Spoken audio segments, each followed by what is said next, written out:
to here. I'm gonna show you where it's dark, but have no fear.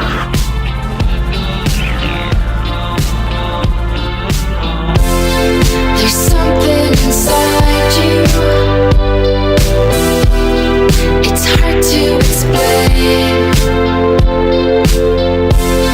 They're talking about you, boy, but you're still the same.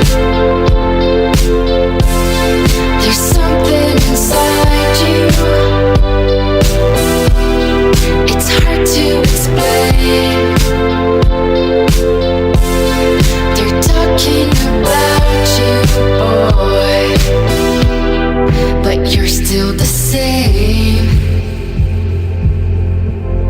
There's something inside you. There's something inside you. It's hard to explain. It's hard to explain. They're talking about you, boy, but you're still the same.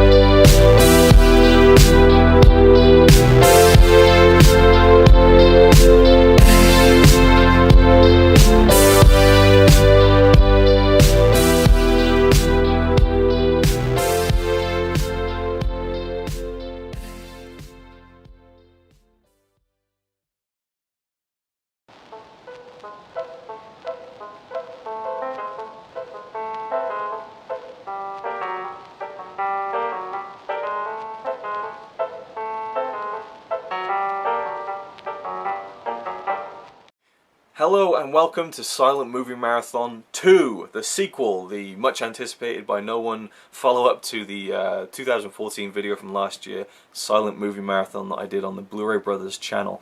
I'm currently really out of breath because I've filmed this intro so many times and I felt not happy with it, not satisfied with it, and that to me just shows how much I care about this video and how much I care about silent films. I really want to get this right, but I need to realize that this is me. I'm going to ramble on in this video. It's going to be so long. You're going to be looking at the running time below my face right now thinking, how the hell does he talk this long about silent films from the 20s, from almost 100 years ago?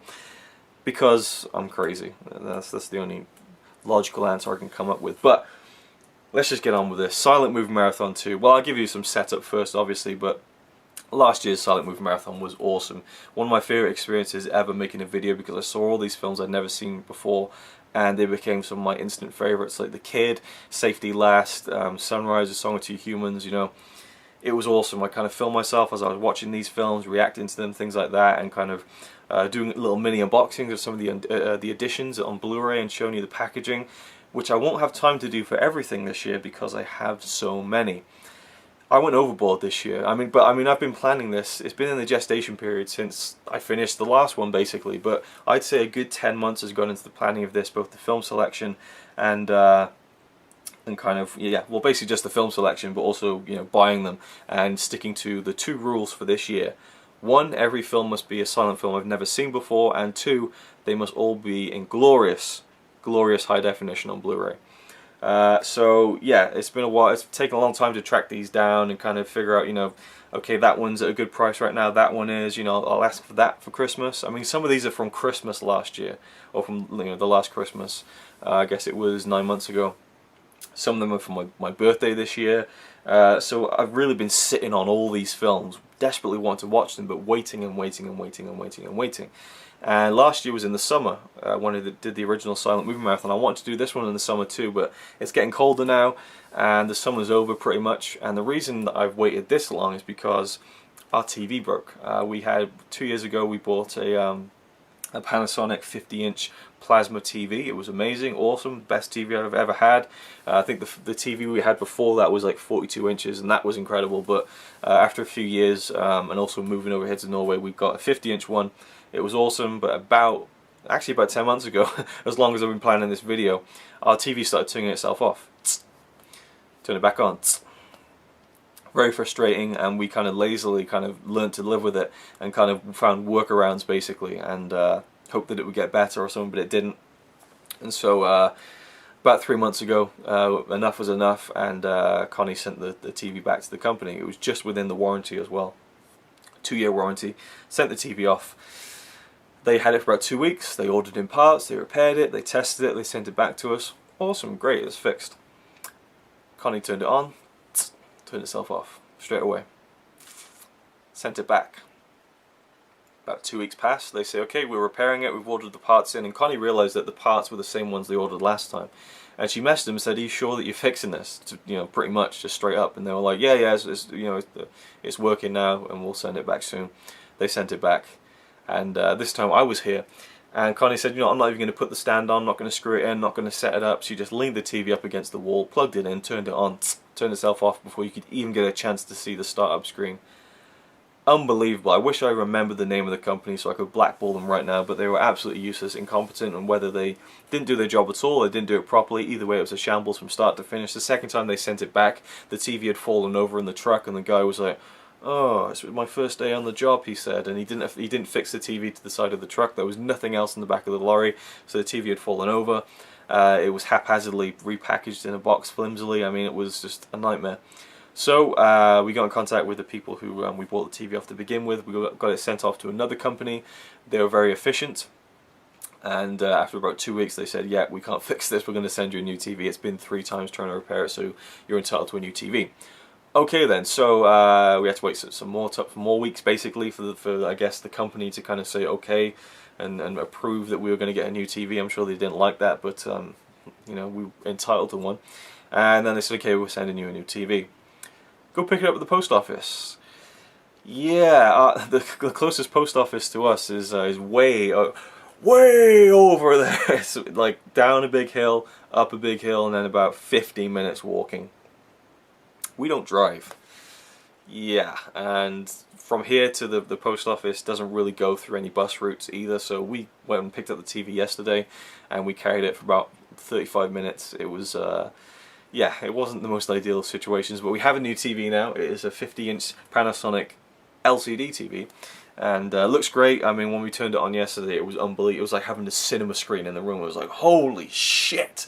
You know, we've been living with a 20-inch TV for the past few months, and I'm sure the novelty will wear off. I wish it never did. I really wish the novelty would never wear off because it's so like awesome, but you get used to these things, unfortunately. But I'm enjoying this kind of honeymoon period with the new 50-inch TV again, and I felt like I didn't want to watch all these silent films on Blu-ray on the 20-inch TV, which is only capable of 720p. It's an old TV.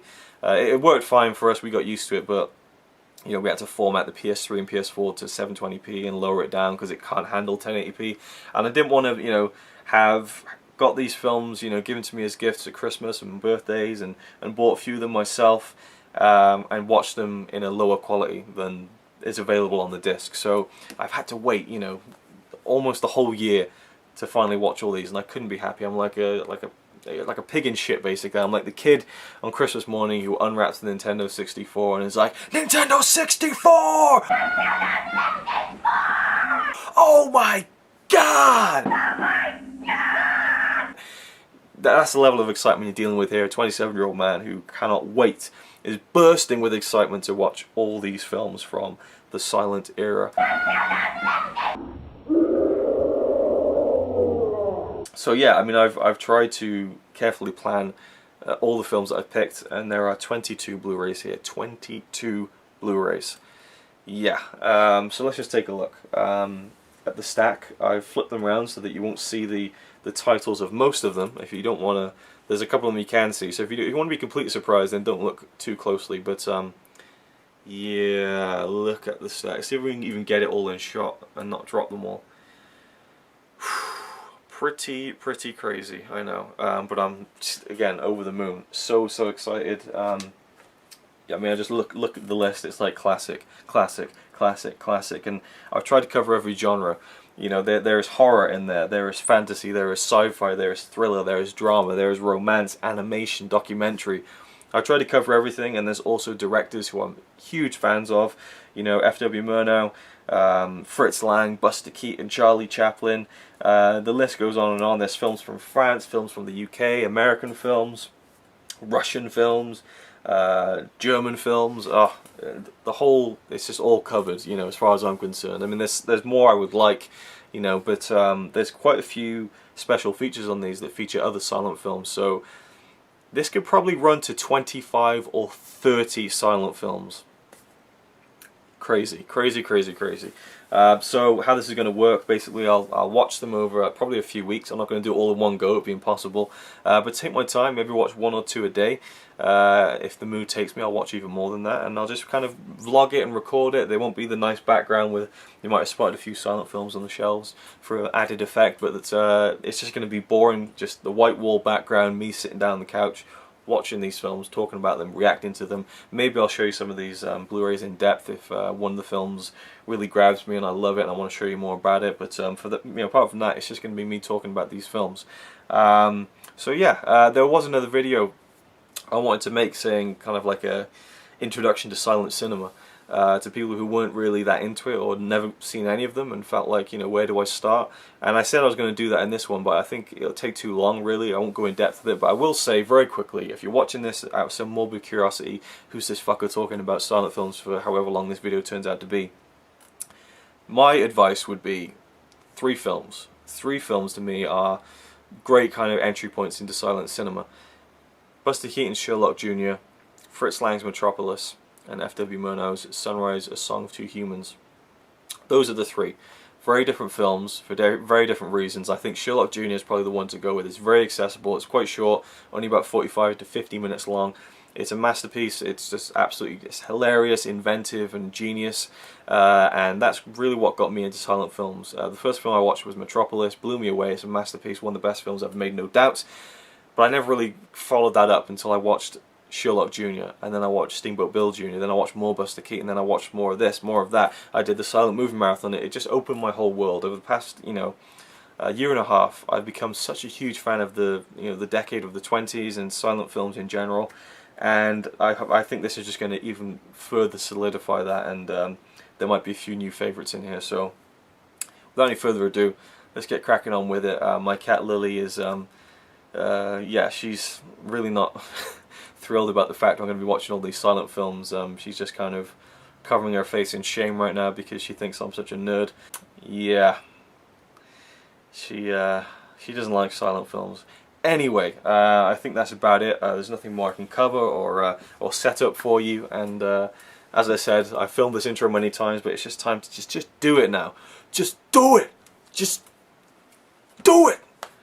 Yesterday you said tomorrow, so just do it. Do it!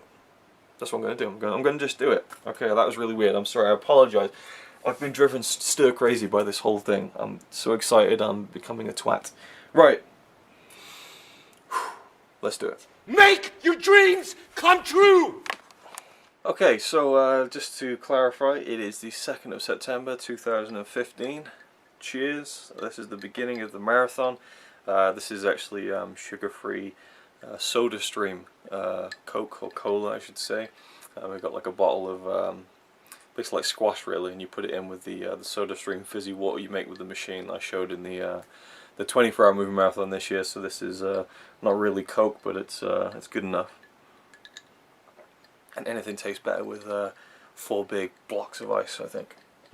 So I'm staring at my pile now. It looks absolutely glorious. Put a picture on Instagram, and I almost don't want to disturb them now. One thing I should say, again, that I forgot to mention was that, again, I keep forgetting to mention so many things, but one thing is that there's three big companies that will kind of be a part of this in terms of the Blu-rays that have been released. Eureka Massive Cinema, and originally this was only going to be a Eureka Massive Cinema exclusive silent movie marathon. I have 9 of them, and then I added another 11. So there's a bunch more. Actually, 4 companies. So Eureka Massive Cinema, Kino Video from America, BFI, British Film Institute. There's 5 titles from the BFI, and there's 1 Criterion on its own, but it's a very good one. And I got my region free player almost specifically to play this criterion for this marathon. So again, I've gone to extreme lengths, bringing my region 3 player over to Norway from the UK to have this. Oh, and there's another one that's region locked as well, which we'll get to later on, I think. Now, the real trick here is to decide what to go for first. Like, what's the right tone to go with? You know, I want to kind of... There's some that I think would be best watched at night. There's some I think that it doesn't really matter. There's all sorts of stuff. There's really long ones, and it's really, really difficult. I haven't decided at all in terms of viewing order. It's just going to be how I feel as it goes, and I'll try and keep these parts where I'm just talking to myself, the camera, about what film I should watch. I'll keep those down to a minimum, but as we're now starting, I feel like it's okay to include in the video. I just don't know where to start. Maybe I could start with a short film. Let's do that. I've got the stack in front of me, which just looks, again, glorious, by the way. Let's do a short film. I have the Buster Keaton short films collection from 1920 and 1923. This is an incredible Blu-ray set. Has 3 discs, just incredible. I mean, people kind of criticize this set because the transfers on his short films aren't very good, very scratchy and stuff, and haven't been properly restored. But you know, they're scanned in high definition, and I love just the vintage feel of kind of the damage sometimes. And I don't think any of them are like unwatchable. You know, there's some that definitely look better than others. But anyway, I've forgotten where I got up to in this set. I watched most of them. So we have 3 discs on the inside. Which one's disc 1? This is disc 1. The awesome 1 week on the cover there. Disc 2. We have I forget what film that's from now, but one of the best ones for sure, this one. So let me think. My Wife's Relations, yep. Cops, yep. Paleface, yes. The Boats, yes. I think I have the whole of disc 3 to watch. The Blacksmith, The Frozen North, Daydreams, The Electric House, The Lunatic, and The Love Nest. Nope, I haven't seen any of those. So I think what we're going to do is we're going to start with one of these, and we'll just go with the first one on the disc, which is The Blacksmith from 1922. 20 minutes long, directed by Buster Keaton and Mal St. Clair. And let's just do it and pop it in. Alright, so we're going to be watching all these on the PS4 Blu-ray player. And let it be known that I am such a geek that seeing Kylo Ren as my profile picture through Facebook is very pleasing. Well, hey, freehand style. It's been a long time. One other thing I wanted to mention about the new TV is that I think we've always had a Panasonic TV as far back as when we first bought our first TV together, and it's always had this style remote, only this time it's silver because the new Panasonic we got is silver. Usually it's been black, but it's nice to have some, you know, kind of the same remote basically, so I know exactly where everything is. And also, just having a remote, we didn't have a remote control for the old TV that we've been using for the past few months, and so yeah, anytime you have to turn the volume down, you've got to get up and turn it down on the TV. Very stressful, so just being able to turn the volume down remotely is incredible. It's like, wow, this is luxury having a remote again. Seriously, like going from the small TV to the big TV, I can't remember if I've already mentioned this, it's like having a fucking cinema in your living room. I mean, the novelty will wear off, but I just wish that it never would. We're in that kind of honeymoon period where we're just blown away by how big the TV is now, and just this just looks awesome. So got Buster there, and I forget this guy's name, but he is an absolute legend. He's in most of Buster's short films. He's also in Our Hospitality, and he's fantastic. Absolutely brilliant comic actor who, despite his size, is very agile and does great physical comedy. Right, so we got select a film, extras. I mean, just look at all the extras they got on these. You know, filming locations, bonus films and stuff. I mean, this set is actually incredible. So we'll go to The Blacksmith. Yeah, I think that's one we'll go with. Just yeah. Sometimes they have an enhanced version, which is really interesting because the enhanced version basically means that they use digital noise reduction, which a lot of people don't like, especially kind of purist, you know, film fanatics. They really like to have the grain intact, as they should. So I love how they kind of did some digital noise reduction on some of Buster's short films in this collection, but they included it as a bonus feature.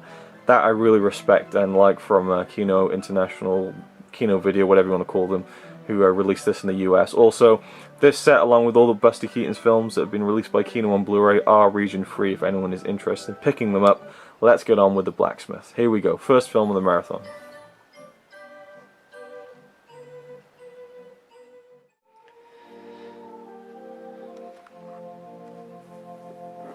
Okay, we've already run into a mishap. Look at the footage and look at the motion of this shot right now. I don't know if it comes across, but it doesn't look good. You know what it is? All new TVs now are fitted with this system, and our TV has the same thing. 24p smooth film, motion, I forget what it's called, motion smoothing or whatever. This is a setting that makes the picture look more real, like video. It takes the film look away and gives it a video look. And this keeps setting itself back to maximum. I want it off. I hate it in anything, you know, unless you're watching like WWE or, you know, like a documentary, you don't need it, and they keep forcing it. I don't understand this.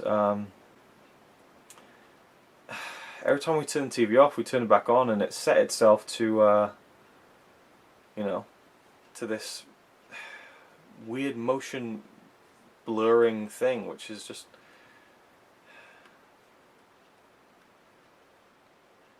normal color temperature, true cinema look, and that bloody motion smoothing off. Now let's just see. Again, I don't know if you'll be able to tell the difference, but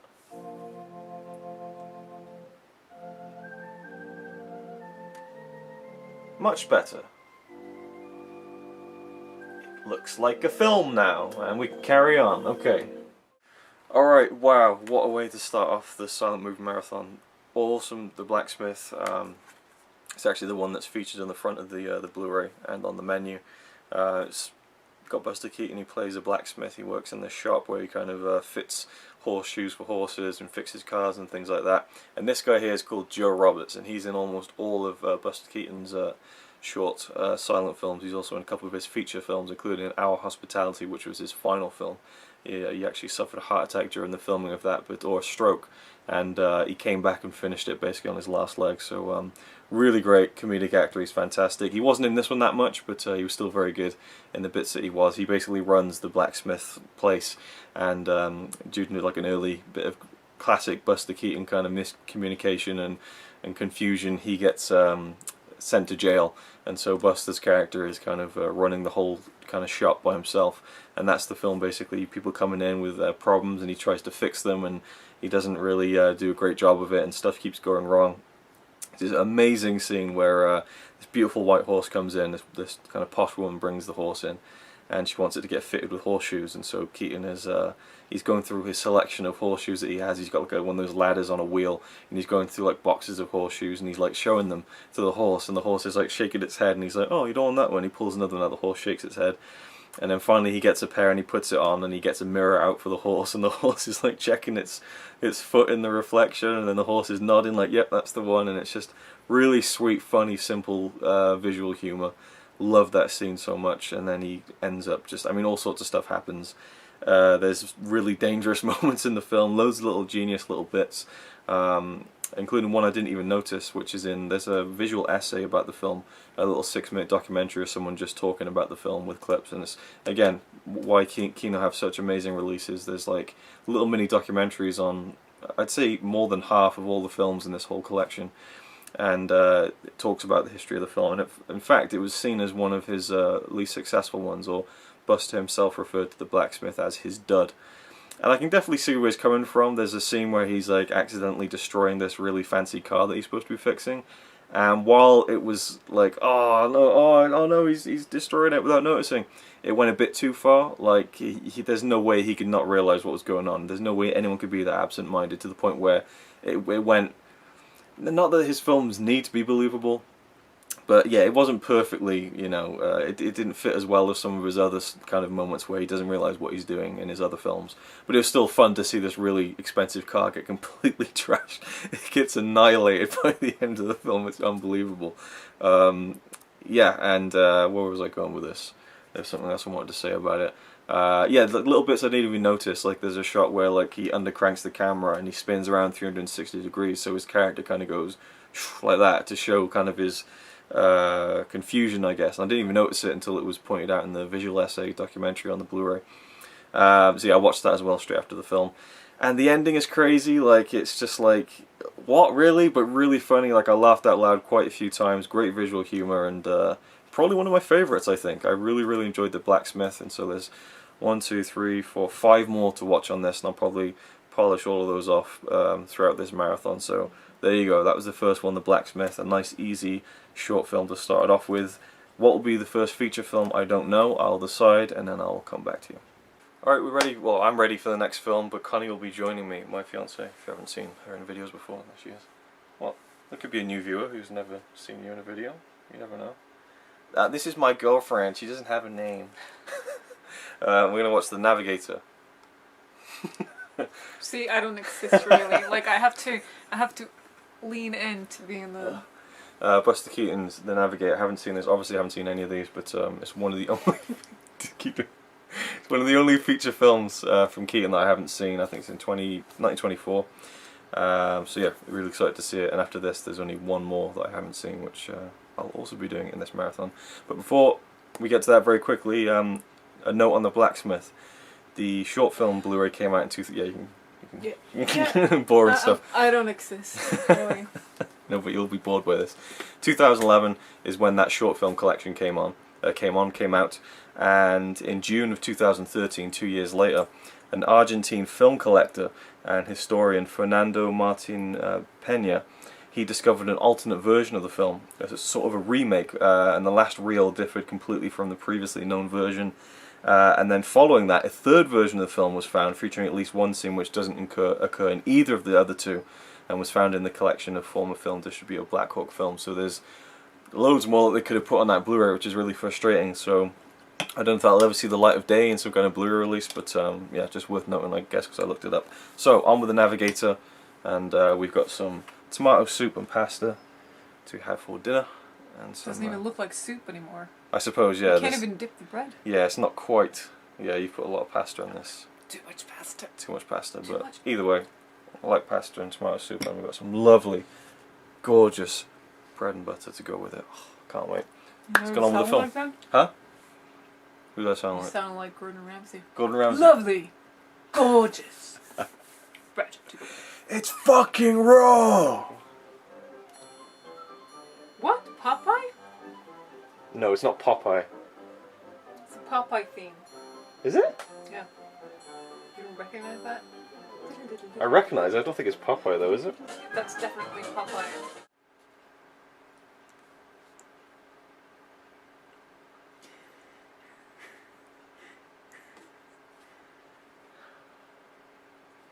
Alright, so we finished watching The Navigator. I loved it.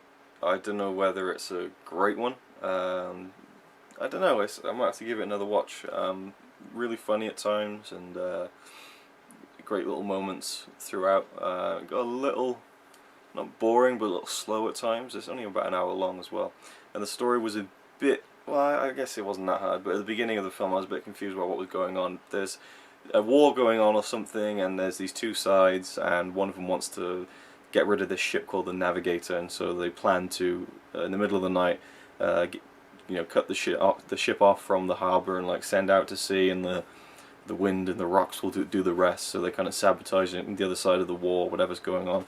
And Buster Keaton plays, his name's Rollo, I think, in the film, and he's a very wealthy guy, but he's still seen as a sap, it says, in the by his family, I guess. So he's wealthy, and he decides one day, I'm going to get married. So he goes and asks his presumed girlfriend if she'll marry him, and she says no. So he decides to go on the cruise anyway. Goes to the ship in the middle of the night because he figures getting up at 10 in the morning is far too early for him, so he decides to basically sneak onto the ship early.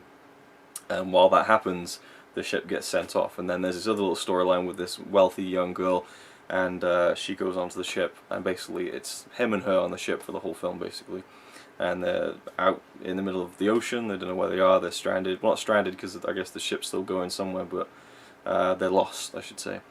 And he's really incompetent at everything, and then after a while they start to devise their own little system of living on the ship, and there's loads of great little gags. There's a bit where they keep getting scared in the night, so they go into this I guess it's kind of a dining room area, and because the ship is moving all over the place, the door opens and it hits a gramophone and starts a record playing, and they start getting kind of and it's ominous lyrics as well, and they start getting a bit I don't know, weirded out by it, I guess. And the box where the gramophone is on top of is open, and there's like 3 shelves, and in each shelf they put a line of text from the song, so it's the lyrics. And there's a bonus feature on the Blu-ray that has a 1913 recording, which is the one that I guess they were using in the film, and plays it over those scenes and stuff. And a bit of a boring song if you listen to all of it, which we did. But it was a really cool special feature that I quite liked that. It was a nice little touch. What else was there? There's bits where he goes underwater in a big old-fashioned diving suit, and a swordfish comes up behind him, so he grabs it, and then a bigger swordfish comes along and he starts fighting the swordfish with the other swordfish. Yeah, loads of little ridiculous things like that.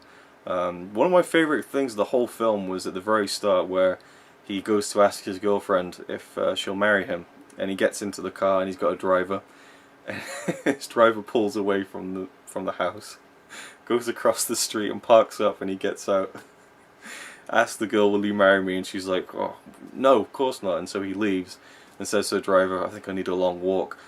So he walks back home across the road, and that's it.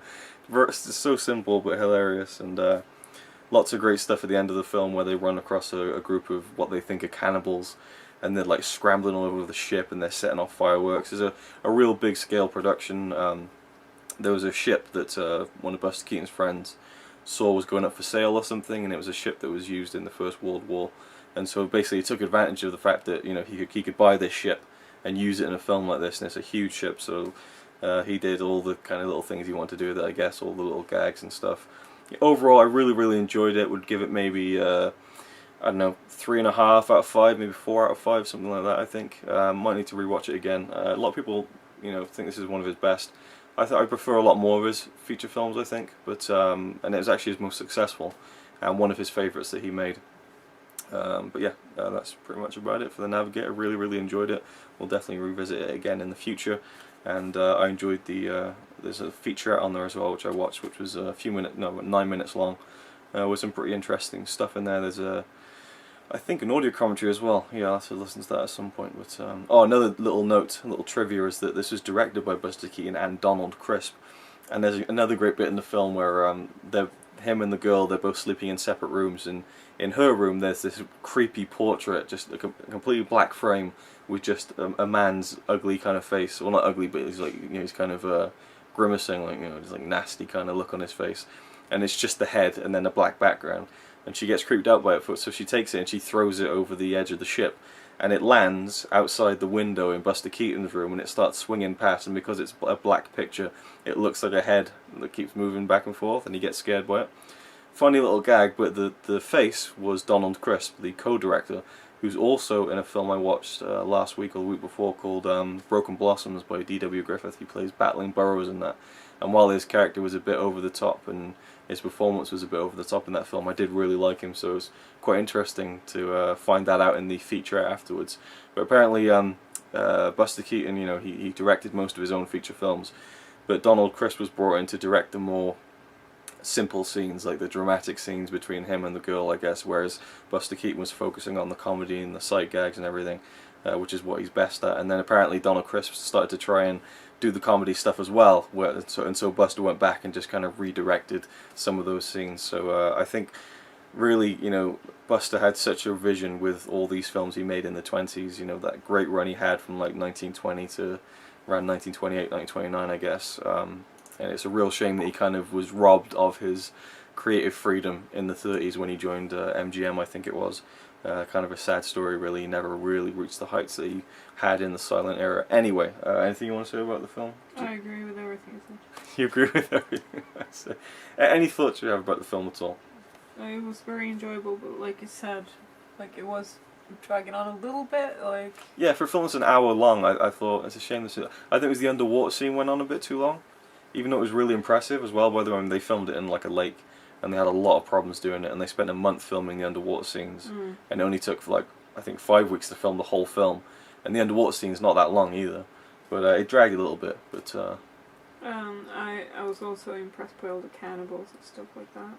Yeah, that was very realistic. I don't know if they were like actual people from wherever they filmed it or whatever, or I don't know. It just looked Yeah. very convincing. Or if it was makeup. I'm thinking it would probably be cheaper to actually go to an island and do that. yeah, you never know. To just really. say like, hey, you guys want to be in a movie? Exactly. Yeah. For free. I haven't seen anything or heard anything about if those were actors or whatever, but Because then they would already have the makeup and stuff. And Yeah, all but- of them, well, half of them were diving off the ship. yeah, like So they were real daredevils too. So I'm thinking maybe they were actual people from yeah, I don't know. Yeah. because of how daring They they seem were. very real. There's a great bit where this palm they pull a palm trip onto the ship, and Buster like throws it back down, and it hits like a boat, and it's this boat, and all these kind of cannibals, they're lined up across the boat, and it hits one right in the middle and just absolutely takes them out. And I shit myself until I realised that you could tell just slightly that it was a dummy, but it looked it looked like they'd actually killed one of these people in the film. It was ridiculous. And there was something else I wanted to say about them as well. Oh yeah, probably one of the best jokes in the whole film is when he emerges from the water to the island where all these cannibals are. They've got the girl, and they see him in this diving suit, and they're like a bit scared. And then he just starts doing little little Well, jig. first he takes one big step, and they take one big step back. Oh yeah, he's stepping forward, and they're all stepping backwards in unison. And then he starts doing this little dance, and they run off. It's really funny. Yeah, I don't know. I think overall the great parts of this film made it great. Yeah, I give it probably 4 out of 5. Actually, yeah, really good film, but not his best. So No, that's the only reason why I find it like almost dragging, because usually his films don't do that. Usually Yeah. his films are like entertaining and there's like no boring scenes in them whatsoever. I'm always like really into it if it's 10 minutes long or 30 or whatever. yeah. But maybe because it was so long, there was no choice. Yeah, I don't know. I can't even really pinpoint where it dragged that much, but yeah, it wasn't perfect. There was bits lacking at certain points, I guess. And certain things that he should have done differently. But he's still good at, Yeah. editing and stuff. Yeah. So and there was the film when it was released had color tinting, so nighttime scenes were blue. The rest of the film I think was like amber. Yellow flag. That was cool. Yeah, and that was another great joke where they're obviously lost at sea. We're going way into this film, spoiling everything, but they're out at sea. You already did. Yeah, well, they're out at sea, and they see another ship, and they're like, "Oh, quick! Get a flag up to wave them in." He puts a yellow flag up, and they're like, "They're quarantined," and they just turn the ship around. But yeah, And then he's trying to follow the ship by getting into a boat where he's rowing away, and he's like attached to the big ship. It's almost like he's trying to pull the ship with rowing, and that's like, wow, okay. Yeah. There's so many great. There's a bit where they go back to the ship from the island, and she uses him as a boat, taking an oar, and she just sits on him in the big diving suit, and yeah, the yellow flag was like yellow. I don't know if that was on the original. It must be. They can't have just added that now digitally. Or Probably whatever. painted it on. Yeah. But they did it frame for frame because it was actually waving in the wind. Yeah. It was a yellow tinted flag, which is cool. Well, they did that to the Moon movie. Yeah, true. Yeah. And then a green tint for the underwater scenes, and Yeah, I didn't even notice, but from what I what do you gather, say? from what I gather from the featurette, they made the tinting for the Blu-ray to make it as close to the original film as possible. The first time it's been seen since it was released with the colours, I think. So that's pretty cool. And I guess if you don't want that, you can just turn it onto black and white from your TV. But then you'd lose the yellow flag. I don't know. The completist in me would prefer that they'd include a black and white version as well, just for that kind of sake. But I think the flag was yellow from the beginning because yellow is so close to white when it's black and white. okay. It's a very light color. So when you see it in black and white, it would probably just look like a dirty white flag. Yeah. So the audience would know, like, oh, wait, white flag means I surrender. Yeah. Another great scene is when they sit down. There's a pack of cards on the table, and my they've God. just been outside and they're sleeping. It's raining, and so the table's soaking wet. That was a bit long. No, I like. He's trying to shuffle the cards, and they're just but I mean, soggy and wet and sticking together. And he's trying to get them going, and just nothing. I guess probably did drag on a bit too long. Anyway, that was it. Navigator. I don't know if I'll watch another one tonight. Probably not. We'll just call this day one, a Buster Keaton start to the marathon, and then I'll dive into the more serious stuff later on. So there we go, day one.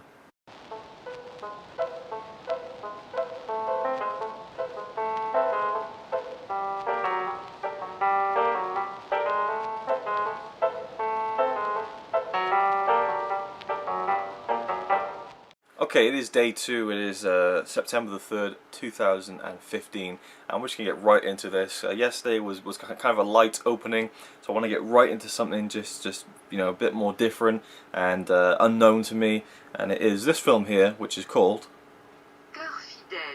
Cœur Fidèle. It's a French film, and it's a French film that is directed by, if you just wait just a little bit, Jean Epstein. Yes, Google Translate. I was trying to figure out the translation. I just thought it'd be funny to just play it. But yeah, Cœur Fidèle, however you want to pronounce it, is from 1923. Yes, it's a French film, and I know absolutely nothing about it. So let's just pop it on and just see what it is, see what it's all about, and soldier on with the silent movie marathon. And today, the second day, I want to get at least 3 films down. I don't want to do a short film either, so I want to get at least 3 good, decent, you know, films down, and yeah, just get deep into this silent movie marathon. So without any further ado, let's get right into it.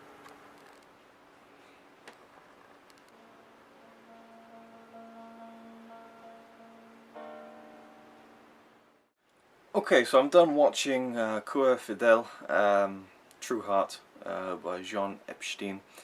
I really liked it. I really liked it a lot. It was very interesting. It's a very simple story about a girl here, Marie.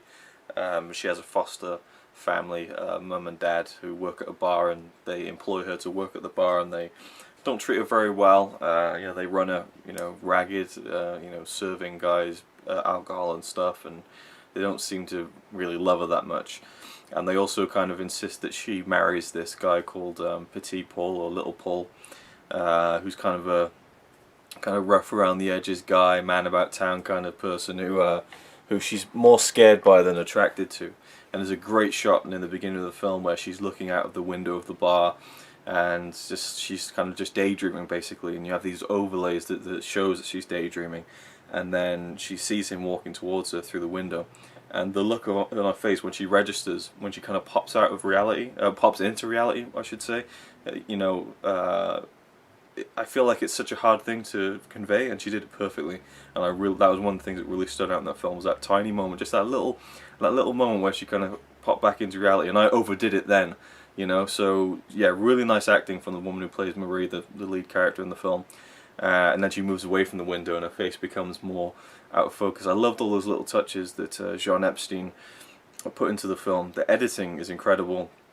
The direction is very, very visually interesting. Lots of overlays, lots of you know, like multiple exposure shots. Like you'll see her face in the water as the kind of the waves are washing by, and it's just really hypnotic stuff. Oh yeah, the story. So we have Marie. You know, she's not very independent person. You know, her life is dictated by her parents, her foster parents, and you know, they want to put her in this relationship with Little Paul because, you know, he'll probably do to her what they've done to her whole life, which is dominate her and have control over her. And she doesn't, you know, she's not interested in him, but she is in love with another man called Jean, same as the name of the director. And Jean is a how can I put it? A mild-mannered, you know, just sensitive, sweet, you know, guy, and he loves her very much, and she loves him too. And he tries to go over there and say, "Look, I know, you know, she's not your daughter, but I want to marry her, and I love her." And this causes outrage. You know, how can you try and marry our daughter when we've already arranged it with Little Paul? And this big kind of scene happens in the bar where Little Paul gets involved, and all his friends are there, and they're ready with like knives and shit, like ready to just like throw down the, you know, Marie's foster father has got a bottle ready to, like, you know, to whip into action. And there's this amazing sequence which is like a precursor to the end of The Good, the Bad and the Ugly, where you just like looking at the close-ups on all the characters' eyes as they're watching, you know, anticipating what the other person's going to do. You get like this extreme close-up on someone's like fist clenched, ready to punch, and you can even see like all the details on the knuckle, and, you know, just fast cutting, and it was really, really interesting. And then I won't see what happens after that, but I love the editing in that scene. And there's another scene where Marie has to go off with Little Paul, and you know, they sell it. Well, he tries to celebrate them being together by going to this carnival, and the carnival's the best scene in the whole film, is where they go to this thing, and you see like the hustle bustle, like people having fun, and people having the time of their lives, everyone except for Marie, and they're on this big swinging kind of ride, like a little carriages that fly around. They must be, I don't know, 10-20 feet in the air, and there's a great shot where the camera's inside the kind of the seats, I guess, and it's looking at Marie and little Paul, and he's there and he's like, yeah, we just got together, and he's throwing confetti around, people are throwing streamers, and it's like an explosion of happiness, and Marie is sat there just looking completely forlorn, and it's a beautiful scene because it just says so much without saying anything at all. And you know, you see how put out she is by the whole thing, and how he doesn't care about her feelings. He's just, as long as he feels great, then you know he's gonna celebrate and he's gonna love it. And the fast cutting and the dynamic motion. There's another great shot where the camera's placed in the seat in front of them, and it's filming them. So it's like, just the way the camera moved with the action was brilliant in the film. Now, some problems I had with the film. There's a moment where Jean in the film, who's in love with Marie and she's in love with him, he misses her, and he sees a woman walking down the road where they used to meet, and he thinks it's her, and you can tell by looking at his face that he's hopeful that it's her. And then when it cuts back, his face is silhouetted in a love heart, and I thought it was just too on the nose, too cheesy, and it seemed beneath the style of the film. You know, everything was kind of implied with just the way the actors were reacting and the way the film was edited. Editing is used in this film in such a big way to convey symbolism and you know, what's going on in the characters' heads. You know, that there's touches of surrealism and then realism and all sorts of stuff going on in this film from a directing standpoint and an acting standpoint. But the love heart for me, a bit too much. I wasn't a fan of that part of the film. And then towards the end, like the third act, it got a little bit middling. Like it went on a bit too long. It was displaying the right things, but it was lingering too long on them. You know, there's a scene where little Paul is hearing this music in the street, and his mind is cast back to the day at the carnival, and other stuff happens in that day. I won't say what happens, but you know, you can tell by the overlays and the editing what he's thinking of. But it just lingers on it for like a minute longer than it should, and it just kind of it loses my interest a little bit. You know, when you drag it on too long. And you know, I can't look at it and say, well, it was from the 20s, you know, it's a different kind of mode of storytelling. No, I think you can pull off films that can appeal to people 100 years later. You just need to do it right and pace it right. And I feel like it was just lingered a little bit too long on certain moments. And the ending, I was unsure about until the final shot of the film, which was really something. I really liked it because it made me think. And it was, okay, here's the ending that you've been expecting, but perhaps it's not exactly as it all may seem, and I really, really like that. But yeah, great performances. I love the kind of harsh close-ups on some of their faces, and just the way, again, the editing was the real kind of star of the film in a way. But yeah, really, really enjoyed the film. I read actually everything in the booklet. Some of it I just couldn't make much sense of, to be honest, but it's a very good booklet, and of course this is a Eureka Massive Cinema release. It's spine number 19. Great release by Eureka. They actually went to great efforts, it's detailed in the booklet, to present this on Blu-ray as it should be seen. They had 3 options with how they could present the film, and they went for the third most exhaustive kind of option. It's a new high-definition transfer of the film in its original aspect ratio at its true speed and running time on both formats, because the film was 18 frames per second and Blu-ray can't handle 18 frames per second. It has to go to 25, and there's different ways to do it, and you get kind of interlacing and stuff. And so what they did was they put in like kind of duplicate frames here and there, but they removed the ones that they were given and made sure that no frames were lost, and it's it's basically as close to its original presentation as possible. So they went above and beyond with this, and they do with all their titles, especially silent films, in terms of frame rate and original kind of presentations. I don't know, because this is one of the early Massive Cinema releases, like 2011 it says on the back here. I don't know if they've changed this, because I know that the Passion of Joan of Arc Blu-ray has different frame rates. Maybe they've changed the way Blu-rays can be authored now, I don't know. There's some great stills, there's a photo gallery on the Blu-ray, and this one I love. It's the cast and crew while making the film. So you got Marie there, you got little Paul there, and you got Jean there holding the dog, and then the director, I think this is the director, Jean Epstein, and it's just nice, fun to see like a cast and crew picture from a film this old, you know. And there's another great one where they're really happy and stuff, and you get to see the good guy and the bad guy together, kind of thing. It's kind of cool. I like that a lot. it's just, yeah, some great stuff. And there's some of the writing in the booklet I wasn't really, some of it went over my head, but there's kind of people talking about Jean Epstein after he died. Abel Gance talked about him, but in the beginning of the booklet there's a lot of stuff that was written by or was said by Jean Epstein, and it's kind of been translated, and there's some really interesting stuff, him talking about his process of making Coeur Fidèle, and his thoughts on film in general, and techniques and editing. He kind of talks about how, you know, D.W. Griffith was doing a lot of these editing techniques before and things like that. And he also talks about you know, how, you know, in the 1923, you know, this fast-paced editing style came into play, and then now we're in 1924, and there's already been 3 films that have copied this, and it's already, you know, out of vogue, and it's already cliched and a la mode, and it's just funny to kind of see a viewpoint from that long ago, where people are already thinking, oh, this is cliched now, you know. So it's like today, superhero film, you know.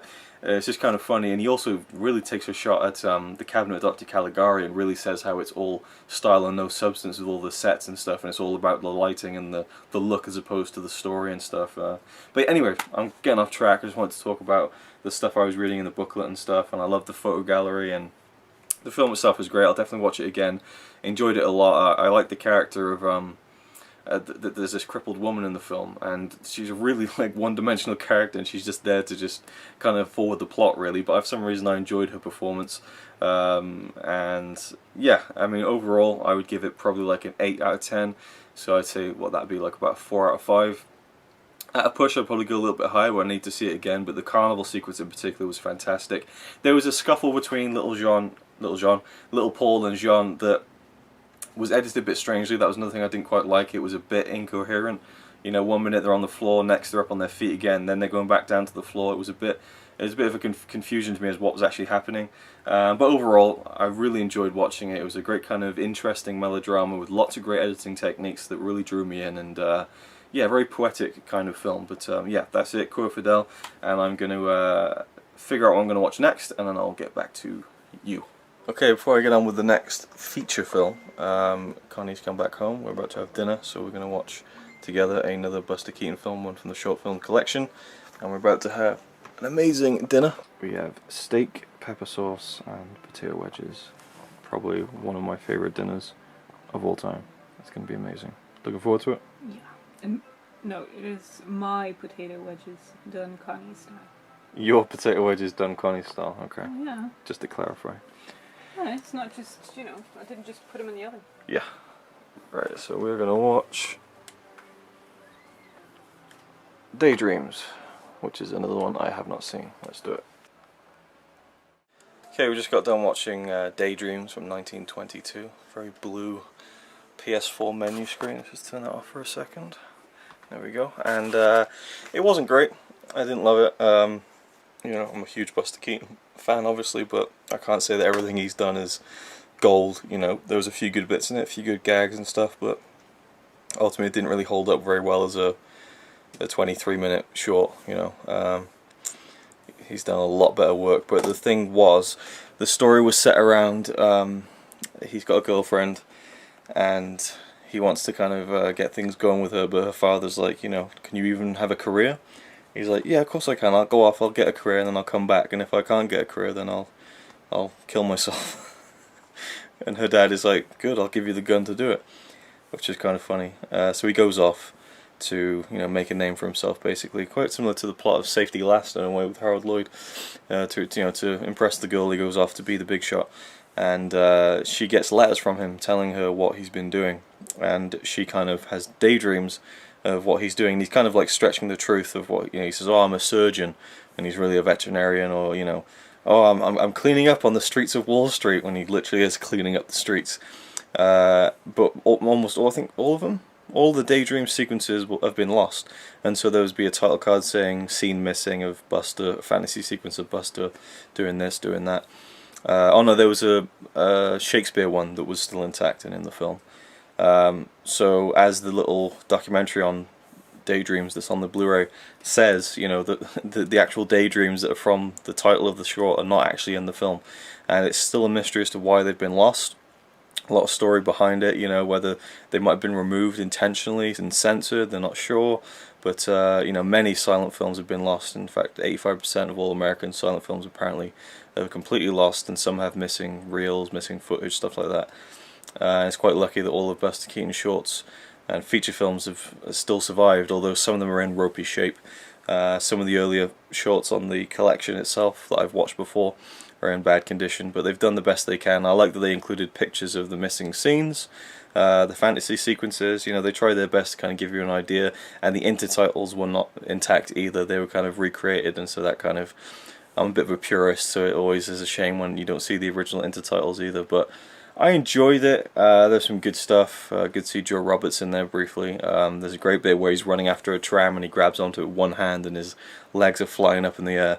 Another great gag where a fisherman fishes him out of the harbour, and then probably the most famous part of the film is when he's on this big wheel of a ship. You know, the wheel goes around and treads the water, and he's like stuck inside it and he's flipping around and stuff. So some good stuff, but not a great one really. Any thoughts, Connie? Briefly, that's all. Well, I was kind of distracted with the dinner, so. Okay, yeah. It's I mean, you've got to cut a steak up and eat it, and so you can't keep your full attention. I had to rewind it a few times. I missed a few things. Yeah.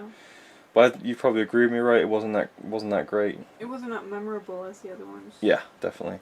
And a real shame is at the end of the film was his girlfriend's dad kicked him up the arse and sent him flying out through the window of the house. Big stunt at the end of the film, but they didn't have the shot of him actually kicking him, so it kind of just jarringly cuts to him flying out the window, and it was actually his dad who played the character, Buster Keaton's dad, and he was famous for doing good high kicks. You know, he used to throw Buster around on the stage when they were like a vaudeville act when he was a kid, you know, so it's a shame that bit was missing. But anyway, it was alright, it was enjoyable enough, but not one I'll probably revisit that many more times, I think. Now I'm going to watch another full film. And this one has the distinction of being the, I can't remember now, if it is the first ever feature-length animated film, or the oldest surviving. I think it is the first, yeah, it's the full first, it doesn't say on the back of the Blu-ray, but I'm pretty sure, 98% sure it's the first full-length feature animated film. And it is The Adventures of Prince Ahmed, which is a German film. It was directed by a woman, and she kind of pioneered, from what I understand, a lot of just animation techniques in terms of, you know, feature-length films, and some of the things she did in this kind of influenced what Disney would do around 10 years later. This is from 1926, and well, I'll just watch it and I'll give my thoughts at the end, so let's go. I'm excited to check this out and to include an animated film in this marathon, and I'm very interested to see how it all plays out. Never heard of this film until recently, so very cool stuff. BFI Blu-ray release. Let's do it. Alright, so I just got done watching The Adventures of Prince Ahmed by Lotte Reiniger, who is she was a female animator, I guess you could say. She started in 1919, and this film came out in 1926. And she was inspired by people like Georges Méliès, and I can definitely see that in this film, just the sense of imagination and just how vivid it is and stuff like that. Actually reminds me of a Méliès film in a way. But basically the animation here is, it's not drawn, it's basically silhouette animation. So if you see this here, this could almost be a still from the film. In fact it might be, but basically this is what it looks like. You have these black silhouetted pieces of cardboard for the characters and for the, you know, the various kind of, you know, bushes, trees, buildings, and then the backgrounds are tinted in different colours. And she basically moved them frame by frame. Painstakingly. It took her 3 years to make it. It wasn't the first ever feature-length animated film. There were two before that. One, at least, was a Czech film, I think. But they were lost. This is the oldest surviving full-length animated film. I'll actually just check now while I'm here. Let me see. No. Two earlier films were made in Argentina. I don't know where I got Czech from. So anyway, oldest surviving feature-length animated film is 69 minutes long. No, 67. Just over an hour, and it's split into 5 acts, and it was just amazing, absolutely awesome. The first, you know, 10 out of 10 film in the marathon so far, and honestly I can't see any other film beating this in terms of pure enjoyment. I mean, I just loved everything about it. Just the first few minutes I was like, alright, how is this going to work? How am I going to be entertained by a silent animated film with cardboard cutouts? Totally worked. I mean, there's a bit earlier on in the film where well, I'll get to the plot and I'll tell you when I get to it. So basically, Prince Ahmed, he's the prince in, well, it doesn't really say where actually, but basically it's kind of loosely based around Arabian Nights. Let me just see if I can get the, based on elements taken from the 1001 Nights, specifically the story of Prince Ahmed and the fairy Paro Banu. So yeah, it's got Aladdin is in this and the magic lamp and everything, and but Prince Ahmed, there's a sorcerer first of all, the African sorcerer, and he's made this flying horse in this really trippy sequence. He creates this magical flying horse, and he takes it down to like the king, the caliph I think his name was, and Prince Ahmed is his son, and he shows him the magic horse, and then he basically tricks Prince Ahmed to getting on the horse and flying off and flying away high up into space. This is where this shot is from in the film. And basically to fly the magic horse you pull on the, there's a lever on top of its head, and Ahmed doesn't know that you have to pull the tail to go down. So the caliph, the king, he's got the sorcerer cornered. He's like, does Prince know that, you know, how to, you know, did you tell him how to get the horse to come down back to earth? And the sorcerer's kind of like, just kind of shrugs like, I don't know. Like, it was really well done, and I thought, wow, that's impressive to get that kind of articulation out of, you know, cardboard cutouts, and the intricacies of the designs of like the buildings and the, you know, there's a girl that comes into the film when Ahmed comes back down on the horse. He's in this strange spirit land, and he meets this, I forget her name now, he meets this woman, I'll get her name right, Peri Banu. The beautiful ruler of the land of Wak Wak, and she's this like gorgeous woman, and she's got this really like you know, intricate hair, and then later on she has this big headdress, and so all these little tiny details are so impressive. One of my favorite things about the animation was when there's a water scene. There's a scene with like a little deer or something, little animal next to like blue water, and the reflection of the deer is just little strips of cardboard, but like kind of just it just looks really scrappy, but it works. Like, it looked like a reflection, and it was just really impressive. The color tinting really put you in just like the atmosphere and the tone of all the different places that the adventure goes on. It is a big adventure film. That's what I loved about it. It reminded me of being a kid in a way, and watching those films that are just these big grand adventures that just have a hero trying to save a princess and kill the bad guy or whatever, and you know, he eventually gets a sword and a bow and arrow, and he has to fight all these spirits, and then there's the fire witch, and all this stuff goes down. It's just brilliant, and the score was incredible. The score really gave it that extra added punch to just tie off the whole thing for, you know, for me. And afterwards I looked it up, and it was an original score, which is really cool, and it adds so much to me to know that the score on this is the score that was there in the beginning. What it was made for the film, you know, because most silent films, you know, the score that you see when you get it on Blu-ray or you watch it on YouTube, whatever, wherever they get released, a new score has been composed. You know, people make careers out of composing new scores for silent films, but this was the original score, and it was by Wolfgang Zeller, and it was awesome. I loved it. Well, what can I say really? I just love the imagination. I love again the sense of adventure. How the little movements made the characters, you know, you just got what, you know, their mindset was. Like at one point the Peri Banu, she's being forced into a marriage basically, and there's a scene where, you know, she's moving away from the person that's, you know, trying to become her husband, so you can already tell that she doesn't want to, you know, she's, you know, not hesitant, but she's really, you know, opposing it. So once that bit's done, you know that she doesn't want to do it. But then later on, there's just a little tiny bit where she kind of puts her hand on her head, like in dismay. And you almost didn't need it, but it just, there was little bits that obviously when you're working with a film, frame by frame, you've got the time to put that detail in. But it took her, again, 3 years. And I just think it was awesome. You know, just incredible work, and it kind of became her style. And the animation, it kind of reminded me of the scene in Harry Potter and the Deathly Hallows, when Hermione is telling the story of the Peveril brothers, and there's like an animated sequence. I've got to wonder, I've got to think and assume that it's based on the style that she kind of pioneered, and she did. I think that's basically what she did the rest of her career, was films like this. There's loads on the Blu-ray by BFI. There's 3 from 1928, a series of 3 short films, and then there's 5 other films from 1921 to 1974. So I'd like to watch them at some point. But yeah, great Blu-ray release by BFI. I'm sure there's a booklet in there as well with, yeah, I mean, just love the colours, so vivid, and just brilliant. Great film, definitely 10 out of 10. And I'd say, you know, probably one of my favourite animated films, you know, I put it up there, top 10 probably. Really great stuff. Oh yeah, one more thing, she kind of worked on feature films every now and again. You know, a film would have like a special animated sequence, and one of them I've seen. So I've seen her work before, I just didn't know it. She did a sequence with I forgot what it was now, but it's an animal in the film Die Nibelungen by Fritz Lang, one of my favourite silent films. And I remember the scene vaguely, and so it was really cool to know that she worked on that film with a Fritz Lang film, and that was, I guess, before this came out, but she worked on this for 3 years. Anyway, there you go, enough waffling, enough gushing over this. It's an amazing film. I definitely recommend it to anyone who's interested in animation, silent films, films in general. Awesome, and it's only like an hour and 9 minutes, so it's worth anyone's time.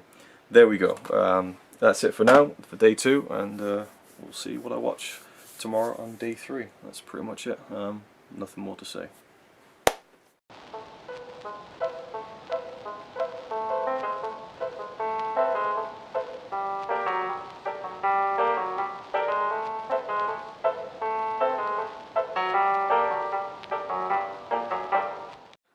Alright, it is day 3 of the Silent Movie Marathon 2. I remember I said yesterday that I wanted to do at least 3 films yesterday on day 2, and I did technically with the Buster Keaton short, but wasn't 3 full feature-length films. And I think I should stop really trying to set myself down to things like that, because this thing is going to take weeks either way. So, you know, it's all good really. I shouldn't try and pressure myself into watching too many. I've got other stuff to do. This isn't a case of me being able to devote all my free time to this, but after watching this, I mean, I was just so content just to kind of sit this out for the night, basically. I was so taken away by this film. There was stuff I didn't mention about it. I mean, there's a great shot where, in the big climax of the film, where these characters are doing something, and in the background a fight is taking place, but it's blurred and out of focus, and it gives such a great depth of field. So many great tricks that that Lotte Reiniger used in this film. Incredible stuff, and all the short films included on this Blu-ray are in high definition as well, so I'm going to check them out at some point. I don't think quite a few of them aren't silent films, but maybe I'll include them at the end or something like that. And yeah, there's great stuff in the book that I want to read, so I'll probably come back to this at the end of the video, like go through like my favourites of the marathon. This one will definitely be, then I'll talk more about it, but I can't get the score or the images or the adventure out of my mind all night. It was fantastic. But today I'm going to kick this off. Again, this might be the only one of the day. It doesn't matter, you're watching this whole big thing, whether I'm going to release this as a one video or a mini-series. I shouldn't say, you know, oh, it's just this for today, like you're watching it today. You're not watching it today, you're watching it in one thing. So anyway, next up there is, for me, I'm going to go with Battleship Potemkin. This is a Russian film by Sergei Eisenstein. The Soviet Influence, this is called. I believe this is volume 2 of the Soviet Influence, released by BFI. Also comes with John Grierson's Drifters, which is, I really don't know what relationship it has to Battleship Potemkin, other than it was released with Battleship Potemkin when it was released in the UK in 1929, I believe.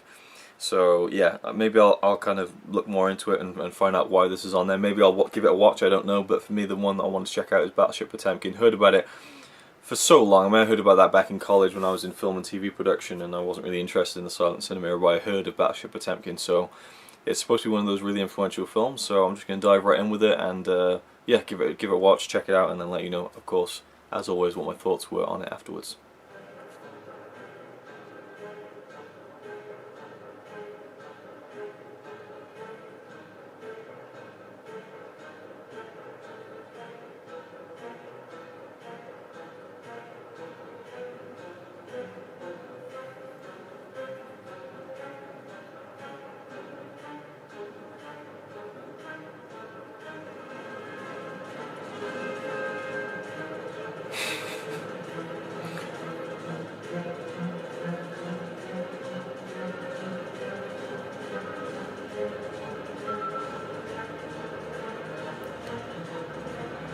Tension is ridiculous.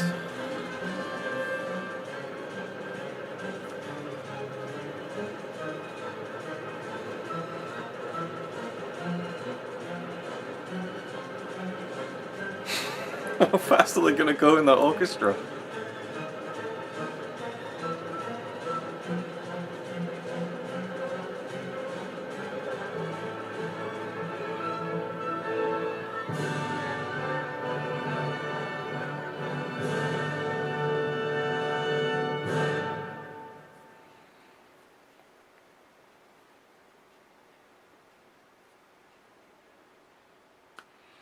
I might have just been taken in by the propaganda of that there, and hook, line and sinker. That was a good ending. Yeah, amazing film. A little bit of a masterpiece there, I think. Battleship Potemkin. I'll reformulate my thoughts and come back to you. Okay, so I've sat down and I've thought about it a little bit and let it kind of mull over in my head a little, read a few things up about the film, Battleship Potemkin, directed by Sergei Eisenstein, which I did say earlier, but it is a propaganda film from 1925, and it is a film that is very much designed to, you know, make people believe a certain thing. The storyline of the film is about a true uprising, a mutiny that took place on the ship Battleship Potemkin in 1905. So I guess when this film came out in 1925, it had happened 20 years previously, and it's about the workers, the sailors on the ship, you know, revolting against the leaders and taking them out, and it's all about kind of a revolution and the the rise of communism and all that kind of stuff. And I'm not too well versed in the history of that, but you know, I definitely could see the significance of the red flag being raised, and there's a shot in the film where the flag goes up, and it's, you know, the film's in black and white obviously, but the flag is red. And that brings me to like a certain thing I want to talk about. Well, I'll just keep that there for a second, the red flag.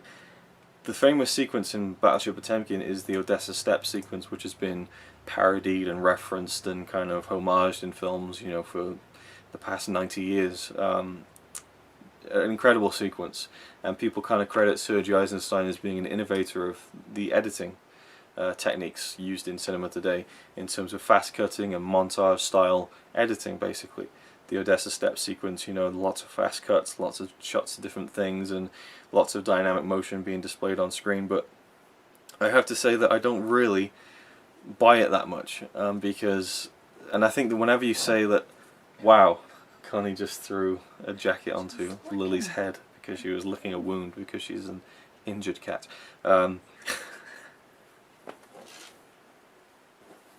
Okay then, carry on with the review. Yeah, I'm not sure if I buy that. But then I think whenever you look at someone, you say, oh, it's the first of this, it's the first time anyone's done that, you know, innovation and things. There's always probably something that someone who did it a little bit earlier. Because I watched yesterday the French film Coeur Fidèle, as you will know, and that film had a great scene which was really fast editing and almost montage style, you know, the carnival scene, and that was 2 years before this. So I don't necessarily think Eisenstein invented the montage style, and you know, people like to kind of latch onto things and say, oh, it's the first time you've ever seen this or the first time you've ever seen that, and I don't know. I don't know whether I mean, it's good to give people credit like that. It's good to make people watch films like this because it's supposedly so innovative. And I'm not saying that this is like old hat or anything, but it certainly isn't the earliest instance I've seen of great editing and fast cutting and stuff like that. But the Odessa Steppe sequence, you know, taking nothing away from it, was absolutely incredible. The film itself is split into 5 parts, you know, 5 acts, if you will. A lot of German silent films have kind of, you know, Act 1, Act 2. And this one is Part 1, Part 2 with little subtitles, and the first part deals with why the men on the ship of the Battleship Potemkin are not happy with their, you know, with the leaders and stuff, because they get like meats to eat and it's like rotting and stuff, and there's like maggots on it, and like the ship's doctor is like, they're not maggots, they're just fly larvae, you can wash them off. And so, you know, it all builds up, and then the second part of the film is the big uprising, an incredible sequence. You know, it just really gets your blood going. It got my blood pumping. It's just like, you know, they're fighting the, you know, sticking it to the man in a way, you know, and there's a certain sense of liberation you get watching something like that. And I don't know if it's a problem I had with the film or whether it was a good thing, because you know, it's a real life situation that they're showing in the film. But the Odessa Steppes sequence of the film was heavily dramatized. It didn't go down like it does in the film, and the film is an absolute massacre. That shot of the kid who gets shot in the back of the head and he's lying there crying with blood streaming down his head, and then the mother picks him up and she gets shot down, and they're just advancing, just shooting anyone, you know, and the babe, the pram rolling down the stairs, you know, absolutely classic imagery.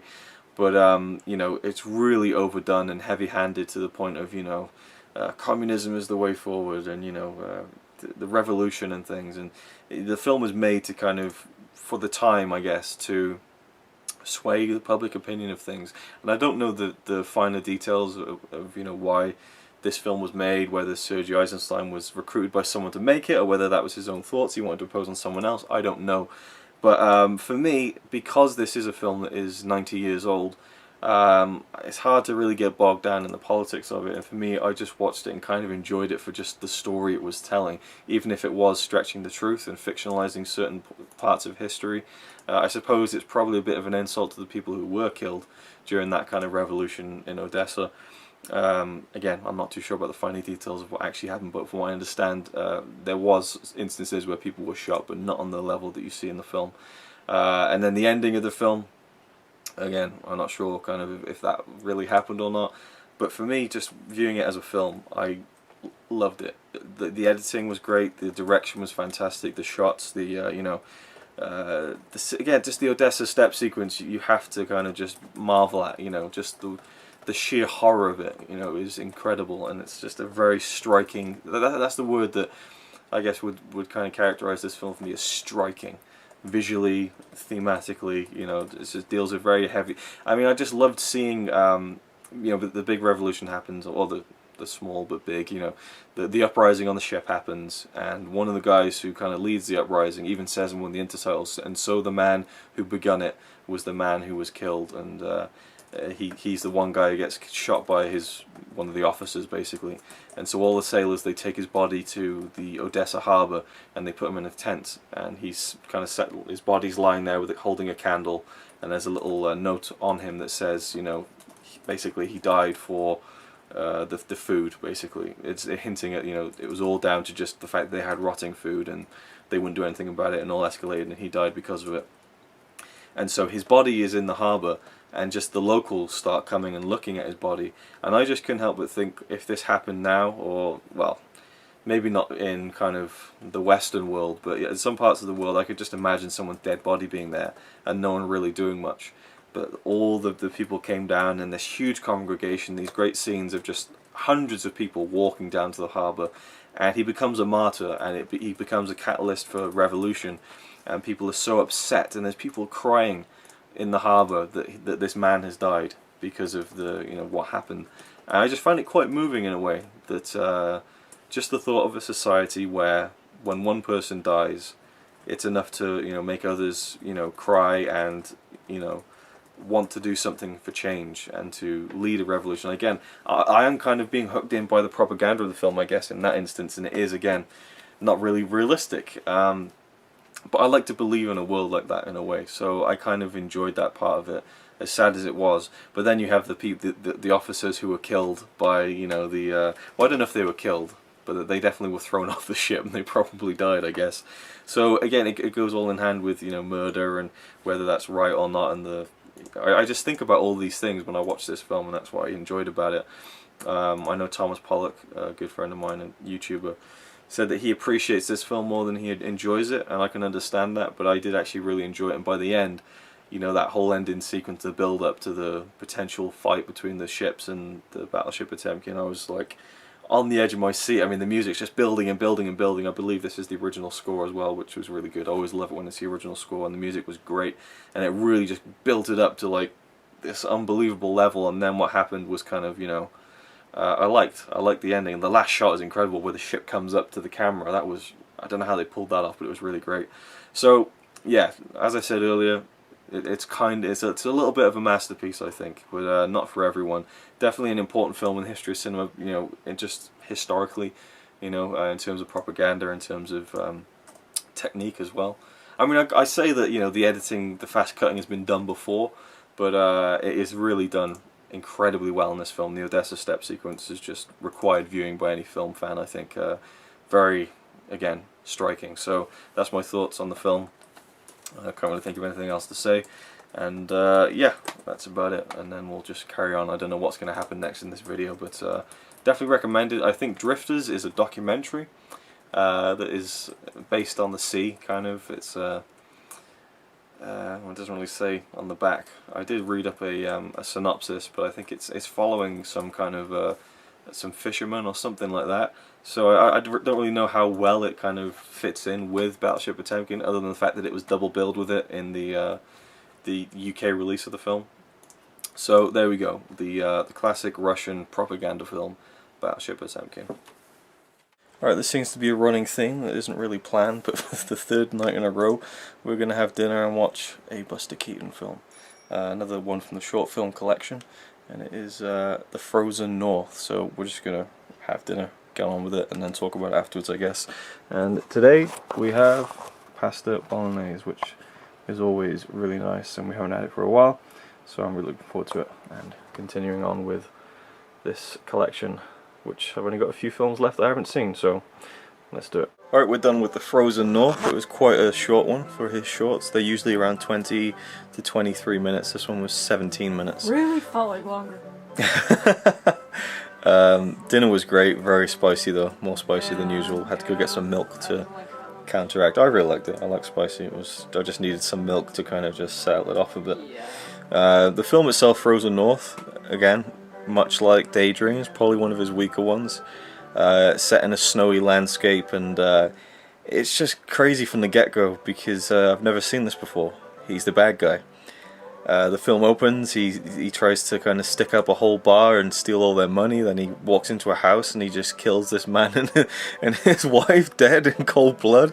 It's like, what the hell's going on? And then he meets up with Joe Roberts, you know, Buster Keaton regular, and it seems they're kind of partners in crime, but you're not quite sure what's going on. And then it seemed like he was his servant because he did everything that he told him to do. Yeah, maybe like play the guitar, okay, la la la la. Yeah. Lots of things going on, lots of different characters, lots of female characters who looked the same. You just didn't really know what was going on. The plot was very weak, or just poorly put together in terms of like who everyone was and what exactly did he want with that other girl. I mean, I'm speaking as if you've seen the film. You probably haven't, but there was some good gags in it though. There's a good gag involving him fishing in ice and falling through the ice and stuff. There's a couple of pretty good gags in there. Nothing like proper laugh out loud funny for me though. Well, yeah, I laughed out loud, but nothing like really funny. And then the ending made me laugh. And the ending, the ending made it okay. Yeah, in a way. It like, and the ending, fine. Yeah, the ending was like, okay, it kind of makes sense now. But the ending is something you can look at and go, oh, that again. But at this point, you know, in like 1922, in 1922, this is probably a trope that wasn't really established that well. I won't say what it is, but oh, fuck it, I'll say it. You're not going to watch the film unless you're a hardcore Buster Keaton fan. It was all a dream, you know, and he sat in the cinema with holding a newspaper, so it's pretty funny. But still, despite that and the ending making it make a bit more sense, it was one of the weaker ones for sure. Because the ending was like, wait, what's going? Why is she? What are they doing? Yeah, there's a bit where. How did he end up? Who's she? There's a brilliant bit. When did he get a gun?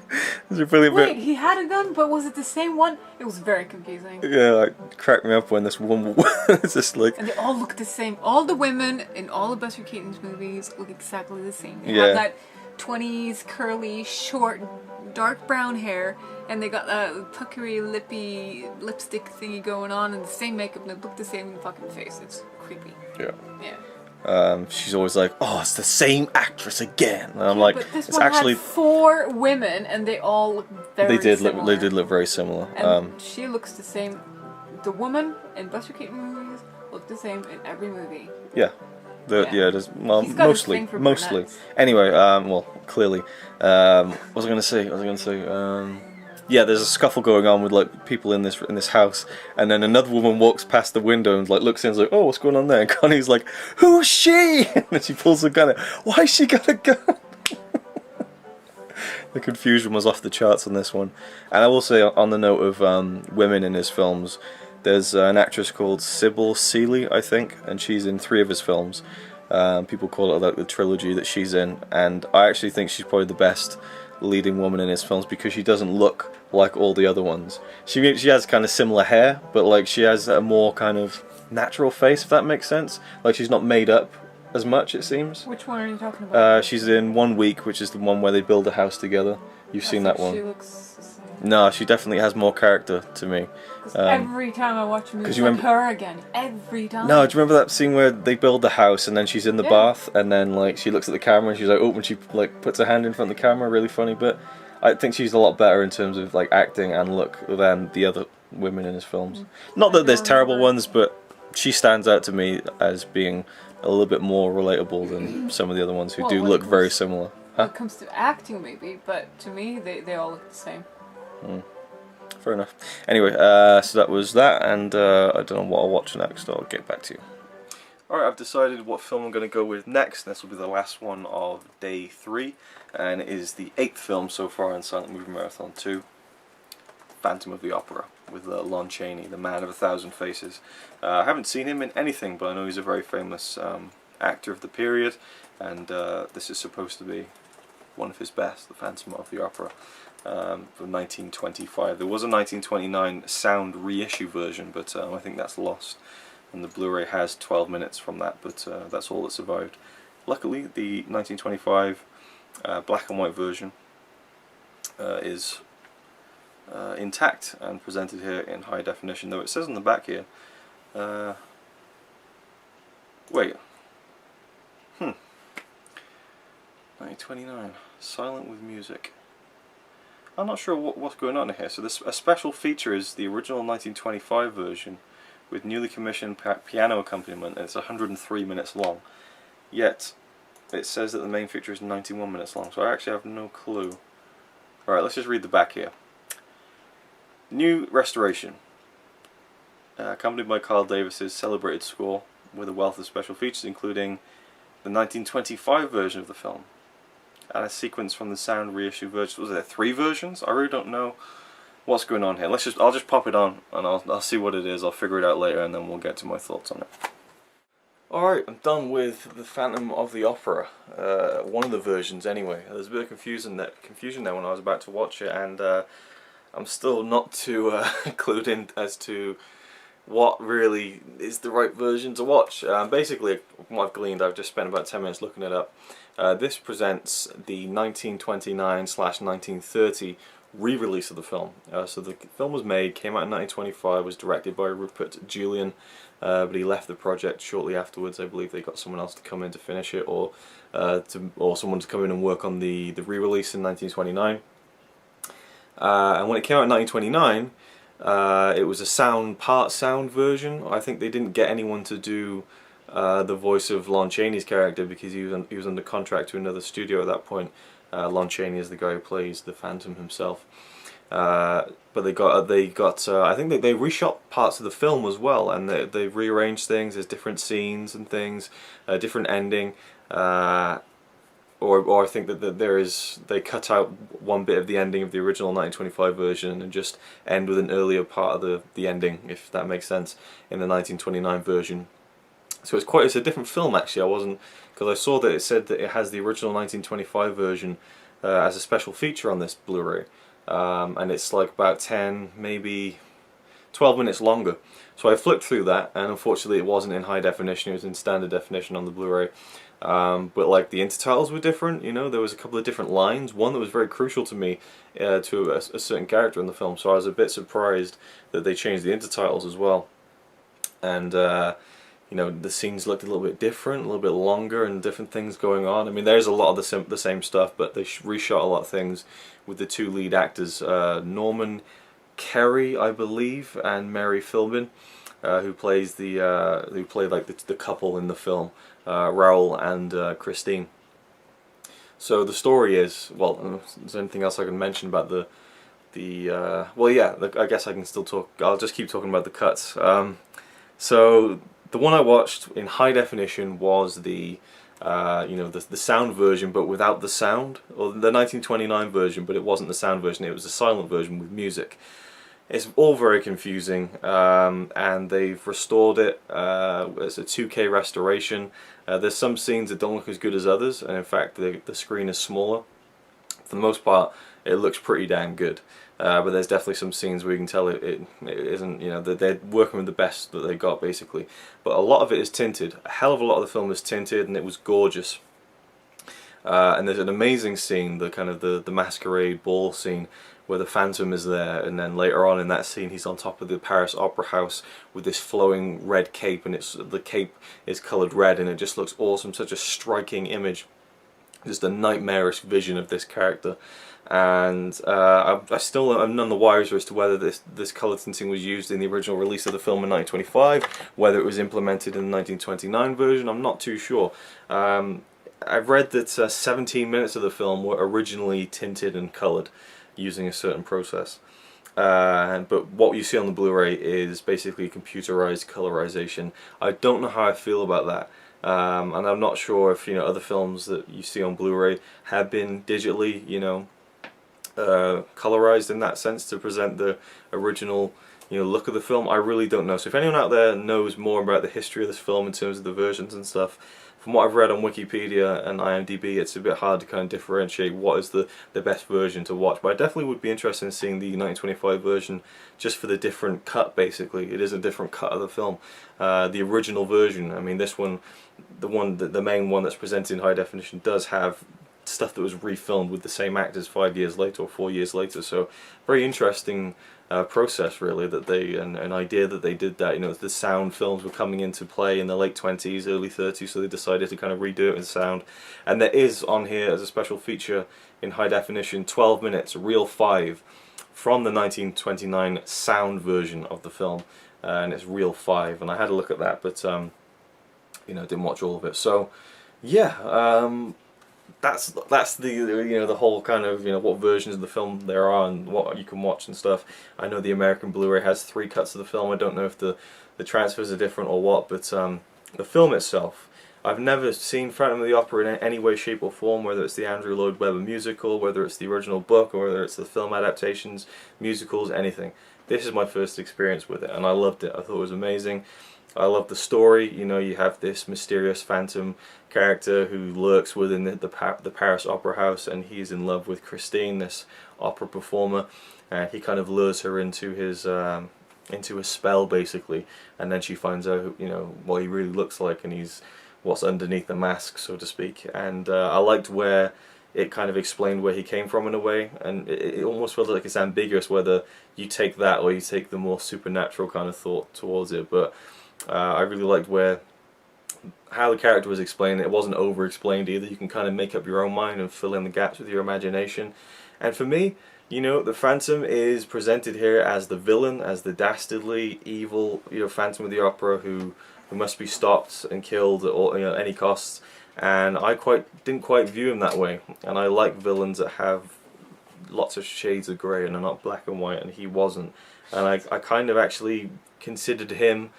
Well, obviously he's the main character because he's the Phantom of the Opera. It's the title of the story. But from the film's point of view, you're really looking at Christine and Raoul as the main characters. But for me, I was rooting for the Phantom in a way. Not rooting for him, but I sympathised with him more than I did Christine or Raoul.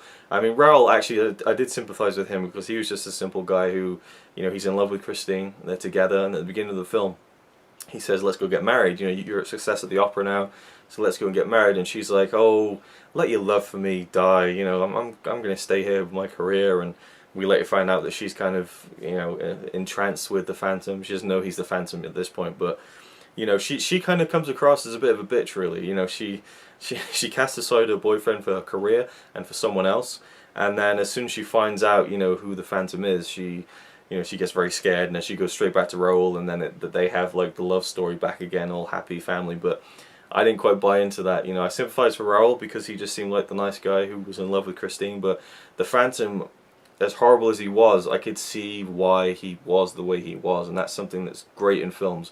So I loved his character, I loved his depth, I loved the way Lon Chaney portrayed him. The mask is creepy as hell. And when it finally gets revealed and it's taken off, I mean, the reveal of that shot is incredible. And I heard that was kept a secret. The way Lon Chaney really looked behind the mask was kept secret before the film's premiere, and people were jumping out of their seats. And I can imagine that in the 20s. And just awesome. I'd love to be in the cinema to see that at the time in 1925. The shock, because the makeup is fantastic, and he's so animated in performing the character, and even when he has the mask on and there's not much expression, just his body movements are great. And there's moments of humor in here that I liked, and that the opera house itself looks so fantastic and grand, and the color tinting worked beautifully, and the scene with the the colorization stuff I loved, though I was a bit unsure whether is that how it was originally supposed to be, you know. So I'd really like to know that, because if they were going to hand tint that, or however they did it in 1925, like to just have his cape and his, you know, the red part of his outfit in the masquerade scene, that would take such a long time. It's one thing to have Battleship Potemkin where you got a, you know, 2-second shot of a red flag with black and white, but to do that with that whole long scene would be really, really time consuming. So if anyone knows, I'll probably try and look it up and maybe come back to this at the end of the marathon, because it's definitely one I want to come back to and give some more final thoughts on, or at least just give it a name check as one of the favourite ones I've seen in this marathon for sure. Loved it, loved it, loved it. Music was great. That was composed by Carl Davis, I think in the 90s, so it's not the original score, but overall, top to bottom, you know, even if it is, you know, not the true original version of the film, it was still a silent film. It still had the intertitles, and it still was captivating with lack of dialogue. The ending I wasn't too sure about. It seemed a bit too harsh an ending, but yeah, I'll come back to this one. But definitely, you know, very, very high praise for this film. Absolutely loved it. You know, compared to something like Nosferatu, I much prefer this film to that, in terms of like a horror-y kind of. I won't call this a horror. I don't know. It's more of a tragedy to me. It feels like a you know, yeah, tragedy drama in a way. But yeah, absolutely love this film. Amazing. And that is 3 films for today again, if you include the Buster Keaton short.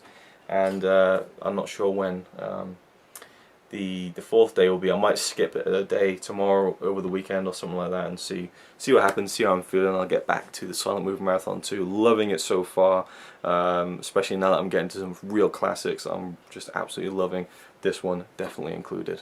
There we go.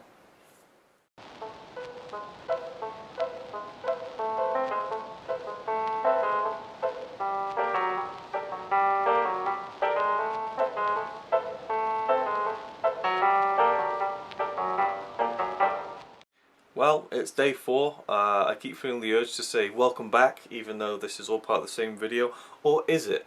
I'm not quite sure now. This is the 4th day. I took the weekend off for the Silent Movie Marathon 2.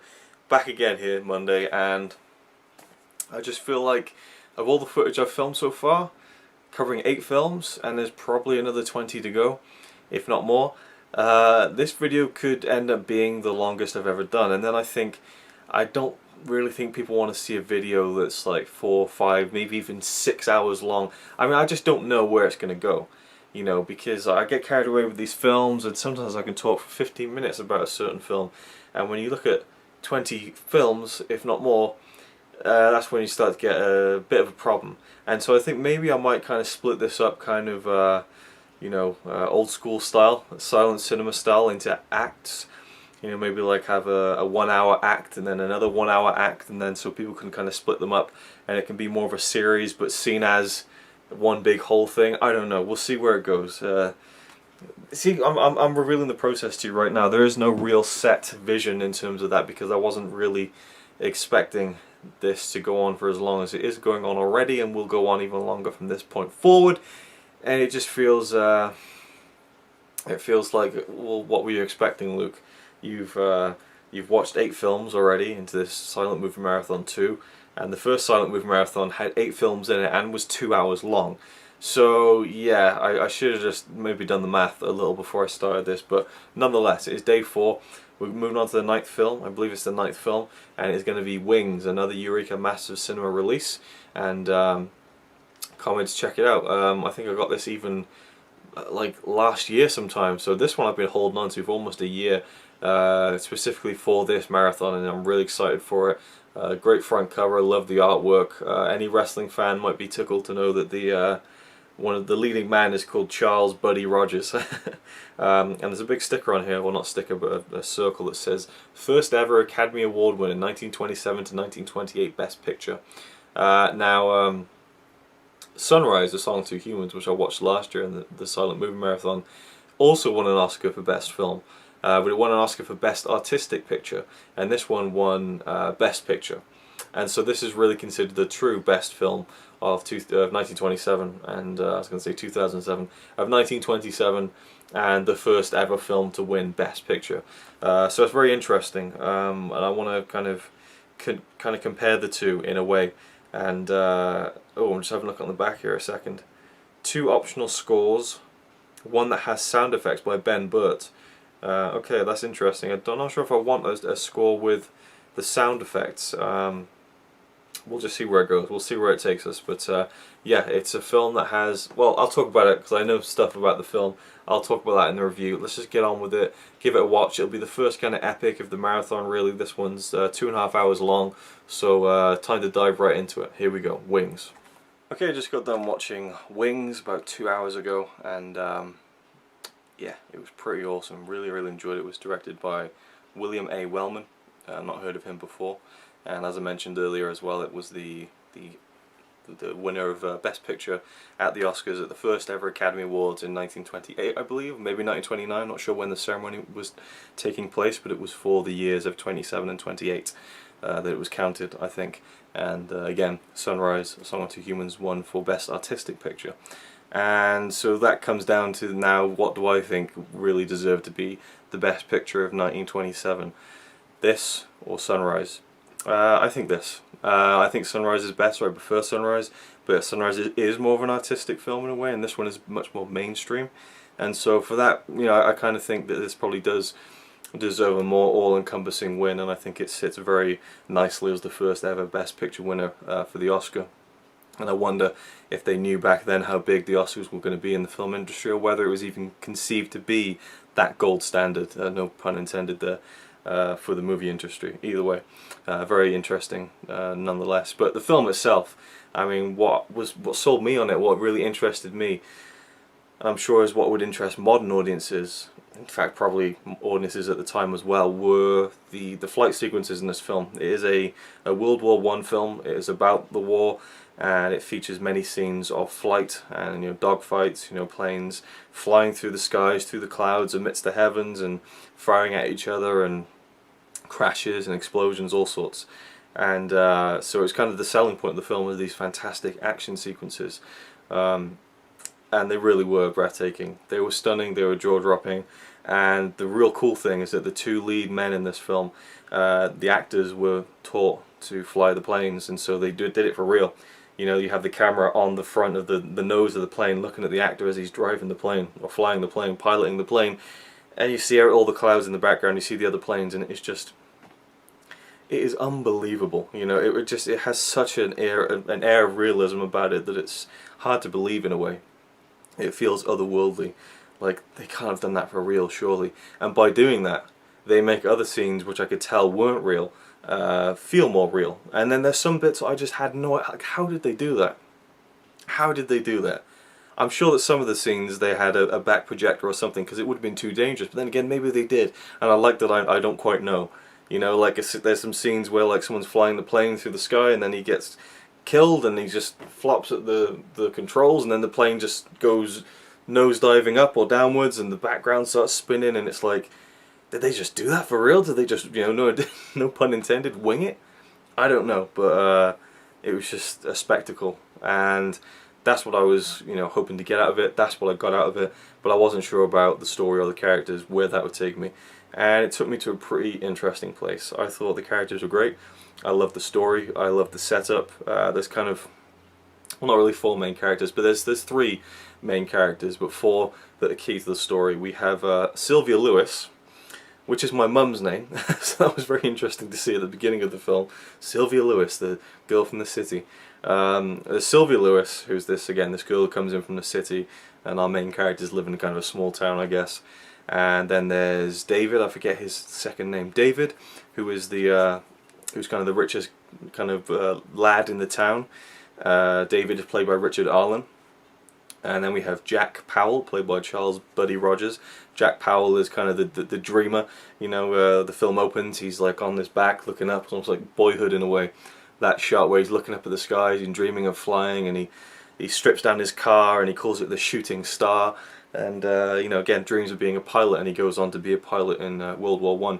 and Jack's next door neighbour, played by Clara Bow, who is billed at the top of this film. Her character's name is Mary, and Mary Preston, and she kind of has her eyes on Jack, but Jack is sweet on Sylvia, this girl from the city.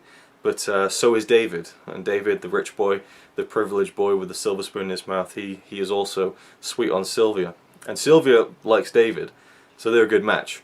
But but Jack thinks he got something going with Sylvia, and there's a bit of miscommunication going on there. And I won't tell you where it goes in case you end up watching the film. But it's very nicely done, and it sounds more complicated now I'm explaining it. But those four characters really are integral to the plot of the film, even though Sylvia is probably only in the film for about 3 or 4 minutes. And Clara Bow as Mary Preston, she's probably only in the film for, I'd say, a sum total of 25 to 30 minutes maybe. Maybe a bit longer than that, but it's a 2.5 hour long film and she's not in it. Well, maybe a bit longer. 30 to 40 minutes max, I'd be willing to bet Clara Bow's in this film, and she's the, she's billed as the top star in a way. I don't know if that's the same when it was released or whatever. If it's just for this poster or this Blu-ray cover. Love the artwork, by the way. This here is Jack Powell, and that is Mary. And I find that pose interesting, and if you've seen the film you probably know why.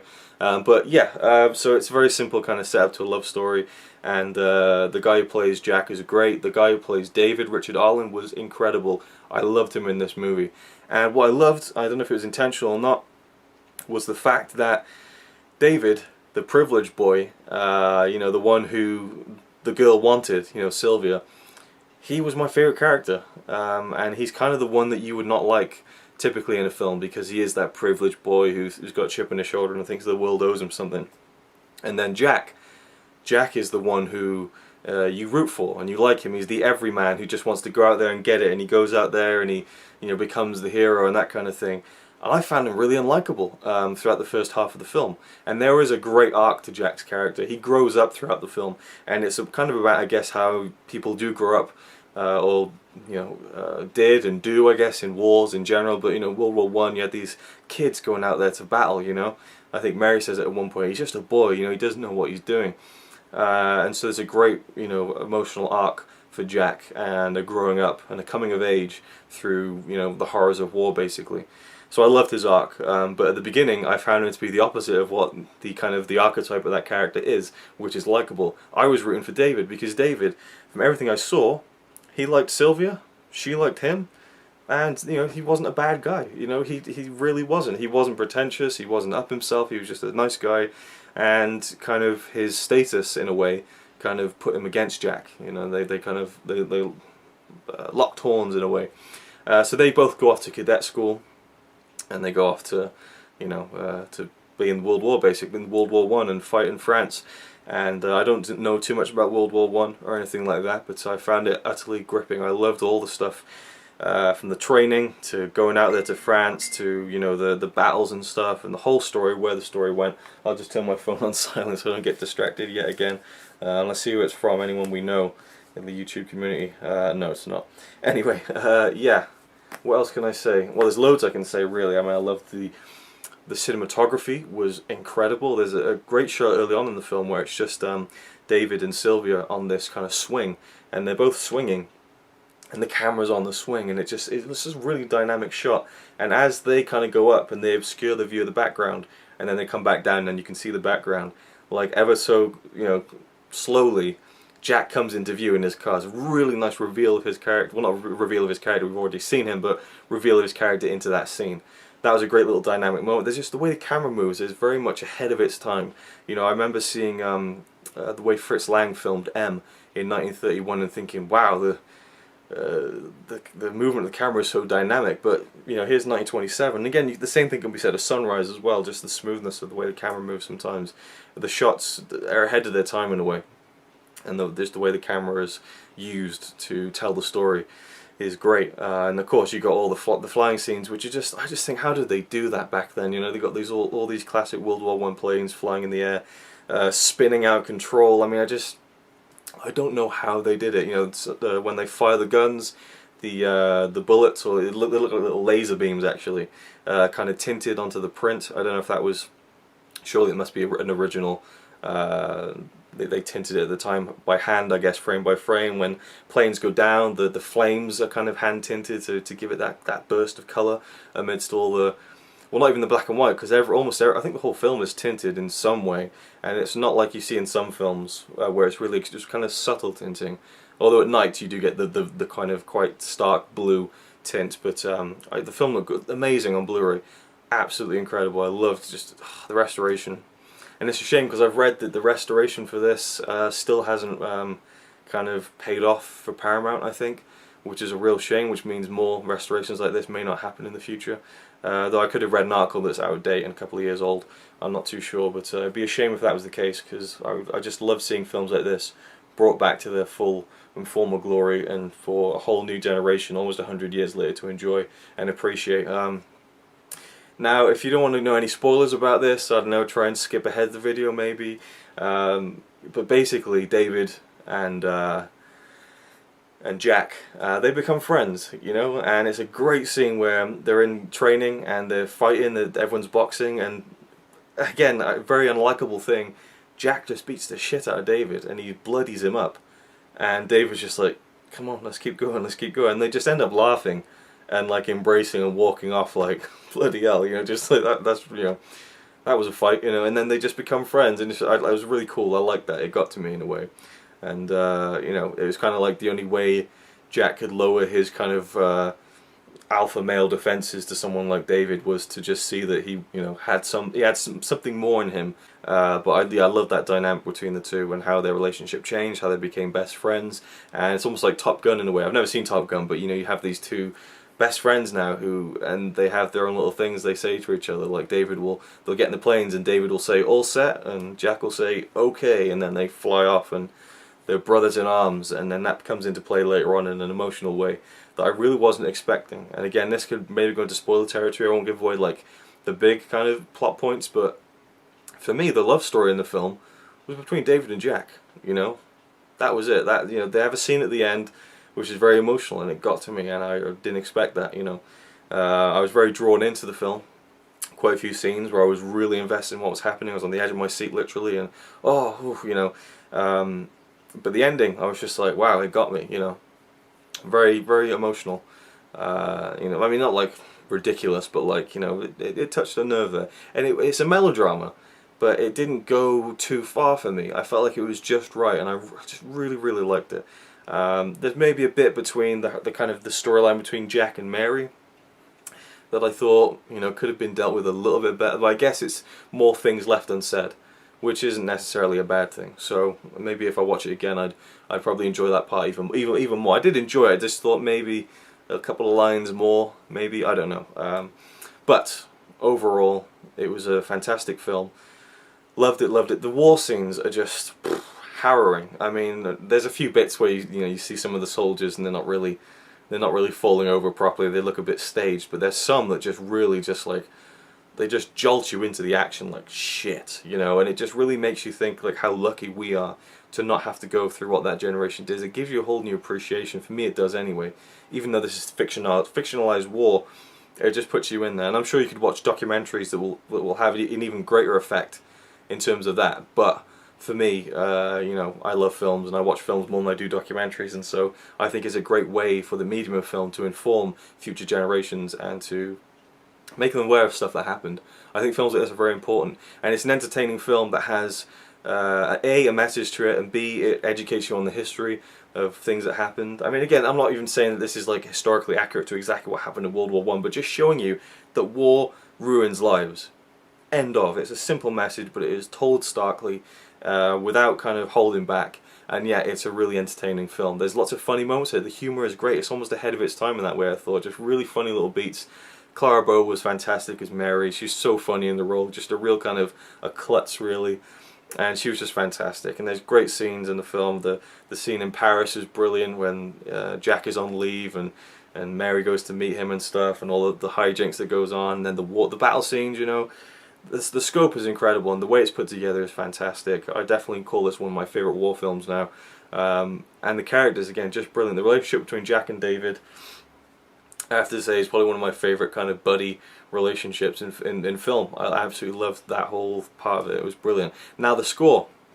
As you'll probably remember, I was saying I wasn't sure whether to watch it with the, let's see, the JS Zeminik. The JS Zeminik, we'll just call it that, score, with sound effects by Ben Burt, who's the guy who did the sound effects for Star Wars. He won the Oscar for that. And another score by Gaylord Carter. So I had no idea what to choose, so I kind of sampled both of them during the beginning and kind of skipped through the film a bit. Gaylord Carter one, the Gaylord Carter score sounded very old-timey, kind of just like piano, like little ditties and stuff, and it seemed very fitting to the silent era. And then the JS Zeminek score felt very modern and lush and orchestral, and I thought, okay, that's the one they've done recently, so I'll probably go with the Gaylord Carter one. Then I thought, I need to find out. So I went downstairs, opened my laptop up, went online, found an article by someone who watched the film when it had been restored and it was shown at a screening, and Ben Burt was there, who did the sound effects for the restoration. And I found out that the JS Zeminik score was the original score that came out in 1927. I thought, wow, I've got to go with that. I have to go with the original score. I love it when the original score is intact or has been re-recorded, and the original intention is there. I love that. I'm all about the purity of it. But you can't watch it with the original score without the sound effects. So you have the whirring of the planes, you have the noise of them flying through the sky, you have the guns, the machine guns firing, you have noises of people punching each other when they fight, and all these little things that are added in. Bubbles and things. There's a big bubble scene. If you've seen the film, you know what I'm talking about. I wasn't sure how I felt about that, and the guy who wrote the article, who saw the film in the screening, said that he really didn't think it worked, and it kind of made the film feel incomplete, because you have all these sound effects and music but no dialogue. And he broached the subject to Ben Burt, and Ben Burt was like, well, it's it's a non-talking film, but I have to say, having watched it, I liked it. I was concerned that I wouldn't, I really was, but I can go along with it because the score was great. Used a lot of other classical music. J.S. Zeminik used a lot of that stuff within the score, and I believe the people who re-recorded it added some stuff because there was only 14 reels worth of his score and they needed a bit more. So I'm all for them reinterpreting some of that stuff, but for the most part it is the original score, and you have all the sound effects. I wouldn't mind checking out the other score just to see what it's like without the sound effects, but I don't think it took away from it. And apparently William A. Wellman's son said, that's, my dad probably would have seen this and said, that's how I wish the film had been. And Ben Burt even said that when the film was shown and screened, when it came out, they had sound effects kind of performed live and stuff like that. But the guy who wrote the article was like, but he's not around, he's the artist and he should have the exact final say. And I thought, well, you can take that a bit too far sometimes. For me, I went along with it, I enjoyed it. Definitely was interesting to hear sound effects, but I got used to it. And yeah, I'd probably give the other score a look at some point, just because I love the film so much. I'd like to see what else it has to offer in terms of the music. But overall, I think it's a 10 out of 10. I have little niggles here and there, and there's a really funny thing. Seven Samurai, my second favourite film of all time. I think it is the greatest film ever made. There's a moment in it when Toshiro Mifune, he stabs someone like down in the woods, and the guy's on his back, and he kind of like throws the knife into his stomach, but he does the old, you just put it there, just past it, so it looks like it, but you can kind of see that he didn't even touch him. And I think, for me, Seven Samurai, greatest film ever made, but it does have that stupid goof in it. And the same thing in here, you got the soldiers with the bayonets, and one kind of stabs them, and you just see that he doesn't even touch him. But there's some great moments as well, like when the pilots are flying and they get shot, and then they kind of go like that, and then the blood starts coming out, really realistic stuff. So yeah, I can forgive some of the smaller imperfections because I love the characters, I love the story, I love this message, I love the epicness of the war, the way it makes you think about the war and appreciate the present, and remember the past with reverence, and also just enjoy it for an entertaining film. There's this guy in there who's really funny. What was his name? Herman Schmimpf or something like that. And people are like, "Oh, you can't be in the army. You're not American." And he's like, "Look at my bicep," and he's got like stars and stripes forever. And he's like a real funny kind of comic relief kind of character. So there's all sorts of stuff in there. There's emotion, drama, humor, spectacle, the special effects. I mean, there's this scene where this village gets blown up, and I'm just like, how the fuck did they do that without killing everyone? It just looks so real. Sometimes I could tell that they were model shots, but there's another shot where there's all these soldiers in a room, and the whole roof just collapses on top of them. It's mental. There's a car crash where it just looks like there's like planes swooping down to cars, and they did it for real. It is crazy, batshit crazy, but I loved it. 10 out of 10 for me, just because of all the moving parts were just greater than any of the imperfections and made it one big masterpiece. 2.5 hours long almost. Absolutely fantastic. Wings, go check it out. And now next I'm going to watch one more film tonight. I almost feel like that should just be its own day today because I loved it so much. But I'm going to watch this one because it's only about an hour and 15 minutes long. And because it's the night, I feel like it's time to watch it. My battery's running out, so I'll be very quick, but it's going to be The Cabinet of Dr. Caligari. Another Eureka Massive cinema release, one of the classic horror films from 1920, I believe. Yep, so there we go. Can't wait to check this out, and I'll get back to you after I've seen it. Alright, it is now, I guess, technically day 5 of the marathon, and I could have recorded after I'd finished the last film, which is the Cabinet of Dr. Caligari, but it was about 3 AM, and I just couldn't be bothered going down to the basement or anything. And it would have been nice to talk about it straight afterwards, because I just felt like watching it late at night was really cool as well, because it was like, you know, late night horror, that kind of thing. But ultimately I just decided to go to bed and maybe sleep on it, because I was quite in two minds about this film, The Cabinet of Dr. Caligari, a fantastic release by Eureka Massive Cinema. As always, you know, the film looked amazing, by the way. I mean, for a film made in 1919 and 1920, it just looked incredible, and you can tell where they kind of, not that Eureka did the restoration, it was the, was it the FWMS, is it? Yeah, the FWMS did an extensive restoration last year, and they kind of, you know, were dealing with different prints and stuff, so there's certain shots in the film that don't look as good as others, but it all looks really good. But there's some shots where the clarity, it looks like it was filmed today, and they just tried to make it look old by putting some kind of just old-timey scratches in there. I mean, they really cleaned it up with fantastic precision to a point, you know, and it wasn't a case of kind of digital noise reduction either. It just looked really natural and film-like and wonderful. This is what, we are so lucky to be living in this time where Blu-rays are being released of films like this, and we can see them in quality of this, you know, caliber. It's fantastic. Now the film itself is a very interesting one. I don't know if it's the first instance, and again you can get lost in like, oh, this is the first horror film, or this is the first film that did this and that, but it might be one of the first instances where you have a film that has kind of a framed narrative where the beginning has someone telling a story and the film is the story, and at the end of the film you have like the epilogue of him finishing the story.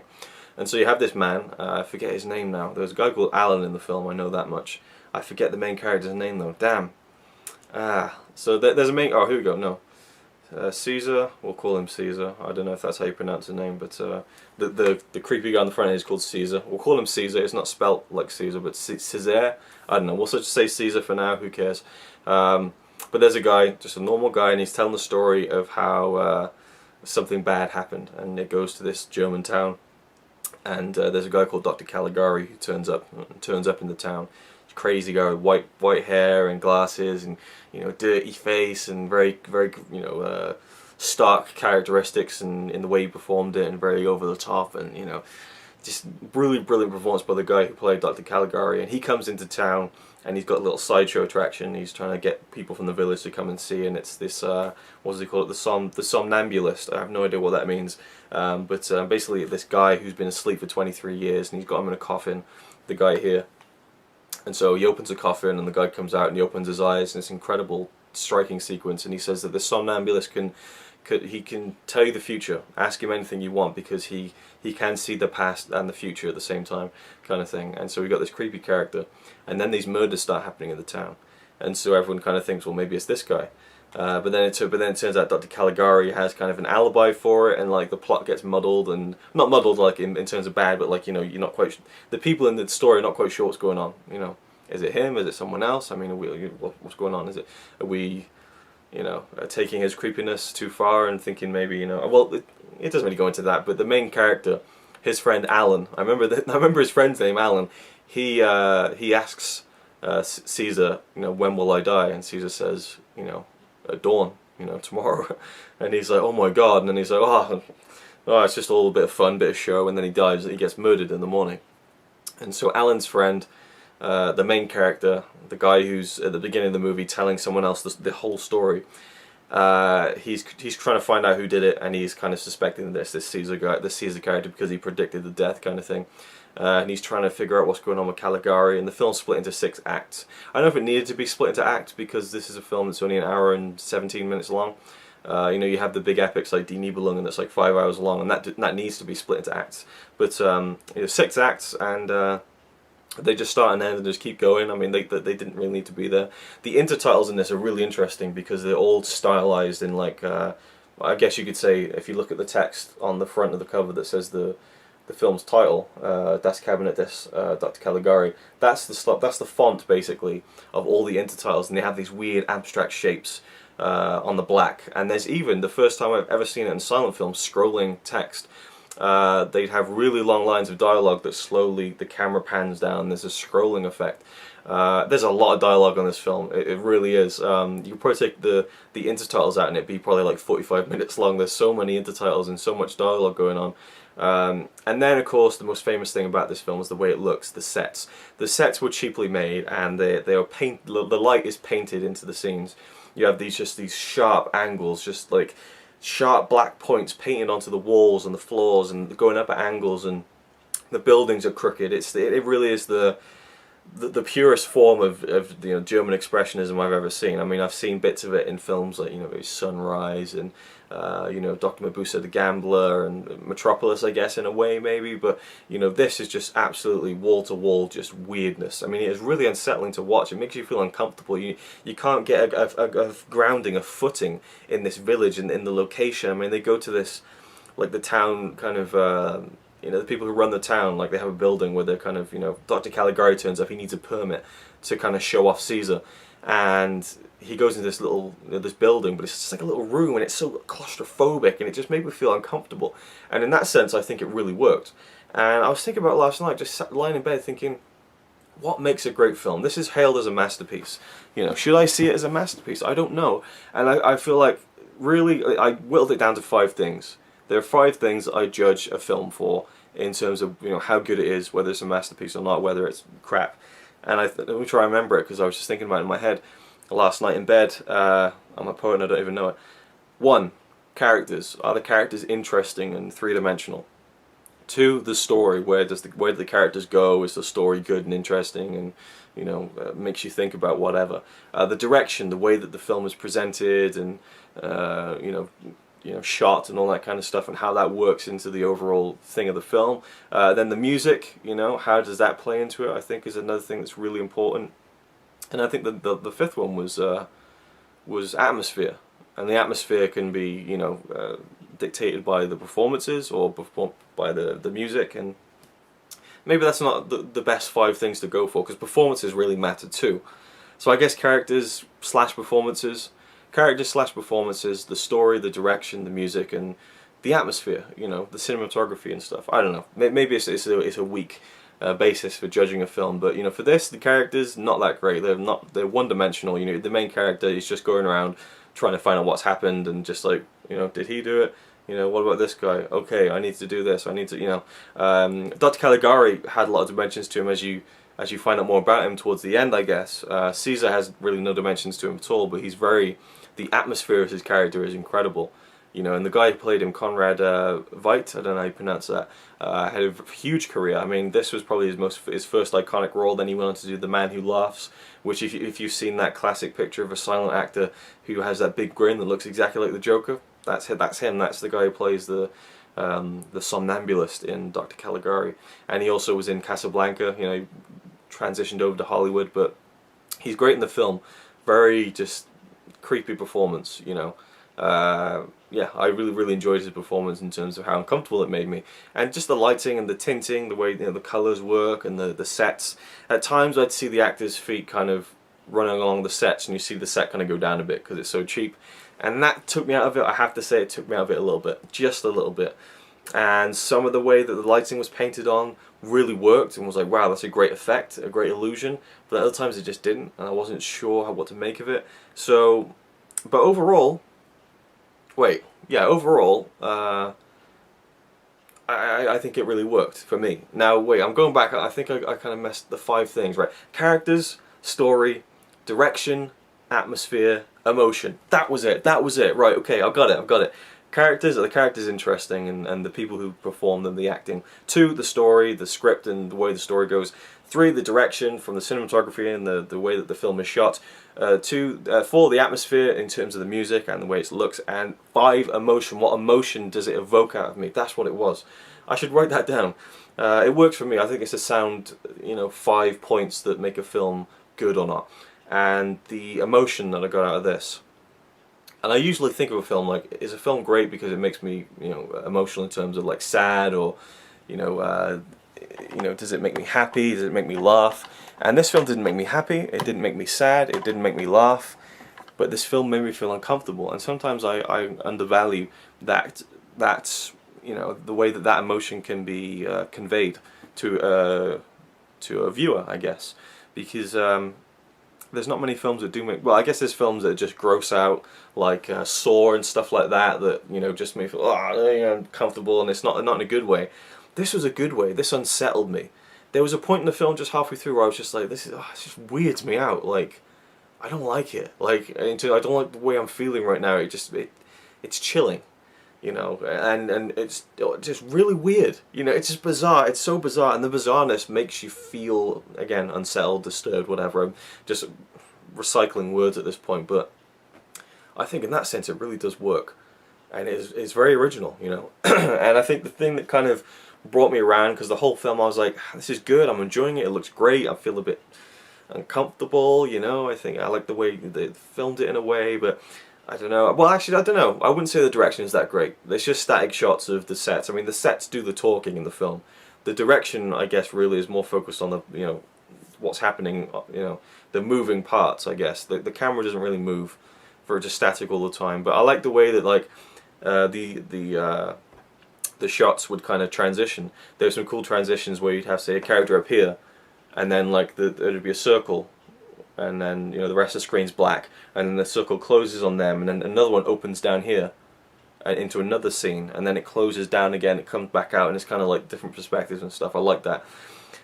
But the whole film made sense at the end because you find out the big twist. So again, if you don't want to be spoiled anything by this film, if you haven't seen it and you're planning on checking it out, I'd say skip ahead for about a minute. So it turns out at the end, the main character who's telling the story at the beginning and saying, oh, this is what happened, he's the one who's crazy. It's not Dr. Caligari, and the whole film we've seen is just the madness going on inside his mind, and he's the one who's nuts. Absolutely awesome twist. I was wondering if it was coming, and it did, and it made the whole film made sense because you're inside someone's mind, and that's why it's all fucked up. That's why the sets are crazy and it's weird and it's uncomfortable, because you're inside the mind of a nutter, and that I fucking loved. I really did like that. And so yeah, I watched Nosferatu, A Symphony of Horror, in the first silent marathon last year, and that's kind of hailed as a classic masterpiece, and I kind of thought, yeah, it was great, I really liked it, but it wasn't quite a 10 out of 10 for me. I think this might be. I'd have to watch it again. Right now I cautiously put it about 9 out of 10, because it didn't, the characters weren't that great, but I think the story was interesting enough, kind of the mystery of the murders going on. But also just like, what's going to happen? Where's Caligari and his his somnambulist going to end up, and where's the main character going to go? Who's going to die? What's going the reveal be? Where's the backstory? So many things were running through my mind as I was watching it. Even if it did bore me a little bit, it did drag a little bit, even though it's quite a short film. But the story was good. I liked the story, and especially the ending was fantastic. The way it was framed from the beginning and the ending, and then how the ending changes your perspective of the entire film. That was great. Characters not so much. So you got 1 out of 5 so far. The direction, the way that the film was put together, I think it worked just purely from the point of just how the characters jump out the screen. From Caligari to well, I guess it's just Caligari and Caesar in a way. The rest of the people almost just kind of like set dressing. I mean, the main character really isn't that great. Just a guy really. The atmosphere, top notch. Top notch. I mean, again, a little bit, the cracks are showing here and there where it looks a bit too fake and doesn't work, and then emotion, just sheer unsettlement. So it kind of ticks off a little bit of each. I mean, the characters, you can go to, I mean, I say the characters aren't great, but I think Caligari was great, and especially a certain part of his character near the end of the film. And then Caesar, however his name is pronounced, is a really great character just from a visual point of view.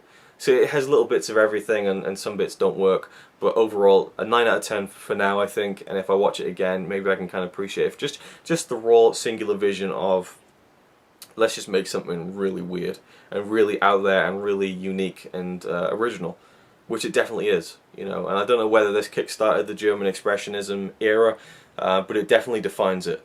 And it's not often you find a film that is so just itself, you know.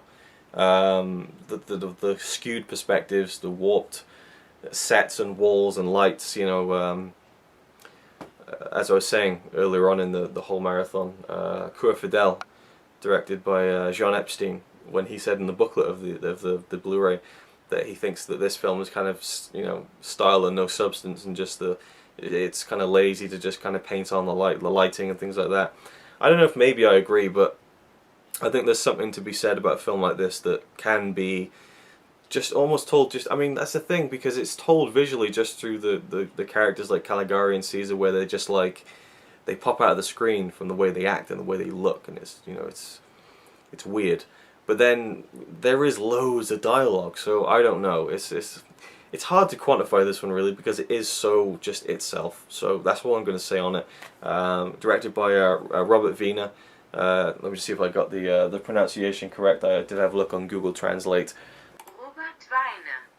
Robert Wiener. Okay, Robert Wiener directed this. I don't think he really went on to do anything as quite as iconic or you know, everlasting as this. But yeah, I'm interested in kind of people's thoughts on this, definitely. So leave comments down below. I could definitely kind of see myself reevaluating things and maybe even giving this a 10 out of 10 just based on how, you know, how singular it is. You know, it just is itself. As I said, I'm repeating myself at this point, so I'll stop waffling on about it. But yeah, definitely check it out if you haven't seen it, and definitely one that you need to see before you die, I think. And that it's in the book, and I'll talk about that in the Epic Film Challenge too someday. But yeah, I really did enjoy it afterwards, and just the way it made me think about it and evaluate it. And I spent a lot more time thinking about it than some of the other films, I think. And just thinking, does that work? You know, does that not work? And I like evaluating films like that, so it's definitely up for discussion, and that's great. It gets people talking, and some great visuals, atmosphere, mood, and I love the whole framing device at the beginning and the end of the film too. So there we go, The Cabinet of Dr. Caligari.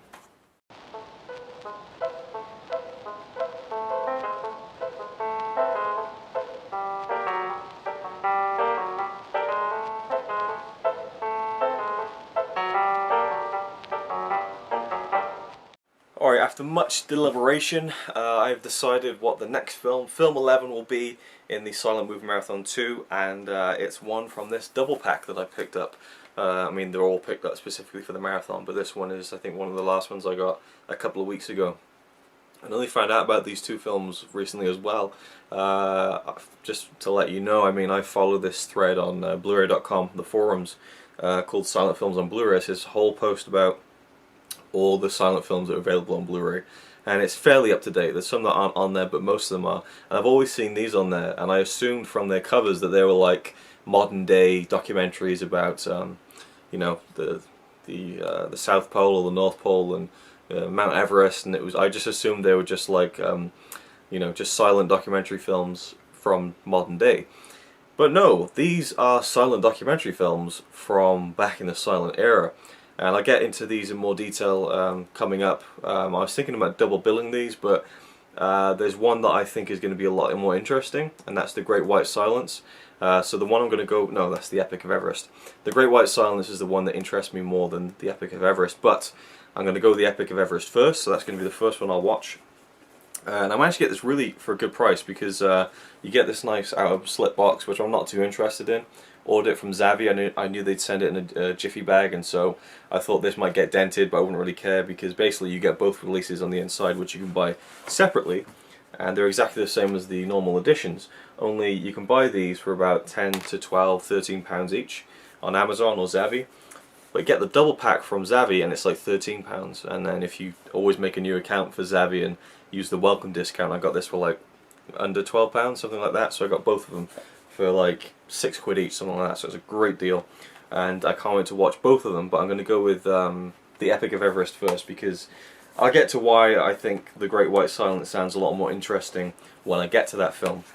But for now, I'm going to go with The Epic of Everest. And just before I start watching and turn the camera off, I will say that this is you know, an expedition, you know, the official record of George Mallory's and Sandy Irvine's 1924 expedition to Mount Everest. So this was filmed in the 20s, in 1924, and I just cannot wait to check it out. I've heard that there's a new score on this, which is incredible. And there's an alternate score, the original score recreated by Julie Brown and performed by the Cambridge University Chamber Orchestra. So they have the original score, but apparently the new score is incredible. So I might just go with that, just to see. You know, it's a black and white. It's also tinted, and it is an hour and a half long. So can't wait to dive into it. Just from oh, look at that. I mean, that is excellent. I love this on the booklet, and I should show more of the booklets really. Maybe I'll put them in afterwards just to kind of show you some of the stuff. This is the booklet from the BFI release. The Epic of Everest is kind of like a poster for the film from the 1924, and if you see there, it says 1 shilling. 1 shilling. That's really cool. Don't know why my hands are shaking. Yeah, awesome. I cannot wait. And there's actually a film coming out this month or next month called Everest, I think. Like a big budget. It's got like Jake Gyllenhaal in it and stuff like that, and I think Josh Brolin, and so I'll be interested to see that film. I like disaster movies, but this is a true documentary from 1924, and that's something I wanted to cover in this marathon, was to cover as many genres as possible, and documentary is one I definitely wanted to include because I'm a big documentary fan and I want to see more from different eras, and so this will be my first, I think, silent documentary. So let's get right on with it, and I think I'll save The Great White Silence for later on in the marathon because I just got a feeling that one is really going to hook me more than this one. But either way, this could surprise me. I don't know too much about either of them. I just know a bit more about The Great White Silence, and that sounds a bit more substantial than this. Not that I'm saying this isn't substantial, that seems more, it's going to be more impactful to me because of what I know about it. Anyway, the Epic of Everest, let's get on with it. One more thing that I want to mention about Dr. Caligari before we move on is that I've read, when I was kind of looking into the film after I'd watched it last night, that a lot of people seem to think and have theorized and speculated that Dr. Caligari kind of predicted and inspired the Nazis, basically, and Hitler. And I just find that mode of thinking so weird, and maybe there's something to it, and it's over my head. I don't know. People have written books about how it informed what the Nazis would become, and I just wonder if people look into films a bit too much. Maybe that's just me. Let me know what you think about that. I just thought that was a bit overboard, but hey, maybe there's something to it. I'm not going to completely shoot it down, but there we go. Coming up next, film 11 of Silent Movie Marathon 2, The Epic of Everest. I'm so ready for this already. Got some nice sugar-free soda-stream Coke here. I got a sandwich, chicken sandwich with an extra piece of bread that's absolutely laced with butter just to clog up my arteries even more. You only live once, right?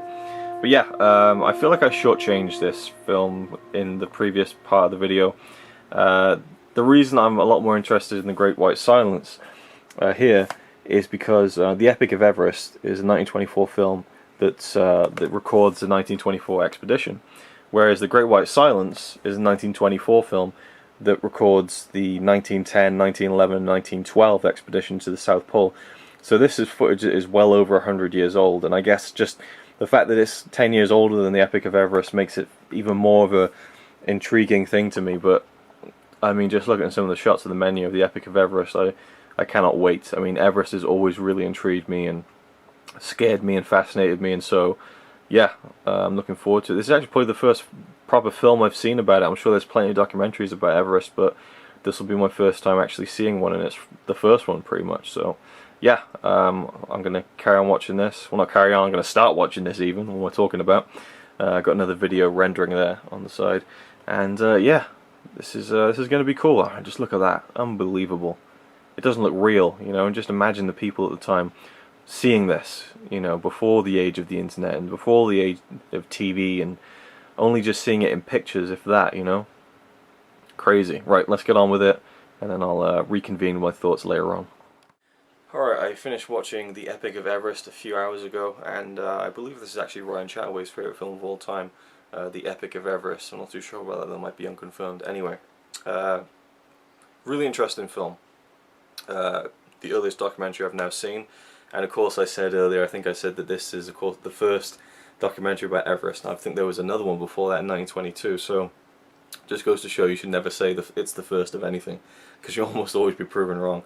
But this film is by Captain John Knoll, who went along with the expedition with all the British guys and filmed them and all that kind of stuff. And he got some really great shots. I mean, there's some time-lapse footage in this that just looks just eerie and alien and just crazy. You know, I mean, obviously we've seen like everything now. You know, we've seen all like Planet Earth and the wonders of the world and these glorious high definition, you know, 4K documentaries that show you all the wonders of the world. We've seen it all at this point, you know, except for like the darkest depths of the ocean. We've seen pretty much everything on this planet, and of course the cat's going to start crying. But just seeing it from the perspective of a camera from, you know, almost 100 years ago, and just I kind of felt like almost a little bit like I knew just a tiny bit of what it would be like in the 20s to see this footage. I mean, I don't know whether they had pictures of Mount Everest back then. They probably did, but to see it that much up close and things like that, and just the way that it was shot, and seeing like there's a brilliant shot near the end of the film where there's kind of a slope, and just beyond it you just see the clouds, you know, almost at the bottom of the screen, and then there's another mountain above that, and then there's other clouds going over, and then like the light is coming in and the time lapse. It's just breathtaking stuff. The film opens with kind of shots of Everest, appropriately enough, with some intertitles, which are very kind of poetically written and presented and full of rhetoric and kind of just gushing over how awesome Mother Nature is and how brilliant and majestic Mount Everest is. And then we cut to this Tibetan town, which I think it said was the highest town in the world in terms of above sea level, and it's like a shanty town. I mean, it's just an absolute squalor, and you see all these Tibetans who are being filmed, and you know, the camera's seemingly set up, and they're just kind of looking and smiling and laughing with each other and stuff. And one of the intertitles says, "And this crazy old man, this jolly old fellow, was, you know, he owns nothing but this drum and the rags on his back," you know, and you just see this guy who looks about 150. His face just looks, it's so wrinkled, it's like a map of a mountainous country. And he's tapping away on his drum, and he's got like his hair's dreading at the back. He looks an absolute state, but he looks like he's having a good time. And that's something I kind of, it's one of those weird things where I see people like that in kind of poverty-stricken situations, or well, I don't know if they are in poverty. I don't know how they eat or how they live, or how they lived back then. I don't know if it's the same now, but to see people in situations like that who live with so much less, but they seem to get so much more out of life, you know. I mean, they're smiling, they seem happy, and it's a kind of smile that you can kind of tell when someone's smiling and there's kind of a pain behind it. They just seem like it's life to them. That was life up there on the, you know, in the Himalayas, and so I just enjoyed seeing them and seeing different parts of life, and I just love that kind of the way it set it up, because it was just showing you, filming them. There it is, just watch them. You know, and then there'd be little intertitles explaining things about the people they met and the village they were at, and they go on this big convoy on the 200-mile trek from this town to Mount Everest, and they got all these yaks and donkeys, and there's this little baby donkey that got born during the trip, and it says in the intertitles that on its first day of life this donkey walked 23 miles and 16 miles on the second, and it looks like it's dead, right? And this guy's trying to pick it up and put it on its feet, and it is just so tired it can barely move. Like, he has to move the legs to support itself while standing up. And it's kind of sad, but it's kind of almost touching as well in a way. Like, that animal got thrown in at the deep end straight away. What a time to be born during a 200-mile trek. But it was nonetheless, and it was interesting to see all those little bits. And the footage looks great. You know, for the most part, you just wonder at it. You know, for me, like, I'm just so glad that a cameraman was there to capture something like this, and this is more of a historical record than a film, I feel like, and I'll talk about that when I get to the score as well, because the score is very important to the film, I think. But yeah, it's more of a historical document of this 1924 expedition, and I guess, you know, well, I'll get to that in a minute, but you know, you see the slow journey towards Mount Everest, and you see these like buildings up in like the middle of like a mountainside on a cliff face, almost just built into the rock, and it just looks incredible. You know where it's from, hundreds, thousands of years ago, I don't know, but it's just like, you just marvel at it, like, wow, you know. It is a slow moving film. The camera does linger on things a bit too long, but again, you got to look at this from the perspective of it being an historical document. And yeah, I mean, I don't know if John Knoll had a lot of footage that he didn't use, or whether this was everything and he crammed it all in. And I think about the technical details, like how much film did he take? How did he protect the film? You know, like he's got lugging those cameras around, or one camera. I don't know if he had one or two, whatever. you know, you just think, how did he get that, you know? And even at one point towards the end of the film, he explained in the intertitles that you know, when they're going up the mountain bit by bit by bit, he says that the camera's too heavy to take any much further, so we have to stay here. And the rest of the footage is literally him using a telescopic lens to look up the mountain, look like 3 miles up onto this cliff face, to try and capture a couple of the dots of the men on the expedition kind of just moving along. And I think he said at one point in the intertitles, this is to date like the longest image that's been photographed, in terms of, like, you know, it's 1,000 feet up and 3 miles away, and you can still see them, you know, and it's kind of a technical achievement at the time, I guess you could say. So yeah, I enjoyed the intertitles a lot because they were written very well, but they kind of served the story of what the guys were doing, telling, you know, saying, oh, we found this, well, we set up camp here, and there was a little like lake, so we called it like I forget what it's called now, I think Frozen Lake Camp or something like that they called it. There's like Snowfield Camp and Ice Cliff Camp, and they name them and stuff.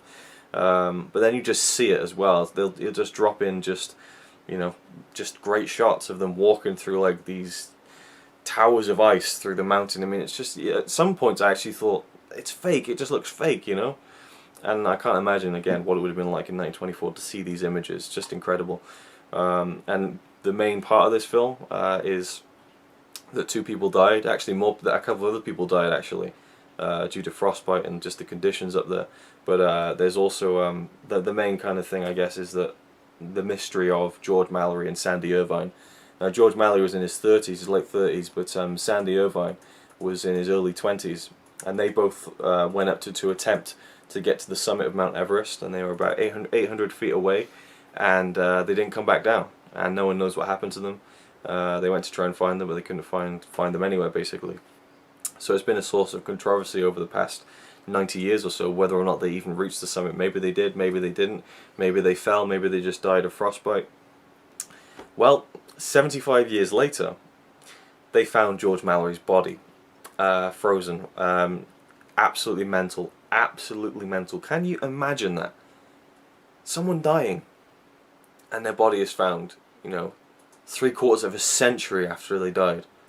It just blows my mind, it really does. And apparently the body of Sandy Irvine has still not been found.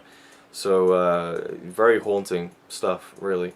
And of course, 1924, I believe that the first man to reach the top of Mount Everest was Sir Edmund Hillary, and that was in the 50s. So again, it's up for debate whether or not they actually got to the top. I don't think they did, and I think they did perish. Again, just short of 800 feet short of the actual summit itself. But it's really, I mean, you see them moving towards the mountain, and you see like these great shots as they're getting closer and closer, and just mountains everywhere, ice everywhere and stuff. And then the intertitles are like, right, we set up a camp at 7,000 feet, or 10,000 feet, now 20,000, 21,000 feet, 22,000. All these camps they have to set up, they have to stop, and then like go ahead, set up a camp, then go back, and then get the equipment. And they're going. It's just such an undertaking, you know. And they were just doing it for the sheer kind of the adventure, and also, I guess, to stake their claim as being the first people to do it. And that theme runs through the intertitles, the writing. I guess like throughout the whole writing of the intertitles is, you know, I'm guessing obviously that Captain John Noel was writing these because it's his film, he filmed it and he presented it, but like he's talking about how, you know, man conquering nature, and nature kind of being bigger and more eternal than man. And I really like that stuff, because I kind of agree with a lot of it, because I find the whole idea of exploration and going out there and doing something that no one else has ever done in terms of exploration, I find really exciting and interesting and vital to humanity in a way.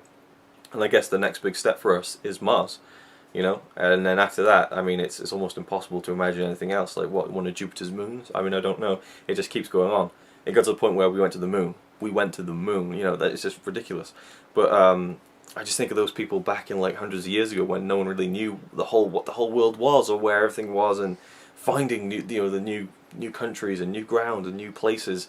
I just find that so exciting, you know. And the fact that we know everything now is almost a little bit of a shame, you know. But back then, you know, and within, you know, the past few generations of our lifetimes, you know, that kind of stuff was still going on with this, and I really, really like that. But some of the things he said in the intertitles, I was a bit, you know, There's a bit where he shows some of the locals in Tibet playing music, very crude instruments that they've made and stuff, and he writes, you couldn't exactly call them a musical race, but maybe a few of them wouldn't be out of place in one of our orchestras. I found that to be very kind of condescending, and like, you know, they're not, you can't call them a musical race, you know, and that kind of rubbed me the wrong way a little bit, just because their equipment wasn't very good or whatever. I mean, you know, you do what you can in those situations, but, and they have all these people kind of like lugging around their equipment and stuff, and one of the guys gets very exhausted, and so one of the people that they brought along, the people who move all the stuff throughout the expedition, were just carrying the British guy around on his shoulders, and I just thought, like, I don't know, that kind of rubbed me the wrong way a little bit. But then again, he probably was at death's door at that point. I mean, they were the extreme conditions, you know. They really were risking their lives, and you know, some people lost their lives on this trip, on this expedition. I believe George Mallory had tried to go up there before as well, and so this wasn't his first kind of war with Everest, which he ultimately ended up losing. And yeah, anything else I can talk about really in terms of just the story itself? I love there's a shot here on the back of the Blu-ray of all the crew gathering to kind of have their picture taken for the film, if the camera will focus. They're kind of just all kind of like jostling for position and kind of just standing there looking at the camera and kind of talking amongst themselves. And it reminded me of those old time pictures you see of like, you know, groups, but you're seeing them moving, you're seeing it as a film clip. And I just found that really interesting. Just like whenever I see a picture from like 100 years ago or whatever, I think like, what was the story behind that? You know, what were they doing just before that, just after that? And you kind of get to see that here when he's filming the group portrait kind of thing. I really like that. But it's definitely far removed. It's quite vacant from the actual people who are on the expedition. Like Mallory and Irvine, I don't think we even get a full-up shot of their face. There's a couple of close-ups of some of the other people on the crew. Apart from that though, you really don't see much in terms of close-up of any of the people. And it's mainly the people from Tibet, the Tibetans, and they even note that there's a woman who's helping them up Mount Everest, and she's carrying the same load as her husband, and you see a little shot of her. It's pretty cool.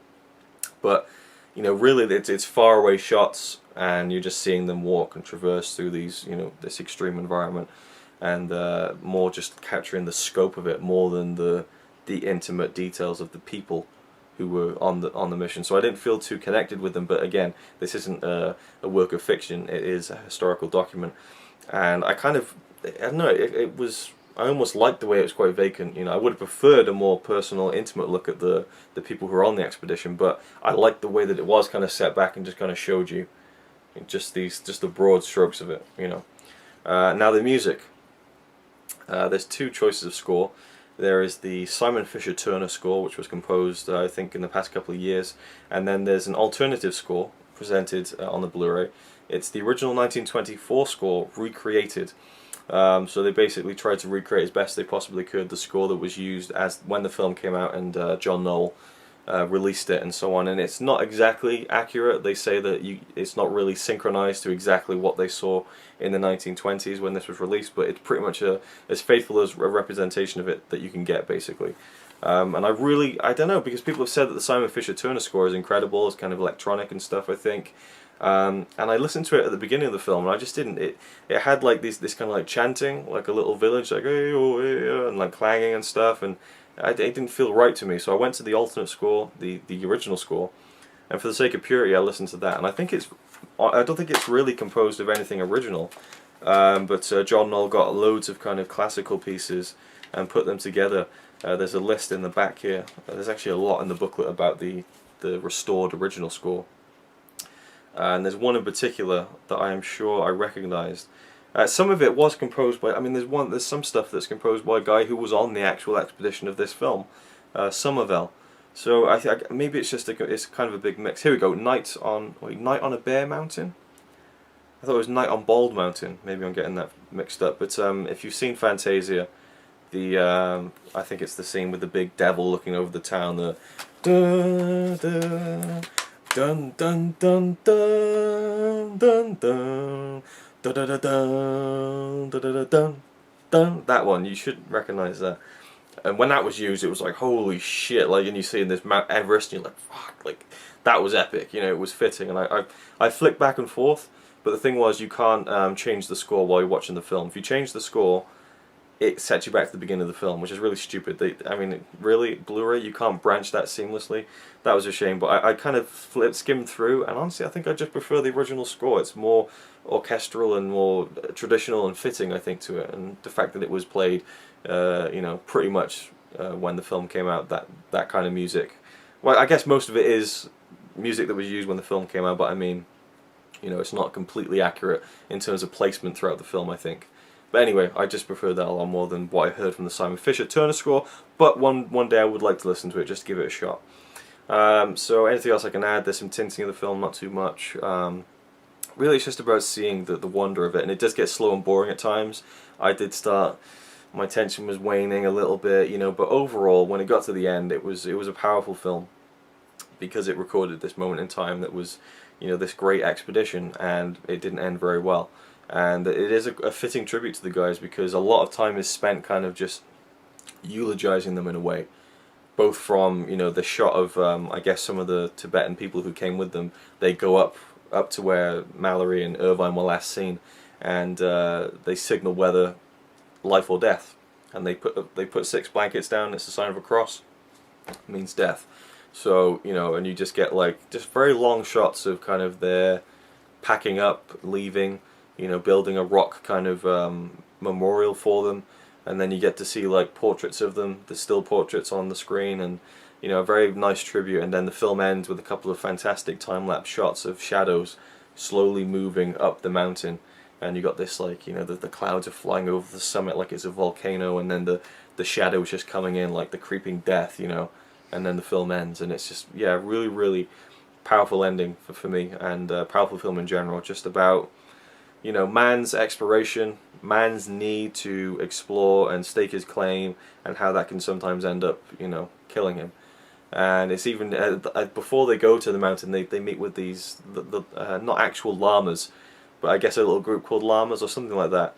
These kind of wise people they meet on the way through the Himalayas, I guess, and they ask them, you know, will we be granted safe passage? And they say, no, you won't, and you shouldn't be messing with, you know, because the people in Tibet and Himalayas and around Nepal, China, wherever, they kind of see Mount Everest, or they did at the time of this film, as kind of this spiritual thing, and I forget the name that they call it, but it's kind of seen as translated as the mother goddess of Earth or something like that. I really should remember. I watched it a few hours ago, but there's a lot of intertitles and a lot of reading to do in the film. But they kind of see it as this kind of otherworldly goddess-like thing, the mountain, and is referenced in the intertitles how he says that, you know, we see the mountain as a mountain, as rock, you know, but they see it as something more. Maybe this is a sign that, you know, man cannot conquer Mount Everest, and it is spiritually guarded, you know. And I like that was put in there, even if I don't agree with it. But I just felt like, well, no, you just were a bit stupid to try in the first place, you know. It is what it is. Anyway, The Epic of Everest, great film. I'd give it maybe an 8 out of 10. It does drag at points, but otherwise, I just really enjoyed seeing the kind of slice of lifeness to it, and the music worked great with it. I thought the classical music and the images, I enjoyed the intertitles, the style of the writing engaged me, and I liked the way he kind of poetically put it at times as well. So Captain John Noll did a great job with this film. Very sad, tragic ending and stuff, but nonetheless a very cool story told very well. Now, basically, I don't know where to go next here. There's obviously there's loads of films left, but I'm thinking, where do I go? And one thing I wanted to do was check out some of the silent films on the Wizard of Oz Blu-ray. Now, I already have the Blu-ray and the TV, but this has 2 discs. So there's the film inside there, and on the second disc there's loads more special features, and there's about, well, let's get it up on the TV. There's 5 Wizard of Oz silent films included here, which I think is awesome, by the way. And so there's The Wonderful Wizard of Oz from 1910, His Majesty the Scarecrow of Oz 1914, The Magic Cloak of Oz 1914 too, The Patchwork Girl of Oz 1914, and then The Wizard of Oz 1925. Most of them are around an hour, a bit longer than an hour, and the first one is only 13 minutes, so I'm going to give that a shot. Part of me wants to watch all of them just because I'm a big fan of this film, and I'd like to just see different versions of it and go back to like 1910, 1914 and stuff. So for now, I'm just going to jump right in with The Wonderful Wizard of Oz from 1910, which I've done a bit of reading up on, and it's really interesting because no one knows who directed it. No one knows who's in it.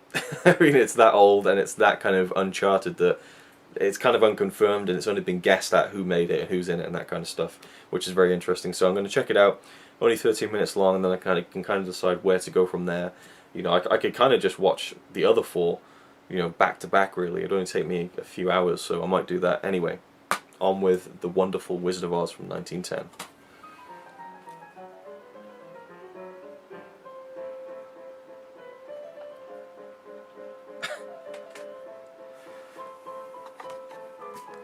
So this is very weird. We have Dorothy, I guess. It kind of just jumps in there. We have the Scarecrow and a horse and cow. I mean, look at this horse. It's just a guy in a suit, and then that's the cow, I guess. Like, I've seen, you know, obviously the classic 2-man in a horse suit thing, but this is just one person in a horse suit. Yeah. What? The lion is creepy as fuck. Look at that. Looks like he's got no eyes. And that mouth, oh my god, look, it looks like a fucking, a lion zombie or something. That's just creepy, man. Alright, so that's 13 minutes of my life I'm never getting back. The Wonderful Wizard of Oz, 1910. I don't think I'll be continuing with the rest of the silent films on the Blu-ray just yet. Maybe at some point in the marathon, just to kind of see how bad silent films can be. But wow, that was, I mean, it was just jumbled, it was a mess. I mean, there was some good stuff in it, some good production design in terms of the backgrounds. The painted backgrounds are very cool. But like the man in a horse suit, the man in a cow suit. Like, when was a horse and a cow part of Dorothy's crew in Wizard of Oz? I don't know. I've never read the books or anything. Or like my only frame of reference is this film right here. But at one point, like, they get swept into Oz, and then suddenly her dog Toto is there. The first time we ever see him, he's just suddenly turns up in Oz, and then he turns from the dog that we know as Toto into a man in a dog suit, but it's like a pit bull dog, not a Toto dog. I don't know what the breed is. And it's like, what? And then like the witch is called Mambo or something, and what? And yeah, it's very odd. Didn't make too much sense. It's basically just like, there's Dorothy, and then she meets this guy. People run around, and then here's the witch, and then oh, she knows that the witch is the water is fatal to the witch. She throws a bucket over her, and then she disappears. And then we go, and then the wizard is like, hey, the Scarecrow can now be the king, and the Scarecrow's like, yeah. And then the wizard flies off in a balloon, and unnecessarily long shot of him just going up in the balloon. It's very odd. Made very little sense. Again, no one knows who made the film, who's in the film, so who fucking cares, right? Yeah, so there's 4 other films. 2 of them I think have music, just as that one did, and 2 of them that have no music at all.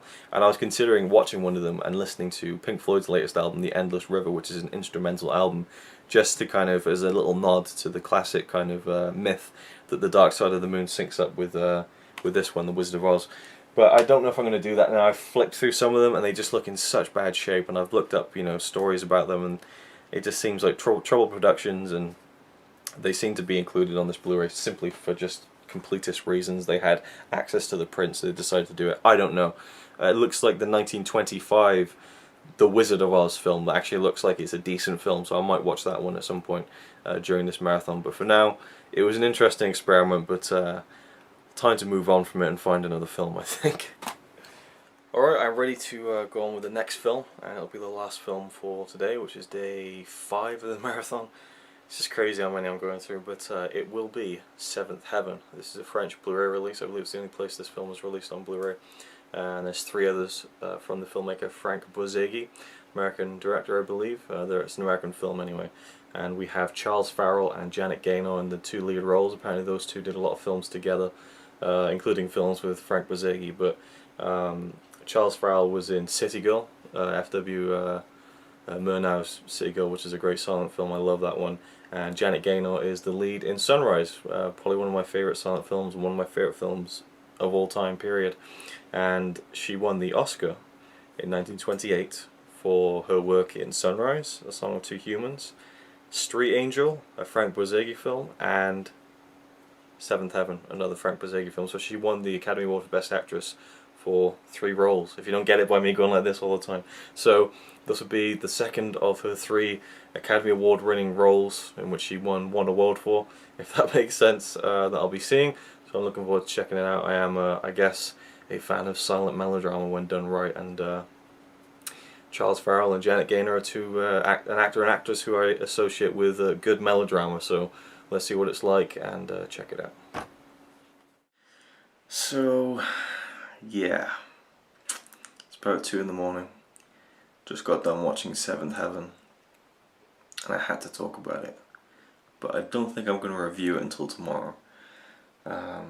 In fact, I'm going to watch the last probably 45 minutes again tomorrow, I think, to give you my full opinion on it.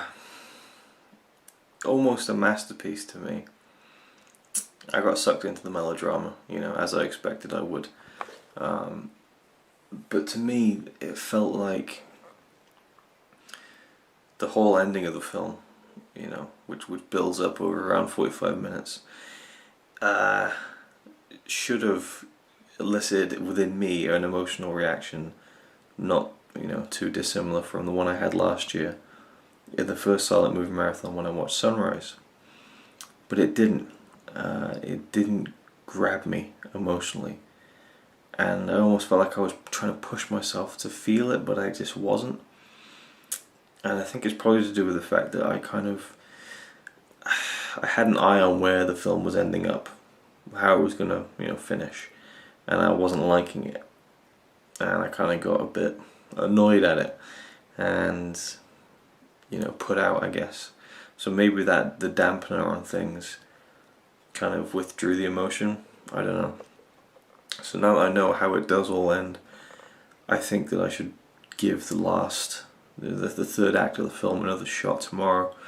Maybe when I'm having breakfast, just kind of give it another run through, which I've never really done before. I can't think of any time I've done that before. Maybe I won't. Maybe I'll sleep on it and I'll wake up and think I don't need to do that. But the first 40 minutes of this film, Seventh Heaven, I fell in love with it. Really, really did. As I mentioned, Charles Farrell and Janet Gaynor, the 2 leads in the film, are both just brilliant. And I think now, Janet Gaynor, you know, who I've only seen in 2 films, Sunrise and this, already is probably one of my favourite actresses of all time. And her performance in this, unbelievable, absolutely unbelievable. It's just pitch perfect. It really is. I mean, I just defy you to find any actress who can display emotion like Janet Gaynor could, particularly in this movie. You know, I don't know if I'd even say that she might have given a better performance in this than in Sunrise. You know, Sunrise is definitely a better film, but I don't know, I guess Janet Gaynor's character in Seventh Heaven had a lot more of an arc, perhaps. Well, no, I suppose her character in Sunrise does too. Well, they're equally great, judged by the fact that they both won her the Oscar for Best Actress in 1928, along with the third film called Street Angel, which is also a Frank Borzage film, also starring Charles Farrell. And in fact, Seventh Heaven was the first in 12 films that Janet Gaynor and Charles Farrell did together. So they were a very popular kind of leading couple in Hollywood. And you can see why, because their relationship in the film is wonderful. It really is. I don't know, I guess I could kind of pick a few things and say that maybe it felt like a 3-hour film told over 2 hours. I looked at the gallery. There's like a gallery of photos, like in really good quality on the Blu-ray, the French Blu-ray, released by Carlotta Films. And the photo gallery shows a lot of things on in the film. So there's obviously a lot of stuff that either didn't make the final cut or was lost. But I haven't read anything. I've been reading up about it, and I haven't read anything about like lost footage or an incomplete cut. So I think that a lot of scenes were deleted actually. So maybe that would have given it even more of a fuller picture, maybe. But at the same time, I think that what really threw me was the first, act of the film, the first 45 minutes, say. you know, there's such an idealism to it in a way. Well, I don't know, because it keeps building towards the middle when the idealism comes into it, and I'm being very vague here, I haven't even told you, let's get into it, I'm sitting in my bathroom, by the way, on my toilet, I'm fully dressed, but just in case you were wondering. But, okay, so the story. Janet Gaynor plays a girl called Diane, and she's living a horrible life with her older sister. Their parents are, presumed dead, I guess. And she lives a horrible life. Her sister's an alcoholic. She beats her. I mean, the first time we see Diane, she's on the floor getting whipped, literally. That's a point where I guess it goes over the top, and that's where the melodrama plays into it, where emotions are kind of drawn out by the extremities of situations.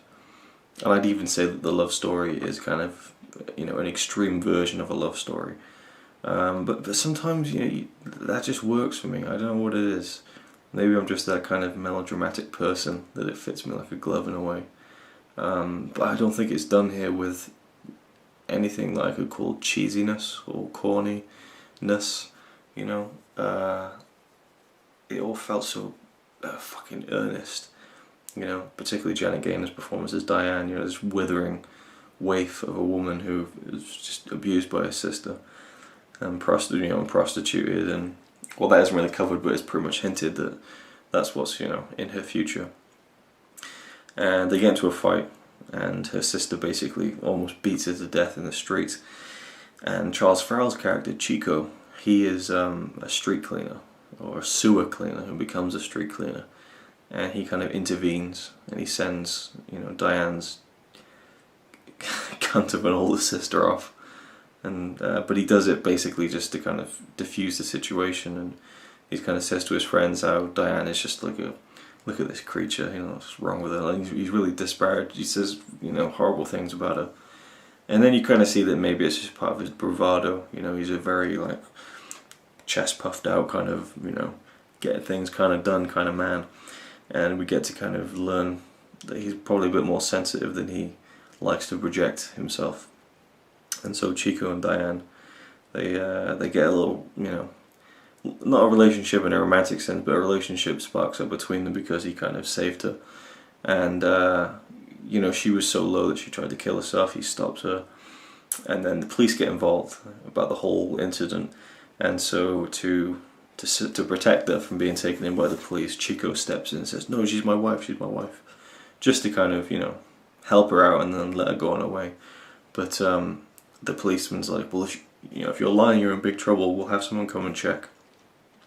So she has to come home with him, so that when the police arrive, she's there to kind of, fit the story that she's his wife.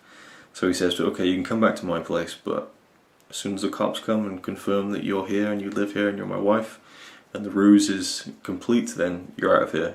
Nothing said. You're not getting to me. He says, She cooks him breakfast one morning, and he's like, all women are alike. They try and get to the men through their stomachs, and I'm not going to let you do that. As soon as that cop comes, you're gone. And the first night, when she goes to his place, it's just, it's wonderful. He has this and the film is set in Paris, and his apartment is on the top floor, the 7th floor. And I love how the way the title works into the film in that sense. But she gets to his place, and he has these 2 huge open windows that look out over Paris, and you've got the stars, and just this beautiful set design. It's all on sets, and it's just the sense of wonder and stuff. And she remarked how it's just like heaven, and he's like, yeah, I work in the sewer, but when I come home at night, I get to see the stars. And I just love that whole section when they got back to his place at night, and he lets her sleep in his bed, and he goes and sleeps on the balcony, and she kind of learns that he's not going to be a typical man. And she starts falling for him, and we don't know how he feels about her, and it goes on, and they fall in love basically. And then the film just takes a complete turn. It turns into an all-out war film. He gets enlisted, he goes off, and suddenly the first half of the film, where you're all on sets, it wouldn't surprise me if it had been, well, not low budget, but that it didn't cost that much, just in terms of, they're just like a couple of street sets, and his apartment set, which is used a lot. And then suddenly you get to this, when he goes out to war and the Great War starts, and there's these huge battle scenes with explosions going off and just convoys of cars, and it just completely surprised me that they put so much money into this, you know, and you only see it really in the second half of the film in a way. I mean, but the sets are fantastic throughout the film, so obviously a lot of money was spent on them, but comparatively, you look at this very simple kind of, you know, drama filmed on sets, on stages, and then you have this huge on-location, you know, war battlefield sequence, or sequences even. And then you'd have these kind of, again, very serious battle scenes juxtaposed with moments of humour, and I wasn't quite sure how to take it, you know. I was just like, where's this film going? What has it turned into, you know? And it's almost like you get that idealised version of romance and love, and something more than what, you know, I mean, it's kind of, religion is brought into it in a way, and spiritualism, and what spiritualism, but just kind of they have this thing where they're going to speak to each other at 11 o'clock in the morning every day when he's off in the battlefield, and she kind of almost believes that she can hear him talking to her. And it's not spiritualism, but I guess just, you know, the idea of something a bit more than the physical plane, I guess. It's not a huge part of the film, but it's definitely something that's touched on, I guess.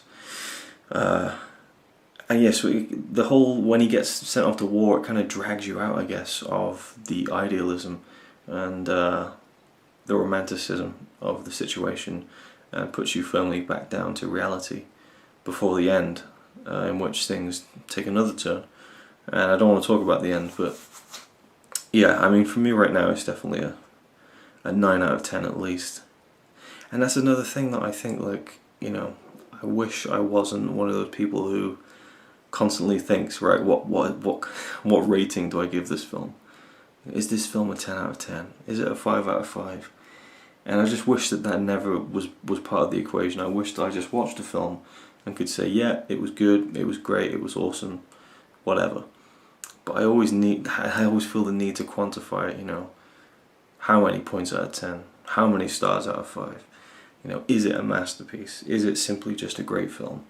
And I need to remember sometimes that giving a film a 9 out of 10 still means that it's an amazing film, you know. And maybe I dole out the 10 out of 10s too easily. But then again, I go back to what I was saying earlier, the whole, you know, the 5 steps, or the 5 kind of core elements that make film brilliant. And it's the characters, and the characters in this one were great. The story was great.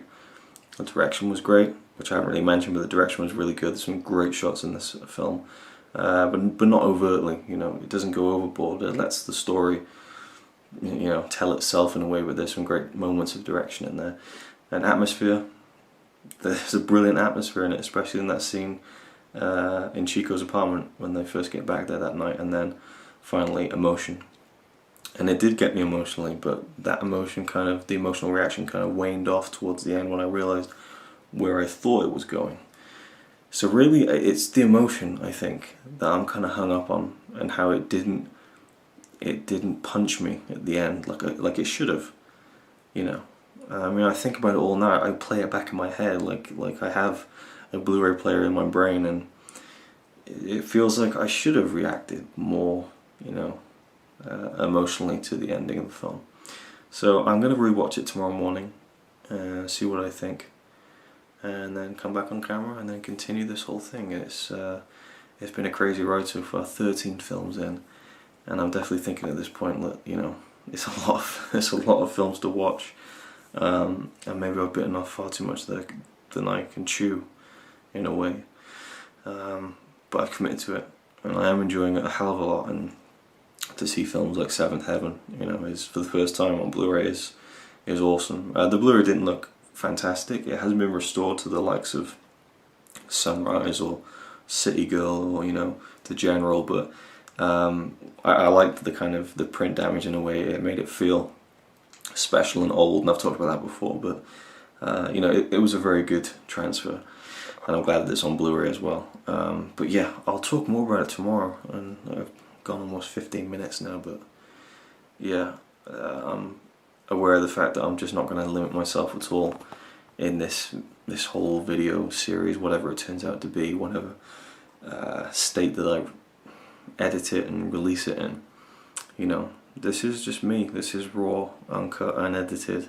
Well, it'll be edited, but you know, it's for the most part just my raw thoughts on a hell of a lot of film. I should go for the Guinness World Record of most films reviewed in a single video or single series. I don't know, or longest review series, because I can fucking talk for 20 minutes about every single film. It's ridiculous. But yeah, Seventh Heaven, beautiful film. I loved it, and as melodramatic as it is, I just was taken away with it. You know, every step of the way. I just didn't feel that punch that I felt I should have felt at the end. So we'll see if I wake up in the morning and watch it again and maybe feel something different. And I don't know, but I shouldn't force it on myself either. I shouldn't, because that's what I felt like I was trying to do earlier. Was I was trying to force myself to get, you know, upset about it. But you know, we'll see. Anyway, so that's me signing off for the night, and I'm now gonna go to my own seventh heaven in my dreams,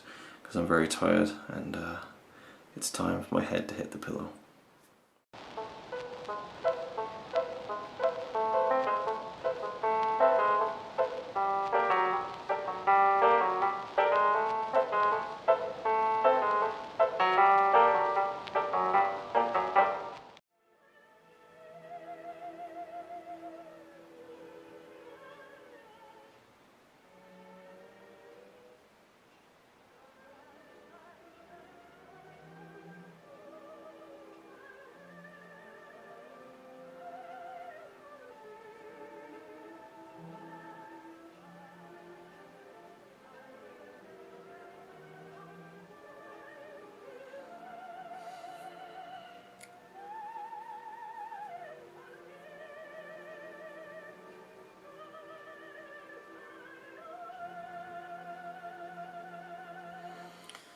Okay, I mean, as I said, I was going to watch the ending again. I did, and it didn't move me as much as I feel like it should, just based on what happens. I enjoy it. I like the way it turns out and everything, but it just doesn't. I can't make myself feel moved by it, which is really weird. And I don't know why. I don't know where the disconnect is happening, because I was so emotionally invested in the first, you know, hour and maybe 20 minutes of the film. I still love the film. I think it's a brilliant film, but I just wish I knew why the ending doesn't make me react very much. You know, I don't know. Anyway, I'll grab a shave and get something to eat, and then I'll carry on with the marathon. Day 6. Okay, so Seventh Heaven. Been a bit of an awakening within me, I think, today and yesterday and last night, and I don't know, I think that this is I've really turned a corner as a film lover, and I'll get to that in a second. I just want to show you the Blu-ray a little bit, you know, in closer detail. The inside artwork here is fantastic. We have Chico and Diane sitting on his one of his big open windows in his apartment, their own seventh heaven. Great shot, and I'm glad that they kind of put inside artwork on the Blu-ray. And it's a French release, as I said, and not only is there a nice slipcover to it, there's a nice booklet as well. So I want to flick through here, see if there's any cool images, and kind of show them to you. All the text is in French, but yeah, there's tons of images and stuff of the actors on the Parisian sets. I'm not quite sure why it was set in France, what the reasoning behind that was. But I think it made a great setting for the film. I'm supposing it's probably due to the war, I guess. And again, there's some of these pictures in here that are from scenes that aren't in the film. There's the great shot of those two, the two unlikely lovers. Again, this is actually perfect. This shows you how much of a leap the film takes in the third act. You know, get it back. So this to me represents the first half of the film. Chico and Diane. Pretty much that's it, you know. There's the opening conflict, but it's really about these two just sitting in an apartment, in a way. that is the first half of the film. And I almost thought that the whole film would take place in that room and that the whole film would just be that night. But then once the second half kicks in, you have scenes like this. I mean, just look at the scope of it. All the cars and, you know, a great scene where all the taxi drivers of Paris, they go off into the war to help, you know, just they need anyone basically just to come in and help out during the war. There you go, there's another shot of Chico and Diane by the window. But yeah, as I was saying, something of an awakening, a realization, I think, a eureka come to Jesus meeting, I think, with my thoughts on how I rate films, I think. I've had to think about it, and I think that I get too hung up on it. I think I get too hung up on whether or not I can say that that film was a 10 out of 10, and if I don't, then it's not a great film, you know what I mean? It's tough to quantify. I've said that before. I'm repeating myself at this point, but I think that the disconnect I feel in the film, I can't explain it. I can't explain why I'm not moved by the ending. And let's just talk about the ending very briefly. If you want to skip the ending of this film, skim forward a few minutes. But you know, Chico goes off to war just as they're deciding that they love each other, basically, or he's confessing his love for her. They get married, and they kind of just marry themselves, which is very sweet. And he has these religious medallions which he doesn't believe in, but the way they play into the story, and they kind of have them as their own kind of wedding ring, basically, that they wear around their necks, and they say that they're going to hold it and talk to each other every day at 11 AM in the morning, the time that he left for the war.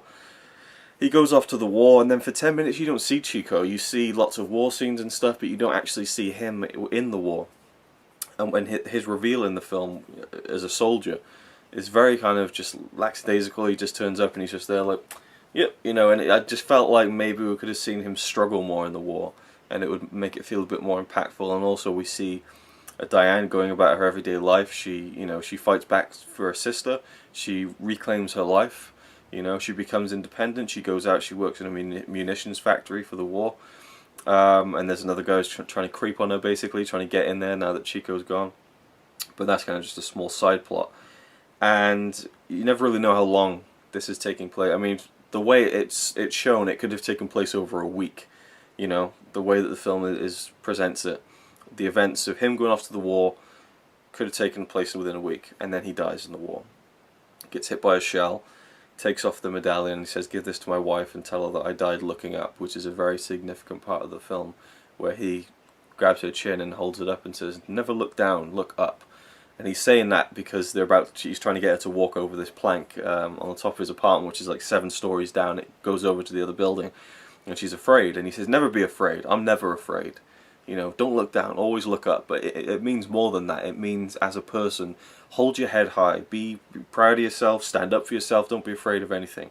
And it's such a great message, you know. And yeah, it's melodramatic, but I love that shit, you know. Sign me up for that shit. I love all that kind of stuff. And, you know, when he confesses that he loves her, and she's so happy, and she's crying, and she says, you know, "I'm not used to being happy." You know, it's funny. It actually hurts to be happy. I mean, that gets me. Just talking about it there, that shows me that there is so much emotion in this film. I just wasn't moved by the ending, because when he died, I was so disappointed. It didn't get me like, "Oh no, I'm gonna cry." It got me like, "Oh, really?"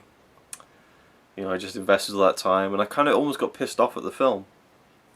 And then, you know, Diane finds out, and everyone comes to the apartment and says, "Look, he's gone, he's dead." She doesn't believe it. She sees the report, you know, soldier killed. She doesn't believe it until the priest shows up and gives her the medallion and said, "He told me to give this to you," and said he died looking up. And that's when she realizes, that's when her world comes crashing down. And then the announcement is made that the war is over, and everyone starts celebrating in the streets, and she's sat there just destroyed. It's such an emotional moment, but I just didn't get into it. I was so disconnected from it for some reason. I don't know why.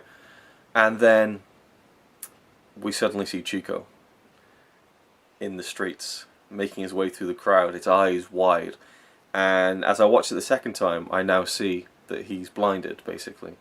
And he struggles, he finds the door, he goes up to the stairs, he's looking up through the many stairs that go down, he's shouting, "Diane, Diane." He gets into the room, and she sees him, and he's looking for her. And he looks past her, he's not sure where he calls her name, he's right in front of her, and she's just like, no, it's not him, you know. And then she looks again, and then she walks closer, She reaches out, and I almost thought that she was going to touch him, and he was going to disappear, you know. And I'm getting a bit emotional just talking about it. It's weird. And then she touches him, and he's there, and she grabs him, and he's like, you know, they hit me with every shell they've got, but I'm still here, and, you know, I'm blinded, but, you know, I'm here. And she says, well, I'll be your eyes for you.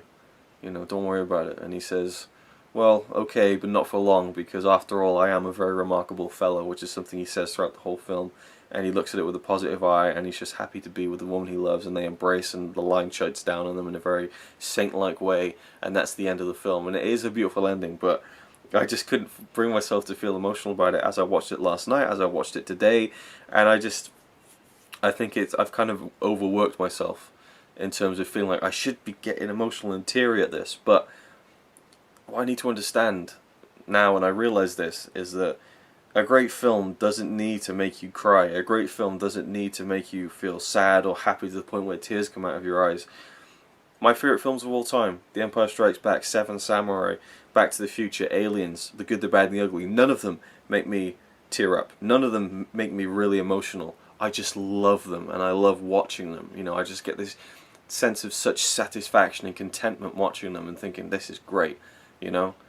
And I need to kind of just realize that, basically. You know, not every film needs to be a masterpiece, not every film needs to make you cry, and this film was fantastic. It was absolutely brilliant. I loved it so much, and it gave me such a feeling of contentment to watch their relationship grow, and that first hour of the film is absolute perfection to me. I just loved everything about it, and I just need to kind of, I guess, deal with the transition of the second half where it all changes, and that's life, that's the way it works, and the ending is brilliant. I loved it.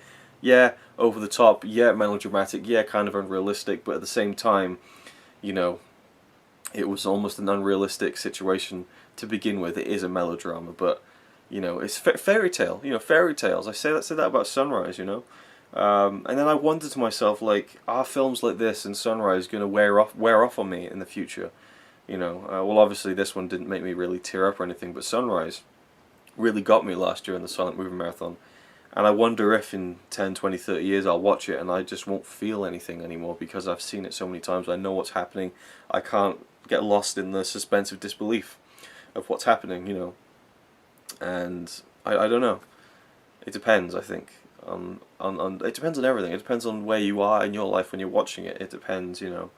I mean, I could watch it in my 30s and I wouldn't feel much. I could watch it in my 40s and it might touch me in a different way. I could watch it when I'm 70, you know, fingers crossed I live that long, and it might break me because I'm so, you know, old and emotional. I don't know. It's just a weird, I'm just absolutely talking bollocks at this point, but this is my record of watching these silent films, and I really do think that Seventh Heaven is a turning point for me in terms of, you know, I sometimes feel guilty if I give a film 5 stars or give it 10 out of 10. At the end of the day, who cares? Who gives a shit, you know? I mean, I give, let me think of an example off the top of my head and keeping this going. This year, I gave The Avengers Age of Ultron 5 out of 5, 10 out of 10. And then you look at a film like this, Seventh Heaven, and I'm thinking maybe I shouldn't give it 10 out of 10. And it's like, what? But the thing is, I kind of like to judge it individually by its own merits. You know, Avengers Age of Ultron to me was just one of the most fun films I've ever seen in terms of action and spectacle and superhero goodness and just epic, you know, destruction and stuff, and I cared about the characters and the writing and everything. And I know it's not a masterpiece, but any stretch of Avengers Age of Ultron. But to me, it is just maximum enjoyment, and so it's a 10 out of 10. And I guess for Seventh Heaven, I have to give it a 10 out of 10. Not because it's a 10 out of 10 masterpiece, not because it's one of the greatest films of all time, I wouldn't say that. But because of how it affected me, in terms of my thinking about films, I think. You know, and how not to always judge by how emotional you feel, and that's not always the sole reason for a film being great, I think. Because I had such a feeling of enjoyment and contentment watching this film, it just didn't move me to tears or anything like that. And I get hung up on that, so yeah, this is definitely a turning point for me, I think. I need to kind of think about this. This whole marathon has, in a way, that kind of 5-point system I came up with, I still believe in that, you know. The characters, the story, the direction, the atmosphere, and the emotion. But the emotion doesn't always have to be that it makes you cry, whether it's for happiness or sadness. So, you know, emotion can just be pure fun and enjoyment and contentment, you know. So you know, you don't need to roll a tear to be emotionally affected by a film. I was emotionally affected by this film in terms of enjoyment. I just enjoyed it so much, you know. Again, the whole scene at night in the apartment, I just, in my chest, it was just like, I love this so much.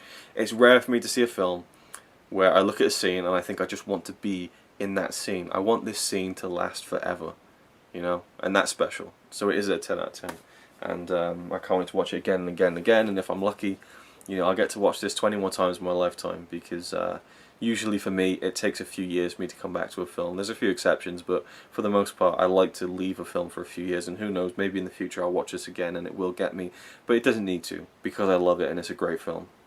Maybe in a future silent marathon I'll kind of reevaluate my thoughts on it, but for now it is definitely one of my favourite silent films now, I think, and a great film, and that's it. That's all I need to say about it. Oh, one more thing, or two more things. Again, I mean, I feel like I've talked about this film for so long that it's ridiculous, but I figure, you know, why not add in a couple more minutes. Seventh Heaven, one more thing I want to say. Two more things. Get it right, Luke.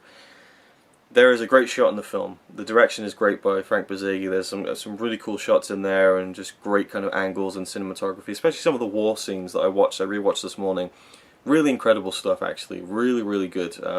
War scenes just really put you in the feeling of the battlefield and just the real grim nature of war. But anyway, when Chico takes Diane to his apartment and it's on the 7th floor, there's a great shot where you see it's like a sliced off the building, and you look at them by the stairs, and they walk up the stairs, and the camera just goes up like an elevator, and they go up every single seven flights of stairs. It's unbelievable.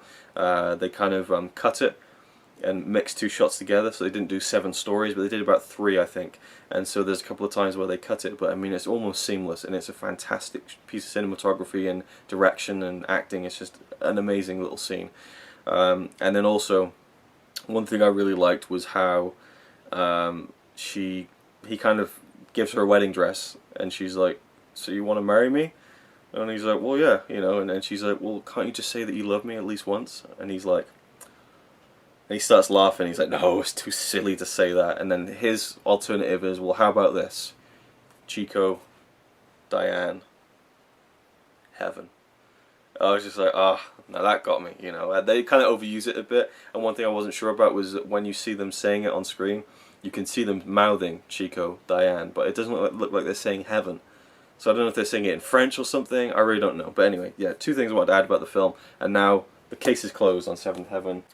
Okay, I'm just cutting this in really kind of quickly, and hopefully it won't be too jarring, but this is after the fact, and I forgot something very vital to the end of the film that I really want to mention, and that's that when Diane finds out that Chico has been killed in battle, and she finally believes it, she's going crazy, and she says, 4 years I've waited. 4 years I've waited in this heaven, believing that, you know, God would bring Chico back to me. And that's something that kind of hits you out of nowhere. Like I said in the earlier piece, it could have been a few weeks. I mean, the way the film goes, he could have been out of battle for a few weeks. There's no real indication of the passage of time. And as soon as you know that it's been 4 years, I mean, that just packs so much punch.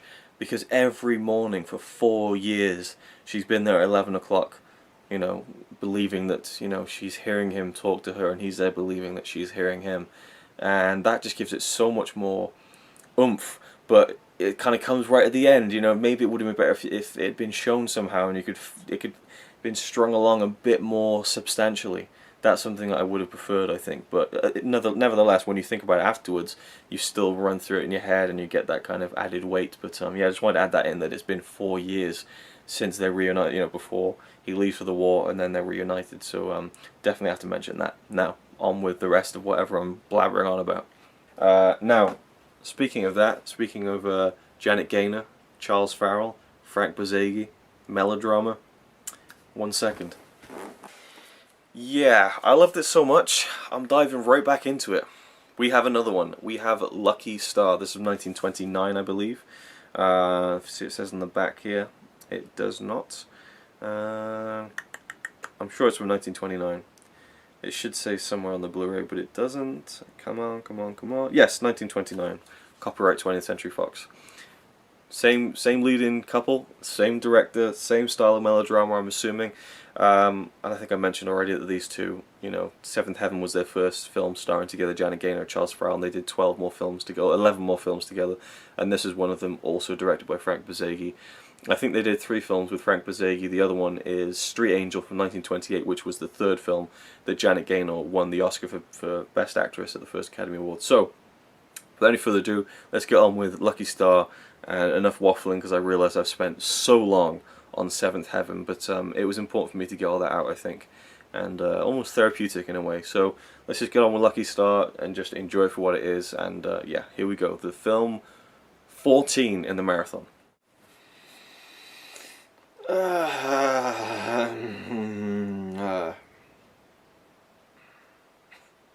What was it I was saying earlier about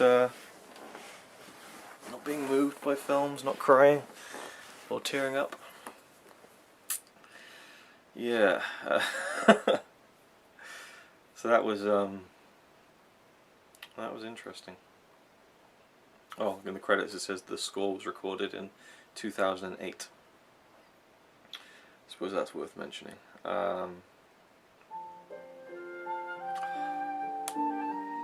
Music is fantastic. Okay. Lucky Star. Okay, so that's interesting. That is. That's interesting. Where do I even begin? All right, so I actually started recording my reaction to the end of this film, like I did with Sunrise last year, because I felt like it was going to be something that would be a good reaction. And then about 5 minutes into the recording, I just thought, what am I doing? I turned the camera off, but I wish I'd kept it on now because it really got me in the last like minute of the film, the last 60 seconds. They got me, and it kind of made everything all right, you know. And that's kind of the sweet thing about it. Let's get the Blu-ray so we can have a little look at the cover and stuff. Here we go, Lucky Star. As you can probably tell, the film is about a guy in a wheelchair and a girl and their love affair in a way. Yeah, where do I start with this? Well, first of all, we have Janet Gaynor right here. We have Charles Farrell here. He plays Tim and she plays Mary. Mary is a young kind of farm girl. She lives with her mum and all her little brothers and sisters. I'm not sure if she had any sisters, but she's got loads of younger siblings, and they work on a farm. Her mother is widowed, and so she's kind of the oldest of the bunch, and she kind of has to do a lot of the work. And her mother's a bit of a tyrant, really. She beats the shit out of her sometimes and sends her, you know, packing and sends her back. I mean, like, you know, she sends her off to do work, and you know, when she comes back, she gives her a good clout around the, you know, just beating the shit out of her. So, you know, really over the top kind of thing. But what I liked about her mother's character towards the 3rd act of the film, you got a little bit more of a sense of why she was the way she was. It wasn't just a one-dimensional kind of bitch character. So I liked that. I appreciated that. You kind of understood where she was coming from in terms of what she wanted for her daughter and her family. And it obviously been through a rough time, seeing as the fact that her husband had died. We don't know how, so I liked that character wasn't completely, you know, one-dimensional all the way throughout. But Mary is a really, really funny character. You know, Janet Gaynor, this is the 3rd film I've seen her in, and she's played 3 completely different characters, you know. In this one, she's like the young farm girl. She's 17, and she's just a bit of a little shit, basically. And the film opens, she goes to deliver some milk to some workers, and Tim is one of the workers, and he's working on a power line. And most of the film takes place just in this kind of like farm area, countryside. It's all on sets, and I love it when kind of you know, outdoor locations are done on a stage, but like it's done with a lot of attention to detail and care, and like it just looks, I just like the look of it, like the aesthetic of it. Another great example would be Akira Kurosawa's The Men Who Tread on the Tiger's Tail.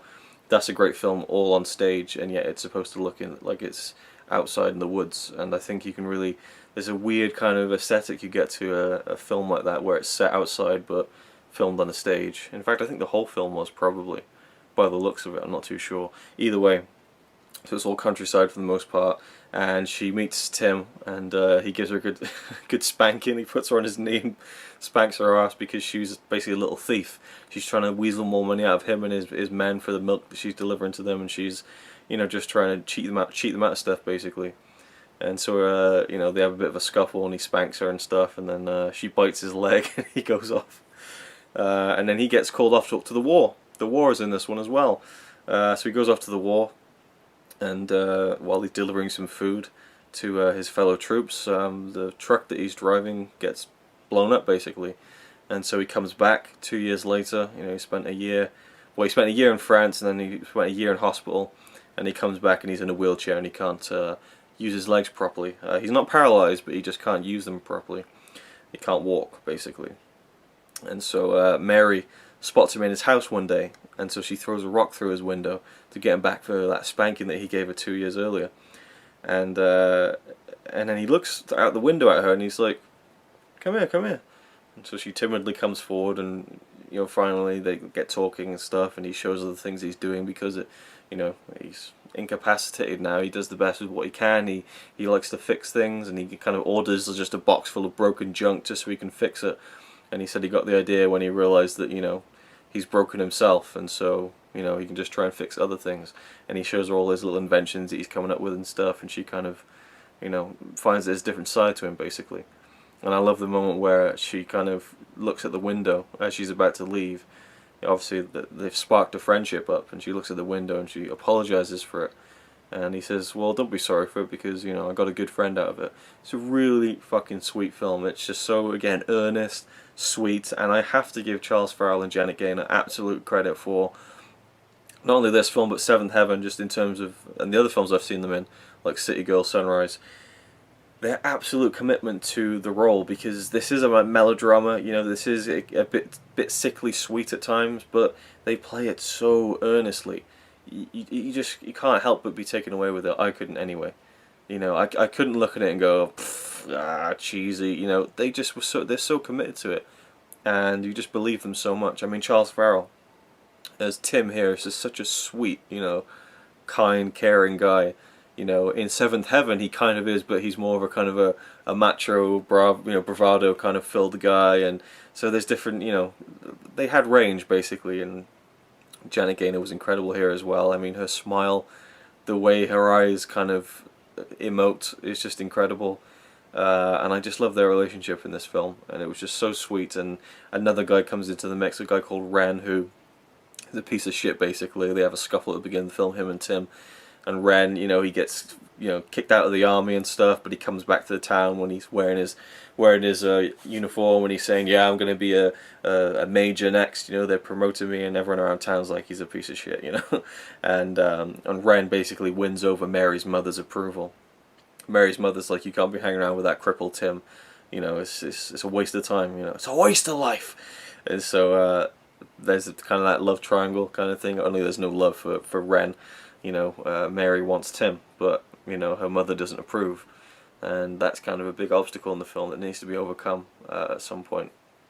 And then you have the ending, and yeah, it got me. It got me. It was really just, it was, again, almost fairy tale-like, a little larger than life, but beautiful in its own way. And for me, you can't really do more than that. And the film looked great. I loved everything about it. 10 out of 10. Awesome, awesome, awesome, awesome. And I guess I'm more kind of on board with this one than I was Seventh Heaven, because there wasn't really a tonal shift in the film. It kind of was going along a set path, and so I don't know, maybe it was easier to connect with, because there is that kind of section in Seventh Heaven where, you know, it kind of just drops you out of anything with what Chico's doing, and so you know, there's a little bit of a disconnect there, as I said earlier, and I've been through it far too much at this point. I'm sorry, but yeah. There we go, Lucky Star. Nothing more to really say about it. I just absolutely fucking loved it. See if there's any good kind of images we can show you on the inside artwork. There's a good shot of Tim by his house, and Mary looking over at him. Much like Seventh Heaven, there's a lot of great little lines in this and kind of callbacks that come later on in the film and stuff like that, and I really enjoyed that side of it for sure. And what else we got here? We got some. I don't want to show that shot because it's a spoiler from the film. Oh, wow! I mean, like, here's this. Right, here's a shot of Tim with what's her name? Mary on his lap in his wheelchair with Mary's mother. That never happens in the film. Tim never even meets Mary's mother in the film. Very weird. I mean, I guess it was a deleted scene or something like that. Oh, this is a great moment. The first shot, the first scene where Mary kind of fully talks to Tim and he invites her into his house when he's in the wheelchair. It's just a great film, really a great film.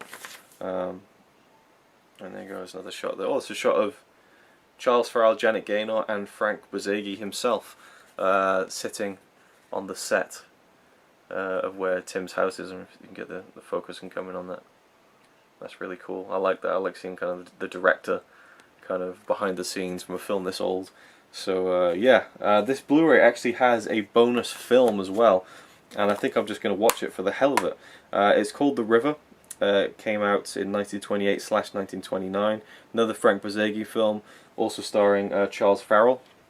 But his leading lady in The River is not Janet Gaynor, it is Mary Duncan. And Mary Duncan was his leading lady in F.W. Murnau's City Girl from 1930. So yeah, lots of similar kind of pairings going on. But I'm going to check out The River and then get back to you with my thoughts on that and kind of finish out this kind of little trilogy of Frank Borzage films. Although The River is only about an hour long, yeah, 54 minutes, and it's incomplete. So I believe efforts have been made to kind of fill in the gaps with kind of production stills, I think, and kind of information about missing scenes. So it'll be an interesting experiment to see an incomplete film in the marathon anyway. So moving on, The River. Alright, I'm done watching The River from 1928/1929, starring Charles Farrell and Mary Duncan, directed by Frank Borzage. It was okay. As I said, it was a reconstructed film. It was originally around 84 minutes long, I think it was, or about an hour and 25 minutes, something like that. And the version that it's presented with on this Blu-ray is 53 minutes long. So there's a good act of the film missing, basically, including the beginning and the end as well, the last reel. So yeah, it's a bit of a shame, to be honest, but basically they did the best job they could kind of reconstructing it and putting it as an extra feature on the Lucky Star Blu-ray, and I like that the effort was made to do that and they didn't just think, well, we got, you know, 40 minutes of footage, let's just, you know, dump it, basically. Well, yeah, I'd say even more of an act is probably lost in the film because there's a lot of text, there's a lot of pictures that are used, like production stills, to kind of fill in the blanks. You know, the whole intro is kind of told to you, it's like almost like a script form, and then you get, like, you know, the middle section is like a lot of the footage that actually did survive, and there's some great stuff. You know, the train that keeps going past is great, but the story is that Charles Farrell plays a man called Alan John, which is a very simple guy who builds his little barge, and he goes down this river, and his barge stops at this dam at a construction site, and he turns up amidst a huge thing where one of the bosses at the construction site by the dam, he murders someone because of jealousy or something over his mistress, Rosalie, played by Mary Duncan. And so this guy Marsden, the boss, he gets sent off to prison, and he says, I'm coming back, and he leaves his crow with Rosalie. Everyone leaves for the winter, and so Alan John is there, and he's kind of on his little boat, and he's just looking around, really, and he's just kind of just there, really very passive. And then he meets Rosalie, and then he kind of gets talking to her, and he kind of sees that she's living in this cabin on the construction site, and she's going to stay there on her own throughout the whole of winter. They get talking, he says he's going to get the train, he misses the train, and then he says, I'll get the next train, he misses the next train, he gets talking, and it's very interesting because it's a completely different dynamic than the two films I just watched with Janet Gaynor, because Mary Duncan is, she has an appearance and a way of, the way she holds herself is a lot more kind of a sophisticated and capable woman than the roles, the characters that Janet Gaynor portrayed in the Lucky Star and Seventh Heaven. Mary Duncan's Rosalie is very much the city girl, as she is in the film City Girl, but you know, she's much more sophisticated, or much more kind of life experienced than Alan John, who just seems very, I mean, she says, how many women have you known in your life? And he's like, just my mum. You know, you're the first girl I've ever met. You know, a very kind of simple guy, but a nice guy, and Charles Farrell pulls that off perfectly. He's fantastic. I think he's such a great actor. I really do enjoy him. You know, I've seen the diversity of the roles he's able to pull off, and he did great in this one as well. Mary Duncan was good, but her character was a bit annoying because she's just laughing at him the whole time, and she kind of is playing him like a fiddle. She knows what she wants from him, and she knows she's going to get it. But then towards the end, you kind of see that, you know, she's a bit of a damaged person, and was probably made that way by bad decisions in terms of boyfriends and lovers, and so, you know, she kind of shows her true feelings at the end, which is pretty nice. But pretty dramatic ending, which didn't survive. We get this kind of deaf mute character, Sam, I believe his name was, who you only see in one brief scene in the film. He's talked about a lot during the bits that are missing, but you only see him intact in one kind of scene in terms of actual film footage, where he saves Alan John when he goes out in the snow and he almost kills himself. Or not that he tries to kill himself, but he almost dies out in the snow in the winter, and so he saves him. And yeah, very dramatic ending involving a death, and apparently the last line of the film was like, and so the river, like love, can cleanse all things, because the person who kills the other person washes their hands in the river, and I thought that was a pretty dark ending. But, you know, suffice it to say that you know, Alan John and Rosalie, they go off together on his barge and live happily ever after. But yeah, a murder went down at the end. But you don't see it. It's, again, only in text form, and it almost makes it more dark because you're kind of imagining how it would go. And I find it very interesting, you know, to kind of read and imagine the story and then be filled in, well, to be filled in the gaps with, you know, stuff that you read and things like that, because a lot of the times in silent films you are reading a lot of the dialogue, so to read the action as well is kind of weird. There's a good scene where he comes to after he's been out and he almost dies in the snow and the cold, and she's like on top of him, she's like, but I love you, you can't die. And he slowly wakes up, and he's looking off, his eyes are glazed over, and we're seeing like him remembering stuff that we've already seen earlier on in the film, like when he first meets Rosalie and the river swirling and the train coming through. Really nice shots and stuff. And we even see a few bits from the beginning that didn't survive. So yeah, overall the river, it was pretty good. I would have loved to have seen it, you know, in its complete form, but at the same time, I think Lucky Star, just from top to bottom, was a much more kind of interesting story, and well, an interesting story, but a story that I enjoyed more. You know, I don't feel like I'm missing like a massive part of it from the stuff that you don't see in the river, because you know, you can read it and kind of imagine where it goes by seeing the other like 40 minutes of footage. You can kind of imagine the tone and the direction almost in a way, really, and particularly since this is the third Borzage film I've seen in a row, I can definitely imagine how it would have looked. And to me, as a full film, I think it would have been great. It's hard to judge when you've only got half of it, or, you know, maybe 2/3. But overall, Lucky Star was much better, and so was Seventh Heaven, obviously. And I'm very glad that films like Lucky Star and Seventh Heaven have survived in their entirety, though I'm very intrigued by the images, the production images in both the booklets of the Blu-rays that show deleted scenes. I might have to try and read up on those. But anyway, there we go. Borzage Fest is over. Done with Lucky Star, done with the river, done with Seventh Heaven. And yeah, what next? I don't know. I'm gonna do the dishes right now. I've been neglecting the housework today. I've been lost in the world of Charles Farrell and Mary Duncan and Janet Gaynor and Frank Borzage, and so I'm now going to go back to reality, do the dishes, come back, and then see what other film I'm going to watch today, which is day 6 of Silent Movie Marathon 2. Okay, the next film, the third film for day 6, is one I've been cautiously interested in quite a while, for about a year I guess, and I'm finally going to check it out. It is the final film from F.W. Murnau, Taboo. It's a story of the South Seas. And at first for a long time I thought this was a documentary, and for a long time I didn't realise this was even a silent film. I even bought this without knowing it was a silent film, but kind of found out that it was maybe a few months ago, and I thought, oh, well, I'll include it in this then. But yeah, I thought it might have been a documentary because they filmed this in Tahiti, in Polynesia, on kind of like a South Seas island, and from what I could understand it was a documentary, but no, it is kind of not a mix between the two, but it's meant to give a very kind of naturalistic tone to a drama film, I suppose, and I guess I'll find out more about it when I actually watch it, because I haven't seen it, I don't really know the story, anything like that, so I'm just going to pop right in with it, jump in, and give you my thoughts afterwards. Okay, Taboo, story of the South Seas, done, dusted, and first half hour I was kind of losing quite a bit of interest. It's quite drawn out in the first half hour, but the second hour, the following hour, the second and third acts of the film I really enjoyed, and I'm sure when I watch it again I will enjoy the first act a bit more.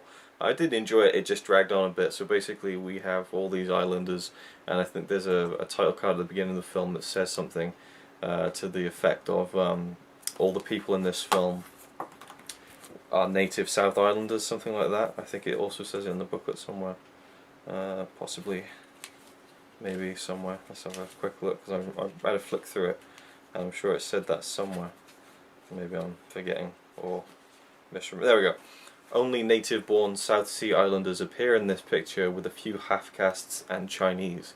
So yeah, it was filmed in Tahiti, again Polynesian island of Bora Bora, I believe.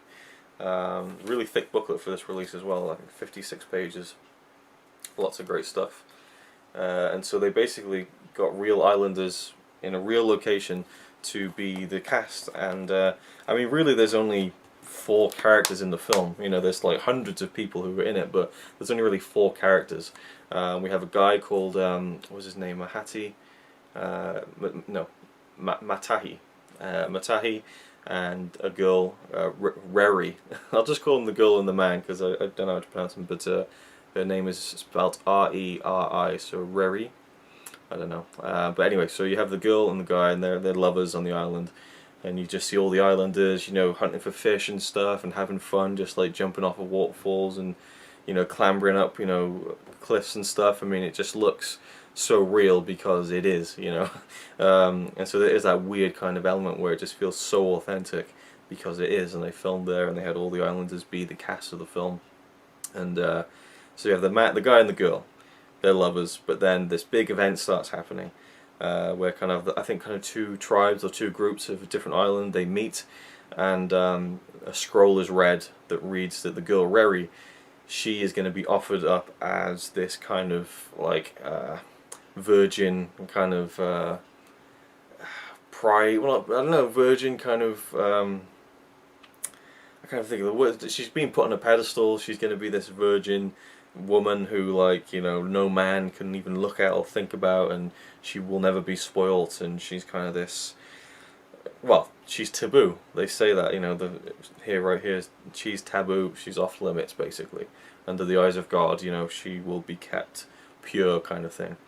And so it's going to split up her romance with Matahi, and so, you know, they're obviously very upset about it. You get to see their turmoil, and I quite liked how, you know, the whole island's having this big celebration. They're singing, they're dancing, everyone's just going nuts, and the people involved, or at least the girl, she's just distraught, you know, and just really devastated by it. And then you got this old man who's kind of I guess the tribe who's bringing her in to be this woman. I don't know if maybe it'll say something on the back that's that gives it a bit better description of what I'm coming up with. Her body has been consecrated to the gods, rendering her as taboo as far as mortal men are concerned. Yeah, it doesn't really say what she is, or I can't remember. Maybe there was something that I missed. But you know, she's going to be off limits. She's going to be taboo to everyone, and her life is going to be over pretty much because, you know, she's not going to get to be with the man that she loves.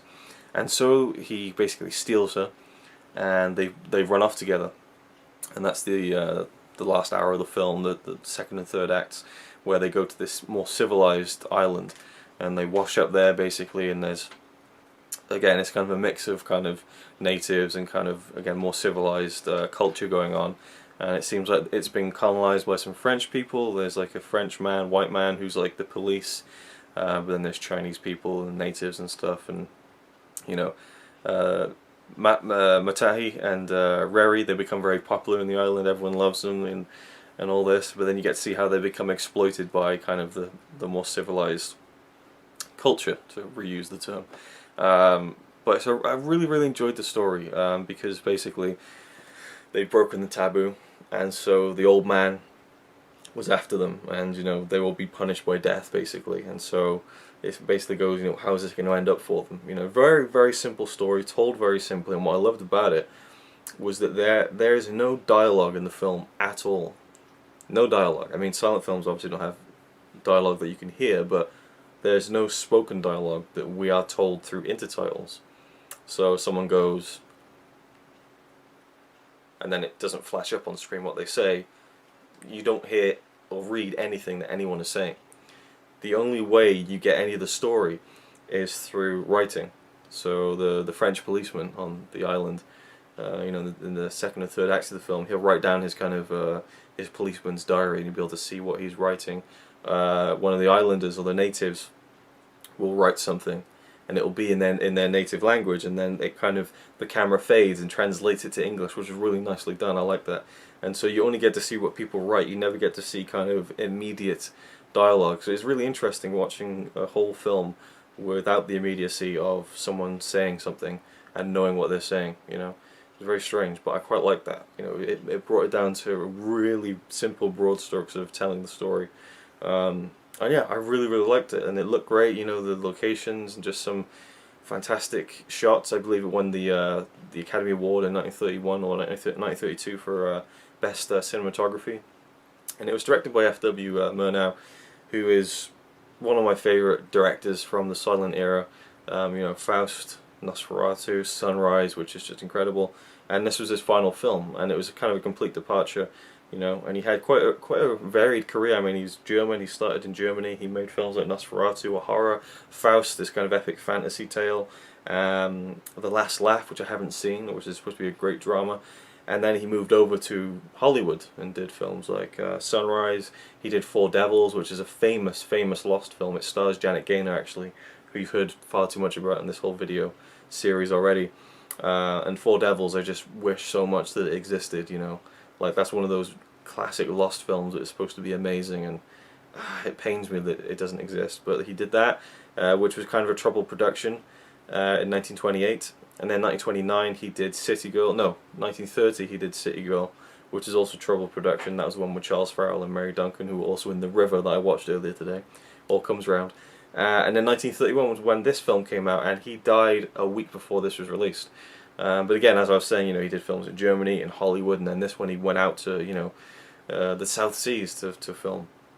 And he also co-directed this with Robert Flaherty, who is a very famous documentarian. You know, one of the great early documentaries is supposed to be 1922's Nanook of the North, which I haven't seen yet. And so he was very famous for going out to these kind of like middle of nowhere places and making documentary films. He had experience in Tahiti, and so Murnau brought him along to help out, I guess, and co-direct. And so he co-directed the first scene of the film, then that's it. Murnau kind of took over, and there was kind of friction between the two, actually, unfortunately. But that's a very interesting note. I was quite surprised when I read about that. I was like, oh, Robert Flaherty, the guy who made Nanook of the North, that's really cool.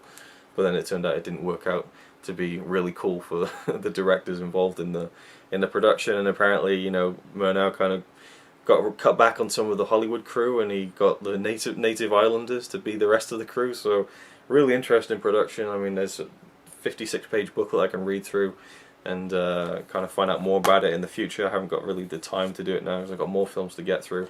But yeah, I really love this. It's not a masterpiece. It's not a, you know, 10 out of 10 or anything. I'd probably give it like an 8.5 out of 10. Really just, yeah, gorgeous looking film, and I just love the simplicity of it. And yeah, it drew me in as it went over. It kind of matured like a fine wine, as they say, and I know nothing about that because I don't drink wine. But there you go, Taboo, Story of the South Seas, definitely worth checking out.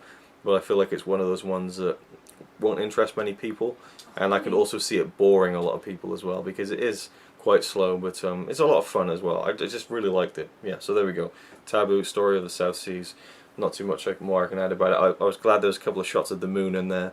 Murnau was very well known for putting the shots of a moon in his film, so I'm glad that he kept the tradition going on. But it's sad that he died. He was 42 in a car crash in Hollywood, I believe, and a week before this film came out. So I mean, you just think how many more great films he could have made. He was such a great director. You just look at Sunrise and Faust. I mean, brilliant, absolutely brilliant. And yeah, I mean, when I think German silent cinema, I think F.W. Murnau, I think Fritz Lang. And Fritz Lang did the same thing. He went to Hollywood, but he had decades more to his, you know, decades more films under his belt after the 30s and stuff. So yeah, big shame, but you know, it is what it is. And I'm glad that this film is also preserved for people to see. You know, I guess it's you know, well over 70 years since it was really 80 years since it was released, and so yeah, and also worth noting that it is this is the original cut, I believe. Yeah, this is the longer, Murnau approved version of the film with uncensored scenes and title cards appearing in its original aspect ratio for the first time. So they kind of restored the cut that he approved first before Paramount released it and cut it down. You see some breasts and stuff from some of the Islanders, but I can't really see what else would really need to be cut down. Yeah, it contains natural nudity. It wasn't really that, you know, in your face anyway. But anyway, there we go. That's that for now, and that's it for today. On day 7, we will see what we have in store for this Silence Movie Marathon 2. Can't believe how many I've watched so far and how many are still to go. But yeah, well, I think I'm near the midway point now. If not, I've probably crossed it. So pretty cool. And yeah, I'm just ready to wait until tomorrow now for another silent film. As much as I love them, 3 in one day. But I would like to do another couple of like 3 in one days. I think it's kind of cool to watch like loads of different films. Even though I watched 2 more Frank Bezzecchi films today. But yeah, it's just very good day for the marathon. And yeah, I will see you in the next part of this video.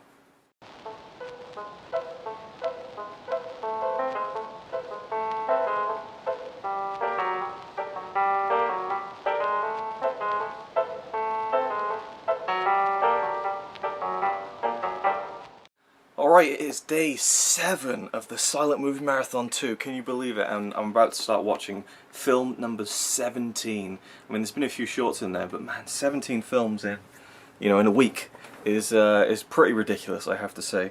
But it's been a great week so far, and I'm guessing it'll take me another week to finish off the rest of them. But the stack looks so much shorter now, you know, and I'm kind of moving the Blu-rays on top of my shelf above the TV. In fact, I might show it to you in a second, just so I can kind of keep track of what I've watched and the way that the pile is slowly going down. But I've decided to go with this one. Another long film, 2.5 hours, but it's one I've been dying to see for a very long time. It is Spion. Although the actual one of the guys who works in with Eureka Massive Cinema, Kevin, who posts on Blu-ray.com, the forums, he told me he watched quite a few of my Massive Cinema videos, and he said that I'm pronouncing Spion wrong. Well, I didn't imagine that Spion was how you pronounced it, but I think it's Spione or something like that. Either way, Spies, Fritz Lang Spies, Spione, and it's from 1928. And so once I've seen this, I will have seen every Fritz Lang film from 1922 to 1933, over a decade of work, and I'm really excited to be able to say that I've done that. And I'll probably give you a rundown of that decade of work when I talk about this film.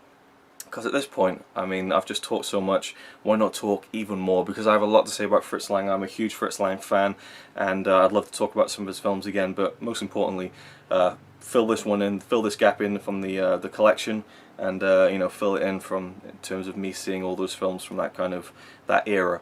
And I'd love to see his earlier films as well, and some of his later films. But yeah, here we go. I don't know anything about this other than it's an espionage kind of film. I did actually get sent this on DVD, a DVD screener disc from Eureka to review.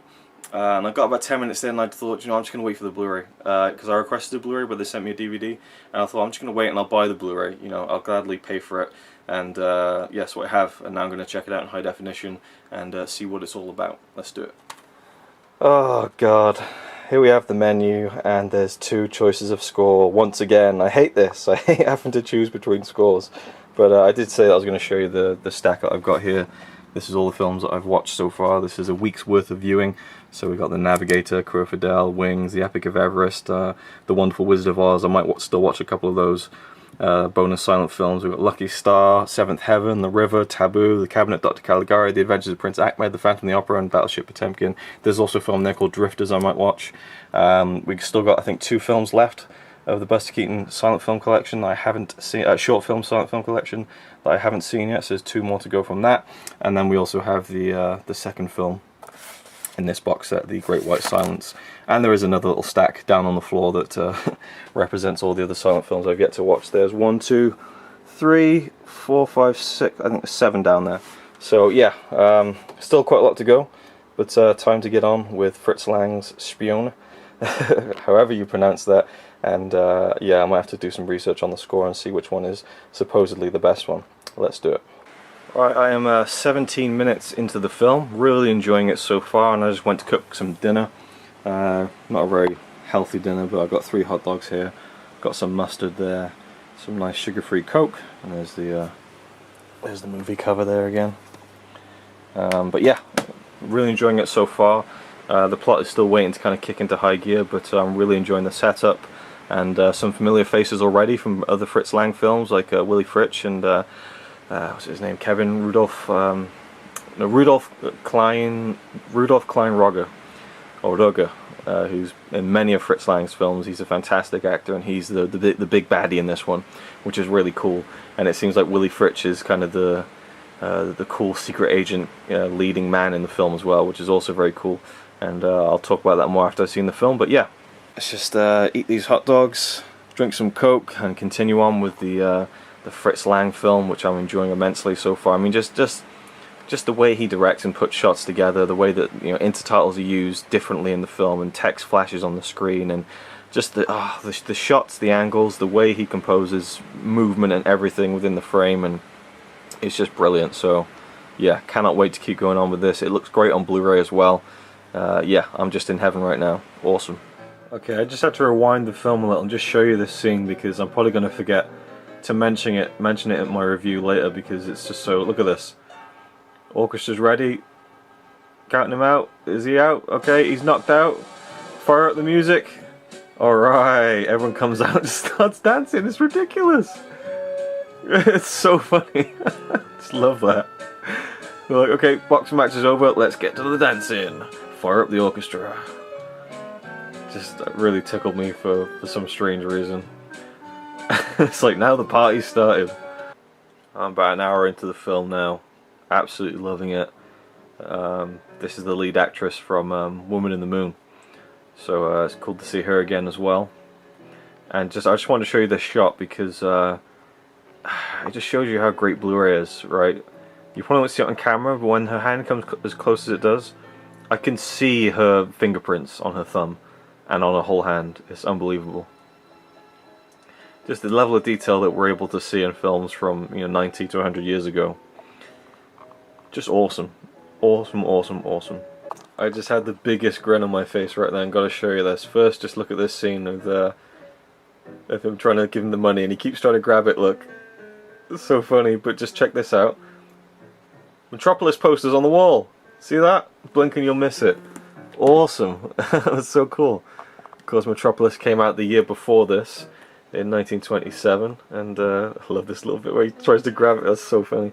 It was really surprised me. This must be like one of the first instances I've seen of like just like an inside like Easter egg.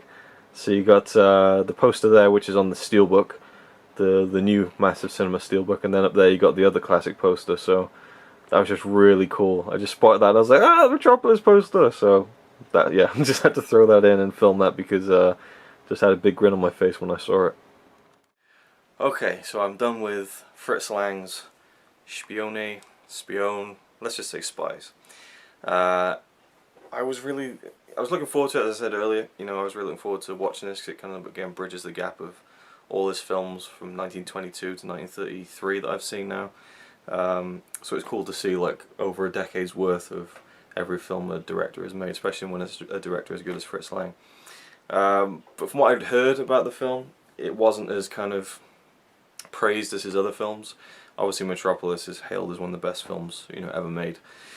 And so I was kind of looking forward to it just because it's another Fritz Lang film, but I wasn't expecting too much. But what I came away with was definitely a film I would give 10 out of 10, 5 out of 5, whatever you want to call it. Do I think it's a masterpiece? No. Do I even think it's a classic? No. But I loved everything about it. And it's really, again, I've got to kind of get it in my head that when I rate something 10 out of 10, it's because I enjoyed it like to the maximum. You know, not that it's necessarily like a perfect film. But it is a great film. Definitely a great film. 2.5 hours long. Lots of characters, lots of little subplots. I mean, it felt like really modern. Like, just the way that it's kind of shot, put together, the little things that happened throughout. It just felt it felt before its time in a way. And I guess Fritz Lang films do feel like that sometimes. But just very slick. You know, the editing was great. The direction was incredible. There's so many shots in that I just was just smiling at, you know, because they just were done so well. All these little kind of details and things, and the storyline follows loads of secret agents, and that's what's really fun about it, as well as that everyone is kind of subject to you thinking as a viewer, okay, who are they? Whose side are they on? Because, you know, it's pretty much from the beginning of the film, anyone is fair game to be, you know, a double agent or something, because this guy walks into this office and he's got like a, you know, stubbly beard, and he's dressed like a hobo, and, you know, he just looks like a regular kind of bum basically, but he turns out to be the hero of the film. He's just called number, is it 326? I think it's 326. He's just called number 326 throughout the whole film. You know, think 007, but before James Bond even existed. So number 326 is, he just goes around in the streets basically looking like a bum because he's undercover. And then he basically attacks this guy who comes into the room, and the guy's like, what are you attacking him for? And then he pulls out this tiny microscopic little camera, and then he starts raving because he's, you know, so dedicated to being this double agent. So right from the beginning, you know that almost any character could be on a different side, and there's like lots of stuff going on. There's this there's these Japanese characters, and there's a peace treaty that's being signed, and, you know, that's kind of like a main part of the film. You don't really know exactly what the ramifications of it are, but this treaty is really important to a lot of the different players in the film. And kind of the bad guy, as I was saying earlier when I was watching the film, the big baddie, played by Rudolph Klein Rogger, who is amazing. He is Dr. Mabuse from Dr. Mabuse, the Gambler, and he's also in the sequel, The Testament of Dr. Mabuse. He's also in Die Nibelung, and he's in Metropolis. He's a Fritz Lang regular, and he's just awesome. He's such a great actor, and he's brilliant here in a role that's very reminiscent of Dr. Mabuse, actually. He has kind of different guises in a way, and his character's name is Haggy, or Haggai. We'll just say Haggy for now. And he's kind of this big kind of bank corporate head, basically. He runs Haggy Bank, but he also is this kind of underground, you know, like, you know, not to say not a secret agency, but I guess a secret agency, but a bad guy's secret agency. A lot of stuff isn't given to you. You're not spoon-fed like every little part of the plot. You know, the film starts basically, I think there's an intertitle that says, you know, strange things happen in the world, and then you just jump right into it basically. And there's lots of characters, but even though it gets a little bit convoluted at times with all different characters, I pretty much pieced it all together, and I wasn't really confused too much. There was just one thing at the end of the film where I thought, wait, really? And I had to go back, and I rewound it like about an hour back into the film, and I suddenly realised the key scene that I kind of missed a detail on. It was really, really cool, and I was like, ah, that makes so much more sense. So that was cool, and I guess it's a film maybe on repeat viewings you can kind of spot other little things and stuff like that. But Haggy, great character, you know. The actor is just brilliant, you know, just the way he holds a cigarette and just takes it in and then puffs it out one nostril, and he's just like, he's got such a charisma about him, you know. And he's always in this room, and he's got this kind of this woman who looks like a nun, dressed like a maid basically, and she's his aide, and she doesn't speak and stuff, and he does sign language to her, and he's always like somewhere just like, you know, ominously like looking at someone. He can turn up anywhere basically, and you don't know what his character's going to do next. But for the most of the part, he kind of sits in his kind of hidden secret office in the bank and dictates what all his minions will do for him. And again, there's a lot of plot in this film. But number 326, who's played by Willy Fritsch, who is the lead actor in Frau im Mond, the next film Fritz Lang will make, his final silent film, Woman in the Moon. Willy Fritsch plays number 326, and he's great. He's really, really good as the lead kind of secret agent, and he's trying to figure out all the stuff that's going on and just, you know, taking down the bad guy pretty much, you know, just to kind of round it up succinctly. And a woman comes onto the scene, and she's working for Haggy, and we see her kind of try and seduce number 326 to kind of I guess foil his cover, and, you know, and stop him from, you know, getting to the truth of everything.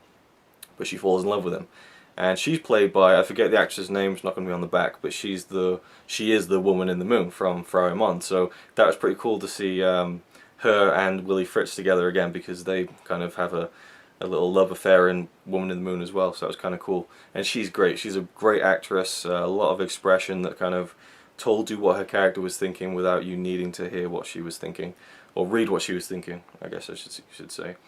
But yeah, she kind of falls in love with him. Then you find out that she's not really, you know, evil per se. She just kind of was forced into working for Haggy because her, I think her father and her brother kind of got caught doing something, and they got killed basically, and so she kind of owes a debt, I think, something like that. Again, some of the plot details are a little light, but I just loved the way it moved. Every scene was interesting, you know, and exciting. You know, I mean, this is pretty much an action film in a way, and towards the, like the last third of the film, there's some great stuff. A brilliant scene inside a tunnel where a train is coming, it's going to crash into this static carriage. There's brilliant tension built up with the music, and the music wasn't an original score. There's two scores that were composed, I guess, way after the fact by Donald Sosin and Neil Brand. I just went with the Donald Sosin one because it was the first one on the menu, pretty much, but I really liked it. There's some cool stuff, like every now and again the music would kind of correlate with what's going on, like whenever you'd see Haggy in his kind of headquarters, there'd be like a kind of like almost like a what's the word, like Morse code coming in, you know, because there's a great shot in the film of these big radio towers and like circular kind of effects coming out of them to signal that, you know, all this information is passing through, and you know, all these documents are always being like stolen and taken and intercepted and stuff. The opening sequence is fantastic. There's a great shot of a guy on a motorbike. It's a shot in the menu actually, which I showed earlier, and the camera's kind of underneath the wheel of the bike, and he's kind of like maniacally grinning as the bike is riding through the night, and then they shoot a guy while they're driving past in the car. It's just great kind of little beats to the story, and it kind of tells you what's going on very quickly with quick cuts to different kind of perspectives and points in the story without kind of having someone just say, oh, so this happened and a guy went over there and then this guy went over there. You just see it in very quick cuts, again, kind of ahead of its time in that way, the way the story is told. And again, for 2.5 hour film, it doesn't really drag at all. Lots of stuff going on, again, lots of characters and things, but ultimately I wasn't, you know, I didn't feel like I lost step with it, which is good. What else can I say about it, really, because I don't want to spoil too much about the other things that happen in the film. Fritz Rasp is also in the film. He's another great actor from that period. He's also in Woman in the Moon and in Metropolis. He had a really good role in the film, and I love the stuff that takes place on the Orient Express, the train.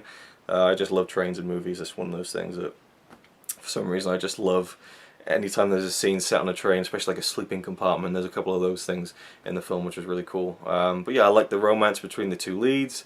Again, I thought that Rudolph Klein-Rogge was fantastic as Haggy, brilliant, you know, villain. And you know, he kind of not crossed the line, but he danced over the line of overdoing it, you know, but he never quite did overdo it. So he was kind of perfectly cast. He's a great character actor, so he pulled it off, and I just love how, as Haggy in his secret base, he kind of has his black hair kind of slicked down a bit over his face like that, and then when he goes to be the head of the bank, he just has it combed back, and it's a very simple thing, but he looks a lot different with it, so that's kind of cool. I like that little transition. Reminded me of Dr. Mabuse in a way, but not to the extremes of that way. He has like 20 different disguises. This shot here on the front of the Blu-ray is a great little scene in the film, and I was thinking that this guy would be like the hero of the film or the villain of the film, but he's probably in it for like 2 minutes. But it's a great little shot where they just crash through this building. There's some great kind of, again, action set pieces in this, and really exciting, thrilling moments, like this big kind of showdown at the bank at the end of the film. Lots of stuff going on. Brilliant. Yeah, anything else I can really add? Well, yeah, I was saying the score was good and stuff, and there's Japanese characters, so kind of Japanese music is kind of played in every now and again. That worked, and the atmosphere was great. There's one great scene where the kind of the main Japanese character, he's walking home, and he puts his hand out, and a drop of water goes in the hand, and then suddenly it starts raining, and he's walking down the street, and there's one of those kind of just those kind of pillars that you see in all kinds of cities that just have posters on them. But like sometimes, you know, the posters get ripped off and other ones get pasted on. It's just like a big mess of half ripped posters, and there's like posters hanging off and the wind is blowing. Just a really cool dynamic image, and it just seems like any time Fritz Lang is directing a film, he fills the frame with interesting stuff, and just the way he composes it is brilliant. There's, again, as I showed you earlier, awesome to see Metropolis posters in the street during that one scene, like a really cool little Easter egg. And it wasn't just that one shot that I showed, actually you see it throughout the scene as the characters going back and forth, so that was really cool. Yeah, what more can I say, really? Again, loved the woman in the film, the lead woman. I forget what the actress's name is, but the character's name is Sonia, I believe. I think she's supposed to be Russian. That's one thing that I maybe would have preferred to know where the film was set. It's kind of a nameless country, So you don't know if it's set in Germany, even though it's a German film. I mean, Sonya's Russian, and then you have these Japanese people, and then they talk the treaties between Japan and the UK. Someone takes the Orient Express out of the borders of the country, and then someone flies somewhere else. So it's kind of like they never name a country, and I kind of wish they had in a way. But yeah, I've just loved it. And number 326 was just great. There's a brilliant scene where he's got the stubbly beard. Like I said, he's trying to be a bum, and then someone knocks on the door. And so they're going to find him out, and so he puts shaving foam over his face, and he dresses up and stuff, and it just reminded me of Mrs. Doubtfire in a way. And he's like trying to, you know, maintain his cover, and he's got just like a perfect kind of like mask of shaving foam over his face. And then when they leave, he's like, he's trying to like wipe it off. And then in the next scene, you see him, and he's clean shaven in a suit, and he's transformed again. And so little cool stuff like that, and yeah, all the little details that that Fritz Lang focuses on. Like again, that shot I showed where Sonya's holding up this kind of pendant that becomes a big part of the film, and the love affair between the two main characters, and you can just see like the fingerprints on her thumb because the Blu-rays just look so good. But the way he focuses on details like that, I just really love. It's just a great way of storytelling, and he can do it really well with the visuals. But I thought the story was great too. The action was really impressive at times. Just thrilling stuff. There's a chase sequence between a car and like a motorbike with a sidecar, and I was just like almost grinning watching it. So love this film. Definitely give it a 10 out of 10. It isn't like a masterpiece or anything, but I loved it from start to finish. Maximum enjoyment. And I said I was going to talk about the rest of Fritz Lang's films while I'm here talking about silent films forever, but it's getting a bit late now. So I think tomorrow I will dig all the Blu-rays out I have and kind of talk through them for a bit. And yeah, this is the first day of the marathon so far where I've only watched one film, but I think that I'm happy with that because this one is definitely a new favourite of mine. And yeah, I'm looking forward to checking out. There's like an hour-long documentary on the film as well. Interested to hear more about it and read the booklet and stuff. I'm sure there's some good articles in the booklet here. Oh, that's a really good poster actually on the back that shows one of the pivotal scenes near the end of the film. That's the lead woman. I wonder if it says here on the front. No, it doesn't say the actress's name. I'm going to flick through the booklet I guess and show you a few images. There's the train coming through the tunnel. And again, I'm a big kind of train guy, so I love that was kind of a big part of the film. This is a great shot in the film. Won't spoil what it means, but it's a really, really cool kind of almost fantasy, not even fantasy scene, but a fantasy shot. Just one shot that shows you what the character's feeling at that moment in time, and it was really, really effective. I love stuff like that. Here we go. Here's an example, just like the close-ups and stuff. That was like the microscopic hidden camera at the beginning of the film. I just love the extreme close-ups and the attention to the details, the images. And here we go. Everything I've talked about, there's an image of it. Here's the picture of number 326 with the shaving cream on to kind of hide his identity. And yeah, and he kind of has like a sidekick, I guess. Franz, I think his name was. This guy here, and I like that. He was there to kind of help him out throughout the film, and I enjoyed that. There's a great little moment in the film where he's trying to find out where the woman's gone, Sonya. She leaves basically when she knows that she can't be with him because of her association with Haggy. So she goes off and he's trying to find her, and this little kid knows where she went. And he's like, you know, I know where she went, he's motioning, and he's like, well, tell me. And he's like, you know, spitting in his hand, and he's like, come on, give me some money. So he gives the kid like a silver, you know, coin, and the kid's like biting it to make sure it's real. And I thought, he looks familiar. I looked it up, and he's also in Woman in the Moon at the beginning, in another kind of similar scene, I guess, where he's just hanging out in the street, but a cool little child actor who also did like this really cool backflip and then ran off. It was really random but kind of fun. I like just fun little stuff like that in films. There's loads of images in here of the film, like this. This is part of Haggy's headquarters, which looks really cool, just interesting with all the staircases and stuff. Everything, again, just looks interesting. And here's Agent, or number 326, as he looks like the bum at the beginning of the film, when he's kind of trying to be homeless, I guess. And this is the shot I was mentioning with the radio towers and kind of the animated signal lines coming out. So there we go. Anyway, that's a quick look at the booklet and stuff. That is it. Nothing more to say really. Fritz Lang's Spies, Spione, however you want to pronounce it. Brilliant film. Loved it. Alright, welcome to day 8 of the Silent Movie Marathon 2, and as I promised, as I said last night, I was going to show you my Fritz Lang Blu-ray collection, even though 2 of them aren't technically silent films, so well, don't need to use the word technically, they're not silent films, but nonetheless, you know, a filmmaker's filmography over 11 years, all represented on Blu-ray is pretty cool to me, and it feels quite special to own that part of a certain director's history slash movie history in general, because he made so many great films. So let's just take a quick look at them. I've kind of lined them all up on the table, thought it'd be pretty cool to look at. As you can see, we got all 9 of the Eureka Massive Cinema releases of Fritz Lang's films.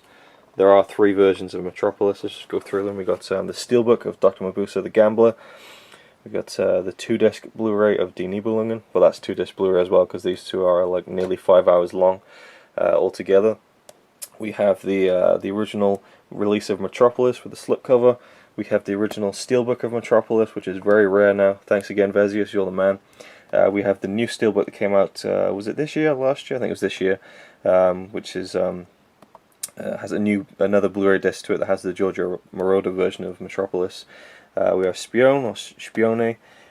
We have Frau Mond, his final silent film. We have M, his first sound film, and then we have The Testament of Dr. Mabuse. He made, I think, 3 Dr. Mabuse films.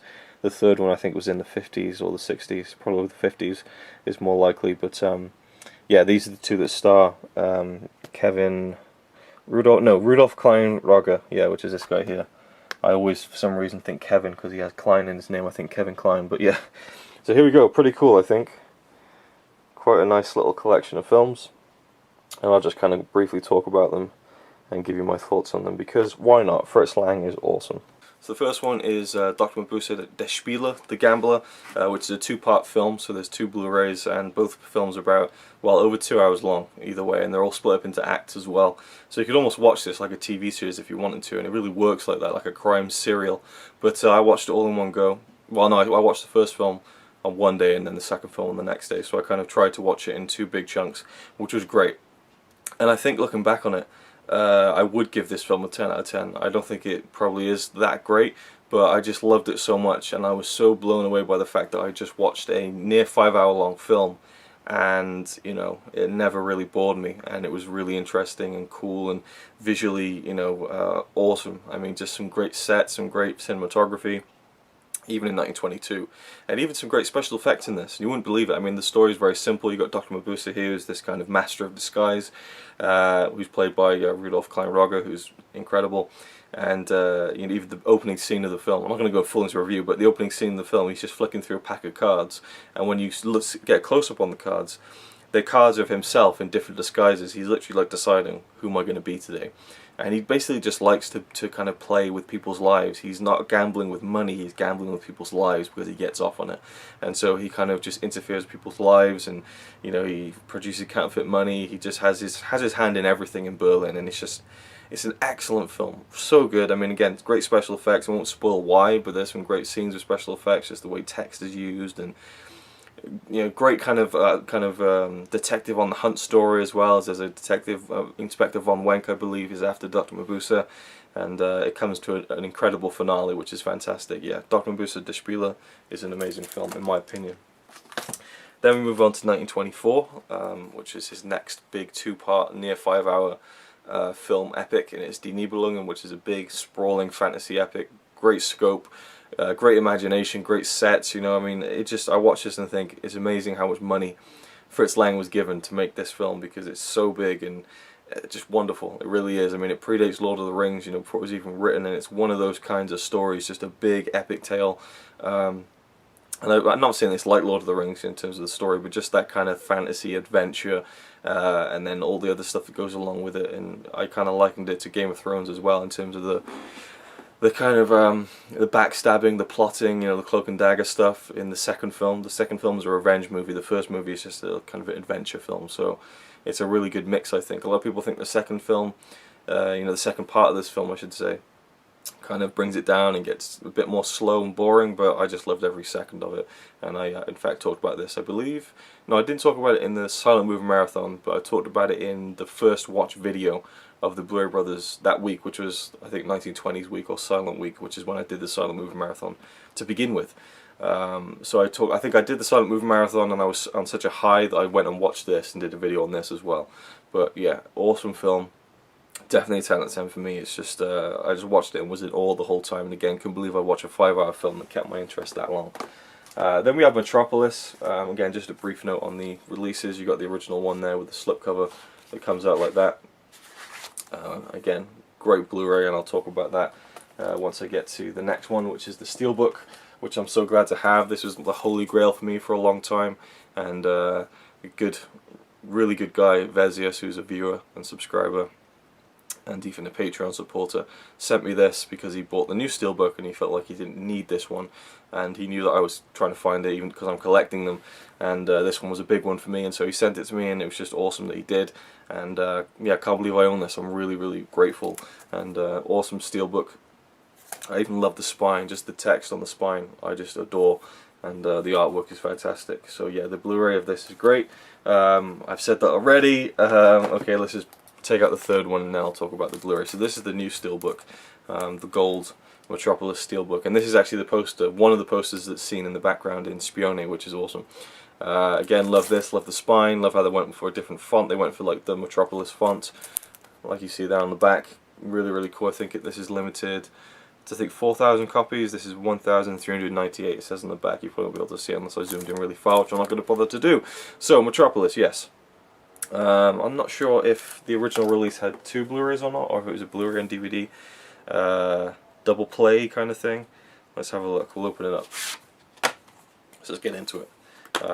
No, it's just the one Blu-ray. Okay, so there we go. We've got the Blu-ray, you got the booklet, and then the inside artwork, which is just phenomenal. I mean, when I got this, I was just like, wow, this is a Blu-ray. You know, I think this is my first massive cinema release.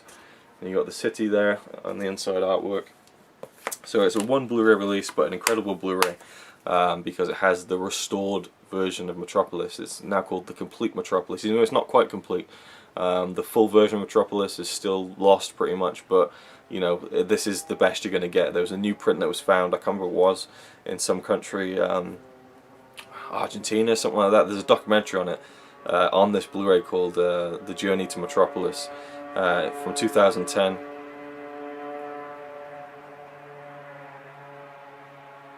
Motorbike on crack outside. Yeah, so it's reconstructed and restored in 2010.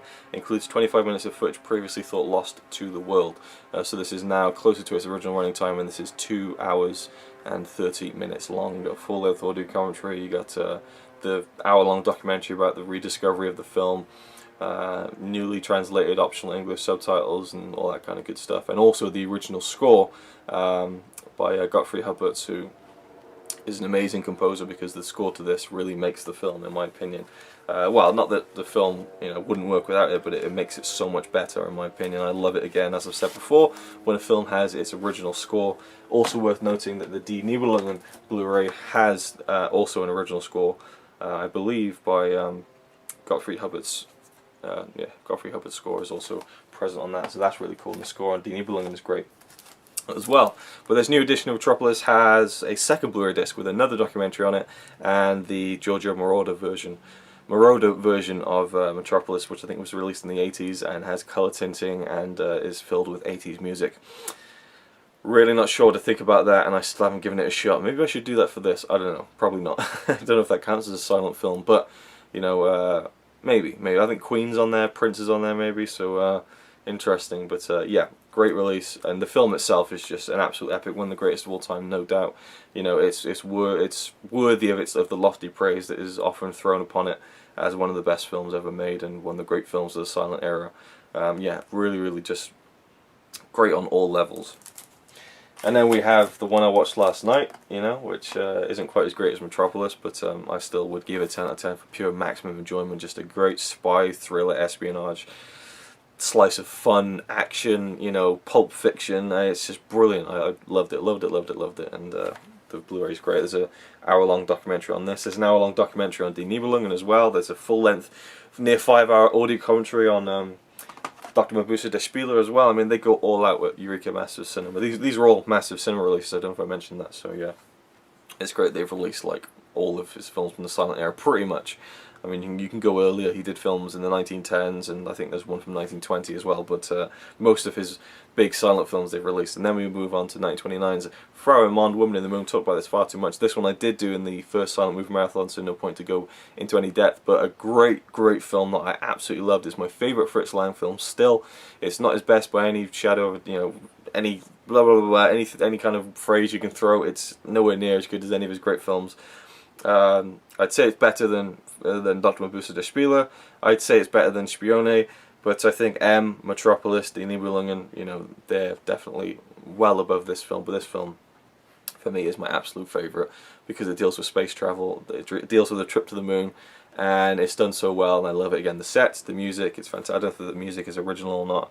I can't remember now offhand. It doesn't say at all, so it must have been a score that was composed, in contemporary times. But nonetheless, in love with this film. And again, the same two leads from Spione, Willy Fritsch, and I forget the woman's name now, but she is, she's in the film. She is the woman in the moon in a way, and the woman who goes on the trip when they fly the rocket up to the moon and everything. But yeah, amazing film. Again, won't spend too much time blabbering on about it. I've already done that last time in the first silent movie marathon. Then we move to 1931. We have M, an absolute masterpiece, one of the best films I've ever seen by far. Peter Lorre is a child killer in this, and people are on the hunt for him basically. And just the way Fritz Lang used sound for the first time was great. He didn't just say, okay, I'm going to make a film that has sound in it. I'm going to use the sound for dramatic tension and for certain devices and things like that. And the direction is incredible. Amazing film, amazing release by Massive Cinema. Brilliant stuff. And then finally, 1933 is The Testament of Dr. Mabuse, which also stars Rudolf Kleinroger as Dr. Mabuse, but it's a bit different, and it's done, it's completely different in a way to the first Dr. Mabuse film, but I like the link between the two. There's a link between the two, but they're very different films, and it's really just an absolute, almost masterpiece of a thriller. Excellent film. So there we go, my Fritz Lang collection, my thoughts on it, and also one thing I wanted to mention which was quite interesting. I should probably try and find her name out. Maybe there's a cast listing in the booklet, and then I can kind of get more of a grasp on what I'm saying. Okay, starring Gerda Marus. Gerda Marus. Okay. So Gerda Marus, who plays Sonia in Spione. Beautiful woman, she was in her, I think, mid-20s when she made this film, and this is when she kind of begun an affair with Fritz Lang. Now Fritz Lang was, I forget her name, I have to open the booklet again. Fritz Lang at the time was married to, I believe, Tia von Harboe, who is a woman that he that wrote a lot of his scripts. Let's have a look. Yes, Tia von Harboe. She and Fritz Lang, they worked together on many films, Metropolis, this film, and I believe Woman in the Moon. I believe even all the way up to The Testament of Dr. Mabuse. I might be wrong about that, but yeah, they were an item, and I think he had an affair with Gerda Marus while they were making this film, or just before they were making this film. He met her, was enchanted by her, and just cast her instantly as the lead in this film, the Russian spy, Sonia, which is very interesting. And I think Fritz Lang was in his late 30s at the time, so quite an age gap between them, but nonetheless, he got in there with her and had an affair. But what's really interesting to me is that, and I shouldn't even be talking, this is like sordid gossip, this is like TMZ stuff if that was around at the time, or if this happened in modern day. It's just bullshit TMZ stuff, poking into people's private lives. But I just find it really weird because Rudolf Kleinroger, who's in most of Fritz Lang's silent films, Dr. Mabuse, Die Nibelungen, Metropolis, he's the mad scientist in Metropolis, and The Testament of Dr. Mabuse, Spione, he's in loads of his films. He was originally married to Tia von Harboe, or was with her, and she left him for Fritz Lang. And I believe after that, Rudolf Kleinroger continued to make films with Fritz Lang and Tia von Harboe, who was writing them. So he continues to work with the people who kind of took his wife away from him. And then, in the end, anyway, Fritz Lang went on to someone else. And so I just find it very weird how that stuff happens with people, how they break off and have affairs with people, and then they continue to be around the people that they kind of screwed over, and then all that kind of stuff. But yeah, I was reading that in the trivia of the film, and I was like, wow, that's pretty weird. But anyway, I don't know why I even mentioned that. It was just something that interested me, I guess, the the sordid affairs of the movie industry. Anyway, right, the next film, the first film of day 8, here we go. I'm going to grab it now and then I'll come back.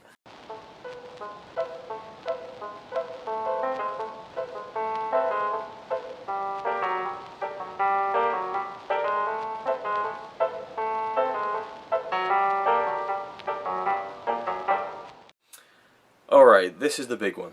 This is the longest film that will be in this silent movie marathon. It's the one I've been avoiding. It's the one I really want to see, but I just know is going to be a tough watch.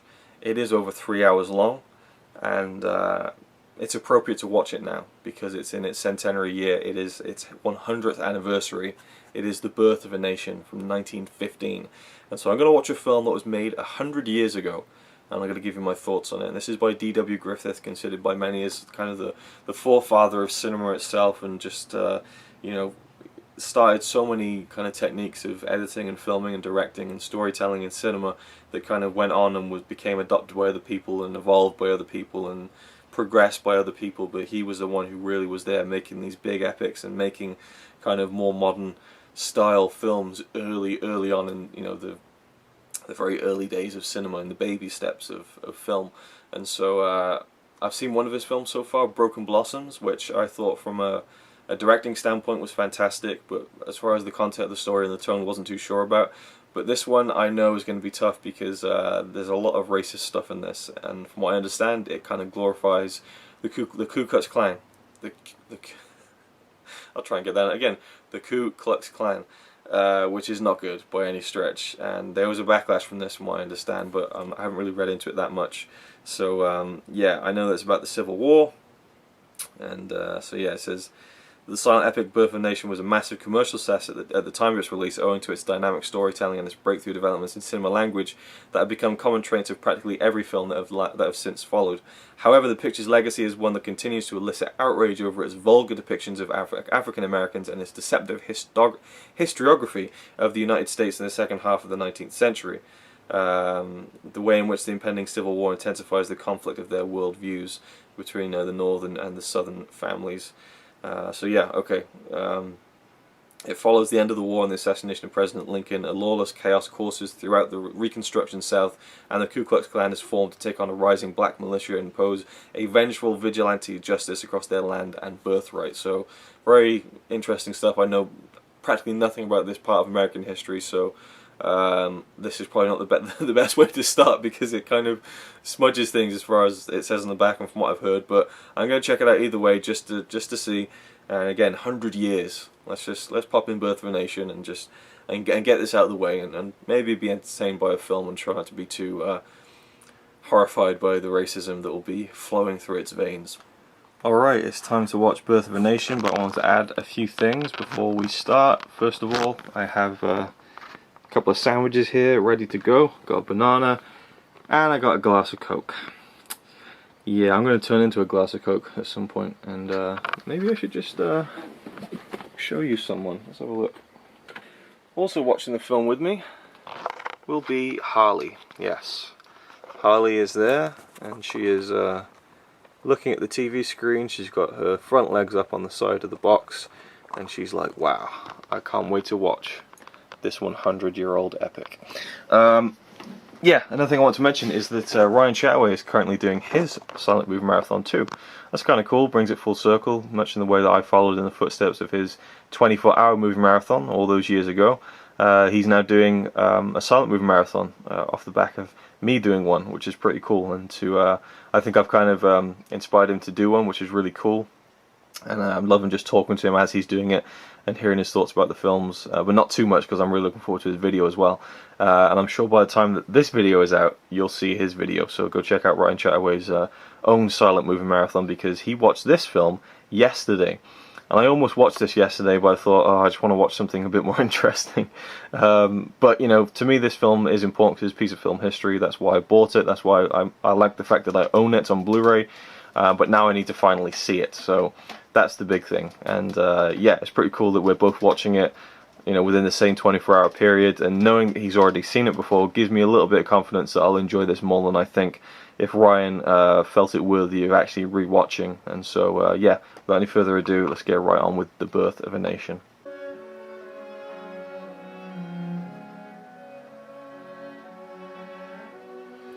Wow. D.W. Griffith was a bit of an anal control freak, it seems. There is no exception to this rule. My last name must be ruled with a borderline. Interesting, talking about the need to not censor art in the same way that the Bible and Shakespeare has, you know, shows the dark side of life, I guess. Alright, here we go. 1915, The Birth of a Nation. Here we are, 100 years later. Adapted from Thomas Dixon's novel The Klansman. Here we go. Alright, I'm about an hour into The Birth of a Nation. Just look at this.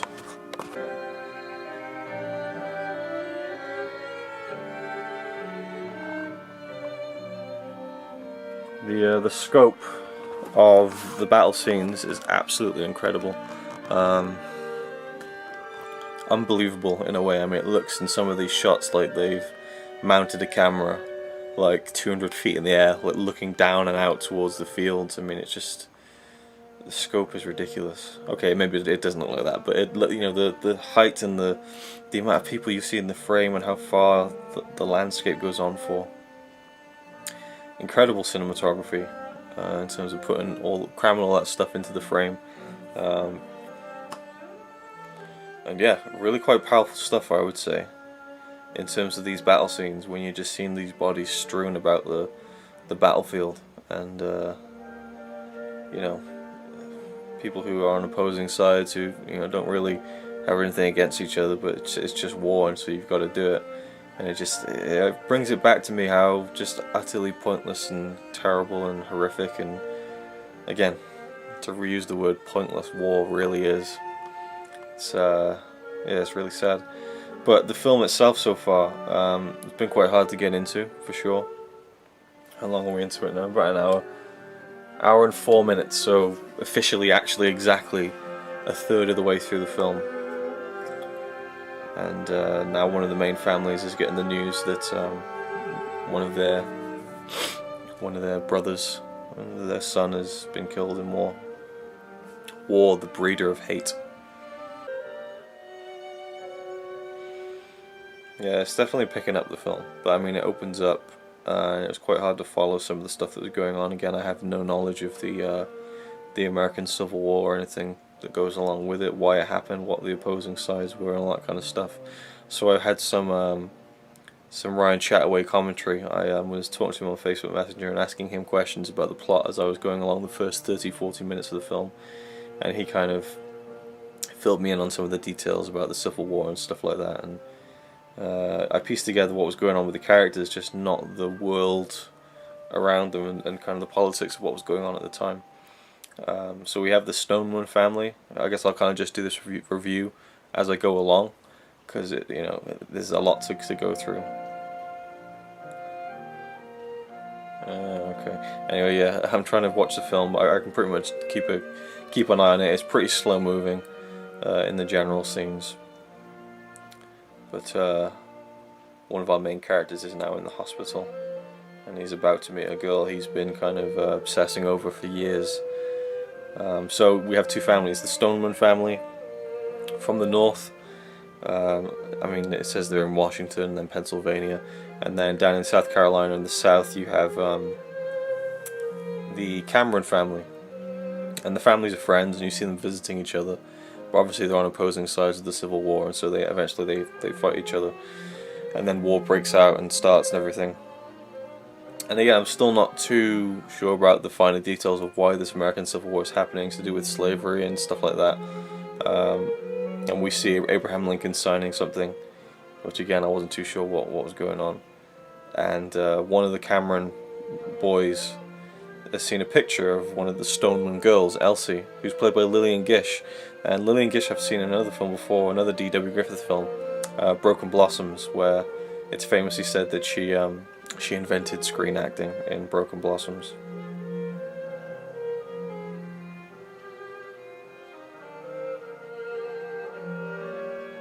Just reading a note there on the screen. There's no dialogue in this film, which I was very surprised by. It's all just kind of telling. Oh, there we go. Wow, the first line of dialogue. Though we had never met, I've carried you about with me for a long, long time. So Ben Cameron is now kind of admitting that he has a bit of a thing for Elsie, who's meeting him in the hospital because she works at the hospital to kind of help out, I guess. And he's now showing her the picture that he kind of pretty much stole from one of the Stoneman brothers. So he's meeting her for the first time. I like that he has grown a mustache since he went off to war. It shows kind of the passage of time and stuff. I like little details like that. Turn it down a bit. And yeah, Lillian Gish, she is a very good actress. Found her a bit over the top at times in Broken Blossoms, but in the first act of Broken Blossoms, she was incredible. So I'm looking forward to seeing what more she has to do in this film. She's been in quite a few scenes, but hasn't really had much to kind of do, other than be there really, and kind of be the object of his affections. Right, I'm going into that room to my boy. You may shoot if you want to. So Ben Cameron's mum is going in to see her son, who's critically injured at this point. And there's this great scene where he kind of charged across the battlefield and pretty much nearly died on the other side. But yeah, the battle scenes were incredible. They were breathtaking, just the way they were shot and stuff like that, and the kind of red tinting that was used during the night scenes. And you just see all these guns firing off, explosions going off left and right. I mean, incredibly impressive. D.W. Griffith obviously just wanted to go all out with this and make it seem as realistic as possible. And I have to admire that a lot, because it feels real. It feels like you're watching a documentary with some of these battle scenes. Just the amount of explosions going off, you just think that could not have been safe for the actors at all. But yeah, so there we go. That's the first third, the first hour and 4 minutes of The Birth of a Nation. You know, you have kind of, I mean, the main thing really here is you're just following the two families and how their lives are being changed by this war, and then this kind of little, kind of not the love affair, but kind of the infatuation that Ben Cameron has with Elsie Stoneman. So I wonder if that will kind of carry on throughout the film or not, because it's been kind of featured quite a fair amount so far. Anyway, that's it for now. I'm going to carry on watching as I have been. It's pretty easy to follow it along. I just had to stop a few times to read the intertitles. And yeah, another thing actually, before I forget these things, I said, when did I say? I think I said that in the Cabinet of Dr. Caligari, it was the first time I'd seen scrolling text in an intertitle in a silent film. The opening of The Birth of a Nation had scrolling text, like the credits. It was a long credit list. There's a lot of actors in this film, so there we go. Like I said, never say that it's the first instance of anything. Here it is, 5 years earlier than Dr. Caligari. It was scrolling intertitles. We now have a scene with Abraham Lincoln. And yeah, I'm not really enjoying this. I mean, the war scenes definitely got to me and impacted me on an emotional level, but and there's a few little scenes that made me smile and so on, but overall, you know, I just have to have such an admiration just for the sheer execution of this film so far. Really impressive, and we'll see what happens once the Ku Klux Klan gets involved, but you know, I am enjoying it. I'm glad that I'm sitting here watching this now, even if it's not kind of blowing my socks off and it's not kind of giving me a non-stop entertainment ride, you know. I feel like it's an important film I'm watching, you know, both in terms of history and just in terms of the history of film itself. So there we go. Anything else I can kind of add before I get going? Not really. So on with the rest of the film. I'll probably film again once I get another hour and 4 minutes into the film, so that'll be 2 hours and 8 minutes, and I'll have another hour and 4 minutes to go, so let's soldier on. Alright, so I am halfway through, not halfway through, more than halfway through. I'm over 2 hours, over 2/3 into The Birth of a Nation, just over 2 hours into the movie, and I'm deep into part 2. The film is split into 2 halves. I believe there was an intermission when the film was first screened in 1915. And at this moment in time, the Civil War is over, and the characters in the film are dealing with the ramifications and the Reconstruction. That's what it's called, Part 2, the Reconstruction of America, I guess. And Ben Cameron, you know, probably one of the main characters of the film, is kind of upset about what's going on. The black people are kind of taking over and gaining more power, and he spots some children playing under a sheet. and he stands up, and the intertitle reads, "Inspiration, the result. The Ku Klux Klan, the organization that saved the South from the anarchy of black rule, but not without the shedding of more blood than at Gettysburg, according to Judge Torgey of the Carpetbaggers. The Ku Klux Klan, the organization that saved the South from the anarchy of black rule." Now, I really don't know what the facts are. I tried looking it up as I was watching the film and couldn't really get anywhere with it. There's just so much information out there. So I asked Ryan to kind of sum it up for me, and basically he told me that it's pretty much 100% fiction, the second part of the film, in terms of the Ku Klux Klan and the stuff that happens. So that's a real shame to me, because I thought the first part was great, and so far I'm not really.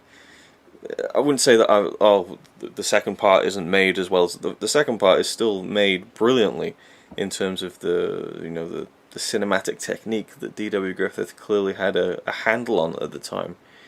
It's made as good as the first part so far. It's just the content that is making me uncomfortable.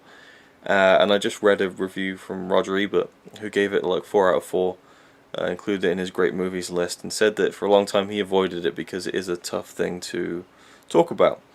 And I believe the final line of his very long review, and I've been kind of reading bits of it and watching the film at the same time, he says, "If we are to see this film, we must see all of it and deal with all of it."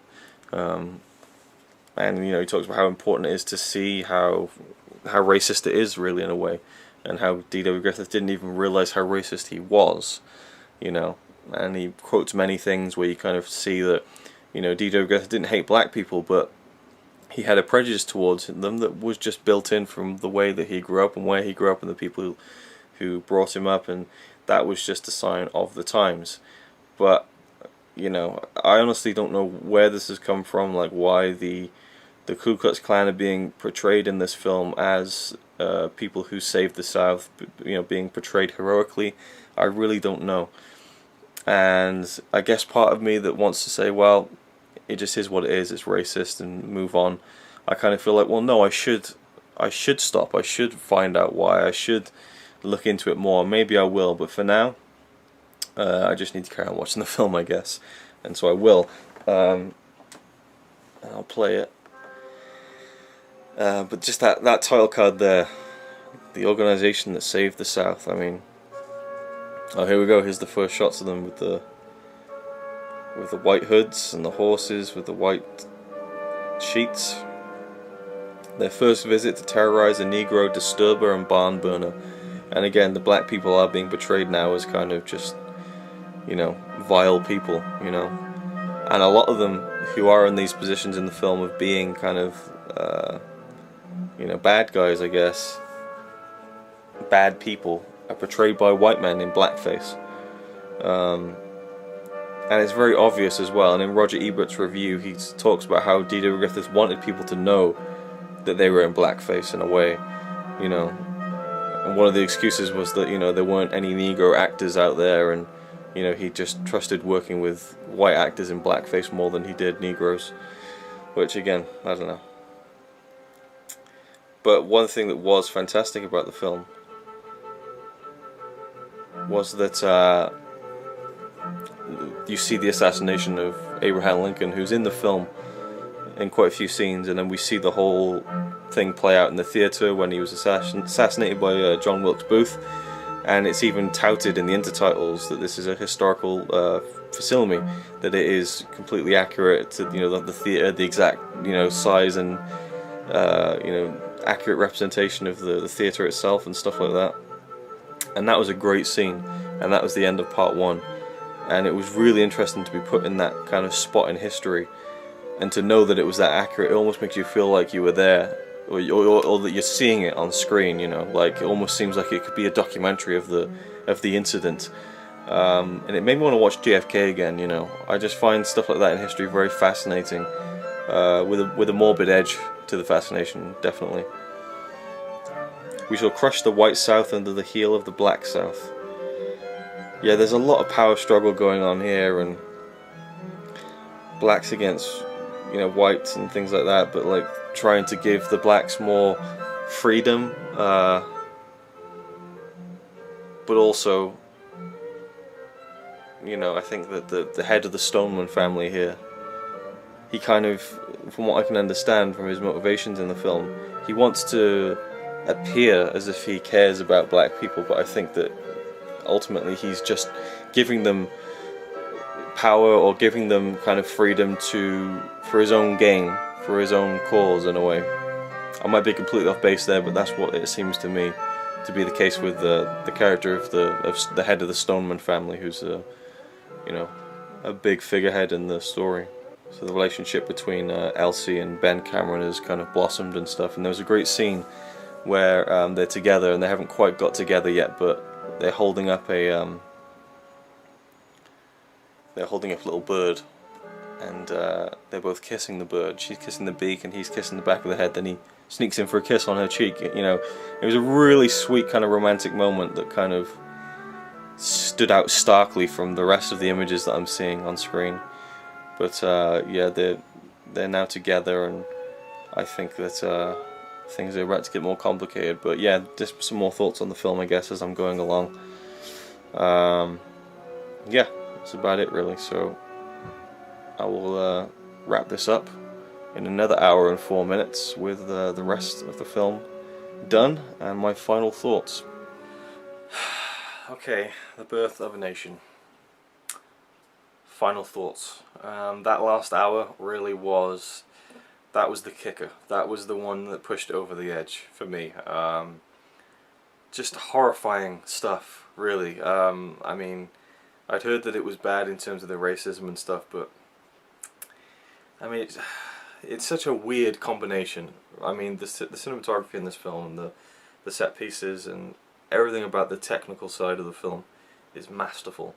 And there was this one scene that really stood out to me, is when the Ku Klux Klan are riding to save the day, and you know, kill the black people.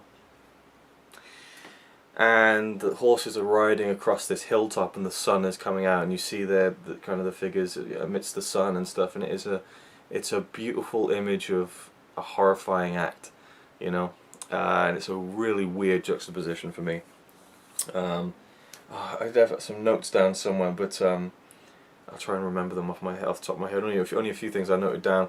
One scene that stood out was, I'm talking about the third half of the film now. The third half. See, watching Birth of a Nation makes you kind of forget how, you know, maths works.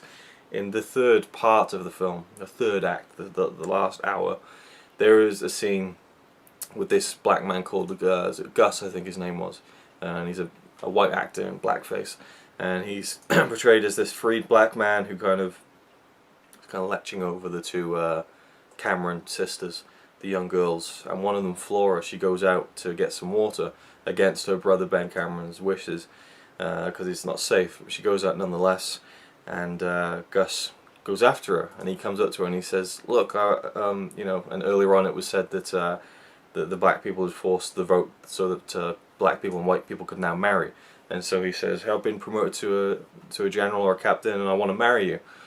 And she's like, "No, don't touch me," and she runs off, and she's like, "Oh my God, he's gonna kill me," and he's running after her, and he's like, "I'm not gonna hurt you," you know, and then she runs off anyway, and she goes to the edge of this cliff, and she jumps off the cliff in fright of this black man who's, you know, and in a way, I don't know what the intention was there, but to me it seemed like that was a pretty good kind of summary of how racist people could be.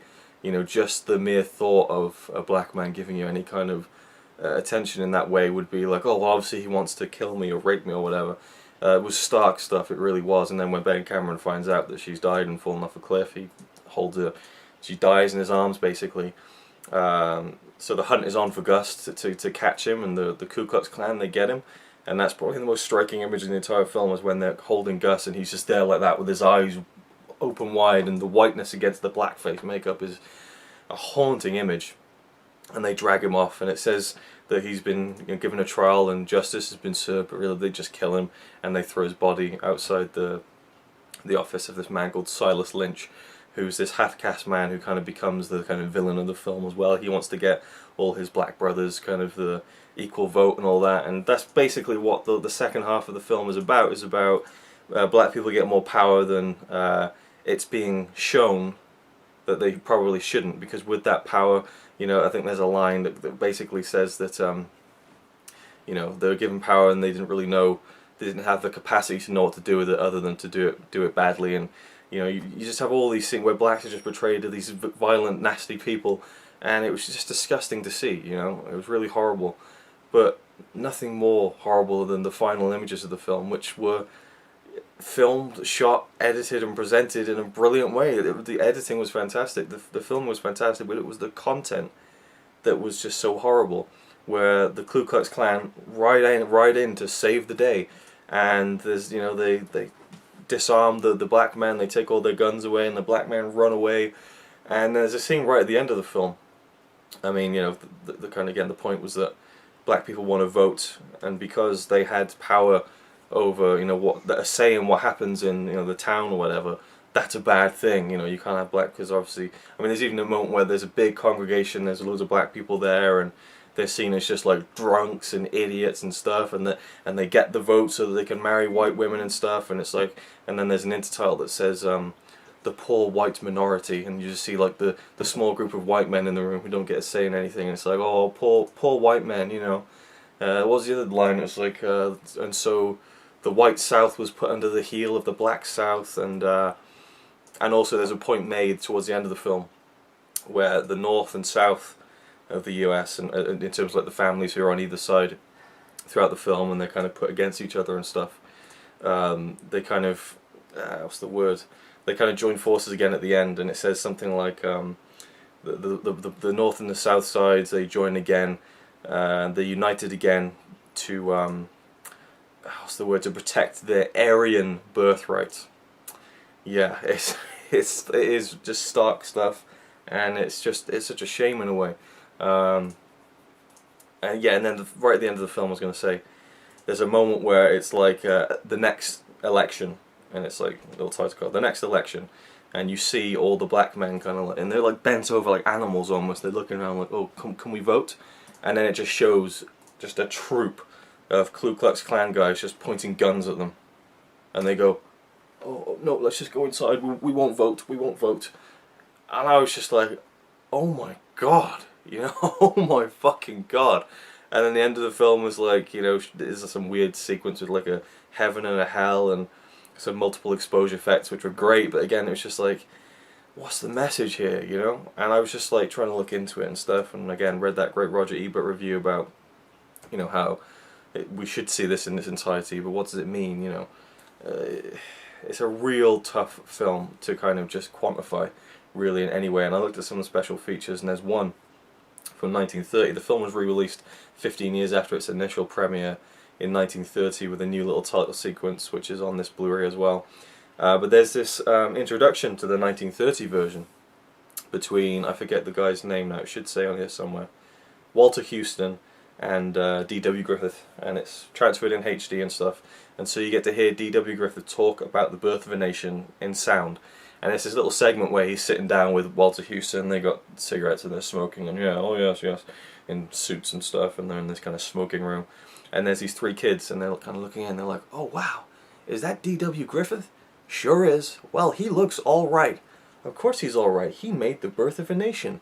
And it's like, wow, okay. So the kids are like, yeah, he's alright. And again, I don't know whether to judge D.W. Griffith for these things, and it was controversial when it came out, it's been controversial since.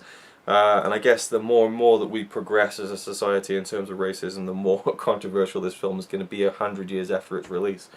But the way D.W. Griffith was saying, like, you know, he was brought up a Southerner, and he's kind of fondly reminiscing of his mother staying up all night to sew the white robes of the KKK, and it's like, man, he was a victim of his situation in his time, and he was obviously brought up to believe all the shit that is shown in this film, which again is adapted from a novel, I think, The Klansman.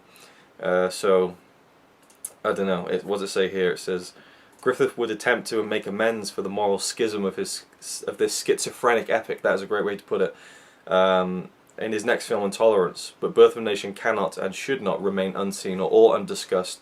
It is a great and terrible masterpiece. I'd agree with that. I think it is a masterpiece. I think it's a 10 out of 10 film, but the content is just, reprehensible. You know, it's horrible. And I'll show you in a minute. There's this one shot in the film I just thought sums it all up. Sums up how wrong this film is. And it's a shot of your lead hero and the lead lady of the film. And it's like, wow, that's what the film is. You know, in fact, I'll show it to you now. Let's get it up on the TV. This was a shot of Ben Cameron and Elsie Stoneman, who, you know, throughout the whole film, it's kind of leading up to them getting together and things like that. And here he is riding in to save the day in his creation, the KKK, and they celebrate, and you know. So yeah, that's a very small example of what the film is like. Just the imagery that you see of those, you know, the white hoods and everything. It's just, yeah. So I think for me, what is almost even worse than just all the stuff that happens and the way that black people are portrayed is probably the fact that D.W. Griffith doesn't think this film is racist, and that the people who made the film didn't think it was racist. It shows the passive racism of 1915, you know, as much as it shows the, you know, it kind of removes the, I don't know, however they want to project, however D.W. Griffith and the people in 1915 wanted to project how, you know, this whole situation went down in the 1860s, 1870s. It just shows how they've warped history. They've tried to change it with this film, and it's been written that this isn't a propaganda film. You know, it was made because everyone believed that this was what happened. I guess I don't know. Maybe that's not the case. There's a lot of murky kind of waters for me with this film. You know, did they know deep down that this is not really the way that history went in the second part of this film, or did they intentionally make it so that, you know, the KKK were the heroes? And as a matter of fact, the KKK was reinvigorated because of this film, and that is probably the deepest cut I can kind of say that is what makes this film horrible. You know, but now we're 100 years removed from it. You know, what does it really, you know, do? You know, besides offend people? You know, it's a real tough one to talk about and again quantify. You know, do I give it a 10 out of 10 because of how great the film is and how realistic the war scenes were and how the story was told and how innovative it was for the time in terms of filmmaking, and the first massive epic, you know, I shouldn't say the first, but, you know, one of the first epics, should we say. I don't know. I really don't know. Again, I feel like it both shows how wrong the whole situation, the KKK thing was in the in the 19th century, but also in the early 20th century, how blissfully unaware how racist they still were in 1915. And I even think in the 1930 introduction, D.W. Griffith says something like, he kind of bigs up the KKK still, I think. And so, yeah, I think the message in the film was terrible, but overall I think it is a great film. It's just one of those ones that you need to really kind of look into when you watch it, and you need to know the facts and kind of realize that this is not, you know, the truth. I mean, the first half of the film, for all I understand, is pretty much a historical document of the times of the Civil War, but then you get to the second part and it's just complete fabrication, from what I understand. So it's one of those films I think you must see before you die. It's one of those films I think that anyone just needs to see, just to kind of, again, educate yourself on what people were like in 1915, what people were like in, you know, the 19th century, and maybe it will inspire you to look into history a bit more deeply. It definitely has inspired me to do that. You know, maybe kind of have a more educated opinion on the whole kind of disparaging between the truth and the fiction of this film. So I really don't know where to rate it, honestly. It's hard. As a film, definitely a 10 out of 10. But do I take points off because of the message? I don't know.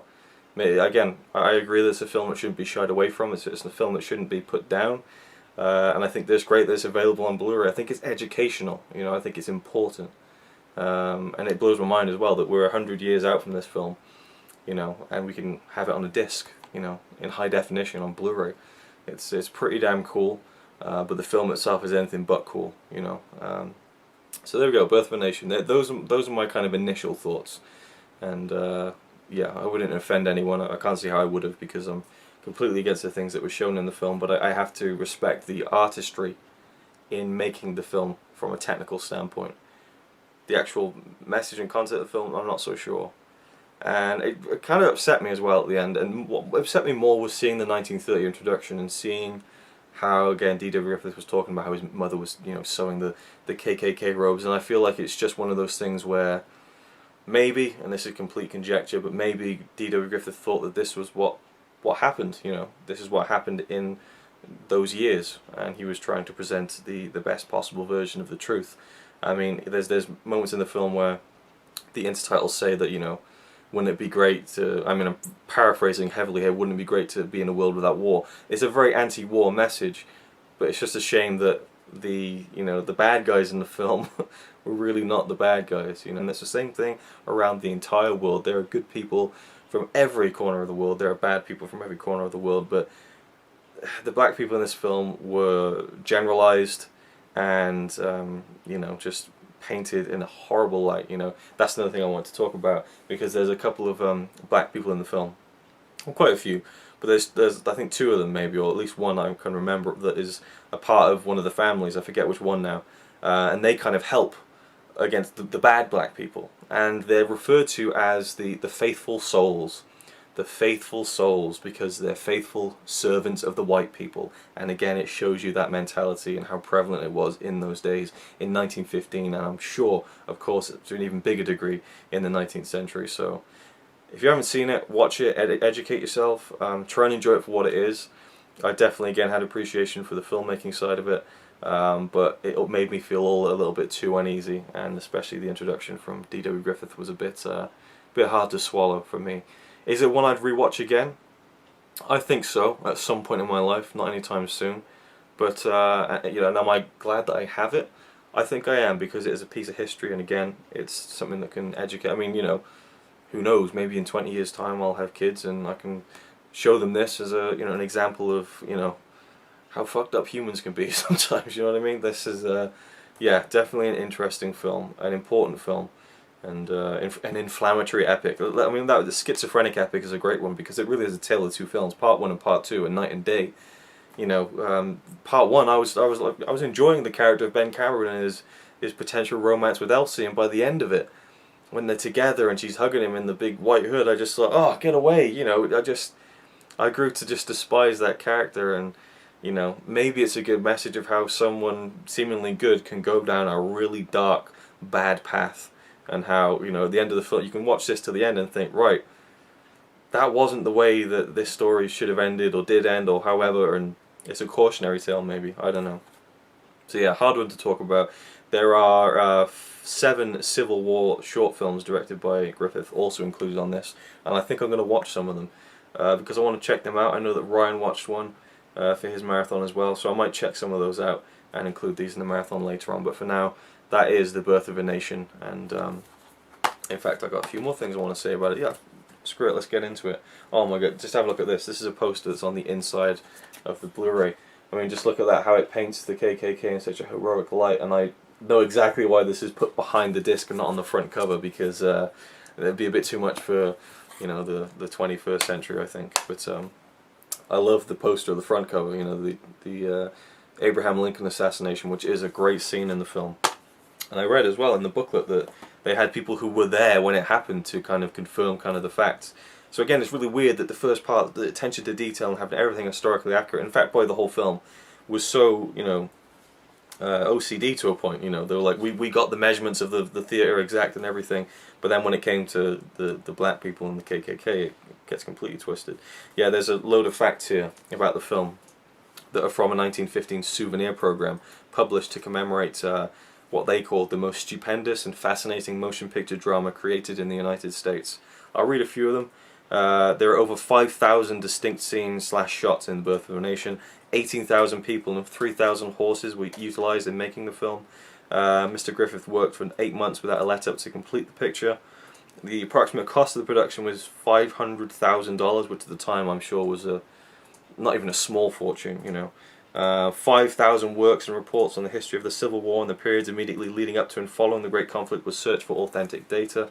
They talk about how everything used in the war scenes were kind of exact replications and reproductions of the artillery and stuff used at the time. Again, the assassination of President Lincoln at the Ford's Theatre in Washington was reproduced to the smallest detail. So yeah, there were witnesses who even were there to advise on it and stuff. What else is there that's interesting? Night photography was perfected for the first time to secure battle scenes in the dark. This detail cost $5,000. Specially prepared shells exploded at a cost of $80 each in the battle scenes. A commissary and 2 hospital cores were maintained while the pictures were being taken. Not a human life was lost, which again highlights how dangerous some of those war scenes probably were, you know, blanks or not. The condensed production represents 12,000 feet of film. Nearly 200,000 feet of film was originally taken. Think about that. Think about that. That's crazy. So that's like 20 times what you saw. So what, 20? We're talking probably about 60 hours worth of footage was shot for this. But anyway, there we go. I got nothing more to say about it really. It was an experience. I'm glad I've seen it. I enjoyed certain parts of it, and I again admired the artistry of making the film, the technicalities of it, and I'm repeating myself at this point, so there we go. Birth of a Nation. I need to kind of let my emotions settle down a little bit, and hopefully my blood will stop boiling just a little bit, and we'll carry on with this marathon. Alright, a swift departure to the complete opposite end of the spectrum now. As you can probably hear, maybe familiar menu music. Going to continue on with another Buster Keaton short film from the short film collection. There's 3 left, I think, that I've not seen. Yes, 3 left. So we'll be watching The Electric House. Connie will be joining me for this one again, and that was really my hand. I don't have a girlfriend. It's just all an elaborate ruse. But we're gonna eat one of our favorites, chicken tikka masala. So on with Electric House, and hopefully I'll start to feel a little less depressed with humanity with this one. Alright, so we got done having chicken tikka masala. It was wonderful, really really nice, and the film itself, The Electric House, was great. A lot better than the past 2 short films we saw from Buster Keaton. Basically his character inadvertently gets given the task of making a kind of just a wealthy millionaire, I guess, is turning his house into an electrical house in terms of like just kitting it out with gadgets and stuff like that. And Keaton's character isn't actually an electrical engineer, and again there's a classic Keaton miscommunication. That's why he's given the job. But I thought that where it was going was that he'd make such terrible electrical contraptions that would be the gag of the film, but it wasn't. The gag of the film was that the guy who was supposed to get the job, the guy who was the electrical engineer, turns up on the scene to kind of ruin everything and mess with all the wiring, and so all the electrical gadgets that he's made go like haywire and stuff, and stop, you know, functioning properly and start causing problems for everyone. And so it just kind of descends into chaos towards the end. But it's really cool when you first see, and it's Joe Roberts, you know, the classic Joe Roberts. He's the guy who owns the house, and he comes back, and Keaton's done all these electrical kind of gadgets and stuff, like there's so many things I can think about. There's the main one, the kind of main event, I guess, is an escalator. Like, he's turned his stairs into electrical stairs that go up, leading to the first floor. There's like books that come out of the bookshelf automatically. There's like a train that brings the food out to the dinner table. The chairs move out and in from the dinner table. There's a bath that comes in through the bathroom into the bedroom on tracks. And on the pool table, the balls get automatically kind of like fed into this like this little kind of pipe almost, and it goes up and then it shoots them down and puts the balls back where they're supposed to be, and then they come back down onto the table into a perfect triangle. So like loads of little stuff like that, loads of little things like that, and yeah, and then they just start messing up basically, and people start falling out of the window into the pool. I think there's about like 5 or 6 instances of someone falling out of the window into the pool. It's a lot of funny stuff. Great gag where Keaton's trying to like scamper out of a room on his hands and knees, and both the doors automatically shut on his head and they close around his whole neck, and it's kind of like, oh Jesus, so it kind of shocks you, and then when they open again you see just slightly they have like a little curve, so it wouldn't actually, you know, kill him. Yeah, I really enjoyed it a lot. It was in rough shape, and there was a couple of missing scenes, and some were like when you see the diploma that he has, there's like a diploma gag at the beginning. They've kind of recreated it, and so it looks weird when you see this old film from 1922 and then you see like a pristine clear image of a diploma that's clearly been kind of made in Photoshop in, you know, 90 years later or whatever. So that's a bit jarring, but apart from that, yeah, I really enjoyed it a lot, and yeah, another great Keaton short. Not much more to say really. It was just a lot of fun. Anything you want to add? Where's the adapter? The adapter. I'll show you in a minute. Is there anything you want to add? No. No? You enjoyed it? Yeah. Just hurry. Just hurt. Oh. I'm kidding. No, you're not. No, You're not kidding. I'm kidding. It was really good. It was entertaining. Yep. I am sad that there were loads of shots missing though. Yeah, it would have been good if it was more complete. Yeah. Alright, okay, there you go. That's Buster Keaton's The Electric House.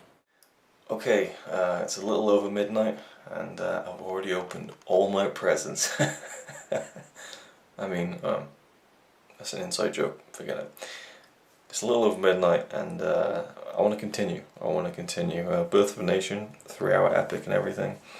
Bit of Buster Keaton, but no, I feel like continuing, and my eyes kept drifting to The Wizard of Oz, and let me count. 1, 2, the 5 silent films on here. Already watched one, The Wonderful Wizard of Oz, 1910 I believe. So I'm going to continue on with these, even though I really wasn't sure if I wanted to. And I'm going to try out the next one chronologically, which is from 1914, and it is The Patchwork Girl of Oz, I believe. So yeah, what I'm going to do, because this one, as it's presented on the Blu-ray in standard definition, it has no score. It is completely silent, and while I'd like to watch a film in complete silence someday, like maybe The Passion of Joan of Arc, as it was originally intended, I think, this one doesn't seem to be the one to do that. And so what I'm going to do in a fun little twist, I think I mentioned it earlier before, I can't remember, I've been recording so much about these silent films I can't remember half the shit I've spouted, so forgive me if I repeat myself a few times, but in keeping with the classic myth that this film, the 1939, was it 1939 or 1937? The 1930s Wizard of Oz, the one with Dorothy on the cover right there. The myth, the classic myth that The Dark Side of the Moon, Pink Floyd's 1973 album, syncs up with it. I'm going to listen to a Pink Floyd album while I watch The Patchwork Girl of Oz, which is around 50 minutes long. So I had a look, and it turns out that the last ever Pink Floyd album is just over 50 minutes long. I think it's meant to be, and it's The Endless River from last year, which is almost entirely instrumental. And I was a big fan of it when it came out, and I'm still am, and I'm looking forward to listening to it again while watching a silent film. Should be a very interesting exercise. And yeah, I just figured that the times kind of matched up a little bit, so let's just do it. And again, I'm here sat in the toilet in the bathroom because Connie's gone to sleep, and I don't want to disturb her beyond me sitting in the living room watching silent films all night. So yeah, I'm going to go and watch it now, and hopefully this little experiment is more of a success than a failure.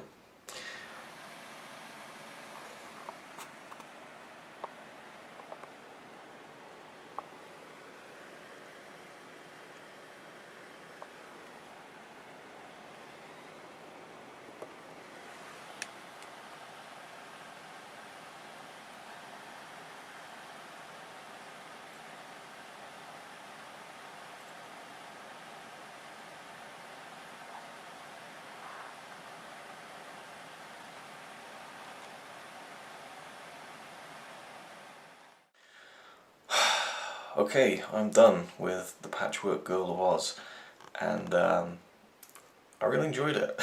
I really did enjoy it.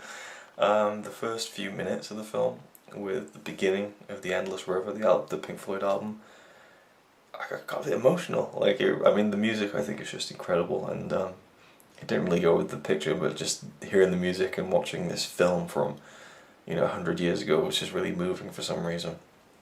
And it's kind of funny that the film came out in 1914, The Endless River came out in 2014, so there's literally a 100-year separation between the two, and I don't think anyone has ever thought to, will actually do, listen to The Endless River while watching The Patchwork Girl of Oz. So I can say that I've watched a silent film in a way that no one has ever done before and will ever likely do again. Unless someone out there feels like replicating what I did based on this video, which I highly doubt, but you never know. But it's interesting, and especially going to the theory that this film syncs up to The Dark Side of the Moon. You can really kind of put music with images, and after a while, if you watch it for long enough, you will find stuff that fits. There's a key part in the film, pivotal part, and just the drums kicked in on a certain track, dun dun, and then it was like amazing, And I didn't exactly press play at the exact moment that the film started either. It was kind of just a play, so it's a couple of seconds. There's no, you know, science to it. It just happened that way. But a lot of the songs seem to kind of fit scene by scene almost, you know, not in terms of like this song fits this scene, but just a song, a scene, and then the scene would end, and then another song would start, another scene would end, scene would start, etc. You know what I mean. So the plot follows, what was his name? Unk Nunky or something like that. Unk Nunky and Ojo, the Munchkin boy, played by an actress called Violet something. So we had a young girl with lovely curly hair playing a boy Munchkin, which is very strange. And they're low on food, so they go out to find the Emerald City in the land of Oz, and they run across like this horse who's like rubbing its arse up against a tree, and it was kind of going with the motion of the drums, which is hilarious. And again, it's just like the Wonderful Wizard of Oz, just one man in a suit, ridiculous. And then they meet like this magician and his wife, and the wife sews together the body parts to make a patchwork girl that they're going to bring to life with this magic powder that the Dr. Pipt has been. He's been sat on a bike basically in an oven for like 6 years to make this magic powder, and she sews together all these body parts for a patchwork girl, a life-size patchwork girl. And there's a great stop motion sequence where all the parts form together and stuff. It's really cool. And then you got this big dummy basically, and they're setting to, you know, put the powder into the patchwork girl to make her a servant, a mindless servant. And Ojo, the little girl / boy, whatever, she kind of finds a cabinet full of magic brain powder that has like, you know, judgment, cleverness, ingenuity and stuff, and she's like, oh, and she pours it all into a concoction. She secretly puts it inside the patchwork girl's brain before the magic powder is used to bring her to life. And once she is brought to life, the force of the impact freezes like Unk Nunky, the wife of the Dr. Pipt, I think, and then there's like some other characters as well, like a guy, Munchkin, and his girlfriend is there. And so there's three people who've been petrified, turned into statues. So the whole film is basically all the other characters, Ojo, the patchwork girl who's come to life, Dr. Pipt, and the girlfriend of the guy who got petrified. They're all going throughout Oz trying to find all these little things that will help bring the statues back to life, basically, and bring the people back to life. And so Dr. Pipt, he shrinks down the boy, the statue, down to like tiny size so that his girlfriend can carry him around, and wherever they go, girls just fall in love with this little statue of a man. It's ridiculous. And so Ojo goes off with the patchwork girl, who is creepy as fuck, clearly played by a man, just head to toe, a patchwork man with a skirt, and the hair just is like 4 like bum length dreadlocks, and he has like a clown face, and you can't even get a good look at his face because he is constantly moving. He's flipping around, he's doing backflips, he's doing like spinneroonies, he's rolling all over on the floor and then jumping off the walls. I mean, obviously they hired an acrobat to do this role, and I read that they couldn't find a woman who could do it as well as him, so he's a very creepy character at times, but it's kind of fun sometimes to see him just go mental, just like flipping over like fences and stuff. And then we meet this like the Woozy, who's like again a man in a suit playing a big cat, but it's like a robot cat. Oh, well, it looks like a robot cat because it's like a rectangular body, a square head, and like a tail that looks like a spring. It's just like, it's madness, but there's something really inherently watchable about it. It's a fun adventure, and while the production value is kind of, you know, you can tell that they were limited in the way, they still had a lot to work with, and they have like just like Hopville or Hoptown. There's people who just hop around everywhere, and there's a little like shop sign that says buy your hops here and stuff, and big adventure, characters go all over the place, there's lots of different plot lines and things, and it actually really worked. And I think I read the original film was 1 hour and 20 minutes long, and the one that's on the Blu-ray is only 50 minutes long, but and the music again just seemed to really go with it, and some good bits, actually some really good bits that it lined up with, I have to say. And overall, I really enjoyed it. Yeah, I'd give it, you know, maybe like, I don't know, like 7 out of 10? Nah, probably not that much, but say about a 6 out of 10. You know, 3 stars out of 5. It was enjoyable, it really was, with the Pink Floyd Endless River soundtrack. And the ending was great because you got little cameos from like the Scarecrow and Cowardly Lion and the Tin Man, and apparently Harold Lloyd is in this film. I didn't spot him, but he's in the jury at the end of the film. So that's kind of cool. But yeah, some good special effects, like stop motion stuff, kind of like shrinking. There's a great scene where they go to this dark well and they have to walk up a fence, and so it's the classic Batman 66 gag where the camera's turned on the side so it looks like they're walking up a wall. There's a moment where they walk through like the wall of illusion, and it's kind of like a cool fade where they disappear through the wall. I mean, some really cool effects for the time, 1914, you know. Yeah, I'm quite impressed by some of those, and just some odd stuff, you know, that, again, Dr. Pipt, he walks around, he's always shaking his knees like Elvis on crack, and it is really creepy. He is a creepy mofo, seriously.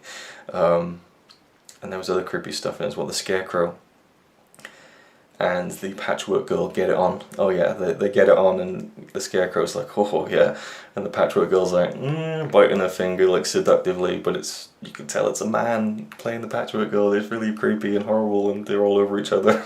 It's just like, no. But yeah, that's it. That's my thoughts on the Patchwork Girl of Oz. And I figured, you know what, this is the 20th film in the Silent Movie Marathon, the 20th film, and I'm sat here in my bathroom talking about silent films still after 8 days. Let's just keep on going. Let's keep on going. I've got one more film I'm going to watch. The next one chronologically is The Magic Cloak of Oz. The Magic Cloak of Oz, I believe, and it came out on the 20th of September 1914, as did the Patchwork Girl of Oz. So they both came out on the same day, interestingly enough. I don't know why, I don't know the wheres, you know, the wheres, the whats, and the whatever, you know, I don't know the details of it, but they both came out on the same day. And then after that, I'll be moving on to His Majesty the Scarecrow of Oz from October 1914. And then after that, there's only one more. It's simply The Wizard of Oz from 1925, and it looks like a much fuller production, and it has its own score on the Blu-ray, so I won't need to resort to Pink Floyd. But for The Magic Cloak of Oz, which I'm about to watch, the time syncs up pretty well with my favourite Pink Floyd album and my favourite album of all time, Wish You Were Here from 1975. And seeing as we've just crossed over to 1 AM in the morning, which is what, let's see what the date is, I forgot what the date is. It is the 12th of September. I am pretty much sure that this is now officially today the 40th anniversary of Wish You Were Here. So it's a good time for me to re-listen to my favourite album while watching a silent film from over 100 years ago. Let's do it. Alright, I am done with the Magic Cloak of Oz from 1914, September 24th, 1914. Also, I thought the Patchwork Girl of Oz definitely came first, but apparently I read on Wikipedia that the Magic Cloak of Oz actually didn't come out in its entirety until 1917. It had distribution problems because the Patchwork Girl of Oz wasn't as successful as they thought it would be. Now I don't know what the deal is with the release there, but it is what it is, I guess. The films that I've seen, the two films I just watched tonight were written by L. Frank Baum, who was the writer of the original Wizard of Oz book, and he also wrote the next film I'll be watching, which will probably be tomorrow now, which is His Majesty the Scarecrow of Oz. And they're all directed by the same guy, L. Farrell McDonald, I think. Maybe I'm wrong. Just remembering very briefly from Wikipedia. So they all share the same director from the same year, 1914. So yeah, that's interesting. If His Majesty Scarecrow of Oz came out in October of 1914. I don't know. Either way, what did I think of the film? I really enjoyed it. It was pretty good. It wasn't as good as the Patchwork Girl of Oz. A bit messier, and that can probably be attested to the fact that it was originally a 5-reel film, and then it was condensed down to two reel films called The Magic Cloak of Oz and The Witch Queen. And so then they put it back together again, and so scenes were missing, it was incomplete. I don't know the full story. The opening was great. We had these fairies creating the magic cloak where a person can wear it and have one wish, and then give it to someone else, they can have one wish. But if anyone steals it, they can't use it. So it has to be given, honestly. And the fairies asked the man in the moon who they should give the cloak to once they've made it. And the man in the moon looks just like the moon in A Trip to the Moon. So a nice reference to an earlier silent film by Georges Méliès, one of the classic films of silent cinema. And so the fairies find the unhappiest person in the world they can, who's this girl. And the main characters are a girl and a boy, brother and sister, Fluff and Bud. And now Bud, the boy, is played by Violet McMillan, who was also the boy Ojo in Patchwork Girl of Oz. So for some reason, they loved casting this girl as a boy. So, but at least this time she had a short haircut. And so Bud and Fluff, with their faithful donkey Nicomedes, who looked like the same donkey who was rubbing his bum on a tree in the Patchwork Girl of Oz. They go off with their aunt Rivette, who can see the future, and they go to the town of Noland because, well, I can't remember why they go there, but the king of Noland suddenly dies, and so the townspeople are like, what are we going to do? We don't know who's going to be the new king. And they look through this big book, and the book is like, right, if the king dies, then from sunrise the following day, the 47th person to walk through the gates of Noland will be the new king, whether they be poor, rich, noble, or unkind, or whatever. And it's just really made me laugh, actually. And so they wait in there in the morning with a scoreboard of all the people who come in, and this guy comes in with 2 bears, and he wants to count the 2 bears so that he can be the 47th. And like the intertitle says, like, crazy old Zixie here wanted to have 2 bears counted. The very thought of it, bears as kings, it really made me laugh. And then of course Bud and Fluff turn up on the back of Nicomedes the donkey, and so Bud becomes crowned the king of Noland. And now to go to the music, Wish You Were Here, the album Pink Floyd. It was great to listen to it again. I just love the album so much. It is my favourite album of all time. And just as the first song, Shine On You Crazy Diamond, like really kicked into the chorus, it was like, shine on, and then like, dun, dun, dun, dun, dun. And as I got to the final bit, Bud was like, with the scepter and the crown and the kit and the robe.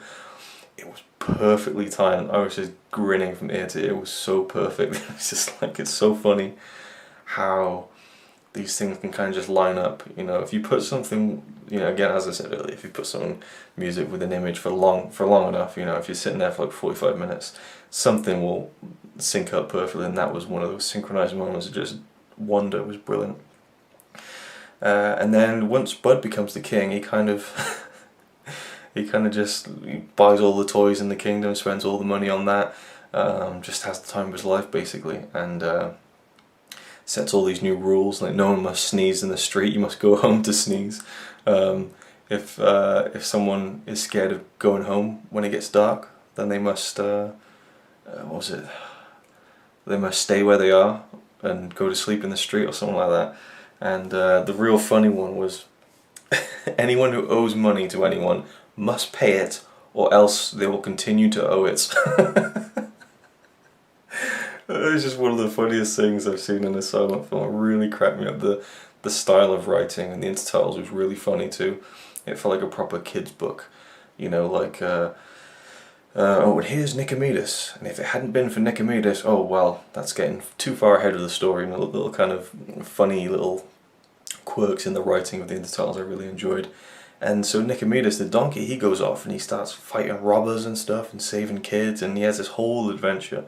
And that's kind of the main part of the film really, and the magic cloak comes into it later on. But he comes across this character called the Awful Lonesome Zoop, who was in the Patchwork Girl of Oz. This creepy as fuck character. The reason I didn't mention him because I just wanted to erase it from all of my memory, but apparently he's in this one as well, so I thought, well, I've got to mention him now. But it looked like a Power Ranger had sex with a monkey or something. Really just horrifying stuff. And so the Zoop comes across Nicomedes while he's rubbing his bum on a tree, and they use the same shot from the Patchwork Girl of Oz. Mind blown. It's like the Wizard of Oz cinematic universe, you know, it's the first cinematic shared universe in a way almost. And then of course the Zoop comes across Nicomedes, and then other animals come into it, and then the woozy cat thing comes from the Patchwork Girl of Oz. He's in the background, makes a little cameo. and then there's like a human-sized crow, and it was really funny seeing that human-sized crow kick a robber down the street. The donkey kind of does a back kick to a robber and sends him on his way. Some really funny stuff. There's witches who get involved and then they fly off on their brooms. It's kind of a cool effect. There's other cool effects in this, like crossfades and more stop motion things, and it's a really fun adventure. Lots of stuff going on. The creepiest bit was when Nicomedes is up in the mountains and he meets the I don't know if it's the Rolly Rogues or the Roly Rogues, and these Roly Rogues, just like imagine Tweedledee and Tweedledum, but they all look the same. They're all massive blob of ball men thingies, but they have the creepiest fucking faces you've ever seen in your life. I mean, made me crawl out my skin, and they just have these big grins on their faces, and it implies that they're brain dead basically, and they just roll down the mountain into the town and they cause havoc, and it's ridiculous. Anything else I can mention? I kept some notes just in case I forgot anything. I think I covered it all. Bears as kings, pay it or continue to owe it, the awful lonesome Zoop. Yeah, so a queen gets involved, Zizi or something, and she's like 600 years old and she looks really old in the mirror, but she's beautiful in person, and she hates the fact that whenever she looks in the mirror she sees an old woman. And there's a cool shot where you see her looking into the mirror and seeing her true self. And a couple of times you see the true reflection. It's kind of a cool effect. So she steals the magic cloak, and then finds out that she can't use it because she stole it. And then later on, Bud and Fluff go out to her and like, we know you stole it, but let's go and find it, then you can have it again, and hey, you're a good guy now. Like, they really kind of just blew off the fact that she stole the cloak. But yeah, I really liked it. The music didn't go with it as well as The Endless River went with the Patchwork Girl of Oz, probably because it's not an instrumental album, and so a lot of the lyrics that came in, you know, kind of distract you a little bit, I think. So I think with an instrumental album it works a lot better, but some things did actually fit up quite well. But overall, anyway, really enjoyed it. I would give it probably the same marks as Patchwork Girl of Oz, but a 3 out of 5, 6 out of 10. Really fun adventure, you know, and just really magical stuff. I'm sure kids back in the time would have loved it. And yeah, I'm really surprised because flicking through them before, they looked really dodgy, and well, maybe the other ones will be, but so, you know, well, I guess the first one I watched was actually quite terrible, but I really enjoyed these two, the two ones I've seen tonight. So yeah, maybe tomorrow I'll delve into His Majesty, the Scarecrow of Oz, and then maybe finally the 1925 The Wizard of Oz. We'll see. Anyway, that's been film number 21. It is gone 2 in the morning. What am I doing with my life? I don't know. That's the end of day 8.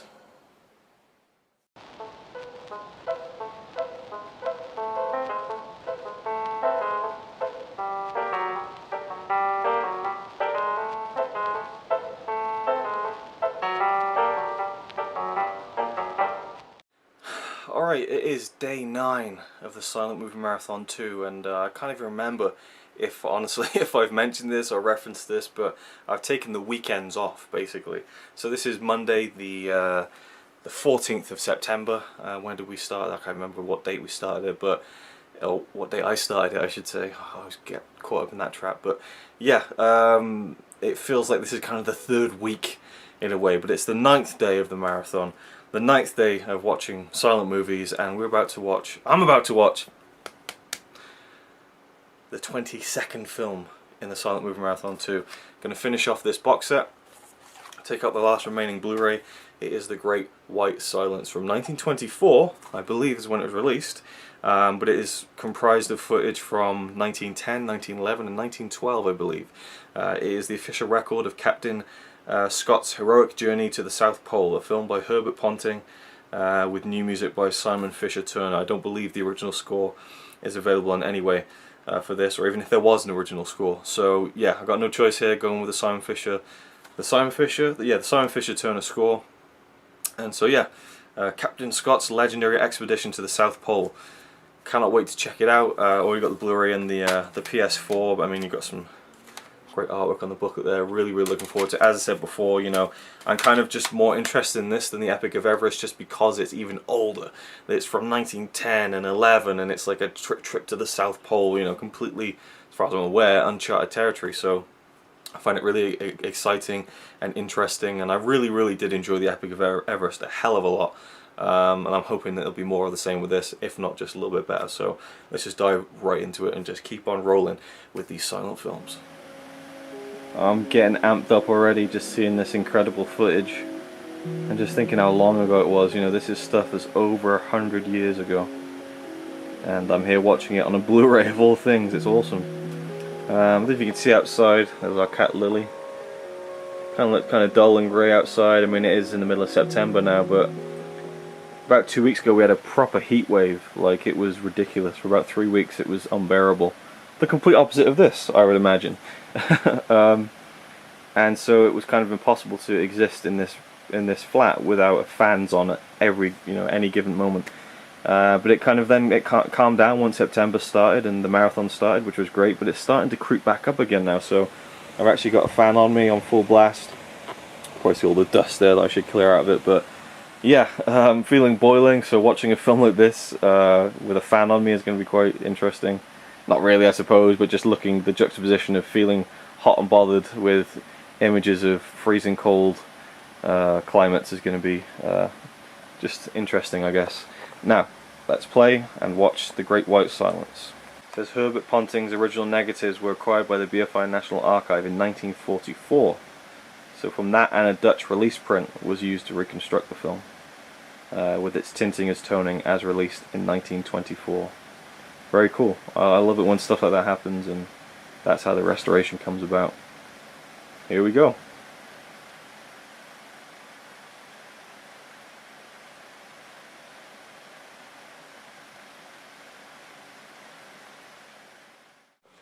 Just wanted to show you this as I'm watching. Iceberg. Just that image just scares me a little. I don't know why. Just the idea of it, just a massive iceberg island in the middle of the sea. Well, not the middle of the sea, but you know, out there, just in the isolated, you know, sea. I don't know what it just eerie. It's eerie. It doesn't scare me. It makes me feel uneasy somehow. But also filled with wonder, like imagining what it was like for those guys to see that. I mean, look at it. It's just incredible. Breathtaking stuff.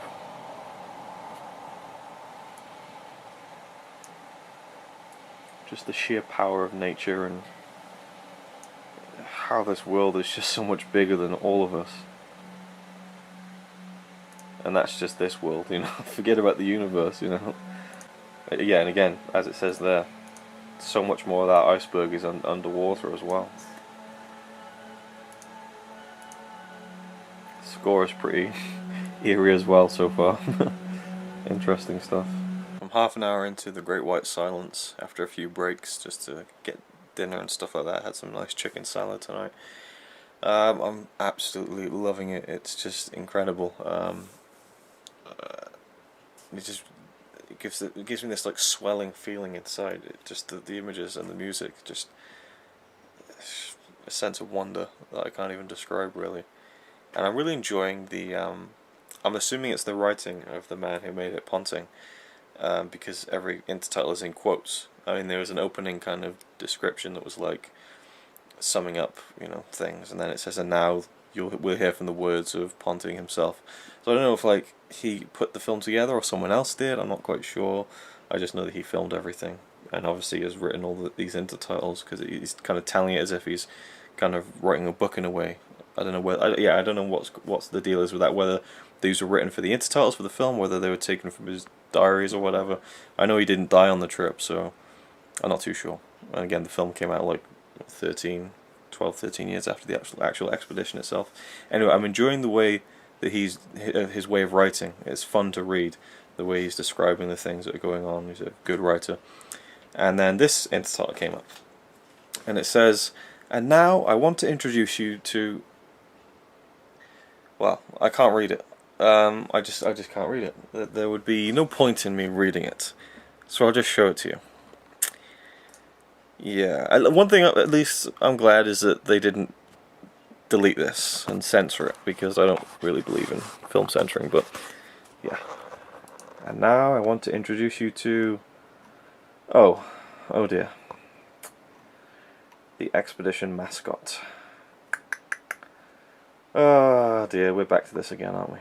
Oh my god, that is who it is. What a reveal. Oh my god, I'm so glad I got my reaction. Now watch him jump. Oh, okay. This is ridiculous. This is absolutely ridiculous. Oh my god. I can't believe they called the cat. Wow! Oh, that's incredible. That wasn't a fluke. Hard luck. Can't say No, it. don't No, say I'm not it. gonna say it. Don't worry, don't worry. Oh my god. Wow! That was so funny. I was expecting it to be a black person. That And they called it a mascot. the mascot. Yeah. Oh my god. Oh, I wonder what they call the bloody seal. Or the penguins. Oh, that was hilarious. I'm sorry. I hope no one was offended by that. I just found it quite funny. Anyway. And just incredible to see a cat. You know, as it says, the cat that's come the furthest south of any cat. Alright, it is midnight and I got done watching The Great White Silence about maybe an hour ago. Just been letting it sink in and reading up stuff about it, watching some of the bonus features on the Blu-ray and DVD. And my cat's just taken a massive dump in the little box downstairs, so I've got the lovely aura of shit just swirling around my nostrils right now, which is really appropriate, but I didn't mean that the film was a pile of shit. I just meant I was just being, you know, flippant. Anyway, The Great White Silence. Incredible. I mean, I can't remember what I was filming during it, but was just having a blast watching it, and it just got better and better, and for so many different reasons. There's a great quote on the front from Captain Scott himself that was written in his journal. You know, in the days leading up to his death in the South Pole. Had we lived, I should have had a tale to tell of the hardihood, endurance, and courage of my companions. In fact, I think that was written the day that he died, or you know, in the last spot that they stopped moving on from and just froze to death, basically. So yeah, the official record of Captain Scott's heroic journey to the South Pole in 1910, and I believe his death, along with the 4 people that he took along with him to reach the actual South Pole itself in 1912, I believe. I can't remember which month it was now offhand, but they were there for a while. I mean, the film starts and you see them kind of getting on the ship, the Terra Nova, in New Zealand.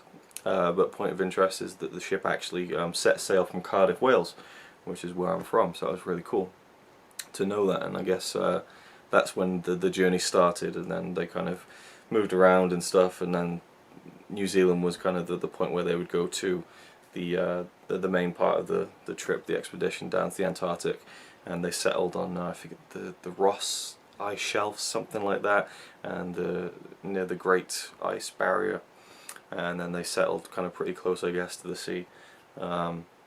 Or maybe not, I don't know, maybe going through all those ice flows they went further in, I'm not too sure, but they didn't set up camp like way out there near the South Pole. They were like 800 miles out from the actual South Pole itself, and they set up a camp, they built, you know, settlements and stuff, and they had their horses there, the dogs, and all sorts of stuff. And you know, the film was captured by Herbert Ponting, who was there to be the photographer. You know, he was a photographer by trade. He was 45 when he went out there, quite, you know, not old, but you know, middle-aged, and he also had a cinematograph, I think is what it was called, so he was able to take, you know, moving clips, and that's what the film is mostly.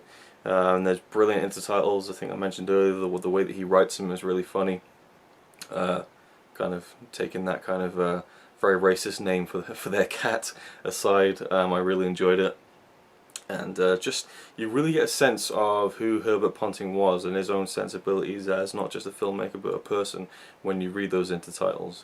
There's a lot of stuff, just basically animal, wildlife, what's the word, observing, you know, out there in the Antarctic, where he would film seals and show you like the seal kind of in the water and just kind of biting across the ice with its teeth to kind of make a path for it to, you know, kind of waddle up onto the actual ice itself to sleep on the ice and stuff. And You get all these kind of details that he puts into the intertitles, and he kind of makes characters of the animals in a way, and kind of says, "And look at this one," and this one's got a is calling for a husband. The penguin sequence in the film is talked about a lot.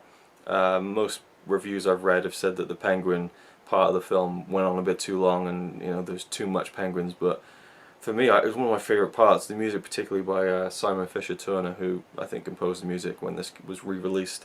Well, yeah, I guess re-released, but they restored it. I don't think this film was out there to be seen by anyone until past few years, when the BFI restored it, and then they did the music because there was no soundtrack for it.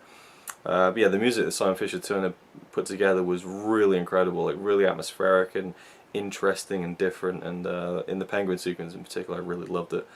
But it shows like the female penguins kind of like getting up and flapping their wings, which is like the sign that they're calling for males to come and mate with them.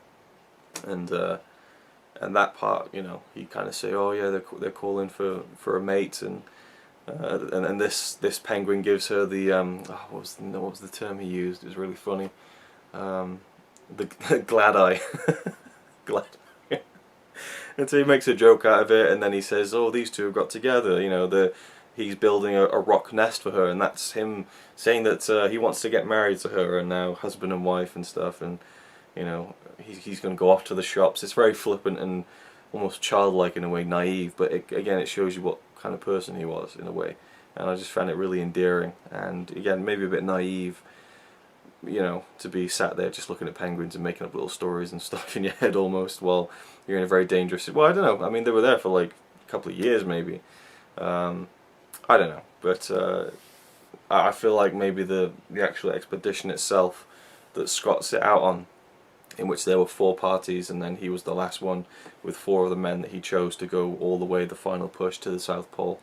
And there's been a lot of conflicting kind of opinions on his actual demise, along with the rest of his crew, about whether it was irresponsible of him and stuff, and whether he was well equipped to do the things that they needed to do and stuff like that. I mean, I've only just seen this film today. I've only just been acquainted with this story today, so I don't know the inner workings of it. But people have different opinions on it and stuff like that. That's why I bring up the kind of the naive thing.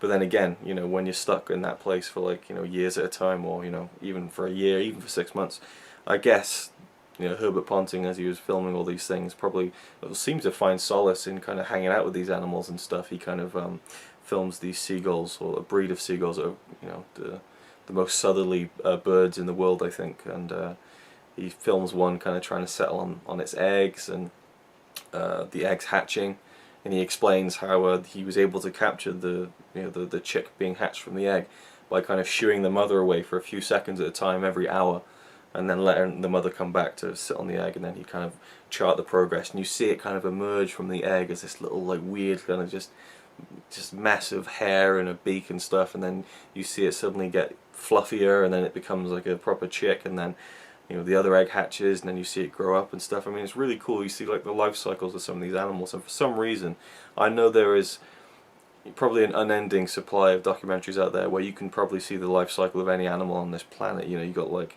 the BBC documentaries, David Attenborough, that kind of stuff. You can probably see amazing stuff in high definition, in super slow-mo, 60 frames a second, 3D. But to see stuff like that from 1910, 1911, and again, the film actually looks brilliant. Like, the restoration has been incredible. Some of the images, you just think, wow, that's like over 100 years ago. It looks awesome. Yeah, something about seeing that kind of stuff over 100 years ago is something really, not really moving, but there's something a little bit moving about it to me, and more interesting in a way. I don't know why. I guess because it's at the birth probably of that whole kind of idea of filming nature to learn from it, And it says in the beginning how this isn't just, a trip to lay claim to the fact that we were the ones who went to the South Pole first. It's also for science and, studying things, and you see a lot of that. But then it's probably, I'd say it's probably a film of 3 parts. The first part is, going out from New Zealand to the South Pole or to the Antarctic and setting up. And then you have, the nature, the wildlife aspect of being there and what the guys would do and stuff like that. And then you have the final expedition where they go out to the South Pole and they try and make it 800 miles down to, the most southerly point of the planet. and once you get to a certain point, or once they got to a certain point, Herbert Ponting didn't continue with Captain Scott and his crew to the South Pole. You know, obviously, I'm sure lugging that big camera around was going to be an issue, and they lost their horses, and so they had to pull all their equipment. You know, literally just pull it, you know, by sheer will, basically. I mean, I think one of the people in the documentaries on the making of the film said that it's one of the most arduous kind of expeditions ever undertaken by humans. You know, like ridiculous conditions and people getting frostbite, their faces becoming blackened and things like that. And yeah, and it almost slows down to just a slow, dreading funeral march the last 20 minutes of the film, because, you know, I mean, I didn't really know the story, but, you know, I kind of read the back of the cover and realized that the Captain Scott died on the expedition, on the trip, and so you know what's coming, and it's just the slow kind of telling of the story. And Herbert Ponting kind of used like kind of miniatures of these snowy landscapes and tiny little just black rectangles to mark, like, you know, a crew. And you see the four going along, and then one of them goes back, and then eventually it's just one slowly like snaking through this valley of ice and snow. And even though it's a miniature and it's very crudely done, I liked it because it gave you the sense of scale. And you get like looks at a map and kind of a line traveling up it, kind of animated, and that again, that gave you a sense of the scale and the enormity of the whole thing. And there's some bits in it where you see the four guys, or four of the five guys, inside a tent, kind of getting ready to go to bed, cooking food, getting into their sleeping bags. And at this point, it's telling you the story of them going up to the South Pole. And you think, well, how did he get that footage if he didn't go with them? Well, what he did was he kind of pre-filmed things and kind of staged a few bits and pieces to show you examples of what he thought would probably happen. And so the four people that he chose to kind of be the people who did the tent scene, so to speak, were four of the five who actually did go on to do it. So that was quite interesting and eerie, especially as that tent that he filmed that shot in was the tent that they eventually died in. So yeah, it's a very sad story, but I mean, it gave me a very interesting mix of emotions. It gave me this sense of wonder at the beginning when you first see them approaching that huge iceberg, and then the great, you know, ice barrier itself. And there's a great shot of the front of the ship, which has kind of been, I think, reinforced with iron to cut through the ice floes. You see it kind of cutting through the ice, and he even shows a picture saying, "This is how I got this shot." And it's a picture of this long plank like hanging off the edge of the ship, and he's lying on the plank holding this massive camera that's like this big, and he's like capturing the footage, and it's like a still image. And there's some photographs that are used as well. So again, you get incredible stuff. He really had an eye for great shots, and there's just some incredible ones in this. I mean, so many I can think of, and the color tinting, the toning helped with the atmosphere, the music as well. And then I was just so moved by the animal footage and things, and yeah, there's just something about it. And like when they take the horses off the ship, you know, I thought, oh, poor horses, you know, they've been taken out to this horrible kind of icy cold, you know, atmosphere, and it must be horrible for them. But then an intertale cuts in and says that these are horses from Siberia, and they couldn't wait to get on the snow. And you see this one horse almost like rolling around like a cat. He's so happy to be off the ship and on you know, kind of the snowy landscape that he's probably more familiar with in Siberia. So I like that. And again, that bit with the cat was hilarious. You know, the name is just terrible, but yeah, it was pretty cool. Yeah, or anything else I can add really? Not much, I guess. I suppose the film itself, I'll give you a few notes on the film. The Great White Silence came to be in 1924. Now again, the expedition took place in 1910, 1911, 1912. Herbert Ponting was there, I guess, for a year and a half, something like that, very roughly, I'm thinking off the top of my head, and then he went back before, I think, the demise of Scott and his crew. So he had all this footage, and he would do lectures and show little pieces of the things that he'd filmed, little clips and so on, and I think he did a couple of thousand of these lectures. And then he would release every now and again, I guess, in the years following, like short bits of it, but never really in full. And I think he lost the rights to it, and then he bought them back, maybe. I think I read something about that in the booklet. And in 1924 he kind of put it all together in this one big kind of, how long is it, hour and 47-minute long film. So this is the 1924 version, and I think it's fantastic, and especially with the score, which is great. I only have one complaint. There's some ambient music, ambient recordings used in the film, in the soundtrack, that were recorded inside Captain Scott's hut, his house that he built in the Antarctic a few years ago. Someone went out there in January of 2010 and just recorded like 4 or 5 minutes of just the sound of being inside Captain Scott's hut, which I think is incredible. To go somewhere 100 years later and kind of record the sounds, which will probably sounded very similar. But I didn't like that as you're watching the film and as there's an intertitle I'm trying to read, suddenly you hear someone saying, okay, I'm inside Captain Scott's hut, it is 10:15, 10:20 p.m. We're here in Antarctic on the Ross Island, and this is Captain Scott's hut, and this is the 10th of January 2010.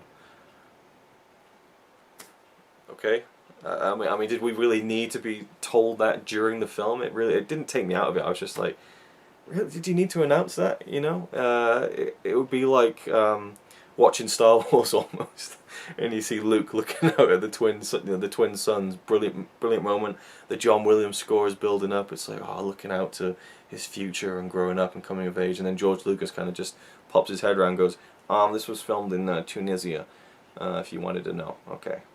You know, in 1976. You know, you don't need to know that. You know, I mean, you can read about it in the booklet. You can hear about it in the documentary. They've even included it in both 5.1 and 2.0 as its own separate track on the Blu-ray. They were obviously very proud of it, but I don't think it needed to be spelled out by the person who went there and recorded it during the film. I think it kind of it's the Great White Silence. You know, I don't need someone kind of narrating that they recorded this and here you go. You know. We're going to have Simon Fisher turn up at the beginning saying, hi, this is my score, hope you enjoy. You know, that was one thing I didn't like about it.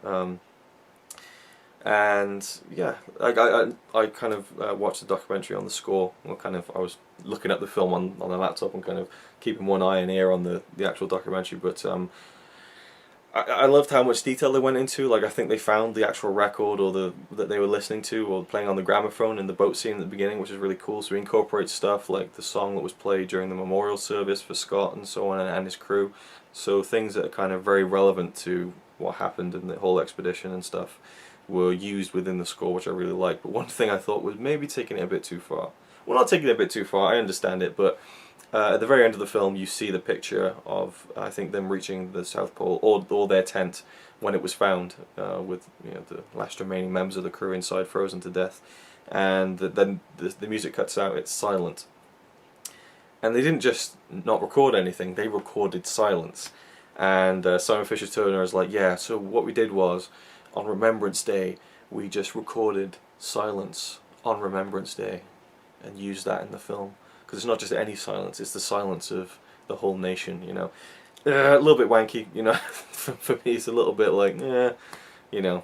I get, fair play. I mean, I've probably had similar wanky thoughts about certain things when it comes to art and creativity and presenting things and little attention to details. But just me personally, I thought that was, just have it be silent, you know.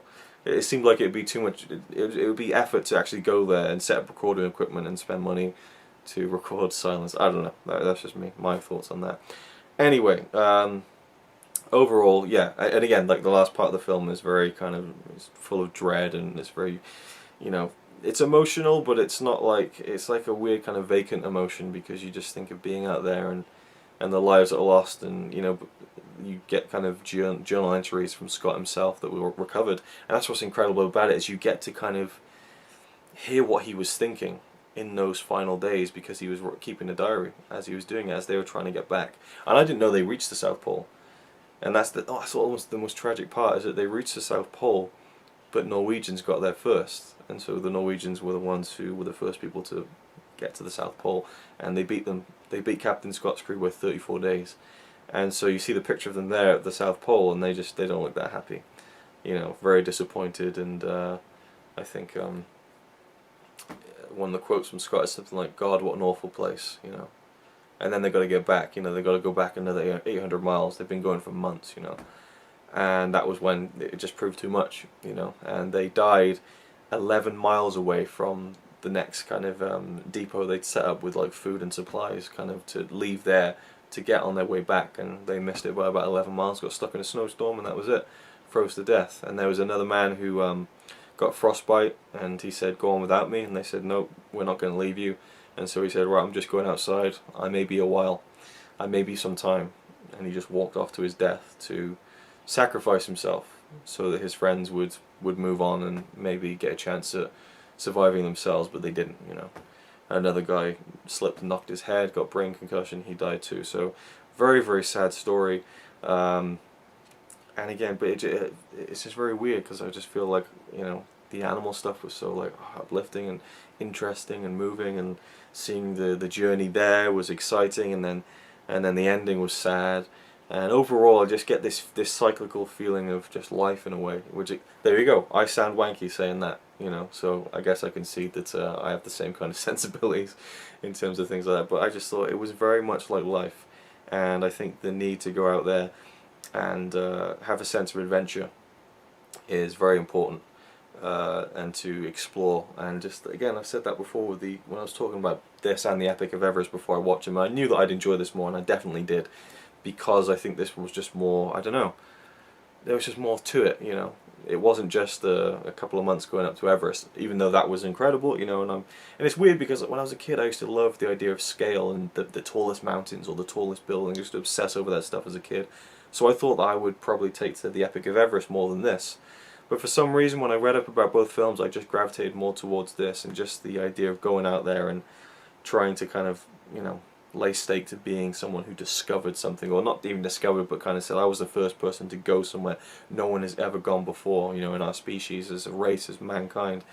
And I think about the next step now, you know, I think about Mars and how it's completely different but almost the same, because if this Mars trip does end up happening, you know, the people who go know they are going there to die, you know. It's just inevitable. There's no coming back from that. And I find that chilling and exciting at the same time. And I think that is how I would describe The Great White Silence: chilling but exciting. And I don't mean chilling in terms of intending a pun. I just think, yeah, an incredible film. It's a 10 out of 10 for me. I wish there wasn't that bit where he says, "This is a recording from Captain Scott's hut." You know, at first I thought it was a genuine recording from Captain Scott, and I was like, "Wow, this sounds great." And you know, a cooler head prevailed, and I realised that wasn't the case. But that I take away from it for sure. But otherwise, you know, it was just a great experience, one of the best documentaries I've ever seen. And again, it's more than just, it feels more just like captured moments, you know, that, well, I guess that Ponting kind of crafted it into more of a film later on. I mean, 10, you know, 14 years later after the fact. And I think he did a fantastic job. The Blu-ray also includes his 1933 version of the film, so he continued to keep making different versions of it, but he made one called 90 Degrees South, which is 72 minutes long, so it's about half an hour shorter.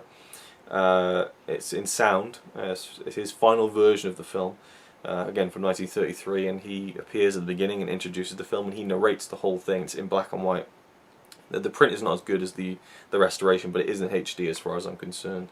I think it is. It's on the Blu-ray anyway. There's a couple of features that aren't on the Blu-ray, they're on the DVD because they're not in high definition. But so I'd love to watch that at some point and hear his narration over the whole film. That'd be really interesting. But overall, love the film. 10 out of 10. It's a masterpiece of just documentary cinema, but also just like capturing, you know, something that it's just a moment of life. I don't know. I'm getting even wankier as the minutes tick by. So there we go. That's my thoughts on The Great White Silence. And the battery is now ticking off, so it's a good time to end it. If there's anything else I can quickly show you before the battery does run out, you know, maybe some images, you know, in the great booklet they got here. And there's kind of like a poster, I guess, that's for the screening of the film. Again, just the scenery alone was so interesting, and there's kind of the staged tent scene there. And I find it really cool is that the idea that, for me, I see some pictures of just like, you know, 100 years ago, and I think, wow, you know, oh, here we go, there's the four actually reaching the South Pole with the Norwegian flag. That's very interesting. But yeah, one thing that I love about films like this, and this one in particular, is you see a picture from like 100 years ago, and you think, what's the story behind that picture? And I feel like you can pause this film at any point when it's a video clip, and it just looks like a great old picture, and then you can press play and you can see it unfold in front of you, and that is the magic of this film and seeing it on Blu-ray. So one of my favourite films of the whole marathon so far. There we go, The Great White Silence, film number 22 of the marathon on day 9. There we go.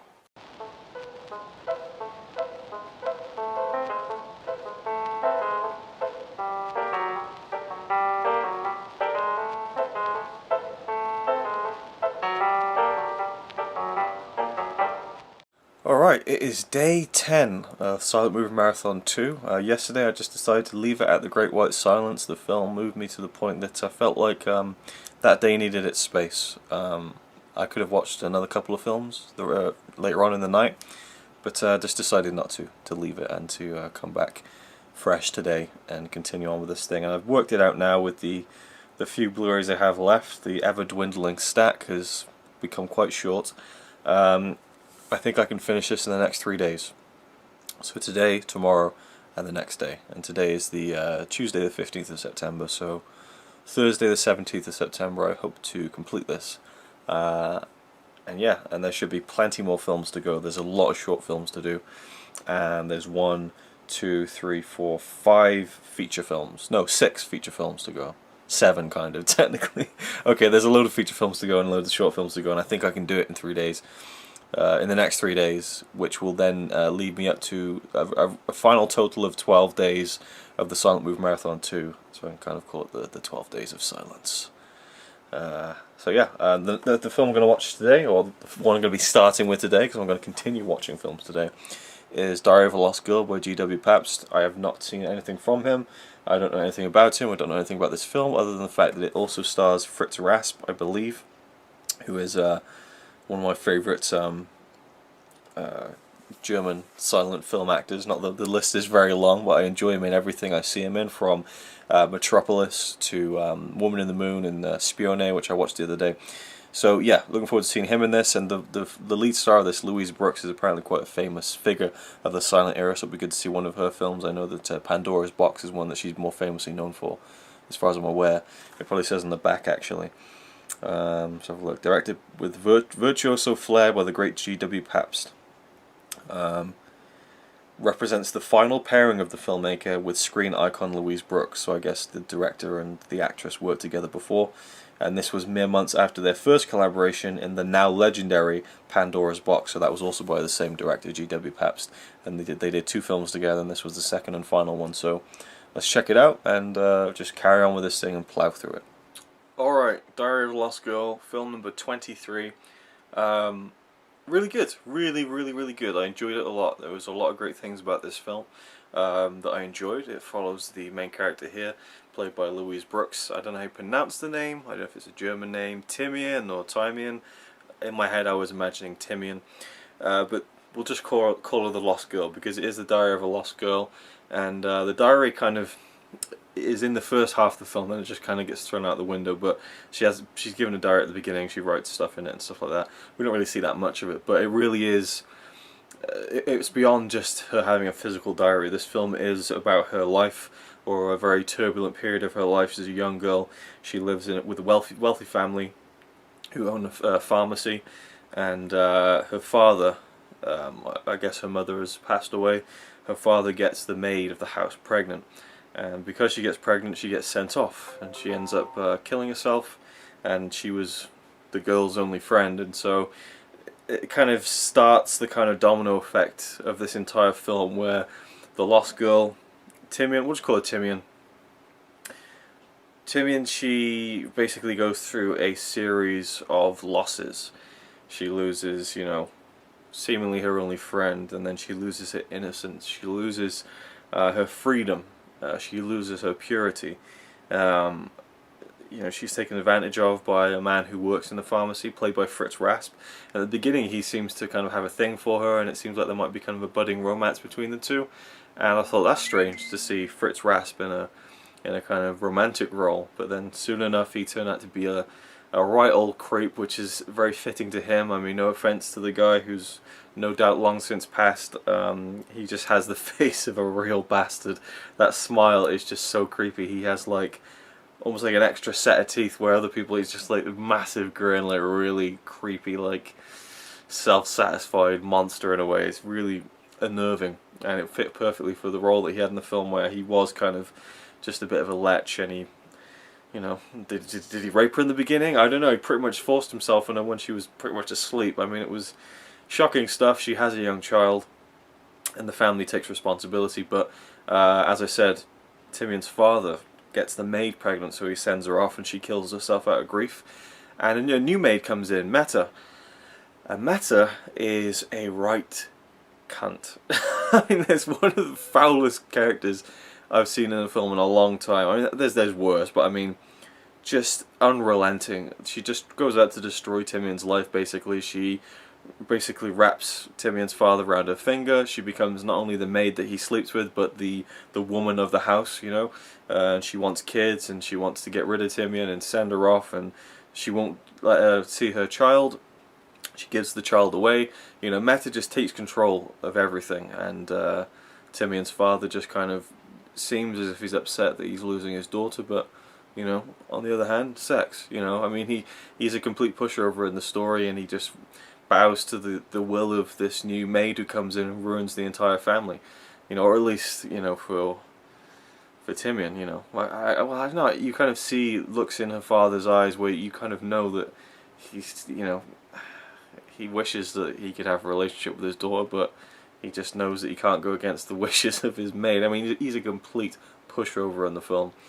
You know, like when they send her off to this school for wayward girls, she goes to kind of like hug her father and say goodbye, and Meta just grabs her and is like, no, you know, you're not even gonna get to kiss your father goodbye. You know, you're going off. Fuck off. You know.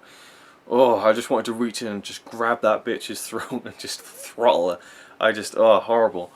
And then there's other characters who become, you know, just like, oh, you know, like there's a lot of hateable characters in the film, and I guess that's where it lays it on thick, is that Timian comes across so many bad people who manipulate her and do all these bad things to her and stuff like that, that it's almost like, feel sorry for her, feel sorry for her, feel sorry for her, and it works. I mean, Louise Brooks is incredible. She's an American actress. I read up a little bit about her, and because it said that this was her final film with G.W. Pabst, I was wondering if she was one of the casualties of kind of Hollywood or just movie industry in general tragedy, because you always hear about these young actresses who back in those days, you know, would kill themselves or whatever. I was wondering if maybe she was one of those tragic figures, but no, she lived until the 80s. She had a full long life.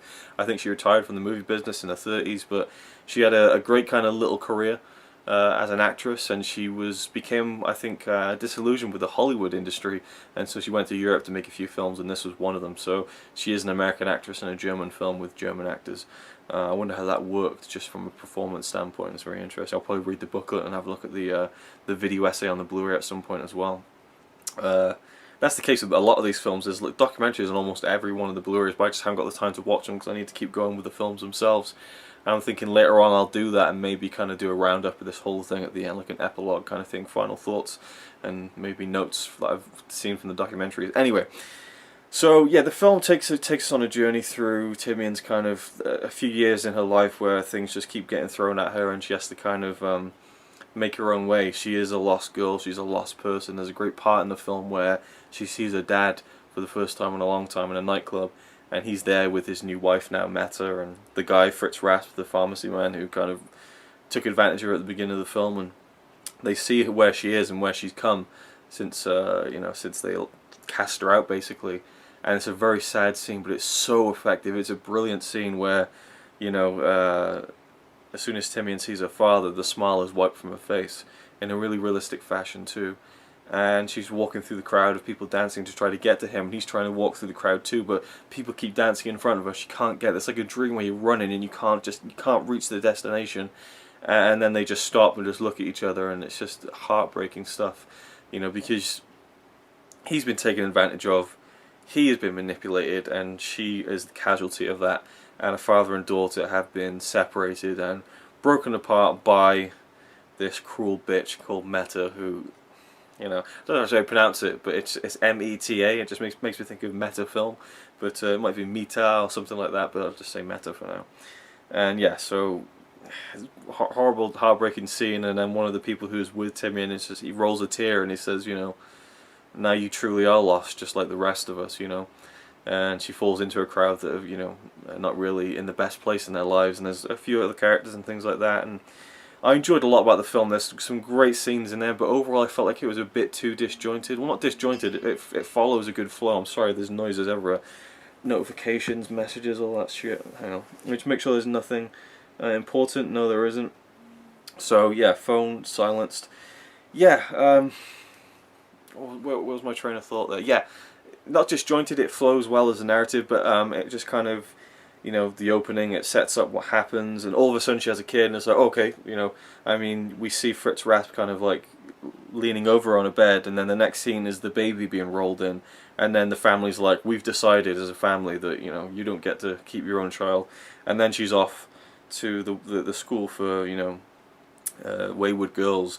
And then I thought that was going to be the whole film. I thought the whole film was going to be her kind of battling the oppression of being in this like horrible, strict kind of institution run by this woman who just was brilliant as like the tough kind of domineering mistress. And then there was a guy who works there as well, this big bald-headed guy who has a creepy smile, and like he was really effective. Like he was a great like villainous kind of character. But then like after a while, you know, she escapes from there, and it's like, oh, okay, I thought that was, the whole film was going to take place there, and it just kind of, it felt like it built to a moment that you'd get near the end of a film, but it happened within the space of about 15 minutes. So like a whole journey within that school, that, you know, institute, it felt a bit rushed. And then it dragged on a bit at the point where she goes out and she does something else. I won't get into that. And then the ending, I mean, it just, something about the flow and the timing of the sections of her story I didn't get along with, you know, and there was a few scenes that I wasn't too interested in. But overall, yeah, like there was one about this guy called Counter Onsdorf, I think it was, and he plays a fairly critical role in the film throughout the film. And his kind of, his own little scene at the beginning, it's a scene where he's trying to milk a cow. It just didn't feel like a good scene, to be honest. You know, I mean, it set up what his character was. He was a rich boy who was cast out by his uncle for being, you know, not good at anything, basically. But the scene just went on a bit too long and didn't really do much or say much. Anyway, overall, I really enjoyed the film. I gave it maybe an 8 out of 10, 4 out of 5. Really strong, you know, performances in this. I thought Louise Brooks was fantastic. There's a little moment at the end where it's like the climactic moment, and she's like saying something to someone as if like, you know, and she's like, you know, getting a kind of, you know, saying the right thing. But as she's doing it, she's kind of, you can tell her lips, she's trying not to like smirk. And it just kind of dragged me out of it a little bit. I hate that when there's little kind of ticks where you can see the actor or actresses try not to laugh or something. I don't like that, you know. And she's been hailed as a fantastic actress, and throughout the whole film, except for that moment, I think she was. She conveyed so much with so little, and it was a tough role to begin with because her character, there almost is no character there. She is a girl who never got a chance to grow up. We don't know who she is, we don't know what she likes, we don't know what she dreams of, we just know that she is trying to just get along and trying to, you know, I mean, we see what she learns at the end and how she prefers to move forward with her life, and that was great, but for most of the film she's just the victim, you know, and she's just kind of fighting against that just blindly almost, you know. So Louise Brooks did a lot with what she was given, I think, and a fantastic performance. So Diary of a Lost Girl, a very, very good film. 8 out of 10, I'd say, around that ballpark, something like that. And yeah, this film has been censored and stuff. There's some kind of like, again, a lot of like kind of sexual references and things like that. And there's like a nude woman at the beginning, and when you see a picture, and I'm not sure who that nude woman was supposed to be. It makes me think that's the Fritz Rasp character, the pharmacy worker. Makes me think that he was sneaking and taking pictures of her while she was naked or something, and maybe that's kind of setting up that he's going to kind of take advantage of her, but he's looking at a picture of a nude woman from behind, so you can't really tell who it is. But yeah, so the film was heavily censored and stuff, and so I think this was put together in the fullest form that it can be. It was about 2 hours long, and I think that it had been cut down to like an hour and a half, something like that. So yeah, it's good to see films uncensored and stuff like that, and again, brought back to life on Blu-ray in the 21st century. Anyway, that's that. I think tonight I'm going to watch a few more short films, get some of them out of the way, and I'll probably end the night off with another viewing of one of the Wizard of Oz silent films, so we'll probably get another bathroom confessional from me. And then tomorrow I think I'm going to hit one of the two last long films I have. I have 2 more films that are around 2.5 hours long, so I'll hit one of those tomorrow and do maybe a couple more short films tomorrow, and then on Thursday we'll finish it off with with at least 3 features and a couple of shorts. I've planned the ending now. I've planned how I want to end this with a few films that I know I'm really going to enjoy, so I can't wait for that. I can't wait for this to be over, but I'm still enjoying the process of watching all these, and just seeing the stack so small makes me sad, but man, what a run it's been so far. Anyway, I should reflect on it later, not now. So Diary of a Lost Girl, great film, very, very good. And I'll see you when I decide what I'm going to watch next. Okay, just wanted to add in a little more about the film. Actually, I did, I did look back on the Blu-ray at the nude pictures that Fritz Rast was looking through, and it definitely looks like it's Louise Brooks. I mean, there's another one just behind the main one where you just see the back of her front, completely naked, and you can see it's her. But it looks like they're posed. So I don't know whether he did take advantage of her, whether he did rape her. I don't know. Obviously, maybe they had a sexual relationship. I don't know. It's but the way he kind of first makes his move on her is like, I've been waiting for this, for so long. I mean, it's, I don't know. I don't know what that was supposed to be, because they look like posed pictures.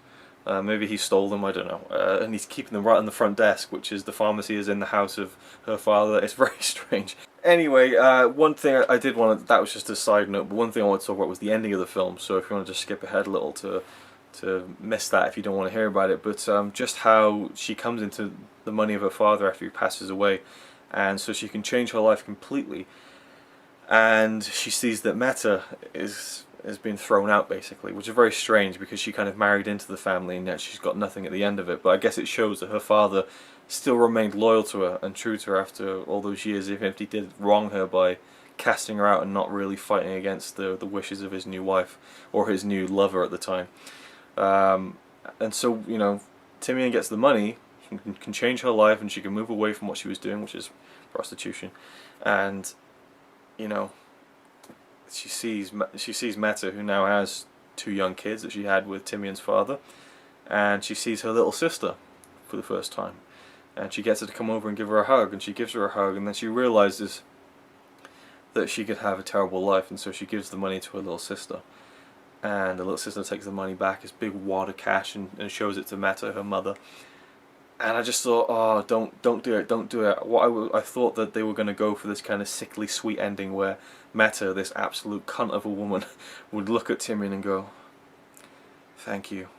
And, and Timian would go, it's okay, Didn't happen. Meta kind of looked down, she looked up at Timian, and then she just kind of left with the money. It stayed true to her character, and I really, really loved that, because it was a sweet moment from Timian. It was a symbol of how she was growing as a person and how selfless she had become through her problems and through the hardships, which is a very positive message, and again, very selfless one. And I love that they didn't water it down by having it be like a mushy moment between the two. They both don't like each other, and that stays the same, but for the sake of her little sister and not having a horrible life like she had had growing up, I really, really liked that kind of beat of the film. It was a really, really great part of it, I think, and that kind of notched it up a little bit for me as well. I'd probably maybe even give it an 8 out of 5, 8.5 out of 10, maybe a 4.5 out of 5 based on that, because I thought that was a really great bit of drama that worked really well within the framework of the whole story. There we go. On with the next film. Alright, before I continue, one more thing I want to add about Diary of a Lost Girl that I kind of remembered again, just before I'm about to start on the next film, was the lighting. The lighting was great, in like close-up shots of her face and stuff. Like the light would just be like beaming off of like certain parts of her face, and it was just really interesting. I thought the lighting was great in the film. Also, the bald guy in the Institute for the Bad Girls, kind of the Wayward Girls, I think it was called. The big bald guy who was creepy and imposing and stuff, and went along with the woman who ran the place, who was very strict. But there's a moment where he basically has to say to Louise Brooks' character, she's kind of looking out the window, he needs to say to her in the scene, stop looking out the window, sit down and get to work, because they have the girls working, sewing stuff.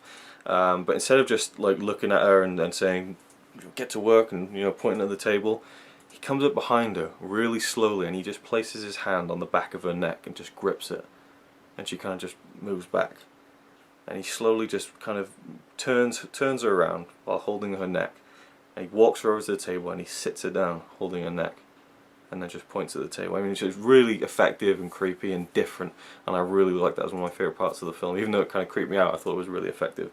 Anyway, that was it, and I'll figure out what the next film is and get back to you. Okay, so the next film in the Silent Movie Marathon 2 will be going all the way back to Battleship Potemkin, or the Blu-ray for it at least, which is, I believe, the Soviet Influence Volume 1, maybe Volume 2? Not too sure. But it's called The Soviet Influence at the top there. It has Battleship Potemkin and Drifters, a film by John Grierson, which is, I believe, a British film. Now, why is a Russian film and a British film coupled together?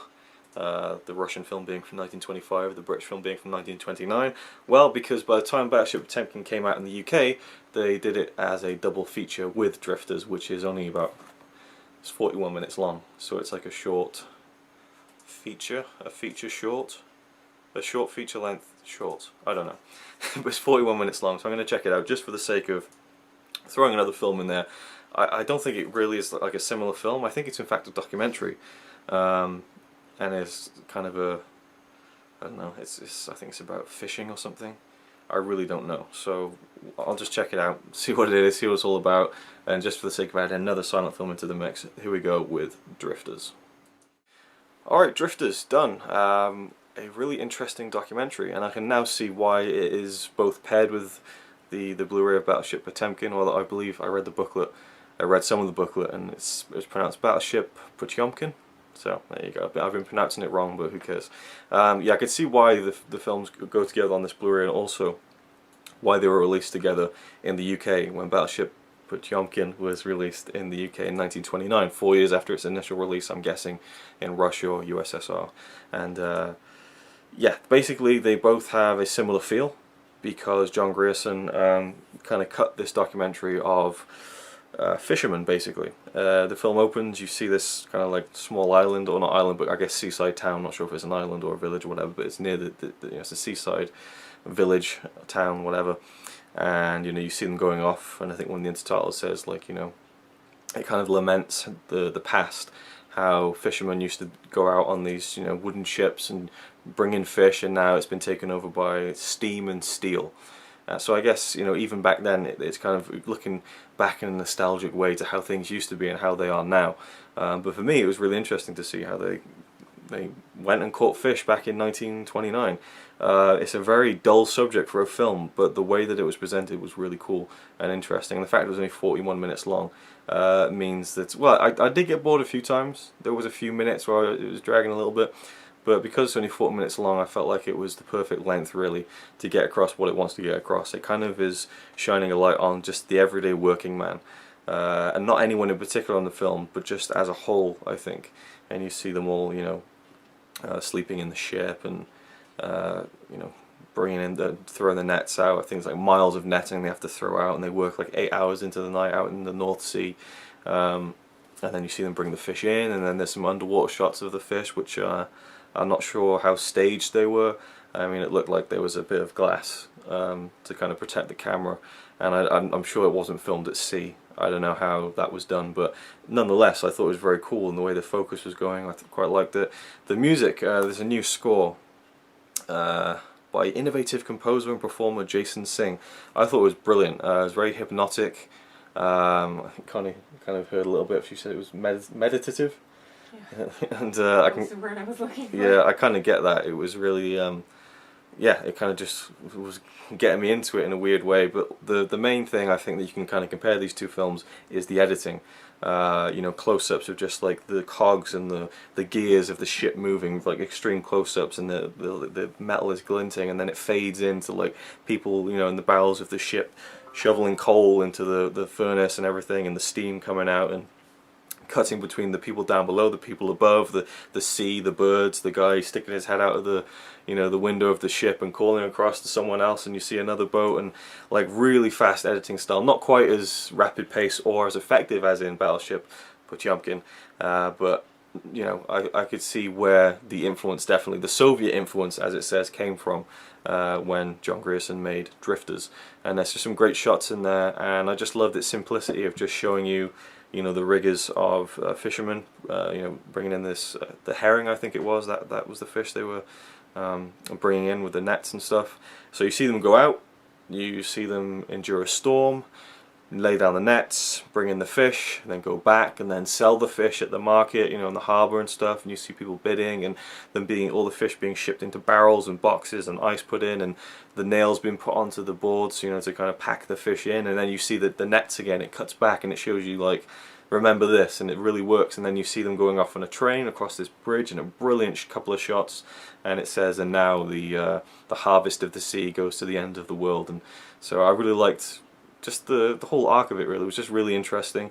I'm sure if this same film and everything about it, like, you know, okay, we're going to show fishermen going out, we're going to show them doing the, you know, catching the fish, we're going to show them having their dinner, going to sleep, waking up, beat by beat. If you did this film now, I wouldn't find it as interesting.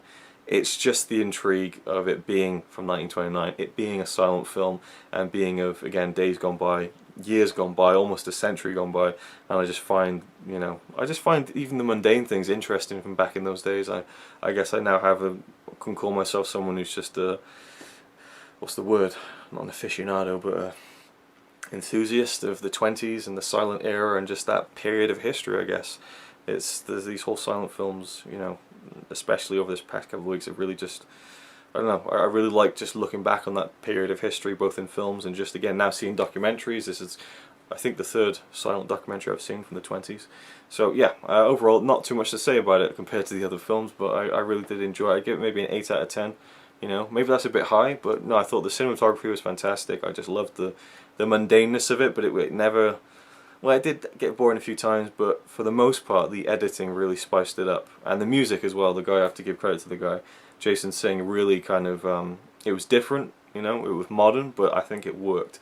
And yeah, so that's my thoughts on Drifters. Also, John Grierson, I think he made the move to screen the film with Battleship Potemkin, and made the smart decision to make sure that Drifters was shown before Battleship Potemkin, because that kind of gives the illusion to anyone who just walked into the cinema and saw these two films for the first time. They'd think that Sergei Eisenstein might have been, you know, taking notes from John Grierson's film, when in fact it was the other way around.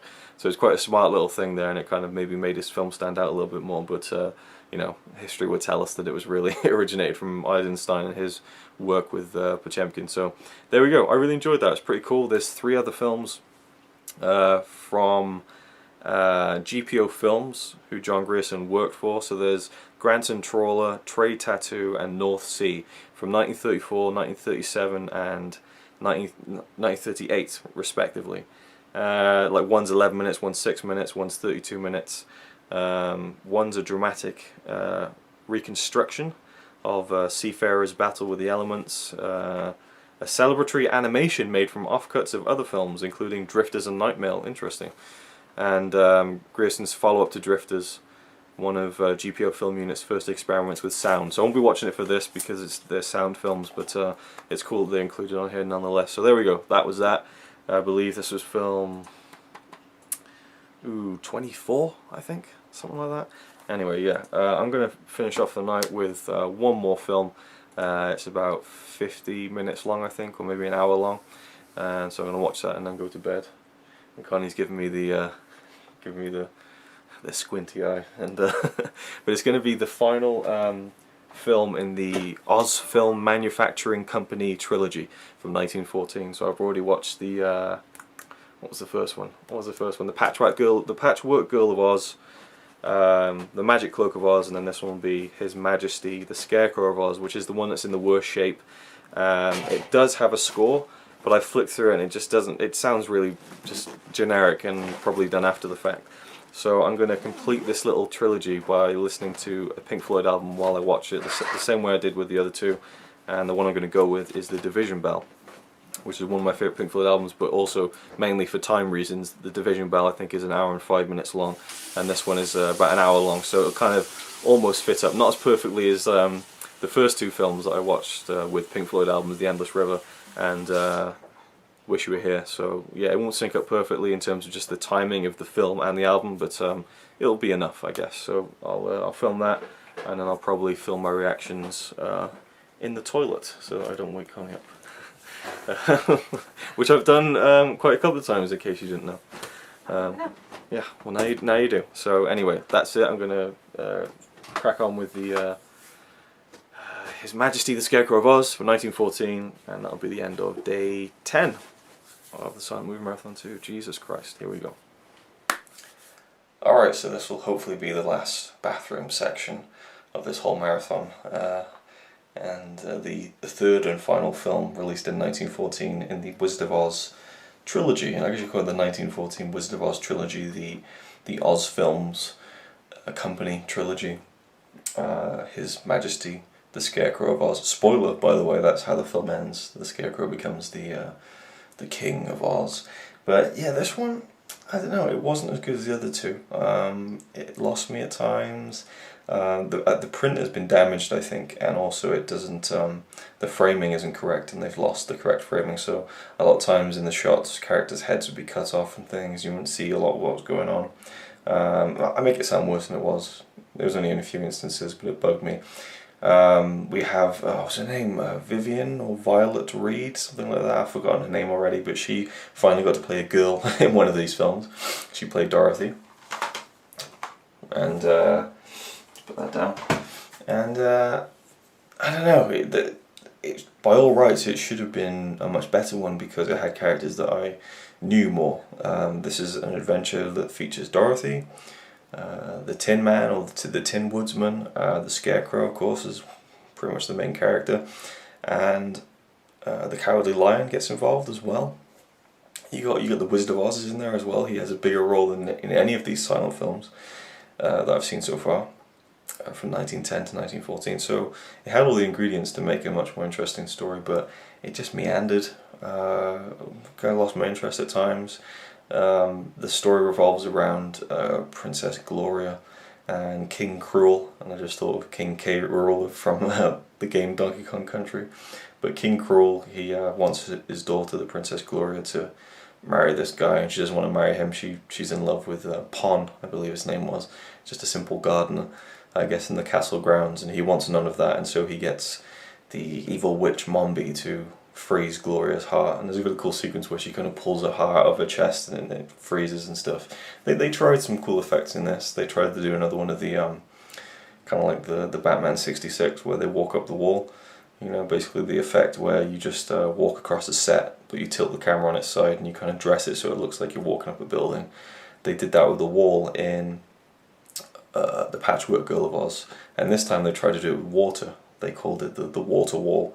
And so they had the camera kind of tilting with them kind of lying down on a raft across a river, and it almost worked. I admired the fact that they tried it, but it didn't quite have the desired effect, I don't think. The guy who played the Patchwork Girl of Oz plays the Scarecrow. He's an acrobat, and so he does a couple of cool things as the Scarecrow, but not as much as you'd expect.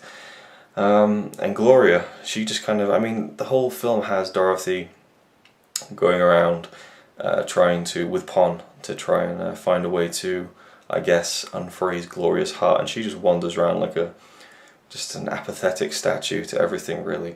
And then Mombi, the witch, she just kind of follows along with them in a way, and then she just makes matters worse. I mean, I don't know, she turns up and she'll do something, and then they'll walk off, and they'll go somewhere else, and then she'll turn up again and kind of just be like, meh, and you know, she really didn't really look like an evil witch. She looked more like a annoying great aunt, you know. She had like a colourful hat and stuff. There's a really funny moment where she goes to they all go to the Tin Woodsman's house, or his castle, I think, and she meets the evil witch Mombi meets the Tin Man basically, and he just looks at her and he just chops her head off with his axe.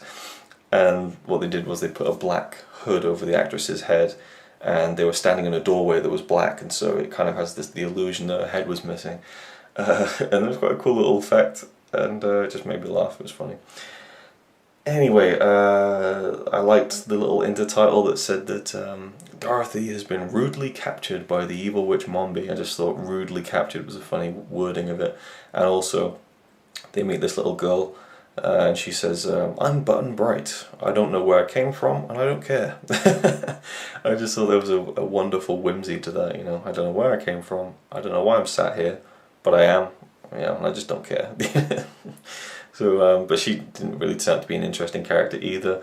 Then the Wizard of Oz turns up. There's a cool gag where he kind of shrinks the evil witch Mombi down into a tin can that says preserved sandwiches, and then he uses some black paint to paint out sand and the ES on the end, so it says preserved witch. It's kind of a funny sight gag, but yeah, overall not really that good. I'd probably give it like a 4 out of 10, just meandering. You know, the fucking the awful lonesome Zoop made a third appearance in the shared Oz Films Company cinematic universe, just for no reason at all. I'm sure there was a shot in there that was recycled from the Magic Cloak of Oz as well, with the horse Nicomedes. I'm sure they just used the same shot. So anyway, that is it. That was yeah, about 4 out of 10 I'd give it. I mean, it just didn't have the flow for me as the other two. What did I rate those? Like 6 or 7 out of 10, something like that. And the music, The Division Bell, one of my favourite Pink Floyd albums, just didn't really. I mean, I say that, you know, if you put music up to images, after a while things start fitting. But, you know, there's also instances where they just don't fit at all, and I enjoyed listening to the album again, but it just didn't really do much, and I kind of feel bad because, you know, quite a few people got together and conducted music for this in 2005, and I didn't listen to it. But, you know, again, I don't feel too bad because it wasn't an original score. If it was an original score from the time period, I would have definitely stuck to it, but it wasn't, so I don't know. It was an interesting experiment anyway. So that was my little trilogy of the 1914 Oz Films Manufacturing Company trilogy, with Pink Floyd accompaniment. But yeah, there was a company formed to make these films, and they made 3, and then that was it really. So, you know, it was what it was. Next up in the Wizard of Oz cycle of silent films is there's one left on the Blu-ray as a special feature, and it is The Wizard of Oz from 1925. So that'll be the next one I watch, and I'll probably watch that tomorrow and kind of complete the 5 Wizard of Oz silent films that are on the Blu-ray, and that'd be cool to say that I've watched them all. And yeah, then moving on to the rest of the films in glorious high definition. I haven't felt too bad about breaking my HD rule for these Wizard of Oz films to watch them in standard definition. They've looked really good actually, even though the films are heavily damaged and stuff. Just generally the image quality has been fine, and I've enjoyed them a lot. But yeah, the 1925 Wizard of Oz is much more feature length, like an hour and a half. It looks a lot more substantial in terms of just the print quality and the story quality and the production value, so I'm looking forward to checking that out, and I'll open that up tomorrow for day 11 of the Silent Movie Marathon 2, and then we'll move on with the rest of the Blu-rays. There's about 4 or 5 left, so yeah, still a lot to get through, but you know, we've done most of it now at this point, so it's pretty yeah, it feels pretty cool. And I'm also kind of just looking at all the footage I've got now, and I'm thinking, how is this even going to work? I just don't know. I don't know. To quote Bill Murray, I don't know. I don't know. Okay, that's it for tonight. Until tomorrow when it starts all over again.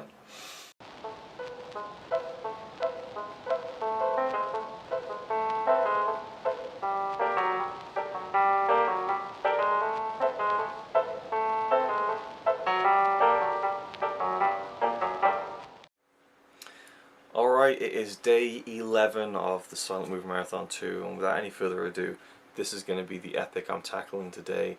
D.W. Griffith's Intolerance, or, well, Intolerance, Love Struggle Throughout the Ages.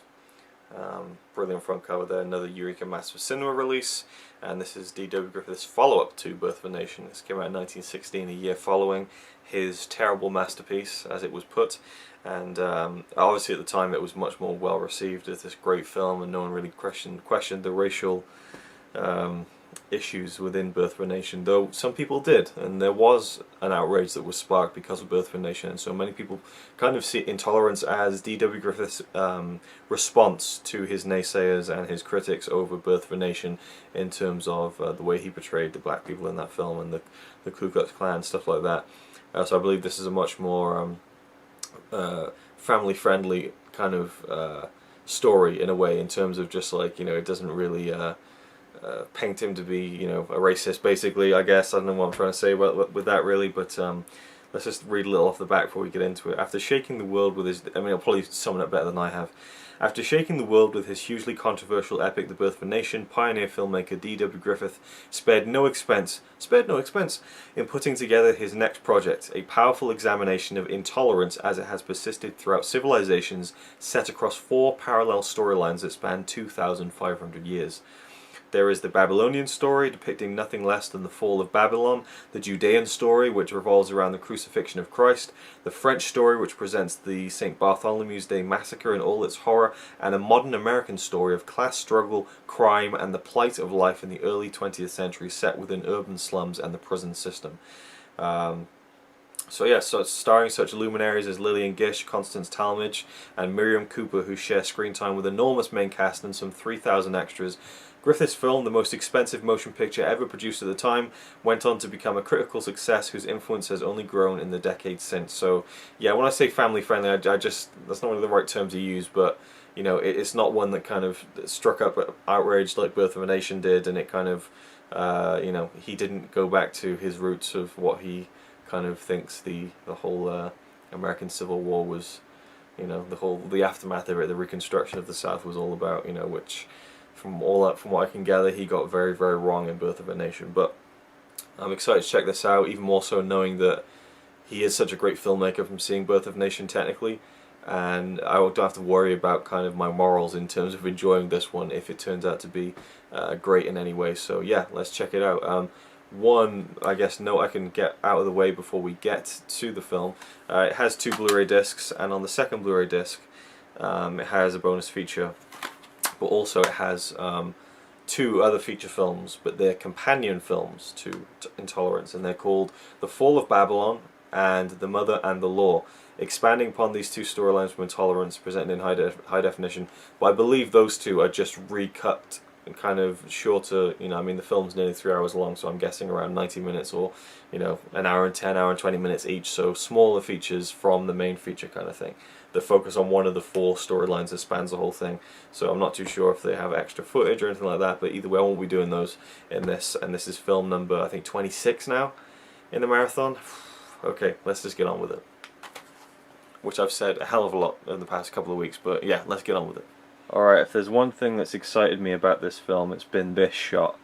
This staggering shot from the film. I mean, just look at it. Look at the scale of this thing. Got all the people down there, all extras, and then you just got this massive set. And this is 1916, again, the most expensive film made ever at this point. It just blows my mind seeing shit like this, and I can't wait to see how it's incorporated into the film. Anyway, let's just get on with it. Enough blabbering. Time to watch the film.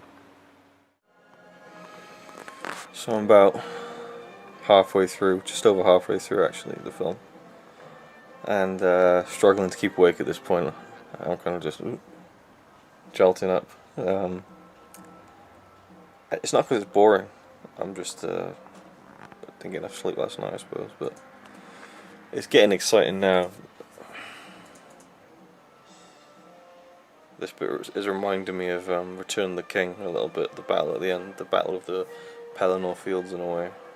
Big towers and big gates that has to be opened by, like, you know, multiple people and stuff.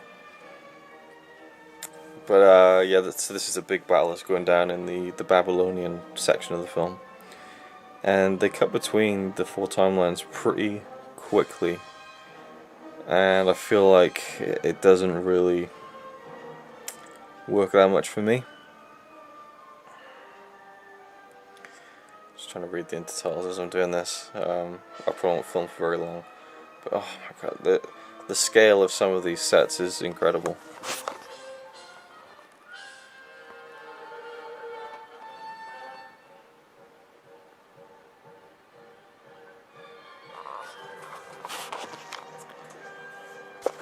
Here's what I meant about Return of the King. If you can look at the elephants as well. I wonder if that was an influence on the way Peter Jackson laid out Return of the King. See? Yeah, this is pretty damn spectacular, I have to say. But it's just a weird juxtaposition to have stuff like this and then like just a simple drama tale of a woman in present day who gives birth to a little baby. Her husband gets sent off to prison wrongfully, just because, you know, he gets caught up with the wrong people and he decides to stop doing bad things, and they decide to chuck him in jail and plant false stolen stuff on him. So this woman, and she's just called I forget what she's called now, but she isn't given a name in the film. She's just the dear one, just the dear one, and her husband is just the boy. So yeah, she gets her child taken off her by these just women who basically want to control society and stop people from dancing, having fun, and doing anything that's kind of untoward in terms of their perception. Jesus Christ! Oh god, the ladders are coming down now. Holy shit! Yeah, this battle scene is intense. But yeah, so far, I mean, just the 4 timelines. I mean, the French one, I bet you've barely seen anything from the French one, from the 1500s. And the similarities in look and tone and everything with the Jesus era section and the Babylonian section is pretty similar. So I'm like, oh, is this the Babylonian, or was it Jerusalem? Oh, there's Jesus, the guy with the beard and long hair and the white robe. So yeah, I guess it's. Yeah, this battle seems pretty nuts actually. So I should just continue watching, and then come back at the end, I guess, unless anything else monumental happens I need to talk about. Wow, so Griffith seemed to have quite a flair for realism in these battles. Some quite gory stuff with knives going into bodies and things, and then there's a shot of a guy getting his head lopped off with a sword, and it was done so well. Like, even when I rewound it back and looked, like, they made a proper great prosthetic head. Oh my god, they're using fire now. Jesus Christ. I mean, there's some stunts in this that would make Buster Keaton cringe. And I read that I think like 60 people got injured in one day once on these war scenes because they were getting so into it and stuff. Okay, so that whole battle scene closed the first act of the film.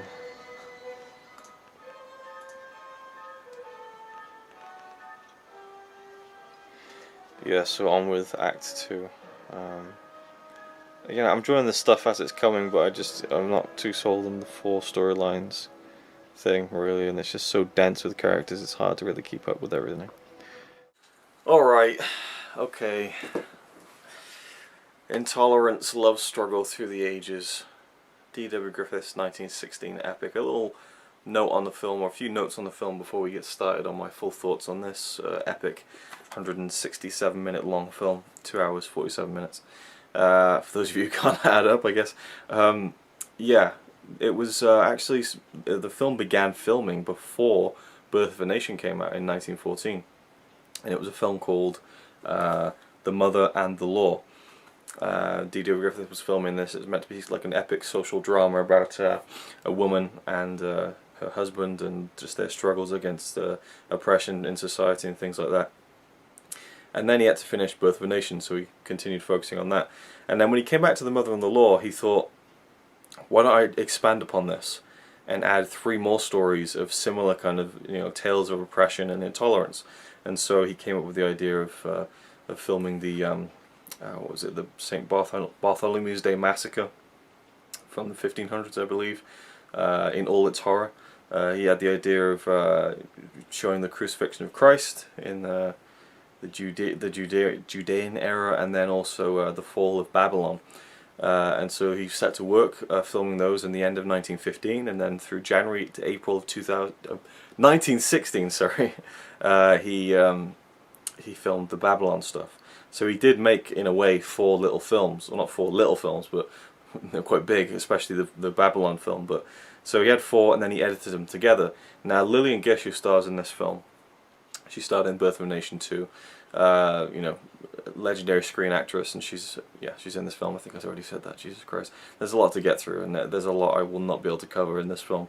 But Lillian Gish, in her biography, said that she was kind of following, you know, Griffith as he was editing Intolerance, and at one point his intent was for this to be an 8-hour film and to be screened over 2 nights with 2 4-hour portions. But he had to edit it down to about 2.5 hours, 3 hours long. And Lillian Gish said it was too tight. It was just, you know, it didn't give the story enough time with all the 4, you know, plot lines, or 4, you know, ages in a way. And I think that is where I stand with Intolerance. I think it doesn't quite work.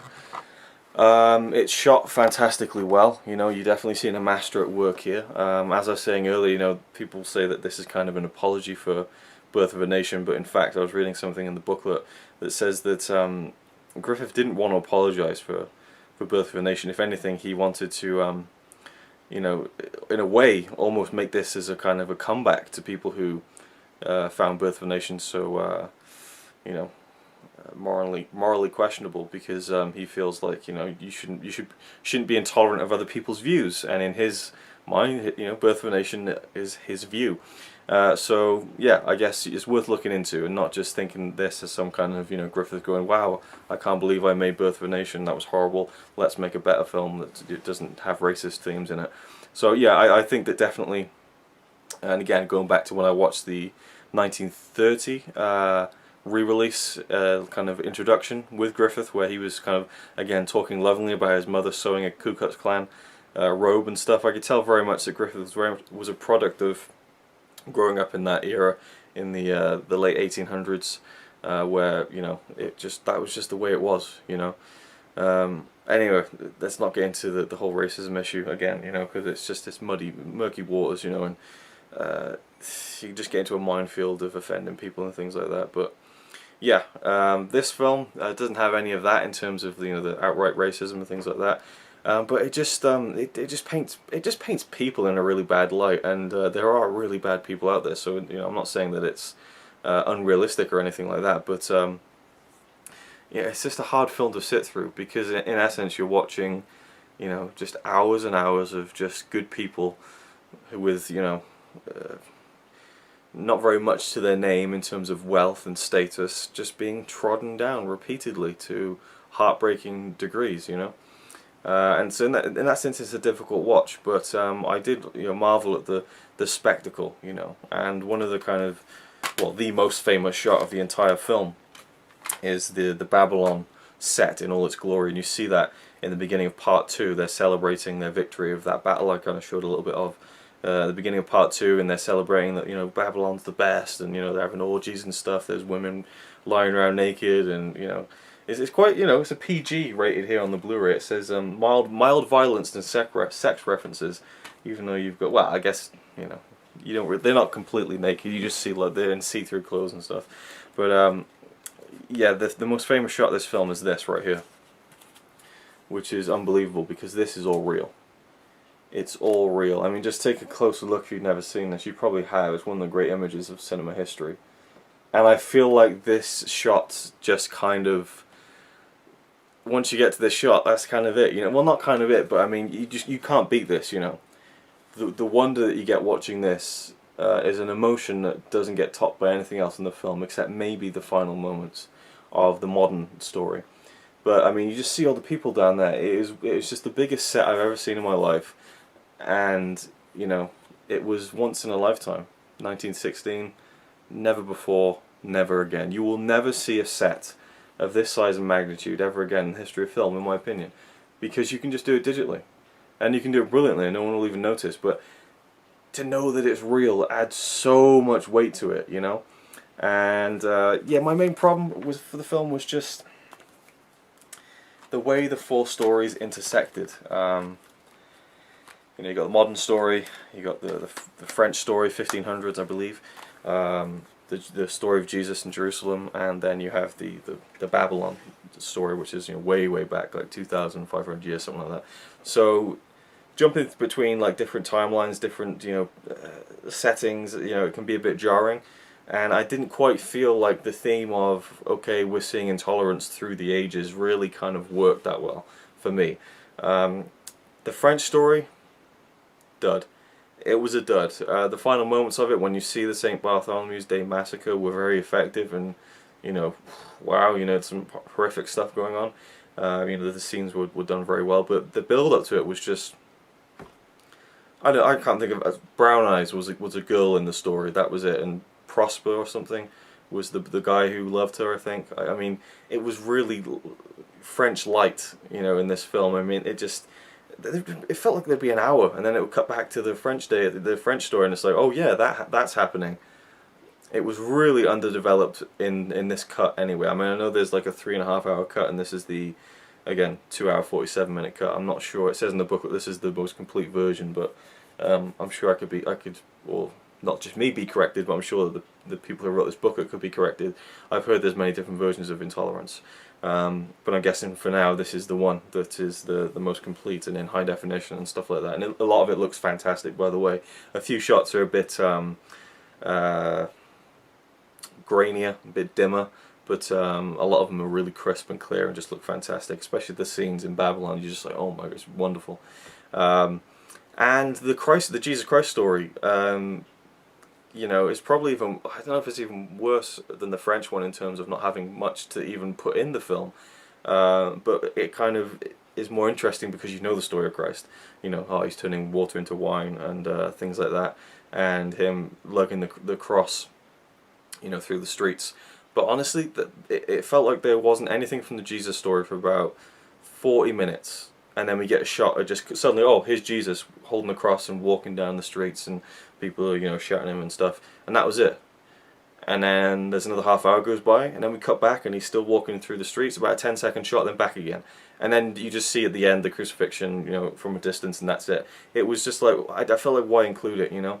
It felt like Griffith had two great films on his hands, and he tried to make one out of two of them, and well, he tried to make one out of the one he already had by making three others and then putting them all together to make this one big epic, but then he had to condense it down and cut it down, and it didn't quite work.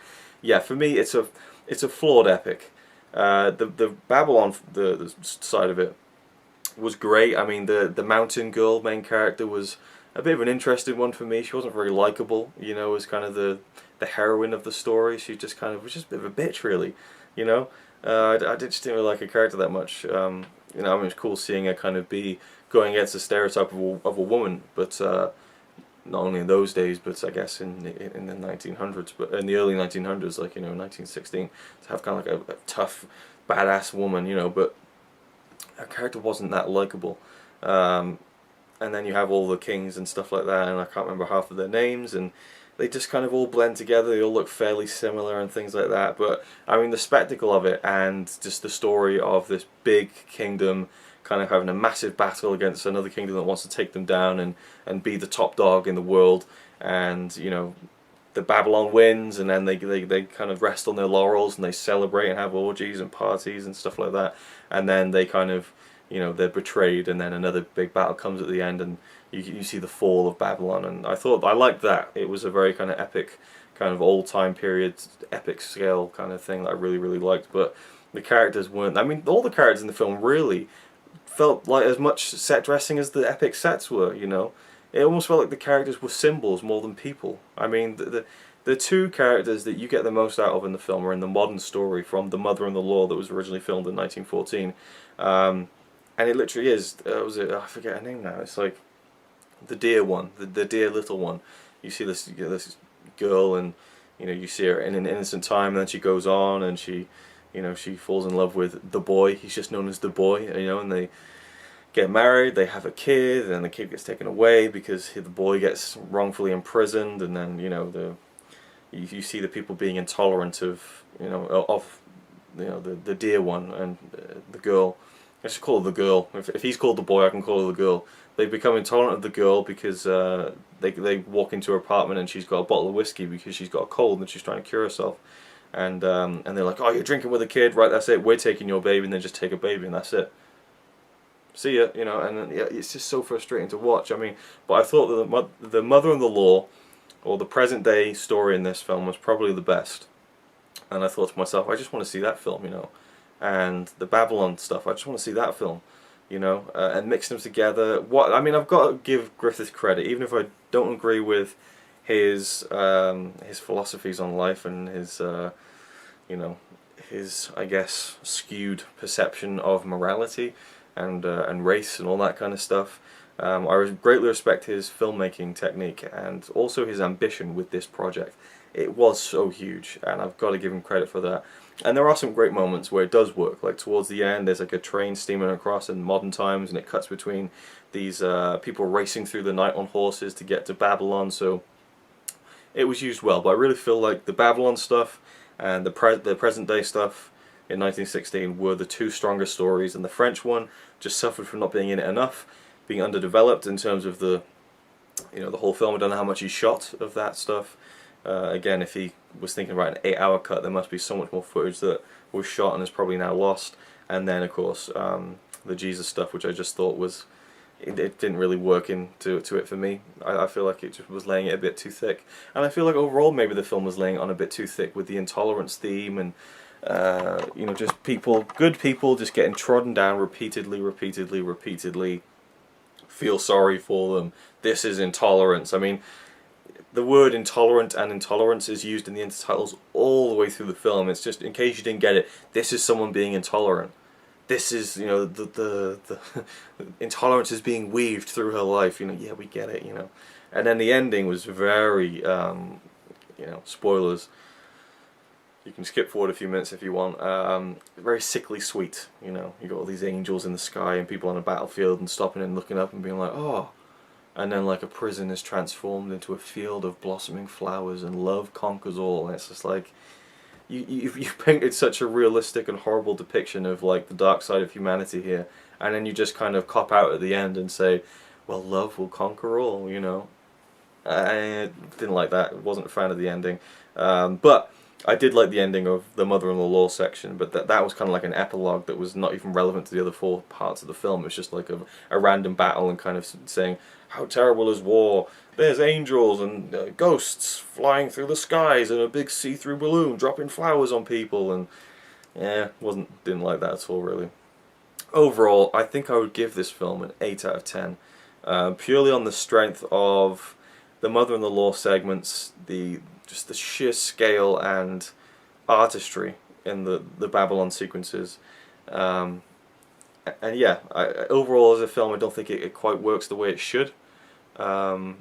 You know, and overall from start to finish, again, as a film, as a complete narrative, I'd probably give it like a 5 or a 6, to be honest. But I did really enjoy just the technical sides of it.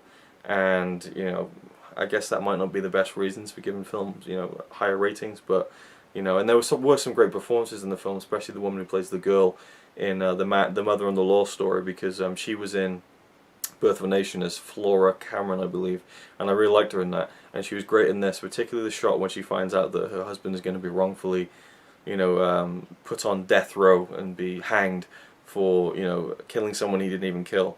And I won't spoil if he does get hanged at the end, but there's a very tense moment at the end where it's a race to kind of prove that he's innocent, basically. And that was brilliant. That was really, really great. And there are some moments of absolute sheer brilliance in the film, just not overall, you know, I didn't feel. But yeah, the great shot of her when she comes back to her flat and just this close-up on her face. And it was just haunting. It really was. When she comes to that realization that, you know, my child has been taken away from me. You know, my husband has come back from prison where he was wrongfully, you know, put there, and now he's going to be killed for something he didn't do. You know, just that absolute sheer despair at raw, you know, level. Really, yeah, awesome stuff. But overall, like, you know, and that's what I want to get to now. This Blu-ray contains, and I think it's in high definition. Yeah, it is on a Blu-ray disc. I'd have to look into it. I don't think there's even a review of this Blu-ray out yet, but on the second Blu-ray disc of this, we have The Fall of Babylon and The Mother and the Law. So basically, they're the companion feature films. As I said earlier, I didn't know whether they were just like, he cut the segments out and just put them in order, but apparently in 1919 he released The Mother and the Law and The Fall of Babylon as 2 separate movies. He filmed new things for both of them.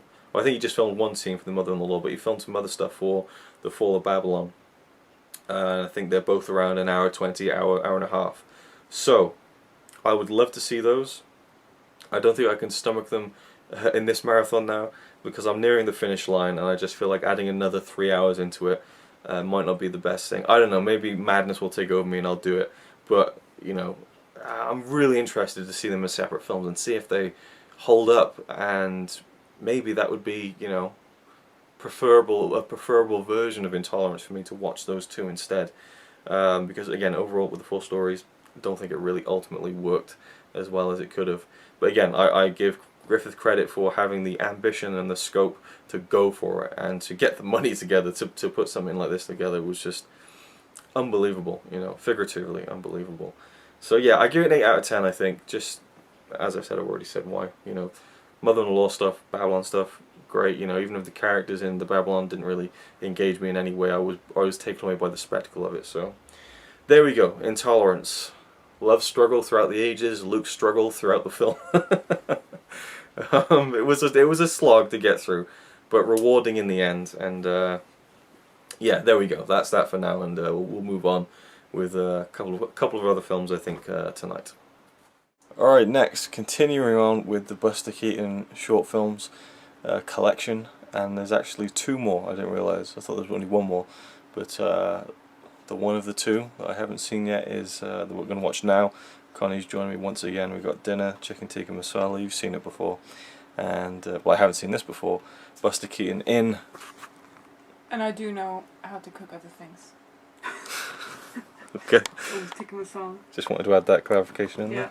there. And we're going to watch The Balloonatic.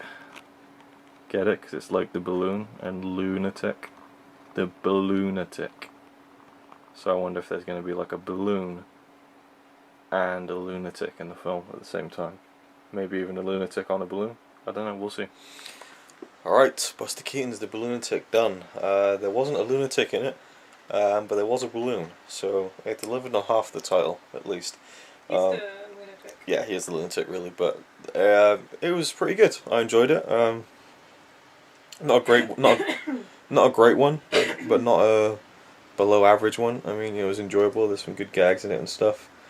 Dragged a little at times, but otherwise, you know, just a decent 20-minute short.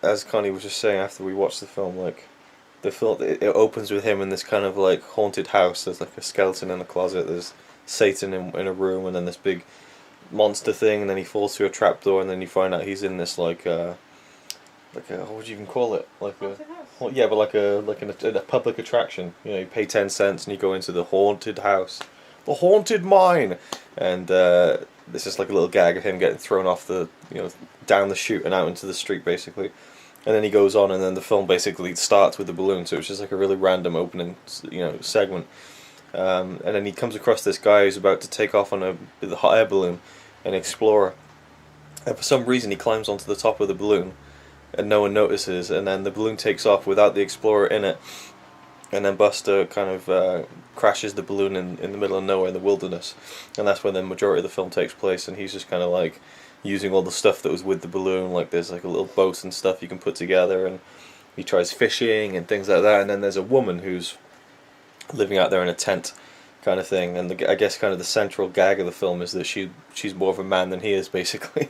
Like there's this great bit where this bull with massive horns is like staring down at her, and it's gonna like attack her, and so Buster runs over with his gun, and then he starts firing water out of his gun because his gun's knackered, and then he can't sort it out, and then by the time he actually gets her to help out, she's wrestled the bull to the ground, so, which I thought was pretty funny.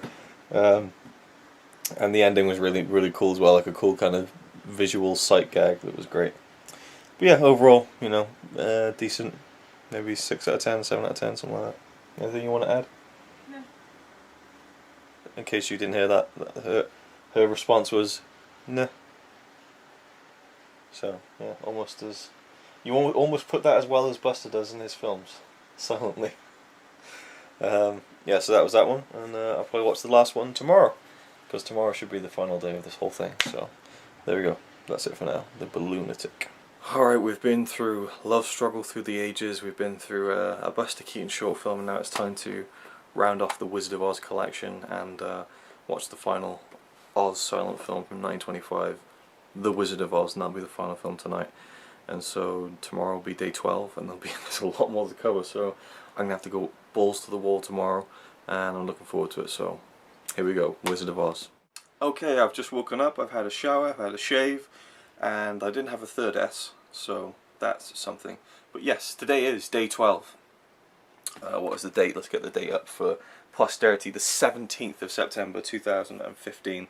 It's time for day 12 of Silent Movie Marathon 2, the end of the Odyssey. An Odyssey of intertitles, 12 Days of Silence, whatever I'm going to call this thing. It's been a journey so far, and today it's going to get even bigger, because over the past 2 weeks I've been watching maybe 1, 2, sometimes 3 silent films a day, Today I'm going to go out with a bang. 15 films. 15 films. Yes, you heard that right.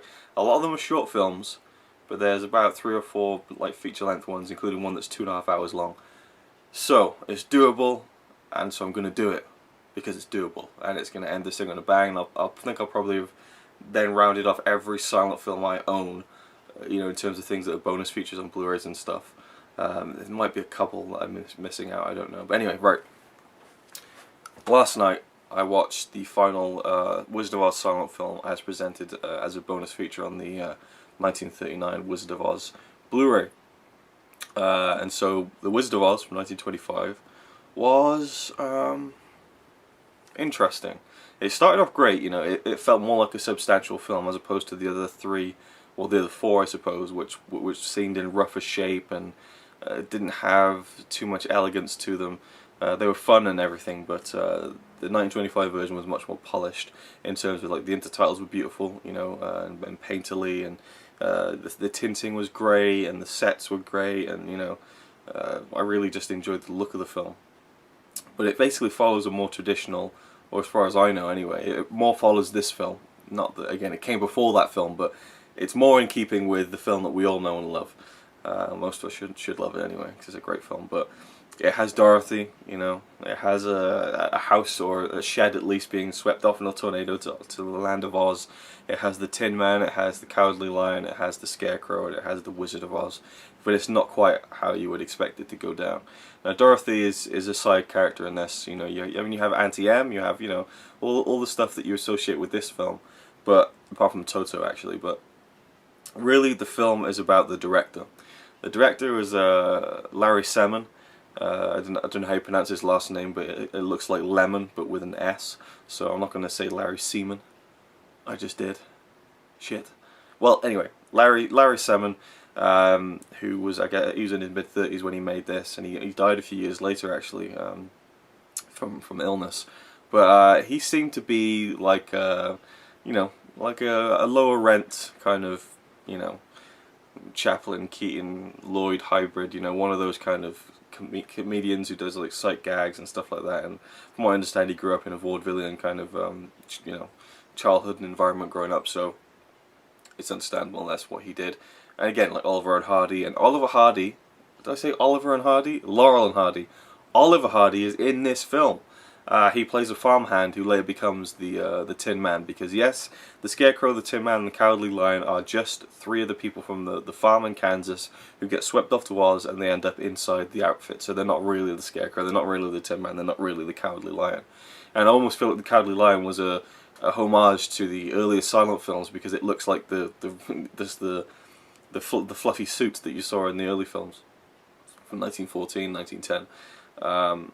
So yeah, Dorothy and some of the farmhands, they get swept off to Oz, and basically Dorothy is the Queen of Oz, and when she was a baby, this evil Prime Minister Cruel sent her off to Kansas so he could rule the land of Oz, basically. But there's a letter that was given to her, and so she opens it and finds out she's the Queen of Oz. She goes there and stuff, and then basically the director, Larry Semen, his character doesn't even have a name, but he just put himself as the main star of the show. It's about him and his love for Dorothy, and you just see him just doing slapstick for like an hour, basically. Well, not an hour, I'm exaggerating, but at least, you know, 30 to 40 minutes of the film revolves around him. And why? You know, where's his character besides the guy that just, oh, he's got egg on his face, oh, you know, oh, you know, he just, I appreciated his talents as a comedian, but I don't think it fit within this film. It felt like he was trying to shoehorn himself into a Wizard of Oz film, and I didn't like that very much. And again, Dorothy just became a side character, and you didn't really know that much about her, really. Well, I guess you don't really need to, but I mean, she didn't have hardly any screen time, you know. Oliver Hardy was great as, you know, the other guy who was vying for Dorothy's attentions and competing with Larry Semen. There's some great stunts in this, like, they do this stunt where they both fall off the top of this massive tower in the farm, and I mean, they did it for real. I mean, obviously there's a big like inflatable underneath or something, but like really massive jumps off big heights and things like that. Like some really great stunts, I will say, and I did enjoy a lot of the physical humor. It dragged a little bit at times. But one thing I hated was there's a whole sequence in Oz in the dungeons where there's like a live lion, and they kind of work around the gag that there's the black guy, the black farmhand who comes along. The first shot you see him in the film, he's sat there eating a watermelon, and it says the case of a melancholic, which I found quite funny. But the film kind of just painted this little black. There's me saying that little black. Well, I guess that's the film's influence. It kind of, it just shows to you that, oh, this is the black worker. You know, he's got no brains. You know, he's just a scaredy cat, and you know, isn't good for anything. I mean, he gets struck by lightning in the head, and he doesn't even notice it. He just stands there like grinning. You know, to show that, you know, he's brain dead almost. It was like shocking racism, really. But I actually liked his performance. I thought he was very good, the way he was like jumping around and stuff. And even though he was being painted in a bad light as a race, I felt like he did a good physical performance in the film. And there's like a whole gag where he's puts on the Cowardly Lion suit, and so Larry Salmon, who's dressed as the Scarecrow, he thinks that, you know, it's the guy in the suit, but it's actually the real lion, and so he kicks the real lion in the face, and the real lion starts attacking him. And I really hated it because he kicked the real lion in the face for real. Now, he didn't boot it. He didn't do any long-lasting damage. He didn't kick it. You know, he didn't give it a proper clout. But nonetheless, he gave him a quick stamp on the nose, and I just thought, you don't need to do that. That was too much. And for me, that kind of just takes a lot out of the film for me. When I see something like that, that's so unnecessary when you don't need to do it. I mean, it's kind of bad enough that they're probably locked up and made to kind of, you know, perform on camera and stuff like that in films like that. But I just thought that was taking it a bit too far. I mean, it's not extreme, but I just didn't like it. I personally wasn't comfortable with it. But anyway, overall, I think the film just kind of fell short, you know, and it was a shame because it clearly had money behind it. It clearly, you know, had some great sets and stuff, and you know, different locations, color tinting, and the interstitials looked great and all that. I loved how the whole film was framed with this kind of toy maker telling his young daughter the story of the Wizard of Oz, and he had the book there, and it even said the author on it and stuff. So it's like a nice kind of framing device for the whole film. But ultimately, I give maybe like a 6 out of 10 because the kick in the line just really bugged me, and also I just think Larry Salmon kind of, his own ego got in the way here because he just kind of made himself the star of the show when he didn't really have a character, you know, and that just seemed a bit too, didn't really sit too well with me. I might watch it again someday. I really loved seeing Oliver Hardy in this. You know, he was great and physical, and you know, I could almost imagine him saying some of the stuff as he's like shouting and things like that. You know, I'm a big Laurel and Hardy fan. But anyway, Wizard of Oz 1925, decent enough, but overall just doesn't quite cut it. So yeah, 6 out of 10 I'd say, you know, like 3 stars out of 5. Maybe that's even being generous, you know. I guess I did really enjoy a lot of the stunts and stuff, and there was some inventive camera work and effects and things like that. Yeah, I'll stick with 6 out of 10, 3 out of 5, you know. It was very decent. Just a few things that kind of niggled me, one being the main part that he kind of took over the whole film with his own personality. Anyway, so that is the Wizard of Oz silent films done. I never thought I'd actually watch all of them, but I watched all 5 of them. I'm really glad. I guess there's 145, excuse me, 155, maybe 255, call that 3, I think no. I guess it's about 3-4 hours worth of silent stuff there, I guess. Anyway, I'll work it all out afterwards. Although some of the timing on IMDb and Wikipedia is different than on the Blu-ray. I don't know whether it's frame rate issues or whether it's different cuts, so I'm not sure about that, unfortunately.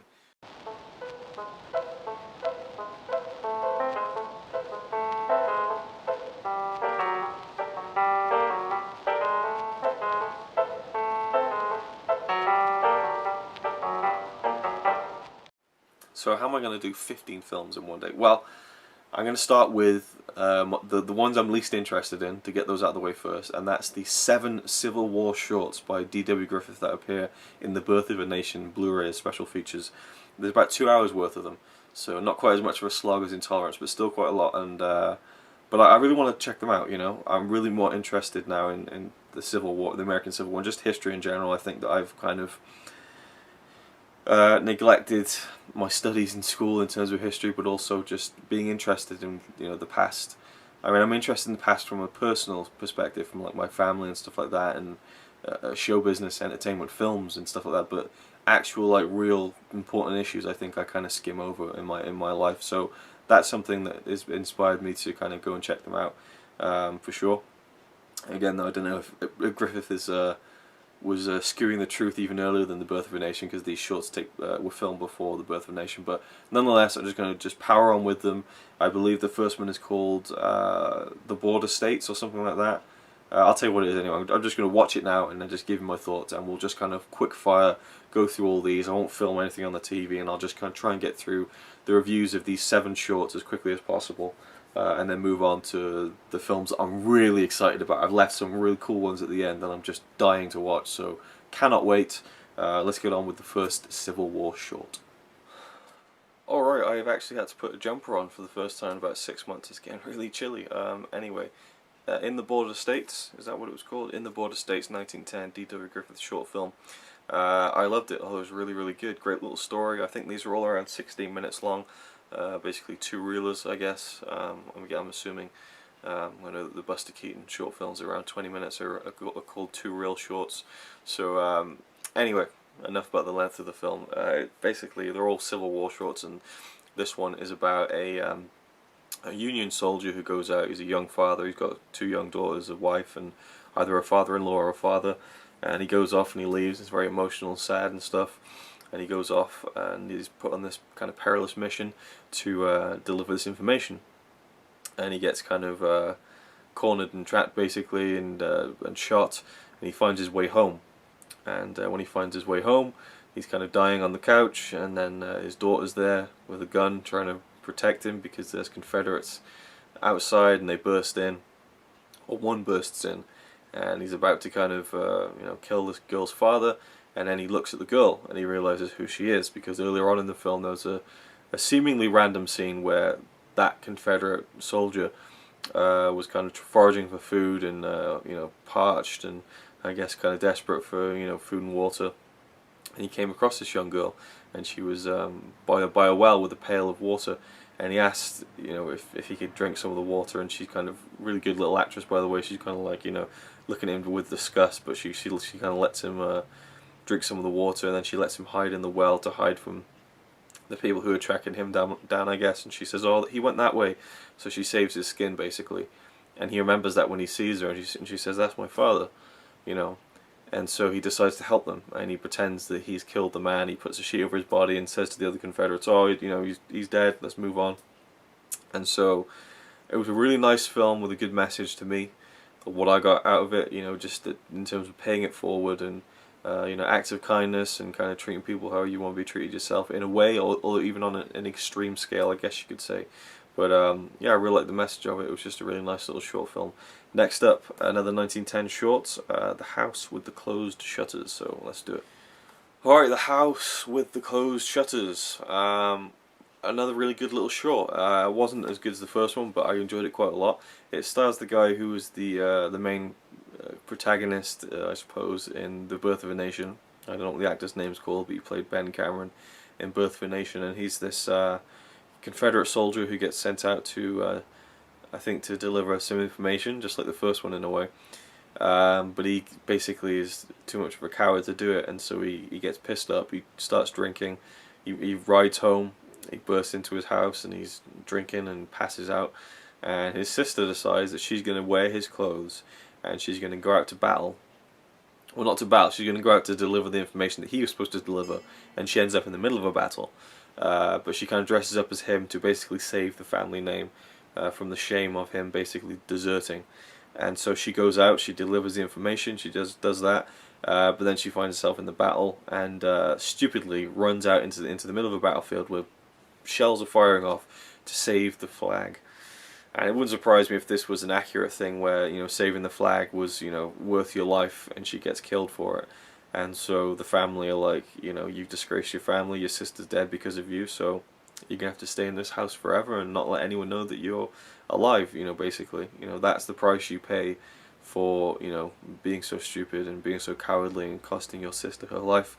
So it is the house with the closed shutters, because no one can go in and see that he's still alive, and it kind of follows that a little bit in terms of it flashes forward into the future, and I really like the way that worked, and just the dilapidation of the inside of the house as the years go by and stuff, and how it all had a toll on the family.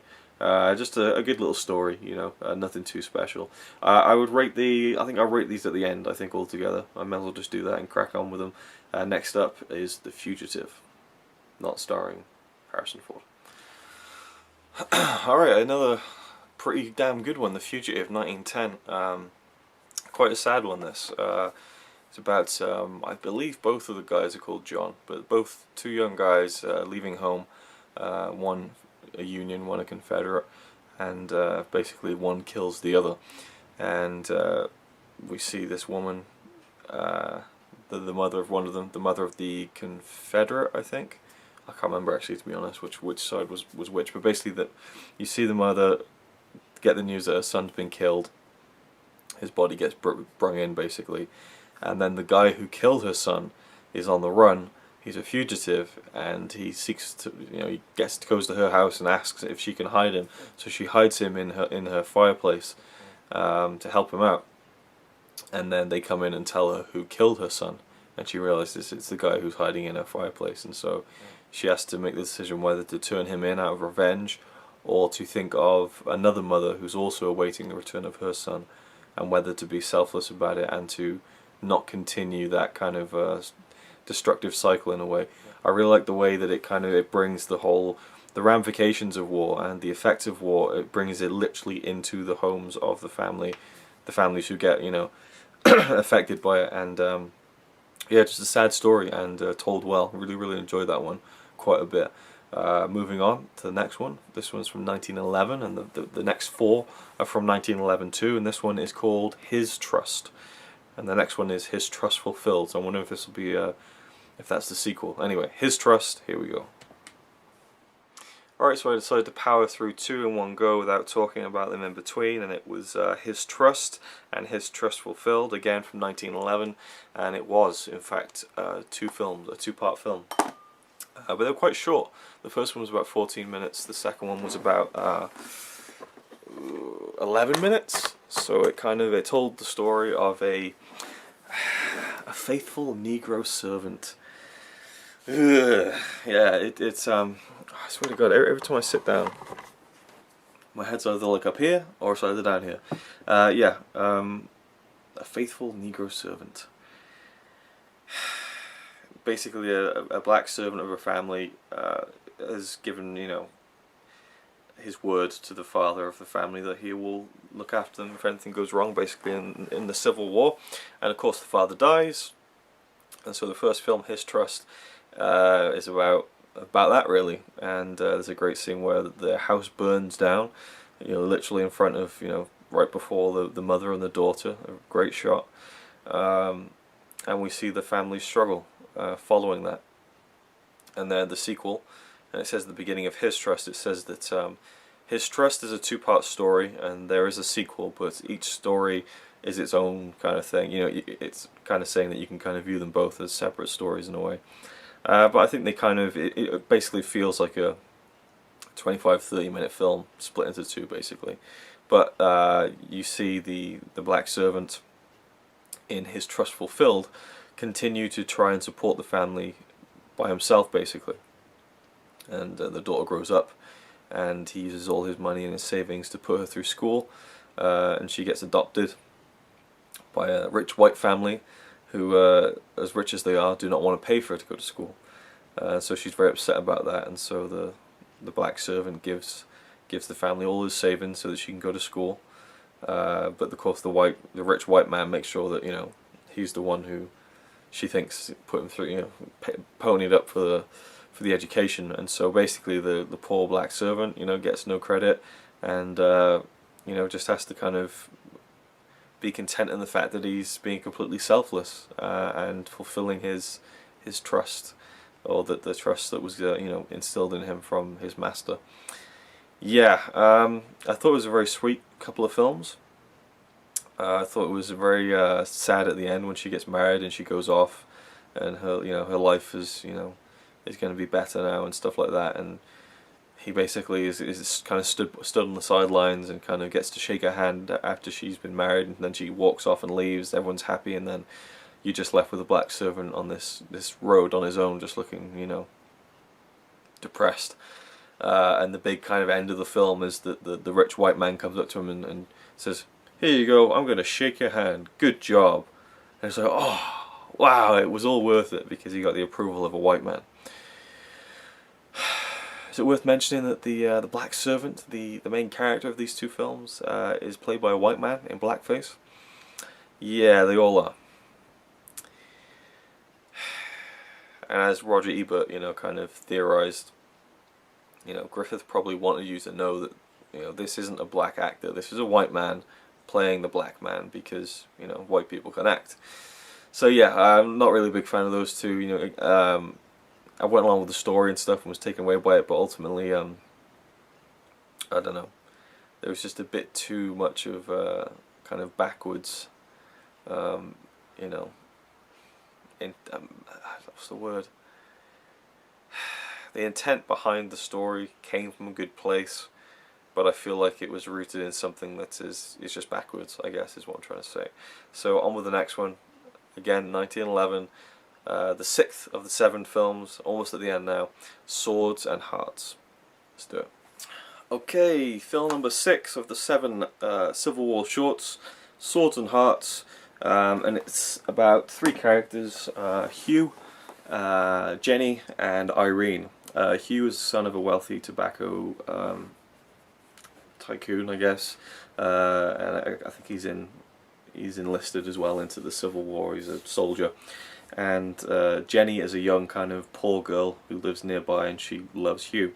But then there's also Irene, who it's described as being beautiful yet calculating. And I'll tell you what, she's not beautiful in the slightest. She looks like a hag. Honestly, I don't understand that. But she's a kind of wealthier girl who has Hugh's affections, and she basically wants him for his money. But Jenny wants him because she loves him.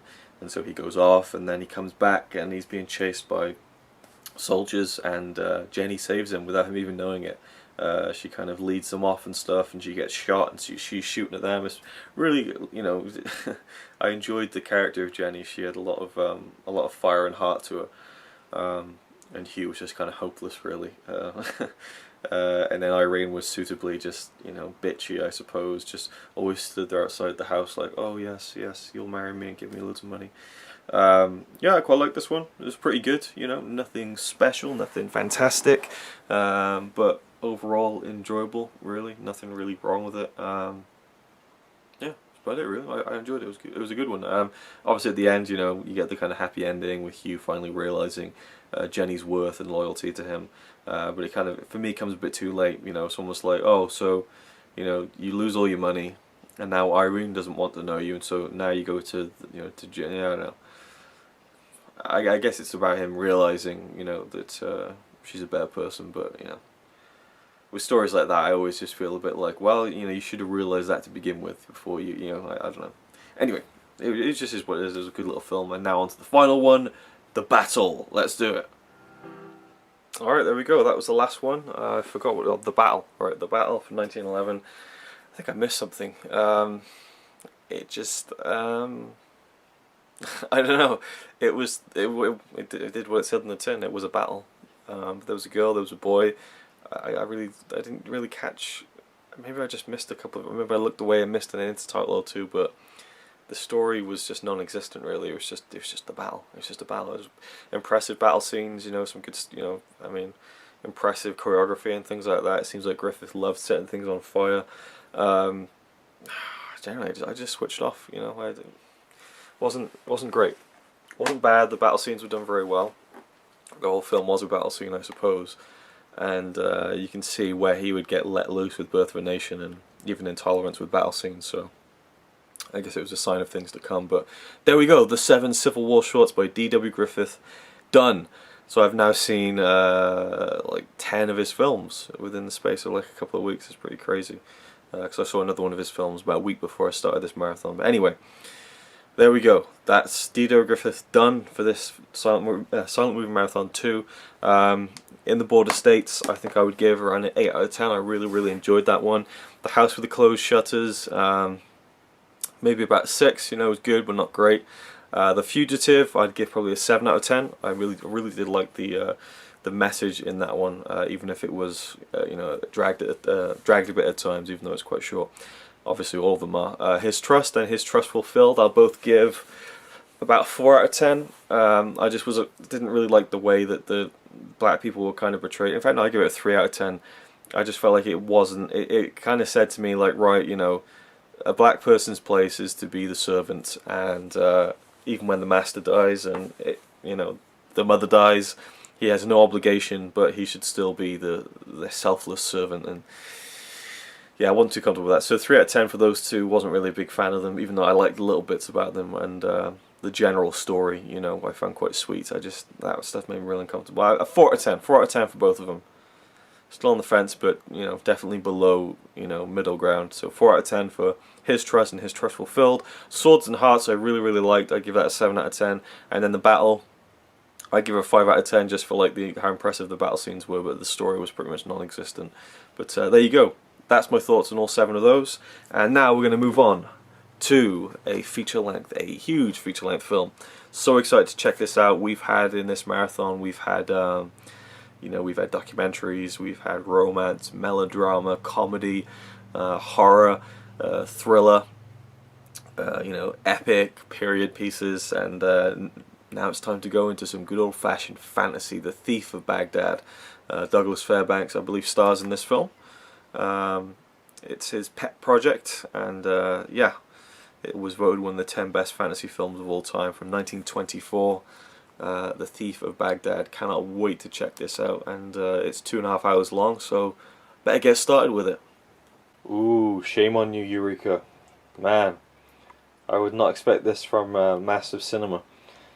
It's a small thing, but if you look closely at the picture of Douglas Fairbanks there, the image is quite grainy and pixelated. I mean, surely they could have just taken a screen grab from the Blu-ray transfer itself and just use that, but yeah, not a big deal, but I mean, man, just quality control. I don't know.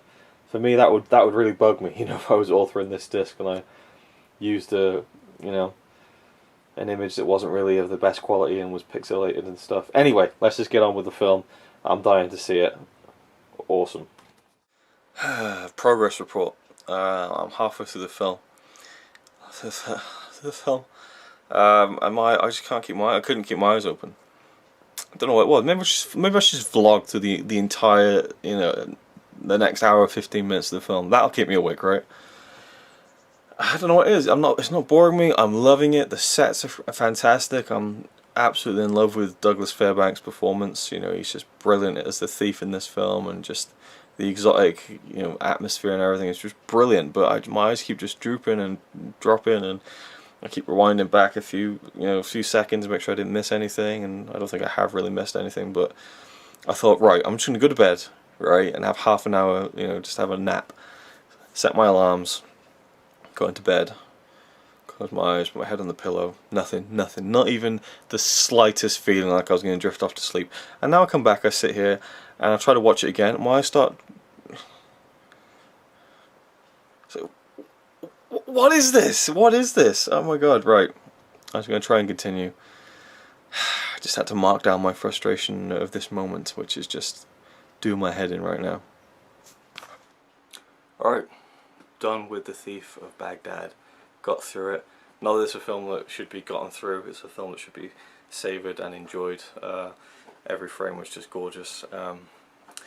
Yeah, I guess the first half, I mean, the only thing I could pick at with this film is that the first hour of the film takes quite a while to set up the main kind of plot, really, which is this big adventure.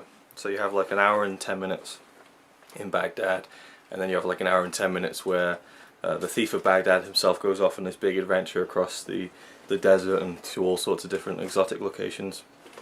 But I'd say it works in the same way that kind of Woman in the Moon does, where you have this long 2.5 hour silent film where the first hour or so is just all about setting the characters up in a way and making you care about them. And it's probably done even better in this one, I think, because Douglas Fairbanks, who stars as the Thief of Baghdad, you know, classic silent film actor, American, who did Robin Hood and you know, big adventure films like that, and actually the film The Artist from 2011 that came out a few years ago. That silent film which probably made people aware that silent films even existed in some cases when you're talking about teenagers and stuff. But that was a huge hit. I think it won the Oscar, or it won a few Oscars, and the guy who played the lead character. I was going to say the lead character. Unbelievable. Throughout this whole thing, actor and character together. actor and character together. He played the guy who plays the, what's his name, Jean Dujardin, I think was his name, and he won the Oscar for Best Actor. And he would frequently tribute Douglas Fair, or give him a name check during his speeches when he would win the Golden Globe, the Oscar and stuff.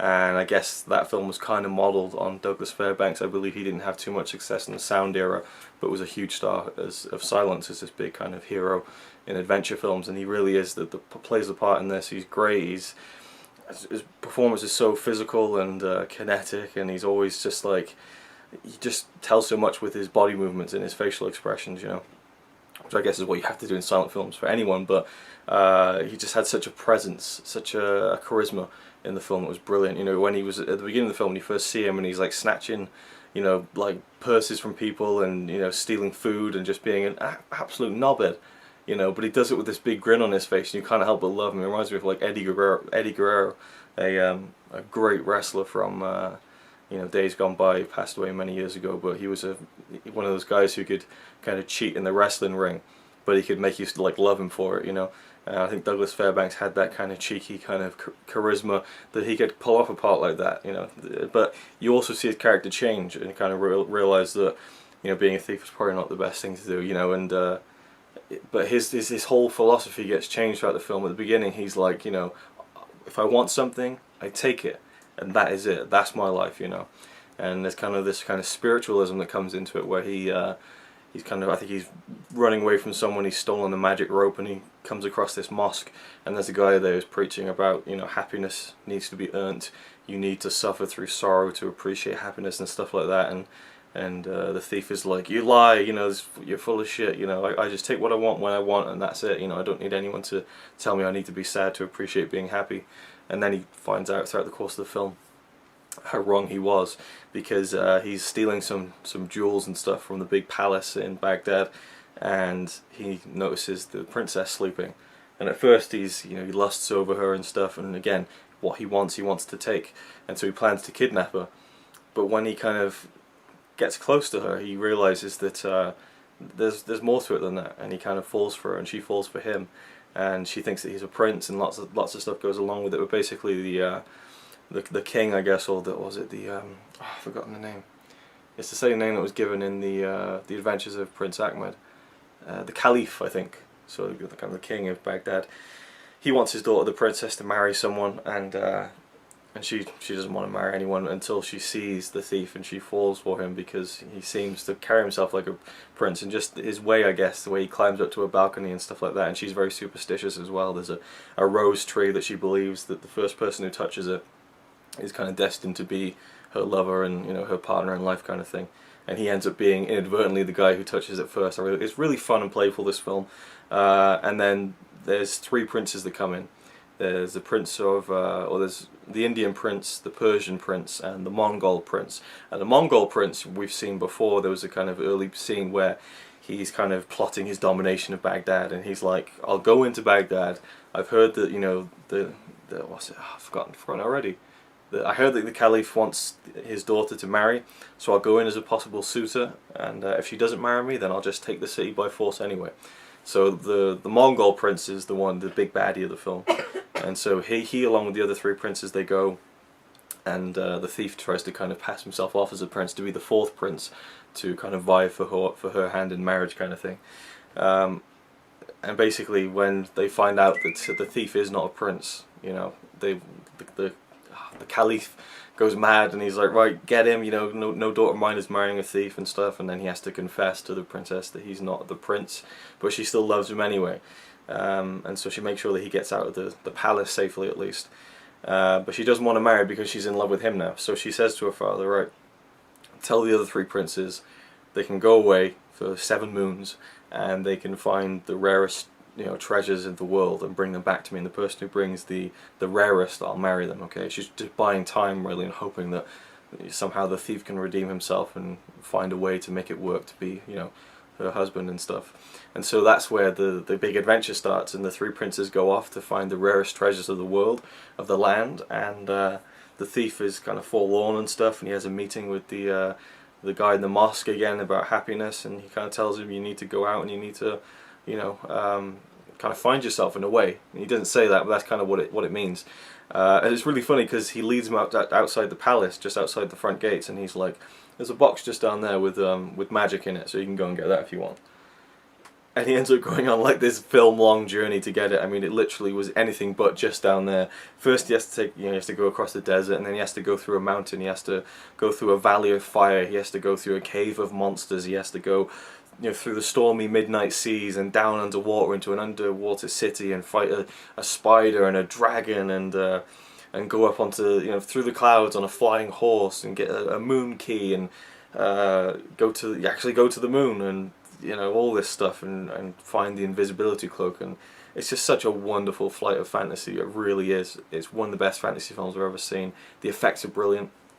Absolutely awesome. I mean, they've had these huge sets, tons of extras, and it reminded me of Intolerance in a way. You know, it wasn't quite as big as that, but it was almost. I mean, just the look of it, and I'm sure they kind of augmented it with miniatures and matte paintings perhaps, and to make it look bigger than it is. But there was a lot of shots where the scale was huge and so many extras used, particularly at the end, the big finale. Which I don't want to spoil, but like, it's just this excellent sequence where loads of people start coming, and it's just like huge, you know, and it was just so brilliantly done. So you get this big kind of climax at the end. It wasn't quite what I was expecting. I was expecting more of a kind of fight between the thief and the Prince of Mongol, but it was great how it ended. I thought, actually, I loved how it tied in and felt so classical and so everlasting. The story, you know, sending out three suitors to find rare treasures and stuff, and they go out and you see them find them, and how they don't always, you know, the princes don't really put effort into obtaining the treasures. They kind of get them through their helpers, you know, and so they haven't really earned it, you know, and so almost in a way they don't earn their happiness, I suppose. The Persian prince, this big fat guy, was actually a woman. I was like, that's not a man, that's a woman, definitely. And I don't know why they did that, but I guess, you know, it's not the first time a male part has been played by a female, and vice versa, I suppose. But I just thought, why didn't they get a big fat guy to do it? Was there a shortage of fat, you know, male actors in Hollywood at the time? I don't know. Yeah, anyway, so the location and stuff, the music that was composed, I think, was by Carl Davis, who does a lot of these things. Doesn't say on the back, but yeah, Carl Davis conducting the Philharmonic Orchestra.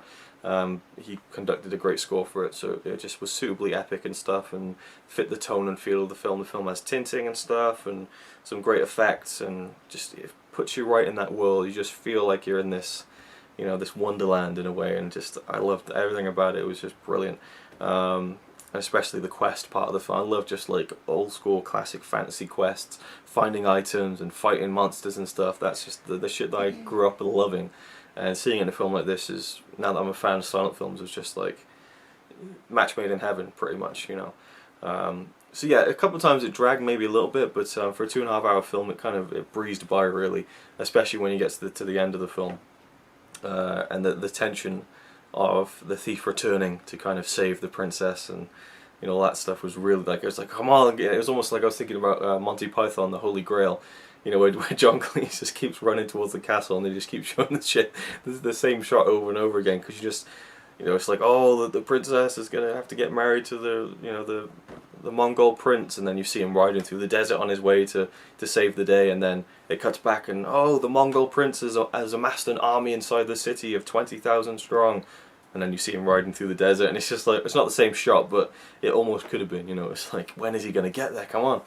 And you know, like, of course, the magic carpet, which looks awesome. The way they did it was brilliant. It just looked so real.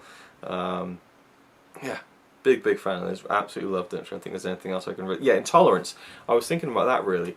It's almost like something I wanted to say about Intolerance, but I didn't, was, you know, I just thought, wow, the Babylon scenes just looked so amazing. You know, that is how you do an epic film. You know, that is how you do it. But to make it work fully for me, I think you need to have characters that you're invested in, and characters you spend, you know, at least a little bit of time with. And that's what this film did. That's what this film did. Oh my god, what is wrong with me? What is wrong? I'm getting ill. I am. You're seeing the decline of my brain right here. There's characters, and oh god. Anyway, it was done very well. No, it was done very well, and you know, the characters I enjoyed and cared about and stuff like that. Yeah, they're not that, you know, three-dimensional for sure. I mean, it's a fantasy tale, but you know, you root for the characters, you know, and you have a little bit more than what you kind of had in Tolerance, I think. But then within Tolerance, you had like 4 big things that Griffith was trying to get across. So again, things get kind of lost. But yeah, I felt like this is how to do it, you know, and it was fun as well. It wasn't all serious, and you know, just so much fun. You know, just really light, and just you know, I feel like kids could enjoy this if they could get past the silent aspect of it, and obviously if they were old enough to read all the intertitles. But yeah, big fan of this. I'd give it a 10, of course, because I enjoyed it that much. It was just brilliant. Yeah, one of the great silent films I think of the 20s. Just awesome, epic scale, lots of fun, great fantasy story, fun characters, fun. That's the word to sum up Thief of Baghdad. Is just fun. So there we go. That was my thoughts on that. And you know, I'll just show you a few things from the booklet in case you've never seen anything from the film. We have Douglas Fairbanks there on the front, the Thief of Baghdad himself. He's in great shape, by the way. I think he was in his 40s when he did this, and he's just like ripped, you know. It's brilliant. And an Arabian Nights fantasy. Now this is a really thin book, considered, you know, for massive cinema, and I had to flick through it, and I was like, wow. Usually they have like multiple articles, interviews, and stuff. All they have in here is just one article. One article. There's the princess and the thief there. I love the scene where they first kind of meet face to face, and she's kind of hiding behind a veil and stuff, trying to figure him out and everything. So there he is again. And look out, the text is a lot bigger than it is normally as well, so they've really stretched out this one article, and then that's it. So that was a bit of a shame, really, but you know, sometimes you just haven't got the resources for these kinds of things. And there's another cool shot from the film. And again, yeah, the menu, the image they use for the menu is just like low quality. Like I just take a screen from the movie, you know. I don't know. I mean, I just say that because sometimes it seems like they do use a screenshot from the movie, like Diary of a Lost Girl, Spione, you know, and you can tell it's grainy, really grainy, because it's from the actual transfer itself. So, wish they'd done that, but you know, menu's a menu. The film is what counts, and the film looked great, and yeah, really happy that I watched it and finally checked it out. So, that's that. Probably gonna watch a Buster Keaton film while we have dinner, and then I'll move on with some more films. Yes, even more today. Alright, me and Connie just got done watching The Love Nest, the final short film on the Buster Keaton short films collection. And the last one I've not seen. Just turn the volume off. And it was pretty good. I enjoyed it a lot. Had a lot of Joe Roberts, who was awesome. Storyline follows Buster. He basically gets, what's the word, dumped by his girlfriend. And so he goes off on his own, gets a little boat, and decides he's just going to go off on his own. And he ends up coming across this ship who take him on to work, basically, and Joe Roberts works there. He's this kind of tyrannical head of the ship. You know, if anyone makes the slightest mistake, he throws them overboard, kind of thing. I mean, the intertitle said that the slightest mistake and you'll be executed, but well, I guess if you are thrown off overboard in the middle of the ocean, that's pretty much instant death. But either way, it was just a lot of fun, some fun stuff in it. Imminent death. There's some fun stuff in it. You know, like at one point he says all hands on deck, and so Buster drops down and puts both his hands on the deck, and then he's like, I told you to go starboard. No, I told you to go to port, and you're on starboard. Go on, go, you know, port. So he runs down and grabs a bottle of port, just like funny little things like that. Yeah, it wasn't the best of his, and I feel like I'm pretty sure these are all in chronological order, so disc 1 starts in 1920, and then disc 3 ends in 1923, and by 1923 he'd started making his first like big feature films, I think, like Our Hospitality, and then The Navigator, and 3 Ages, and then I think he mainly did just feature films in from the early 20s until the end of the 20s, so I don't know whether making so many every year kind of sapped his energy or his creativity, but I feel like some of the later ones were nowhere near as good as some of the earlier ones, like in the first and second disc. But yeah, I wouldn't say there's really a terrible one among them. This one wasn't one of the best, but there's a really funny ending, which was cool. But yeah, that's the Buster Keaton short films collection done, finally. Anything you want to add? That's all. I like the letter where he that he wrote to his ex, where in the end it said like, if you don't receive this letter, let me know. Please notify if you fail to receive the letter. Little things like that. Yeah, so there you go. Let's carry on and finish this thing. Alright, the next film in the Silent Movie Marathon 2 is actually cheating again. Rules are made to be broken, I guess. I have seen this film before, but not in this format and not in this quality. It's A Trip to the Moon, the classic 1902 Georges Méliès film, A Trip to the Moon. One of the great films of all time, you know, just the classic image of the face, the moon face, a guy who's kind of just looks like he's got cream on his face basically, and he's the moon, and you know, the rocket crashes into his eye, and this is actually an original drawing by Georges Méliès, so that's really, really cool. And this Blu-ray, I did not know existed. I knew they'd released this in a steelbook form a few years ago, and I really, really, really wanted it, but sold out, you know, out of print. You can get it for like £100 now. There's just no chance I'm paying that. I know Robbie Webster had it. Tried to buy it from him, but again, he wisely chose to sell it for the price that it's going for, and so you know, you can't blame people for making a bit of money. It wasn't like he bought it to buy it because he is a big film fan. I'm just saying that, you know, he's definitely not anything but a scalper, Robbie Webster. Great guy, but yeah, I think he needed more money than he could to sell this to sell the steelbook version cheaply. So I just wrote it off. I was like, I'm not gonna be able to ever own this film on Blu-ray, and that's really sad. And then just a few months ago, I was like, I'm just looking online, see maybe if the steelbook popped up cheap somewhere, and then I noticed it was on Amazon for like, you know, cheap, and I was like, well, not cheap, but it was, you know, it wasn't ridiculous. I was like, hang on, has it gone back down? And I looked at it, I was like, wait, regular Blu-ray edition? I had no idea this was released in a regular Blu-ray edition, and it comes in like a Criterion clear case. It looks gorgeous, you know, like the spine I love, just brilliant. It's a Flicker Alley release, I think, yeah. So yeah, I was just so overjoyed that this was available in a different edition that isn't out of print, and so I snapped it up straight away for this marathon. So I'm going to watch A Trip to the Moon, and there are two bonus films. The Eclipse from 1904 and The Astronomer's Dream from 1898. So that would be taking us back 117 years. Wow. I'm not sure if they're mastered in HD, but either way it'll be great to see them. And I've never seen Trip to the Moon in high definition, and also I'll be watching it in colour for the first time, because they hand tinted the frames all the way back then in 1902. So that's the one that's been, I think, restored. You know, I'd given the full treatment here, brand new restoration. I'm trying to just find any more information about the yeah. So, one of the most complex and ambitious film restoration projects ever to bring an original coloured version of Méliès' masterpiece back 110 years after its first release. Using the most advanced digital technologies now available, the team reassembled and restored the fragments of the 13,372 frames. 375, sorry. So yeah, the two foundations which carried out specifically the music part of this project decided to approach heirs Nicolas Godin and Jean-Benoit Dunkel to compose an original modern soundtrack to accompany the cinematic milestone. Yes, a French band called Air have done a kind of modern score for it, which a lot of people have complained about a lot. You can watch the film in black and white. That's a bonus feature. It's a beautifully restored black and white edition from original 35mm film elements with two separate choices of score. One by Robert Israel, who does many of these kind of silent scores, and it also has the original English narration written by Georges Méliès, and then a second track consisting of a troupe of actors voicing the various characters as performed in the US in 1903 with a piano music by Frederick Hodges. There we go.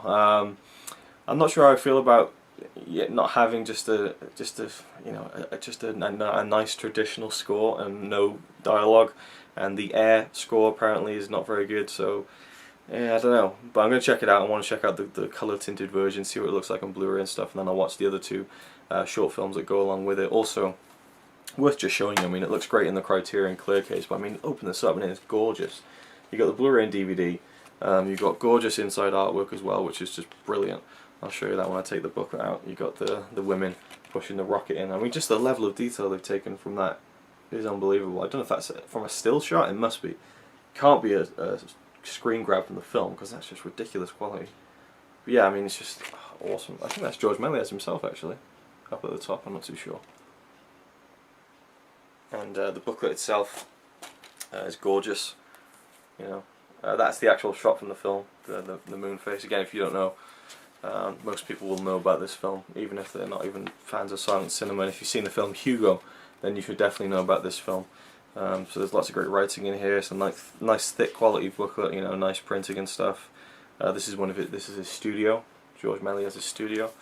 But he was more than just a filmmaker. He was a magician, an illusionist, you know, and I believe a theatre performer. And so he kind of brought all those elements. Yeah, this is a production photo they used on the inside of the Blu-ray. Cool. Yeah, he used a lot of the elements of his kind of visual trickery and stuff to make, you know, great kind of fun fantasy films in the, you know, the early days of cinema in the late 1890s, the early 1900s. That's a drawing by him. So he had a brilliant eye for just, you know, creating weird and wonderful things.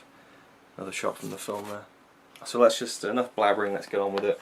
And actually this will be the first time that I'll be using my region-free player in this marathon and here in Norway in general. So I'll just quickly show you my region-free player and then we'll get on with the film. So this is our pretty clustered setup underneath the TV. We've got the PS3 there, the PS4 over there, Xbox 360, Wii over in the corner hiding, and here's my my region-free Blu-ray player. So let's just open it up, and that's how I'll be watching the Region A locked Blu-ray for Trip to the Moon, because I've modified this Blu-ray player to be region-free, which I did many years ago. So yeah, I will no longer be restricted by those bloody region codes. So yeah, let's get on with it. So this could be a problem. I need to set my Blu-ray player to be region A, and I can't quite remember the code. I'll have to try and do it by kind of muscle memory, I guess. Let's have a look. If I open the Blu-ray player, so I got to go to Setup. Here we go, and then I got to put in. Hey, there we go. I actually remembered it by muscle memory, so it's 8520. Right, so then I go down to region code. I put in press 1 on the remote. That should work. There we go. A. Come out of setup. Close the Blu-ray, and it should now work and play the movie. There's also like an hour-long documentary about the film, which I'm looking forward to checking out, but not tonight, because we've got quite a few more to get through. Hey, there we go. FBI warning. Awesome. Here we go. I think what I'll do is I'll watch the other films first. So let's go to oh, I was using the PS4 controller. Right. So unused to this. Right. We'll go with The Astronomer's Dream first, which is from 1898. Let's do it. 3 minutes long. Awesome. Yeah, this is definitely not in high definition, but looks pretty good. So yeah, here we go. That moon is creepy as hell.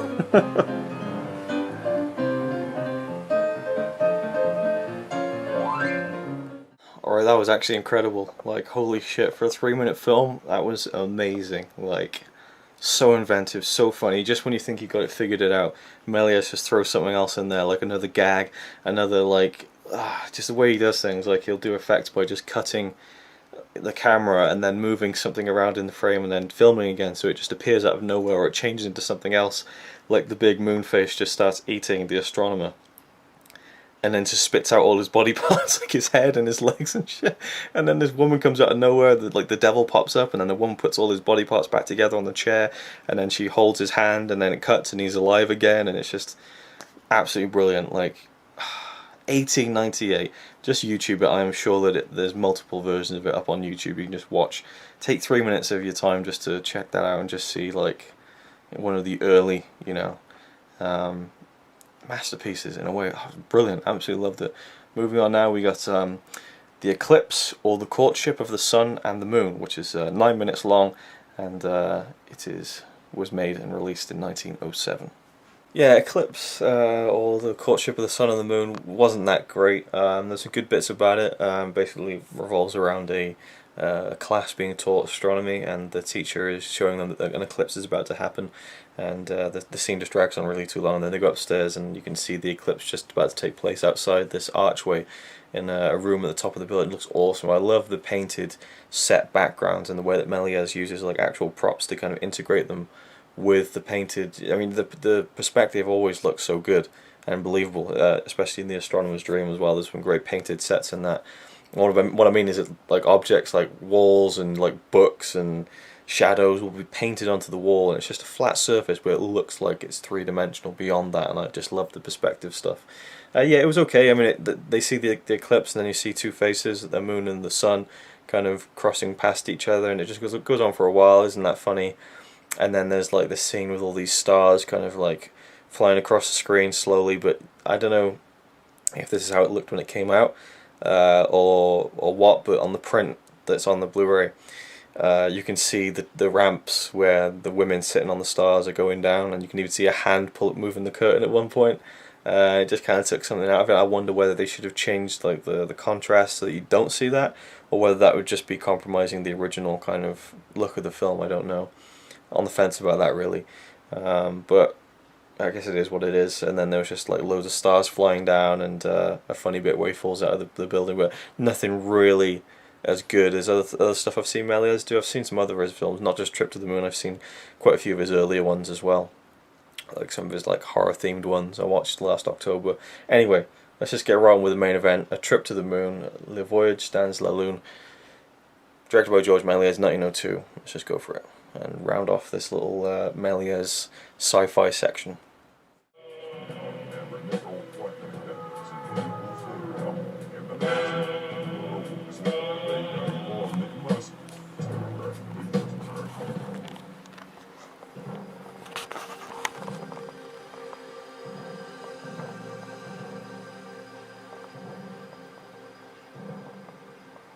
What the fuck is this shit?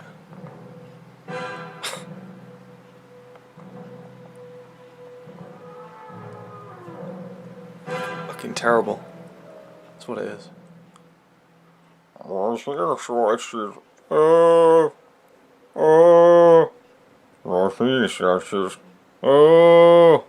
Yep, that's good. Print that. Trip to the Moon. I don't know what they were thinking. I really don't know what they were thinking. I mean, the film looked great, you know, the color tinted version and everything, and you could tell where I could tell where they'd put in frames and colorized it themselves, and where you could actually see the original coloring on the print, you know, which is awesome to see, you know, because it's kind of a little sloppily done.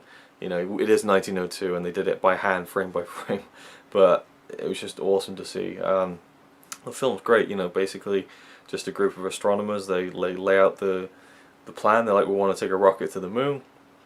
They okay the plan. They build the rocket. Everyone gets in the rocket. They shoot it off into space. It lands in the face of the moon like that, like so.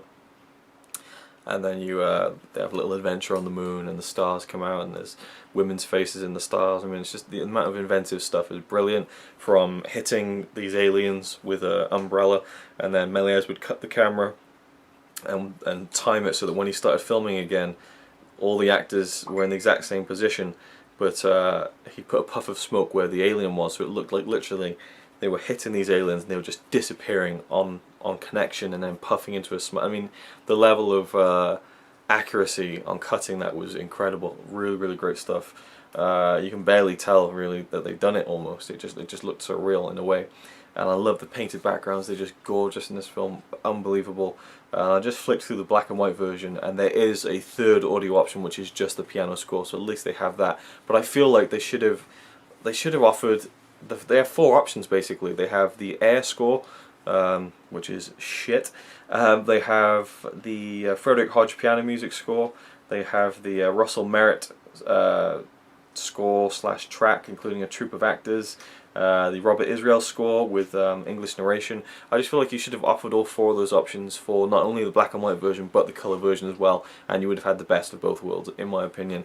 I just don't know why they didn't allow that. It would have been easy to do by a seamless branching, I'm sure, but they didn't. Anyway, Definitely won't be listening to the Air score anytime soon. In fact, never again, I don't think. Some bits of it kind of were okay, and I didn't mind it as music, but for the film, it just didn't fit at all, especially the beginning and the ending. I mean, just no, what the fuck were they thinking, hiring Air to do the I mean, nothing against them, you know, in their genre, they're probably great, but it don't fit a trip to the moon. It doesn't fit this kind of movie. I don't think it fits any silent movie. It feels too modern. It's too intrusive. It just didn't go with the flow or the feel of any of it.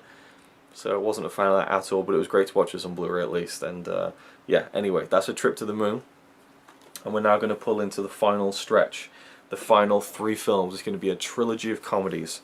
And the first one is not Our Hospitality, because I've already seen this a couple of times. It's one of my favourite films of all time. Put it in my top probably 30 favourite films. Just my words get jumbled just talking about this film, though. I think we've established by now that my brain is slowly deteriorating throughout this silent movie marathon too, so that's probably something to do with it as well. Our Hospitality is an amazing film. I love it, love it, love it. And the Blu-ray from Kino has a bonus feature called Hospitality, a 49-minute alternate cut of the film with an explanatory introduction and organ score by Lee Irwin. So let's just pop it in, see what it's like, find out what the why it's an alternate cut, and just check it out, because I really want to see it.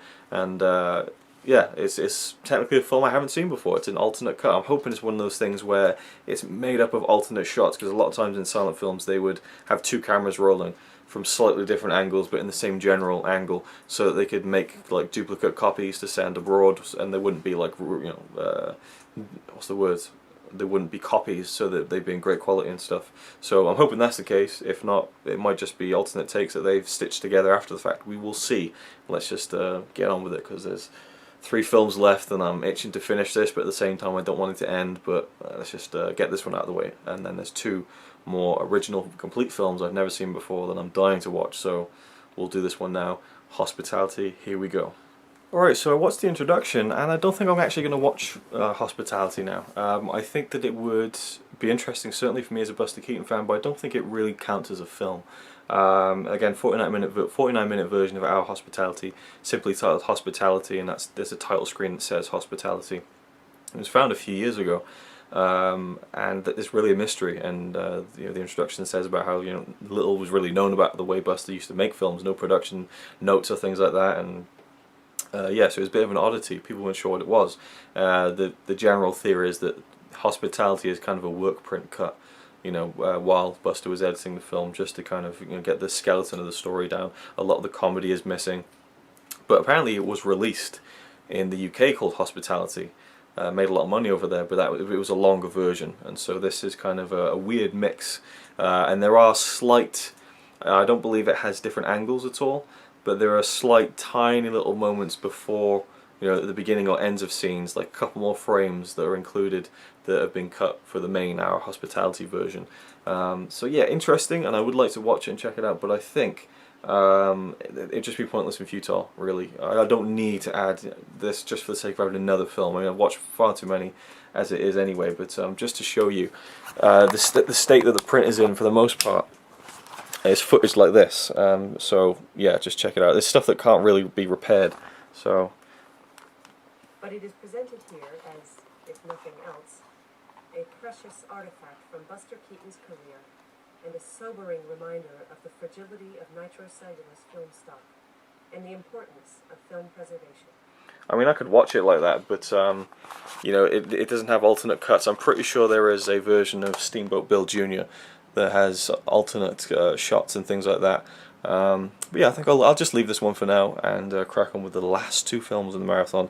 So I'll just grab it and then I'll talk about it before I start. Alright, here we go. This is going to be the 40th film in Silent Movie Marathon 2.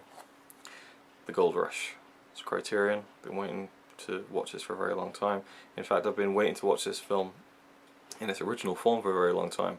I almost got the Blu-ray a long time ago, but anywhere it's been released in the world, this features the 1942 re-release version with sound and stuff like that.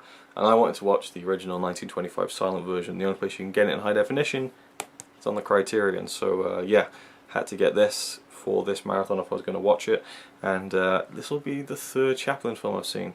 I'm a big fan of Buster Keaton. I much prefer him to his films than Charlie Chaplin, but I have enjoyed the ones I've seen. The Kid and The Circus I thought were brilliant, so I'm looking forward to checking this one out. And as I said, of course, I'll be watching the original 1925 version, which I believe is a bonus feature on this. Yes, there's a new 2K digital transfer of the original reconstructed 1925 film. So there we go, and a newly recorded adaptation of director Charlie Chaplin's score.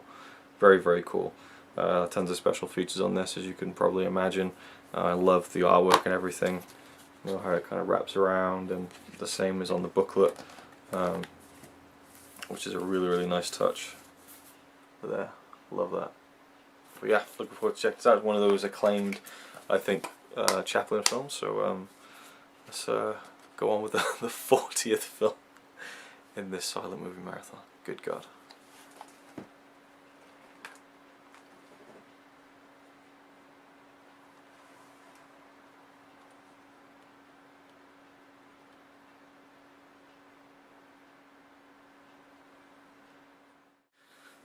Okay, done with The Gold Rush, the 1925 version, which was 88 minutes long, and the 1942 Chaplin approved version from 1942 is 72 minutes, so it's quite a little bit longer than the a little bit longer than the re-release. The original is a little bit longer than the version Chaplin released about almost 20 years later. I guess I think it said starting in 1931 with City Lights. I think Chaplin started recording music for all of his own films, and then he started going back to his earlier films to kind of redo them, and he did that with this one and effectively abandoned the silent version. But they managed to kind of piece it together with stuff that they had from different sources, and they said that because there's like a introduction at the beginning of the film itself in text form saying that, you know, there might be differing qualities in some parts of the film, and it's by no means, you know, I think they said just consider it a work in progress kind of thing. But I thought it looked amazing. I thought it looked fantastic. I didn't really notice any quality dips at all in the transfer. It was brilliant. The only thing I can say really about the transfer, or about the visual side of it, was every now and again there'd just be a black flash on the screen, which makes me think that maybe there was like a couple of frames missing from that scene, and I mean like literally frames, like points of a second. In which case I don't know why they didn't just cut that black out and just skip it, you know. I mean, I'm used to kind of skipping in silent films anyway sometimes when they were just kind of just the way that films were shot. But yeah, I don't know what that was. Maybe it's like an issue with the Blu-ray that you know, was fixed later on, and they re-released or they sent out replacement discs. I don't know, but every now and again you just get like just a flash of black, maybe 10 to 15 times throughout the whole film, and it kind of threw me off a bit. It's like, you know, that was the only thing I can really hold against it. Otherwise, brilliant. Fantastic film. I really want to see the 1942 version now, just to see what he did with it and how he reinvented it. Great film about a lone prospector is his character name, and of course Charlie Chaplin, he always goes by the kind of generic you know, character of just, I don't know, like the tramp character, I guess is what he calls himself, the tramp. And then you have Buster Keaton, who kind of is always playing the same kind of character with the hat and everything. And so, you know, whenever you see a Chaplin film or a Keaton film, they're usually playing a similar character, and the same can be said for Chaplin, if not more so, I think, because every film I've seen with Charlie Chaplin, he looks and acts pretty much the same as he does in all of his films, the little tramp. I think they even call him that in the film. And he's got no money, and he goes off into Alaska during the Great Gold Rush in the late 1890s, I believe. I think there was like a grave or like a notice saying someone died here in 1893 or something like that, or 1898. So that's when this film's set, and he goes off to the snow-filled landscape of Alaska to prospect gold. The first half of the first third of the film, the first half hour of the film, I should say, is spent inside a cabin and with two other guys, and they're all kind of thrown there by circumstance, and they've got no food, and there's a storm, and it's all about them surviving. At first I thought that was what the whole film was going to be. I thought it was going to be one of those kind of like stage play films where you could just imagine it being, you know, like a one location play in the theatre, but they eventually escaped from the cabin and found their way back to civilization. Well, Charlie Chaplin's character did anyway, and then the other character kind of comes back into it later on in the film in a nice kind of ending, I think.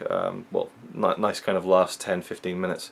It didn't just thrown on you, the other character, who was, I forget his name now, Joe or Jim, Big Jim, I think. And yeah, so basically the second and third acts of the film, we have the tramp down in the kind of the prospecting town, you know, the snow everywhere, it looks gorgeous, great sets and stuff. I love the way the film looked, from, you know, again, the scene set in the barren, just snowy landscapes up in the mountains. For instance, the first time you see Chaplin in the film is this shot right here, which isn't the actual shot from the film, but it's kind of a drawn version. But that is I gotta say, it's one of my favourite shots in film history, just from how gorgeous it looked. I just thought it was brilliant with the set and the painted backdrop, and the way that Chaplin kind of stumbled across it, you know, was brilliant. Trying to see if it's actually in the booklet here in some way. Oh, that's interesting. I was wondering if there's kind of like a sequence where they're so hungry that Jim starts imagining the tramp as a chicken. I was wondering, did he play the chicken as well? And he does. There's an image of him there in the chicken suit, which is kind of funny. But yeah, so he's down in this kind of prospecting town, and there's a girl he likes there called Georgia, and so he tries to kind of spark up a romance with her, and she kind of sees him as a bit of a joke, and she kind of just ridicules him with her friends basically, and he has a very sweet crush on her, and she just plays him for a fool basically, and it was just heartbreaking. Like she says, "Oh, you should invite us over for dinner." You know, not to spoil things, I guess if you want to go into this film blind, you know, maybe skip ahead a couple of minutes, but she's like, maybe you should invite us all over for dinner, and he's like, okay, I will, you know. And New Year's Eve, okay, it's a date. So New Year's Eve, he works hard, he spends all his money getting this nice dinner together, he puts decorations up in the cabin that he's looking after for someone else, because again, he's too poor to even own his own place really. We never really see where he lives in the town until he starts looking after this cabin for a guy who goes off somewhere. He lays out the table, decorations, got a chicken cooking, he's got gifts for everyone, and he sat there like, you know, 5 to 8 waiting, you know, excitedly and stuff, and then they're all off down the dance hall just celebrating and drinking, and the George is on the bar shooting off guns and stuff, saying Happy New Year, and then they all sing Auld Lang Syne, and when it hits midnight, and it's a beautifully heartbreaking scene when he's just stood there at the door, just looking out, you know, expectantly, which at that point would have been like, what, 4 hours after they were supposed to have arrived. And I just think, what a bitch, you know, what a bitch. And then she says, oh, I've forgotten about him, let's go up. And you know, and I thought, oh, maybe she didn't mean to just leave him in the lurch, but no, she wanted to go up there just to take the piss out of him and stuff. And I wanted to grab that woman and slap her in the face for being such an absolute, can't even describe. And then, you know, I don't know, that's the thing with her.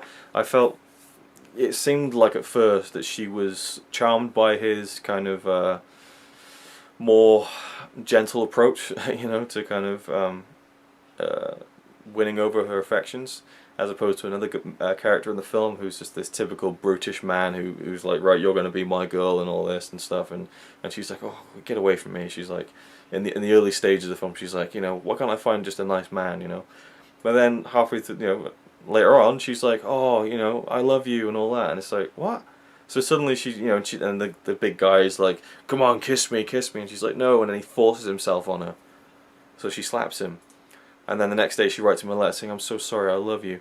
So she's just like I just found her to be a bit of a joke really, and poor Chaplin, you know, he's none the wiser really, and he thinks that it's there's a bit of miscommunication. He thinks that the letter she wrote saying I love you was for him, and so that never really gets resolved, and at the end, you know, they kind of get together basically, and they share a kiss, and it's a very sweet moment. I like the ending, but it just still niggled me the fact that she was just a clueless bitch, you know. She wanted a nice guy, but yet she wanted the bad guy really, and you know, she even apologized to him after, and then, you know, said that she loved him after he forced himself on her. I just think stupid girl, and stupid character, and but the sweetness of Chaplin's character really carries it, I think, and despite that niggle, I would give this a 10 because I just thought it was brilliant from start to finish. I loved it. I loved the production design. I loved the comedy. You know, the thing with Chaplin is he tends to overdo it a little bit. There wasn't too much of the penguin walk in this one, which I don't really like, but I was more touched by the emotion of it than I was, tickled, in a funny way by it, like I would with the Buster Keaton film, where I laugh out loud. There was a few funny moments in this where I really laughed, but for the most part, I just enjoyed the comedy drama aspect of it, I suppose, which I feel like Buster Keaton's films, even though I still vastly prefer them, I feel like the dramatic moments are few and far between in terms of actually really feeling some emotion. There are some, and they work brilliantly, but this one was an all-round real solid comedy drama, and with some great visual effects as well, some fun stuff there, and I just loved all the characters. Even if Georgia was a bit of a bitch, I guess really she learnt a lesson, I suppose, in the end, that loving someone isn't about what she maybe thought it was, and when she writes that letter to the bad guy saying that she's sorry and she loves him, he's just like, he can find another girl like her, he doesn't care about her, and she probably realised that then, and realised it too late, kind of thing. So I suppose that's kind of the message of that, and I can go along with that, but I just felt like reaching to just throttling her and saying, you idiot, you got a great guy there, and you're just blind to it, and you're just taking the piss out of him. It's probably my own kind of projections of me being, I feel, a more kind of sensitive, gentler kind of person when it comes to the affairs of the heart, I guess. So yeah, that really connected with me, that part of the film, and I loved just the snowy town setting was awesome as well. Anyway, yeah, I can't wait to watch the 1942 version. And I might even do an epilogue to this whole marathon after I've watched some documentaries and stuff about certain films, and maybe I'll give you my thoughts on the 1942 version at some point. But yeah, Gold Rush, 10 out of 10, absolutely brilliant. I think I should have ended on this one, because the next film, well, I'll grab the next film straight away. The 41st and final film in Silent Movie Marathon 2, 12 Days of Silence, an odyssey of intertitles, is Buster Keaton's College. Now obviously I haven't seen it because, again, this is all first watchers, bar a Trip to the Moon, the only exception. Yeah, College. I don't think this is one of Keaton's, people don't talk about this as one of his best or anything like that. It's from 1927, a year after he did The General, a year before he did Steamboat Bill Jr. Yeah, I don't think this is really one of the ones that is talked about as much, so I don't know. Well, I'm sure I'll love it just because it's Buster Keaton, and I think he's a genius, and I'm a huge fan of him. But I have a feeling that I probably should have ended with the Gold Rush. It would have been a brilliant ending to the whole thing. Whereas this one I think will be really enjoyable, but probably won't pack the punch that the Gold Rush did for me. But to end on this is really exciting. To end on this is really cool, because I'll always say, and I've said it before in this video, Metropolis was the first silent film I ever watched, but Buster Keaton was the guy who got me into silent films and wanting to watch more of them and to appreciate it more, more than I had. I thought maybe Metropolis was a one-off when I first saw it, like, wow, well, this is probably just like one of those greatest films of all time kind of thing. I'm sure most other silent films don't hold up as well. Buster Keaton made me kind of go, okay, let's give other films a go, including his, but and many of his are among my favorites, but Buster Keaton was kind of my, I guess Metropolis was my introduction. Buster Keaton was my doorway into silent cinema, so to end with one of his films I haven't seen before is definitely fitting. So let's just go straight ahead and watch College. It is an hour long, so there is 64 minutes left in Silent Movie Marathon 2. It feels really good.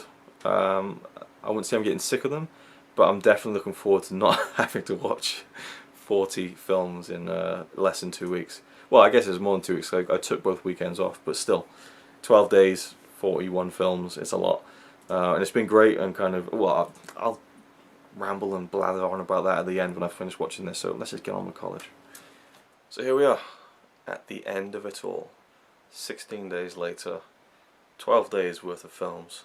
41 films. I'm sure I could look up how long they all were together, but I haven't got the time to do that now.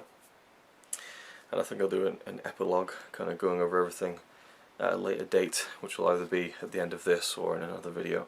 I don't know, but for now, College was really, really good. I really enjoyed it.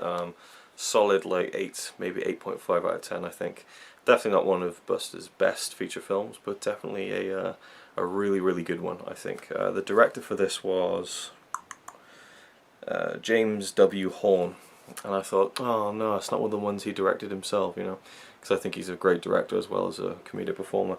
But I read on IMDb that Buster has been quoted as saying that he directed the whole film himself, and he doesn't even know why the director was there because he was useless. Which I love. I just feel like Buster Keaton was just a Renaissance man in a way, you know. I think that he just kind of knew exactly what he wanted to do with his films in terms of the story, the action, the direction, and he probably just kind of directed anything, even if there was an official director appointed for the film.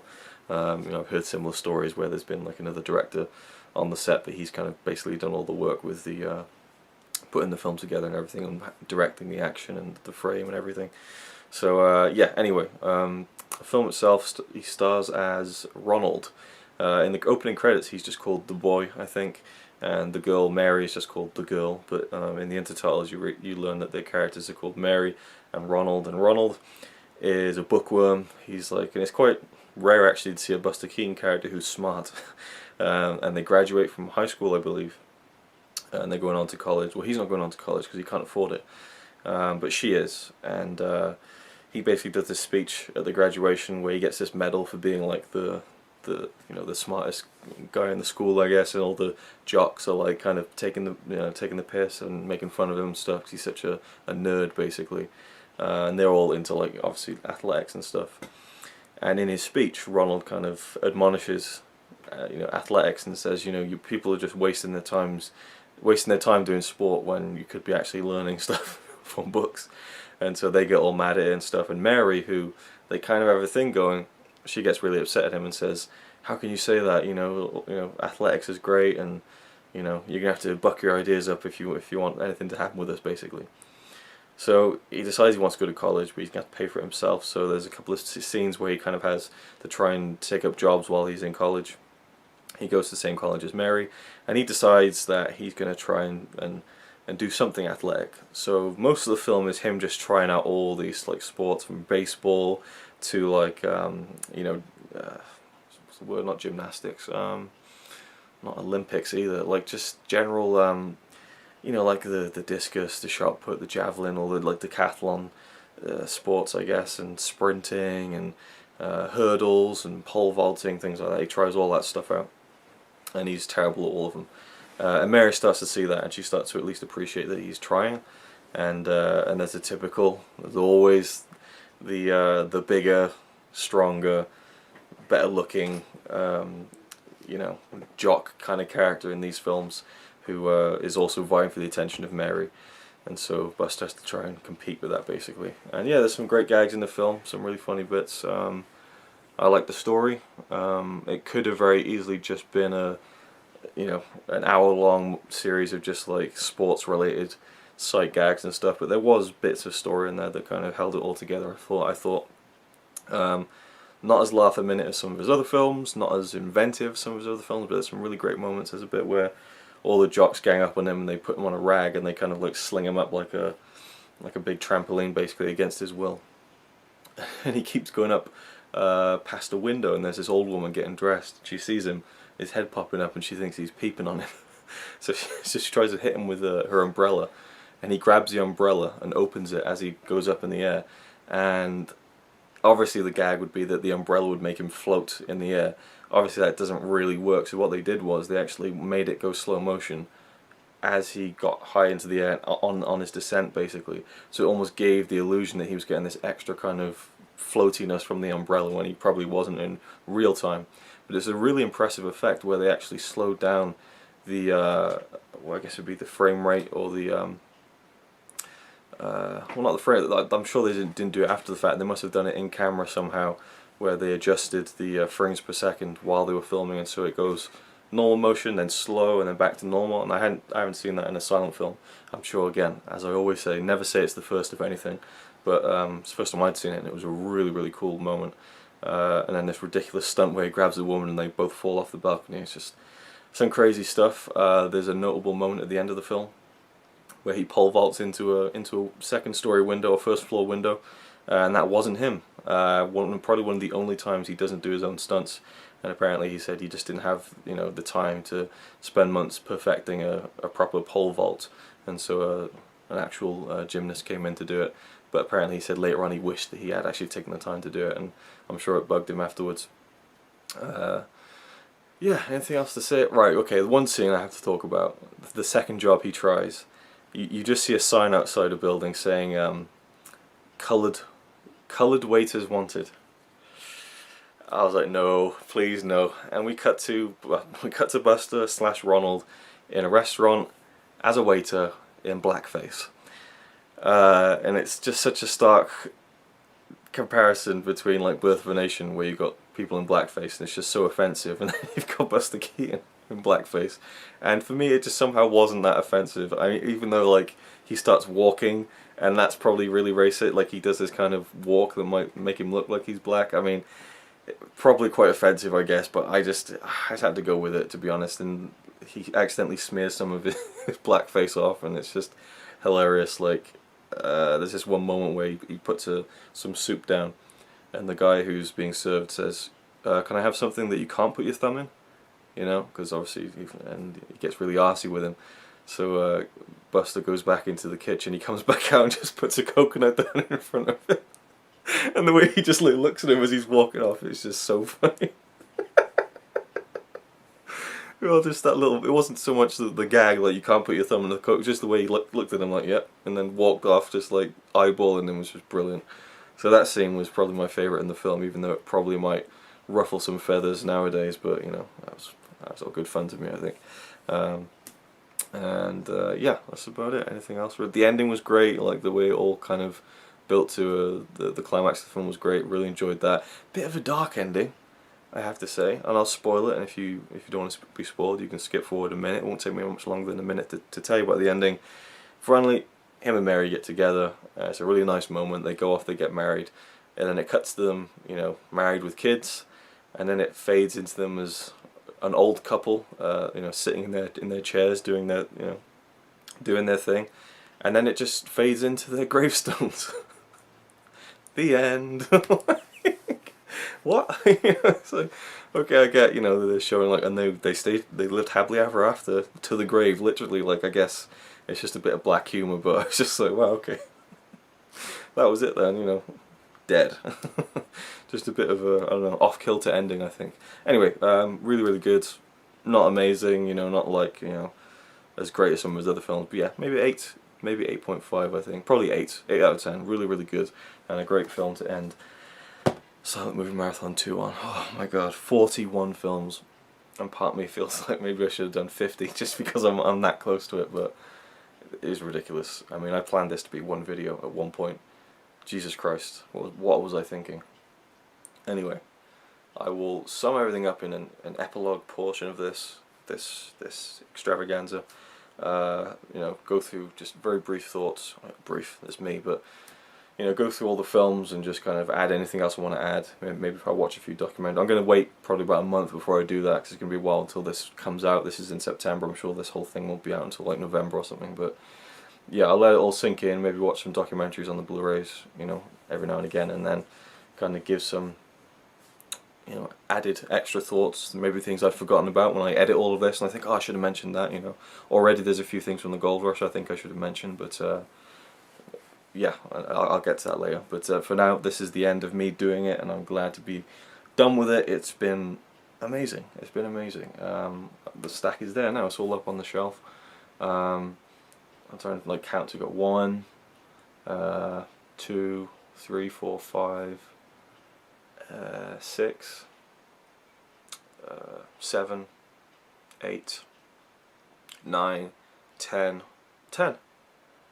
10 films out of the 41 that I would give a 10 out of 10. That's pretty crazy to see a film that I love that much. See 10 of them, 10 out of 10s in 2 weeks is pretty crazy. And some that were really high as well, like 9, you know, 8, 9 out of 10. Yeah, so that's it. I'm just going to end it now and go to sleep and enjoy the sleep. And yeah, maybe try and get reacquainted to films that have people talking in them for once. because I've watched a couple in the 2 weekends I took off. Me and Connie watched a couple of animated films, but that's been it really. So I haven't seen. Oh no, we watched Jurassic Park last weekend. Okay, but yeah, I'm looking forward to getting back to some talkies, as it were. But I don't know, if I had my way, I'd watch another 41. You know, they're brilliant.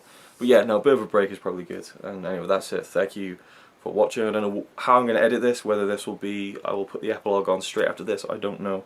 But either way, thank you for watching my actual recording of this whole Silent Movie Marathon 2 journey. Has been too long for anyone to handle, I think, myself included probably. But, you know, we started with a Buster Keaton, we ended with a Buster Keaton, and I've seen some real classics and couldn't be happier about it. As a film watcher, absolute heaven, absolute heaven. As a producer of content on YouTube and video editor, probably the opposite of heaven right now. Looking at the amount of footage I have, it's like, what have you done? What have you done? Anyway, that is it. This is Luke Ryan, last survivor of the Silent Movie Marathon 2, signing off for now. And yeah.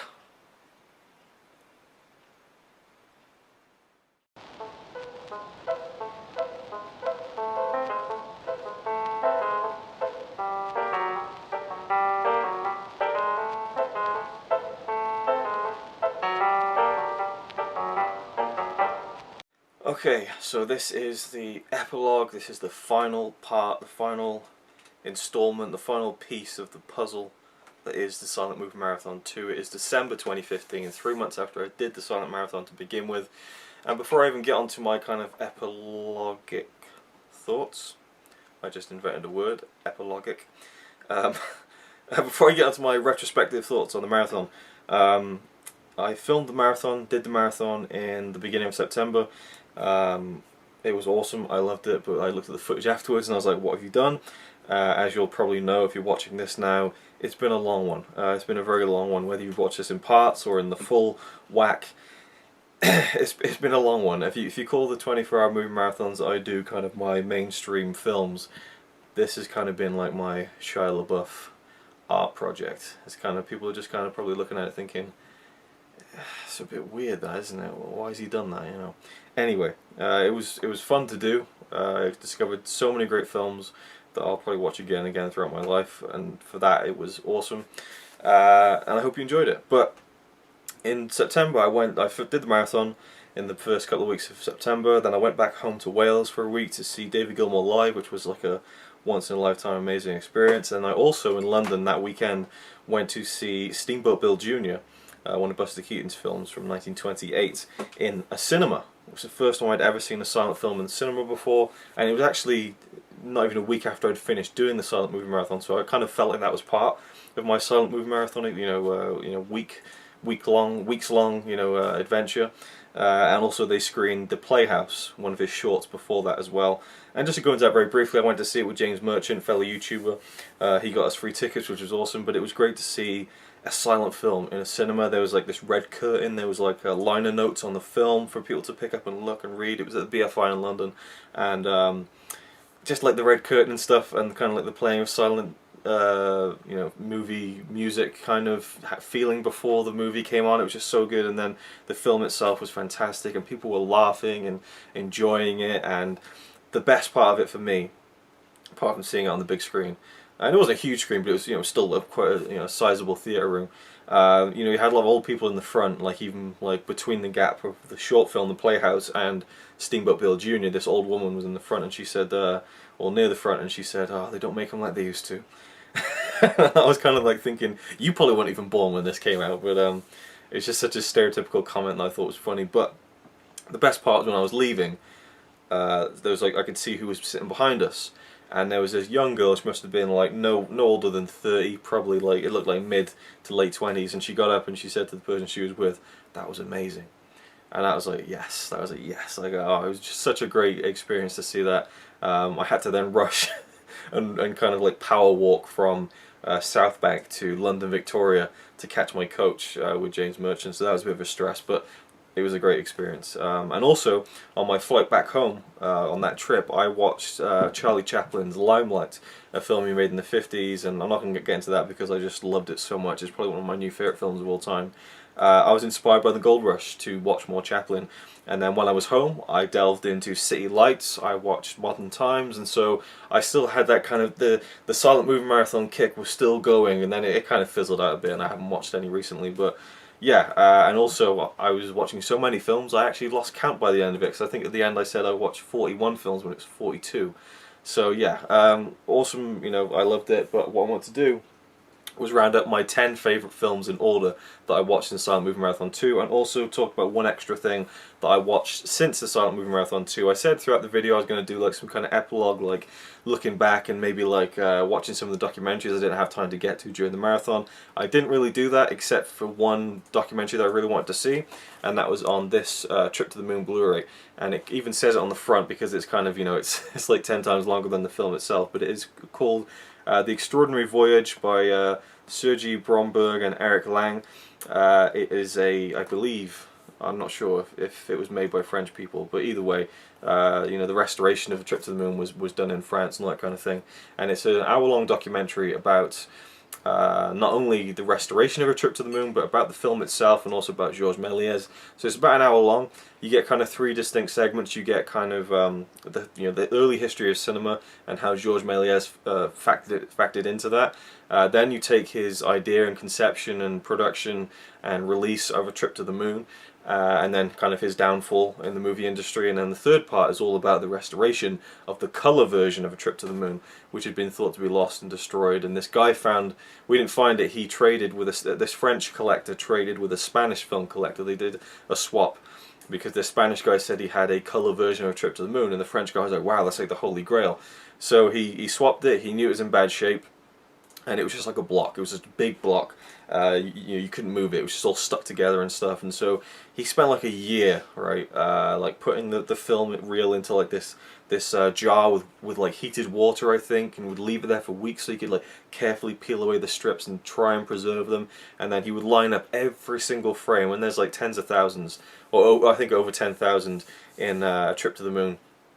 And he took a digital camera image of every single frame.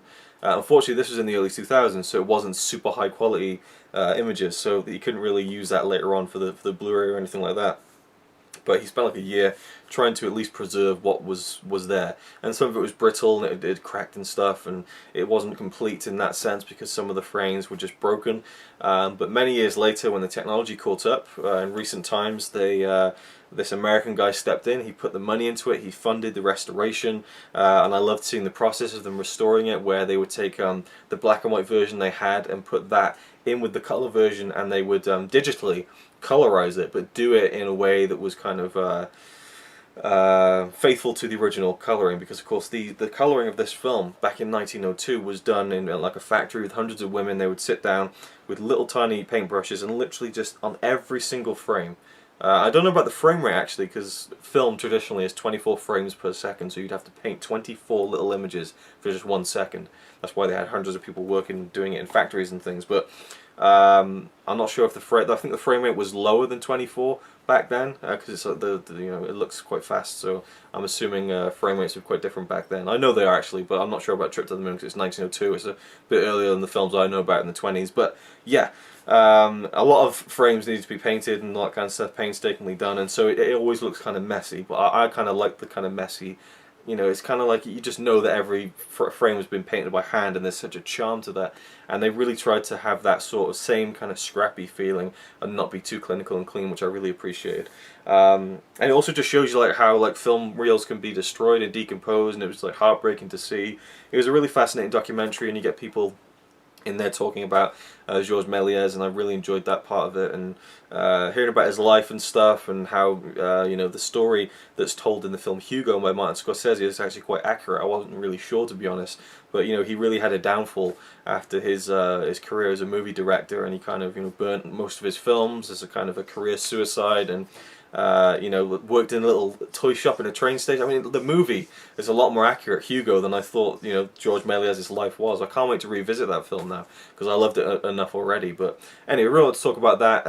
The Extraordinary Voyage, fantastic documentary, really rounds off this Blu-ray set. The only thing that I think this set is missing is maybe you could have thrown like 10, 20, 30 of his shorts onto there, not just 2, because there's so many of them and they're so short. Even though like hundreds were destroyed, there's hundreds that have survived. Anyway, it might be licensing issues. Just want to mention that. Fantastic Blu-ray. Now, to round this whole thing off, my top 10 films I saw in this the Silent Movie Marathon 2. So number 10, Birth of a Nation. Yep, controversial, a horrific masterpiece.